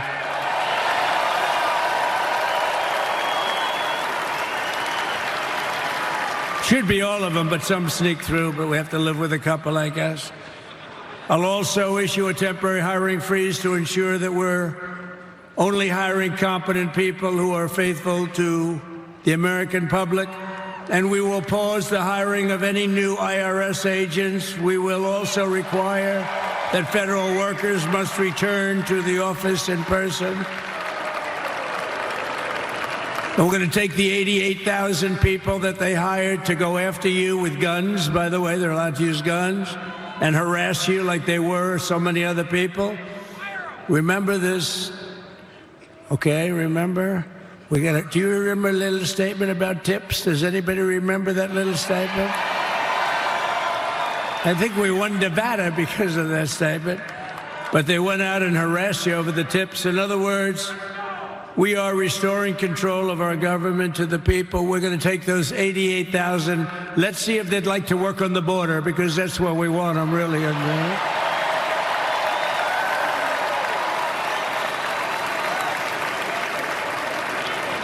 So we're going to have no tax on tips, right? No tax on tips.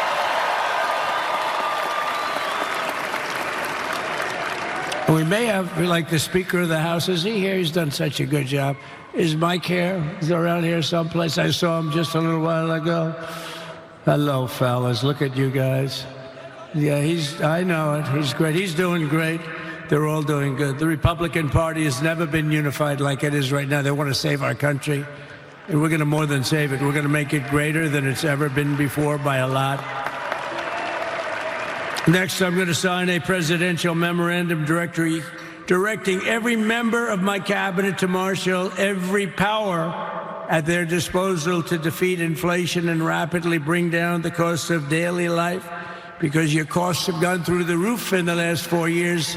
Perhaps you didn't notice. Does anyone notice their costs are like double, triple, quadruple? You can't buy bacon. Apples have doubled in price. You want an apple, anybody? Pay twice what you did 2 years ago. We'll put more money in your pocket, and we'll bring back the American dream and to reduce energy costs and liberate our economy. So we have more oil and gas than any country in the world, and we're going to use it. We're not going to do the wind thing. Wind, big ugly windmills, they ruin your neighborhood, they ruin you. If you have a house that's near a windmill, guess what? Your house is worth less than half. And did you see up in New England with the whales? You see what's happening? So they had 2 whales killed in about 14 years. Last year and the year before, total, they had 28. So if you're into whales, you don't want windmills either. And they're the most expensive form of energy that you can have by far. And they're all made in China, by the way, practically all of them. And they kill your birds and they ruin your beautiful landscapes. But other than that, I think they're quite good, right? Now, remember when we used to joke and kid when we were kidding, but we don't kid anymore? They want to watch the debates on television. They want to watch your favorite president on television. But the wind isn't blowing, so we can't watch television that night, Gladys. Remember? Gladys, I'm sorry, the wind is just not blowing. We're not watching Trump tonight. But I'm immediately withdrawing from the unfair, one-sided Paris Climate Accord ripoff. The United States will not sabotage our own industries while China pollutes with impunity. You know, China, I mean, look, they use a lot of dirty energy, but they produce a lot of energy. And when that stuff goes up in the air, you know, it doesn't stay there. It's not like you got a wall. We love walls, don't we? Not like you have a wall around and it doesn't. It floats into the United States of America after 3.5 to 5.5 days. It floats across the oceans and it comes right over your neighborhood and it falls into your neighborhood. So they all say, we have to fight for cleaner air, but the other dirty air is dropping all over us. So what the hell are they talking about? Unless everybody does it, it just doesn't work. You know, we had the cleanest air and the cleanest water that this country's ever had under the Trump administration, and we didn't do anything to stop jobs and stop production. Believe me, you're going to see a lot of companies come pouring back because tariffs. I always say tariffs is the most beautiful word to me in the dictionary. Then I was reprimanded by the fake news. They said, what about love, religion, and God? I said, I agree. Let's put God number 1. Let's put religion number 2. Love, I don't know. We got to put that number 3, I guess, right? And then it's tariff. Because tariffs are going to make us rich as hell. It's going to bring our country's businesses back that left us. And I'll also sign an executive order to immediately end federal government censorship of the American people. In America, we believe in free speech, and we're bringing it back starting today to stop the weaponization. Oh, do I know about that? These creeps. Deranged Jack Smith. You ever hear of him? Deranged. He's a deranged prosecutor. He's sick. They suck him on me. He's now been reduced to getting on an airplane, going back to The Hague or wherever the hell he came from. We got to get rid of that guy. Hey, was he one of the many people that got a pardon today? Did they pardon Jack Smith? You know, did you know that Biden, while I was making my speech, pardoned his whole family?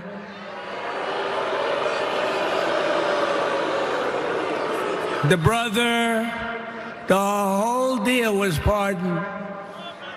Can you imagine that? While I was making my speech. Did everybody hear my speech? Did you like my speech?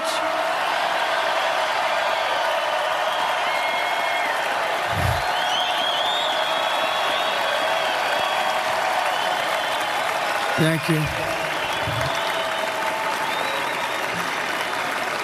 I mean, the only thing wrong with it is I had a lot of tough things to say, and I have some great people that work for me. Sir, this is such a great speech. It's so unifying. Don't talk about Biden with his pardons of his family. We want a unified country. They said, don't talk about the J6 hostages that you're going to be releasing today. Sir, don't put that in your speech, please. I said, but I want to put it in my speech. I said, sir, it won't be unified like it is. It's so beautiful the way it is. And it is getting great reviews. You know, if I put things like that in, I'll get terrible reviews. One little paragraph that's a little bit wrong, the fake news goes crazy, right? So I said, all right, I won't put it in my speech, but you know what? I'm speaking in front of a hell of a lot of people at a place called Capital One Arena, and I'll talk about it there. So we're going to be going over the beautiful Oval Office, one of the great offices in history. Even if it wasn't beautiful, it's the Oval Office, but it is beautiful. And we love the Oval Office. It all starts with the wars start and end there. Everything starts and ends at the Oval Office. We love it. But we're going to go to the Oval Office. We're going to release our great hostages that didn't do, for the most part, they didn't do stuff wrong. You take a look at what went on, and look what happens in other parts of the country. In Portland, where they kill people, they destroy the city, nothing happens to them.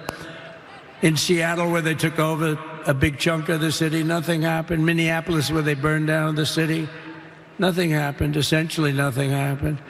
All they want to do is go after the J6 hostages. A 76-year-old grandmother was arrested the other day because she was looking at the Capitol or something like that. No, we're not going to put up with that crap anymore.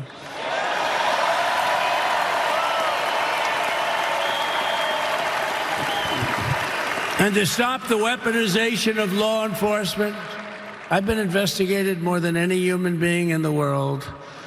I believe I have the all-time record. Every day a subpoena. Every single day would get subpoenas. I was more than any person. Alphonse Capone, remember I used to talk about it? You know, Alphonse Capone, Scarface, he was a pretty rough guy.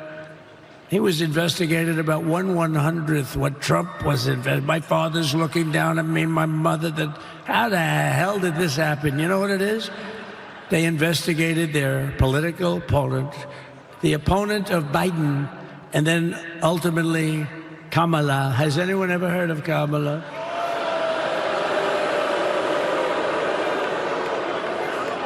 We had to beat two opponents.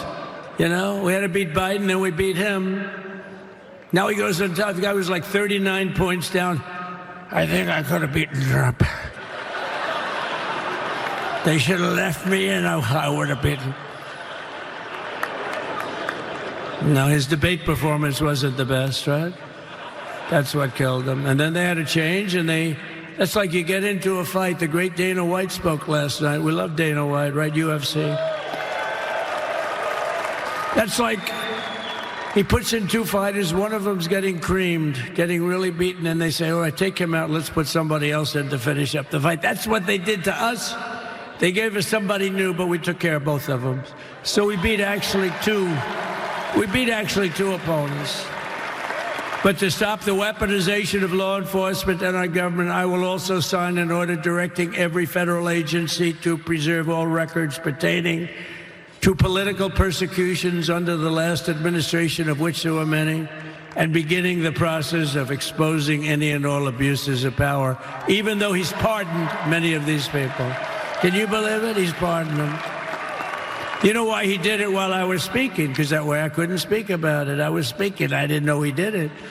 I finished my speech, and they said, sir, he pardoned his whole family. I said, oh, can I go back out there and talk about it? Somehow that wouldn't be very elegant. Our First Lady would say, please don't do that. But we have plenty of time to talk about it, and we will. We're doing all of this on our very first day in office. You know, don't forget, we've been in this position, really, where we won the primaries in record time. We were the fastest win of a primary ever in political history, which is a very nice thing. It's nice to know. Well, the second election was rigged, so we knew we were doing well. And if it wasn't, you know what? If it wasn't, I would have never run. But the third one was just a monster. Boy, was that a big one, huh? That was a big one. On the second one, we got like 10 or 12 million votes more than the first one. How about that? We did great on the first one. We did much better on the second one. But bad did we do well on the third one. So we're gonna have some fun.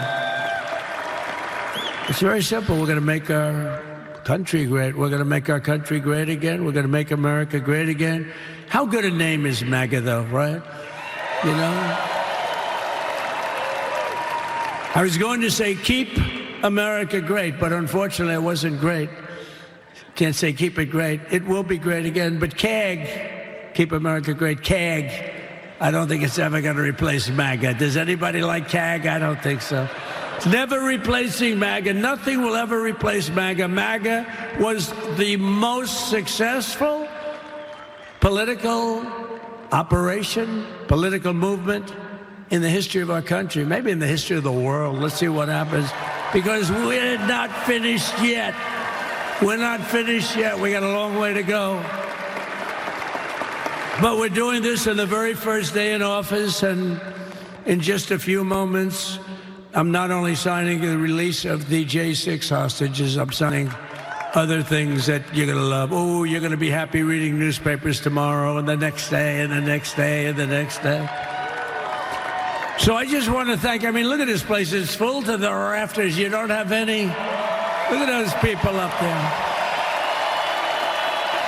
You don't have any empty seats. And by the way, the Capital One owners, they are so good. We got to root for their teams because they have been so great to MAGA, to us.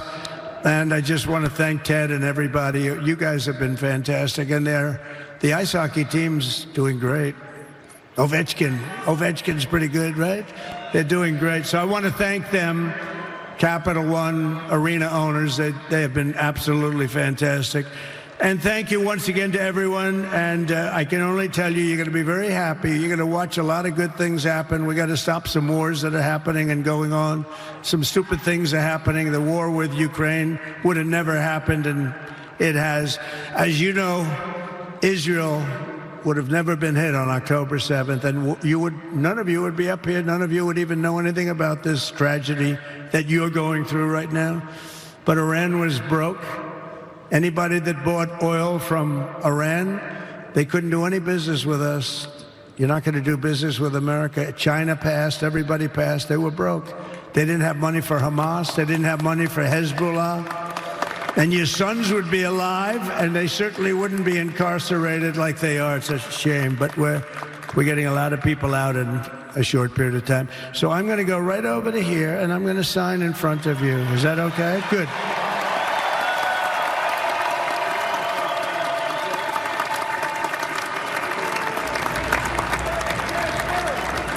President Trump there at Capital One Arena here in downtown Washington, getting ready to sign some executive orders, executive actions. You see him here shaking hands with some of the hostage families who have come to be in attendance for his inauguration today. An inauguration that, of course, moved indoors because of that brutal cold here in Washington. And you heard the president there lay out a slew of things, a slew of policy actions that he intends to take, from revoking nearly 80 Biden executive orders to a regulation freeze, a hiring freeze, a mandate to return federal workers back to the office.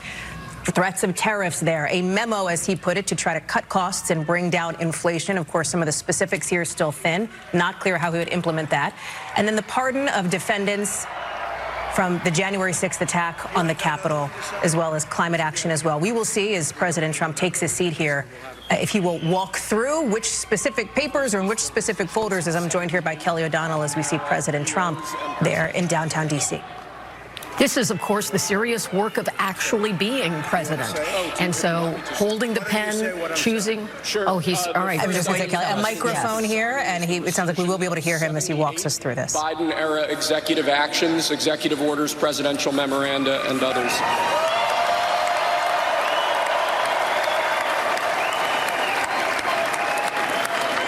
Thank you, sir.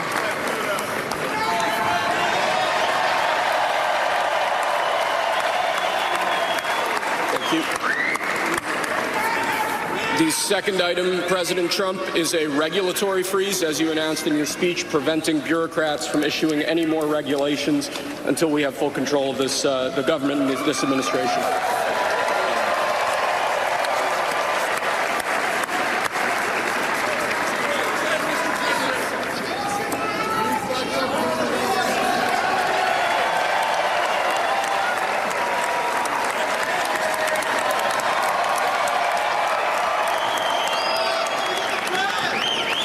Thank you, sir. The next item, sir, is a freeze on all federal hiring, excepting the military and a number of other excluded categories, again, until full control of the government is achieved and we understand the objectives of government going forward.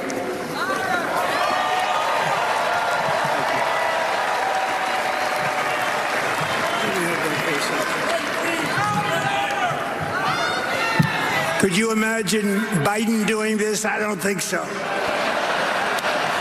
I don't think so. Sir, the next item, as you announced in your speech, is a requirement that federal workers return to full-time in-person work immediately.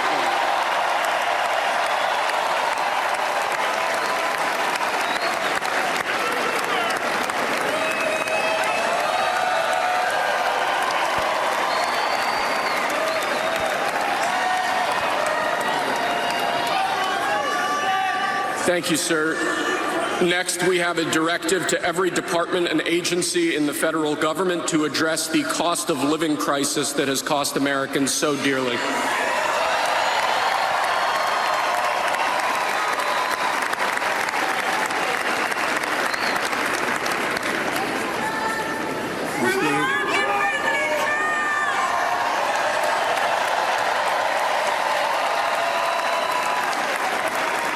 Thank you, sir. The next item here is the withdrawal from the Paris Climate Treaty.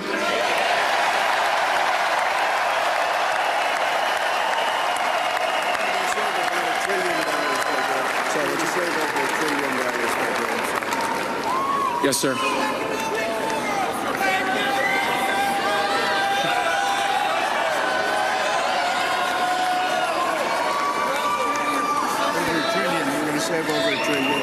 We're going to save over $1 trillion by withdrawing from that treaty.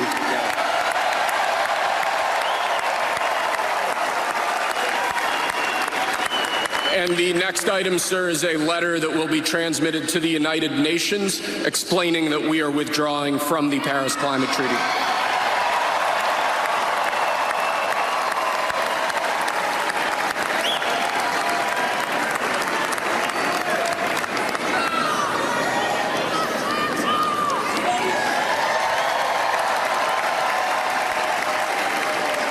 Thank you, sir. This next item is a directive to the federal government ordering the restoration of freedom of speech and preventing government censorship of free speech going forward.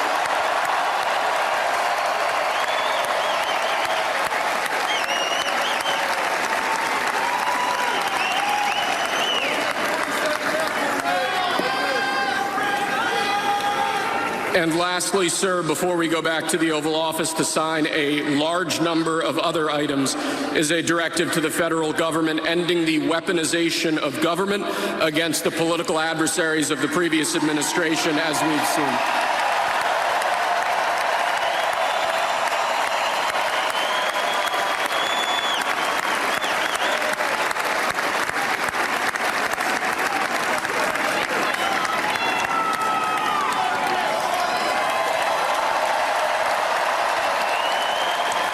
Thank you very much, sir. Appreciate it.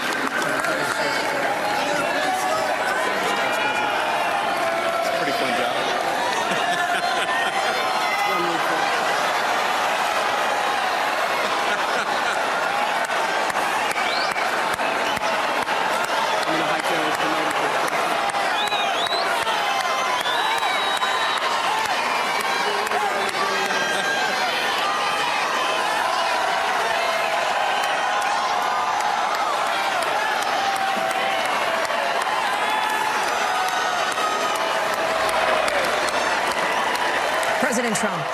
signing a series of executive orders and actions there, something we saw him do many times in his first term as president, though we haven't seen him toss the pens into a crowd at the arena as we did just there. Those commemorative pens that he uses to sign those orders. Everything, as you heard, just laid out there, from climate to federal worker regulations to hiring freeze and more. Kelly O'Donnell is with us now. And Kelly, to be clear, the president is now going to go to the White House, to the Oval Office, where there will be likely another round of executive orders and actions he will take, including, as you heard him allude to, pardons for defendants related to the January 6th attack on the Capitol. And this is a way for him to share these initial, what he would deem accomplishments, actions, things that he is delivering on promises with the very supporters who made his return to power possible. I did not have an expectation that the pens would be tossed into the crowd, but when you heard one of those in attendance saying, I want a pen, Mr. Trump, perhaps that prompted the idea. It has been a remarkable display of his use of the office, merging it with the rally experience, and a couple of firsts that we just witnessed there. In going back to the White House, this will be the first time that he will be back in the Oval Office as the sitting president. They visited earlier today. It will also look like the Oval Office of his second term. That's right. They visited previously President Trump when he was just newly reelected with Joe Biden, with the Joe Biden setup of the Oval Office, and now the new configuration awaits him when he returns to 1600 Pennsylvania Avenue. President Trump leaving Capital One Arena for the relatively brief drive home, that is, to the White House, where he and First Lady Melania Trump will be moving in. We've talked a bit today about how this is in many ways a split-screen day, so let's take it now over to the Capitol, where we have some breaking news now, because as our chief congressional correspondent Ryan Nobles will lay out, Ryan, President Trump, as of about 60 seconds ago, now has the first confirmed member of his cabinet. That's right, Hallie, and it's not a surprise. It is now former Senator Marco Rubio, who has been confirmed as the next Secretary of State, and this was easy. A unanimous vote, 99-0, in favor of Rubio becoming the next Secretary of State. Rubio was a choice that both Republicans and Democrats were very much in favor of from almost the get-go. He has been in the Senate for quite a while, has a good working relationship with both Republicans and Democrats, and has distinguished himself with someone with a wide range of expertise when it comes to foreign policy related matters. So this was a slam dunk pick for Donald Trump as the next Secretary of State. Of course, Rubio's pick may be a bit head scratching because the two of them have had an interesting political journey together. We certainly remember the days of Lil Marco, which is what Trump had given him the nickname of when they ran against each other back in 2016. But when Rubio decided to return to the Senate after losing that primary campaign, he worked very hard to get into Trump's good graces and has become something of an ally to Trump. Now, Trump has dangled other opportunities for Rubio over the course of the time of them working together, was even on the short list to potentially become his running mate. But instead, he will become the next Secretary of State, easily being confirmed here tonight, the first of Trump's cabinet picks. Hallie. President Trump, Ryan Nobles, thank you, live for us there on Capitol Hill. President Trump rolling out his executive orders and actions, but he will need Congress to try to get more of the ambitious legislative agenda that he wants to see completed. I want to go now to Vaughn Hilliard, who is at the next portion of the evening, because the day is young here in Washington as the day has turned to night, Vaughn. The Commander-in-Chief Ball. This is we talked about pomp and pageantry. This is the celebration tonight at 3 different balls around D.C.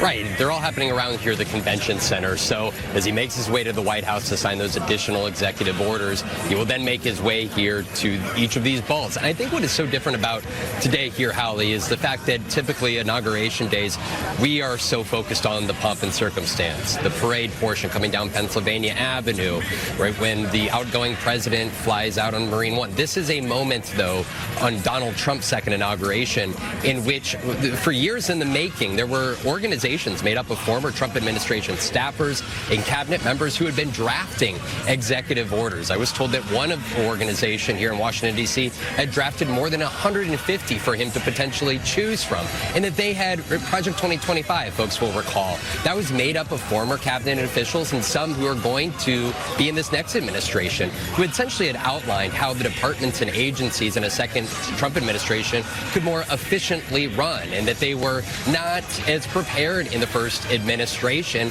to execute on their agenda and their policies. And today is representative of that change and the opportunity to have the second go at it. And that is where you saw some of those executive orders that were signed.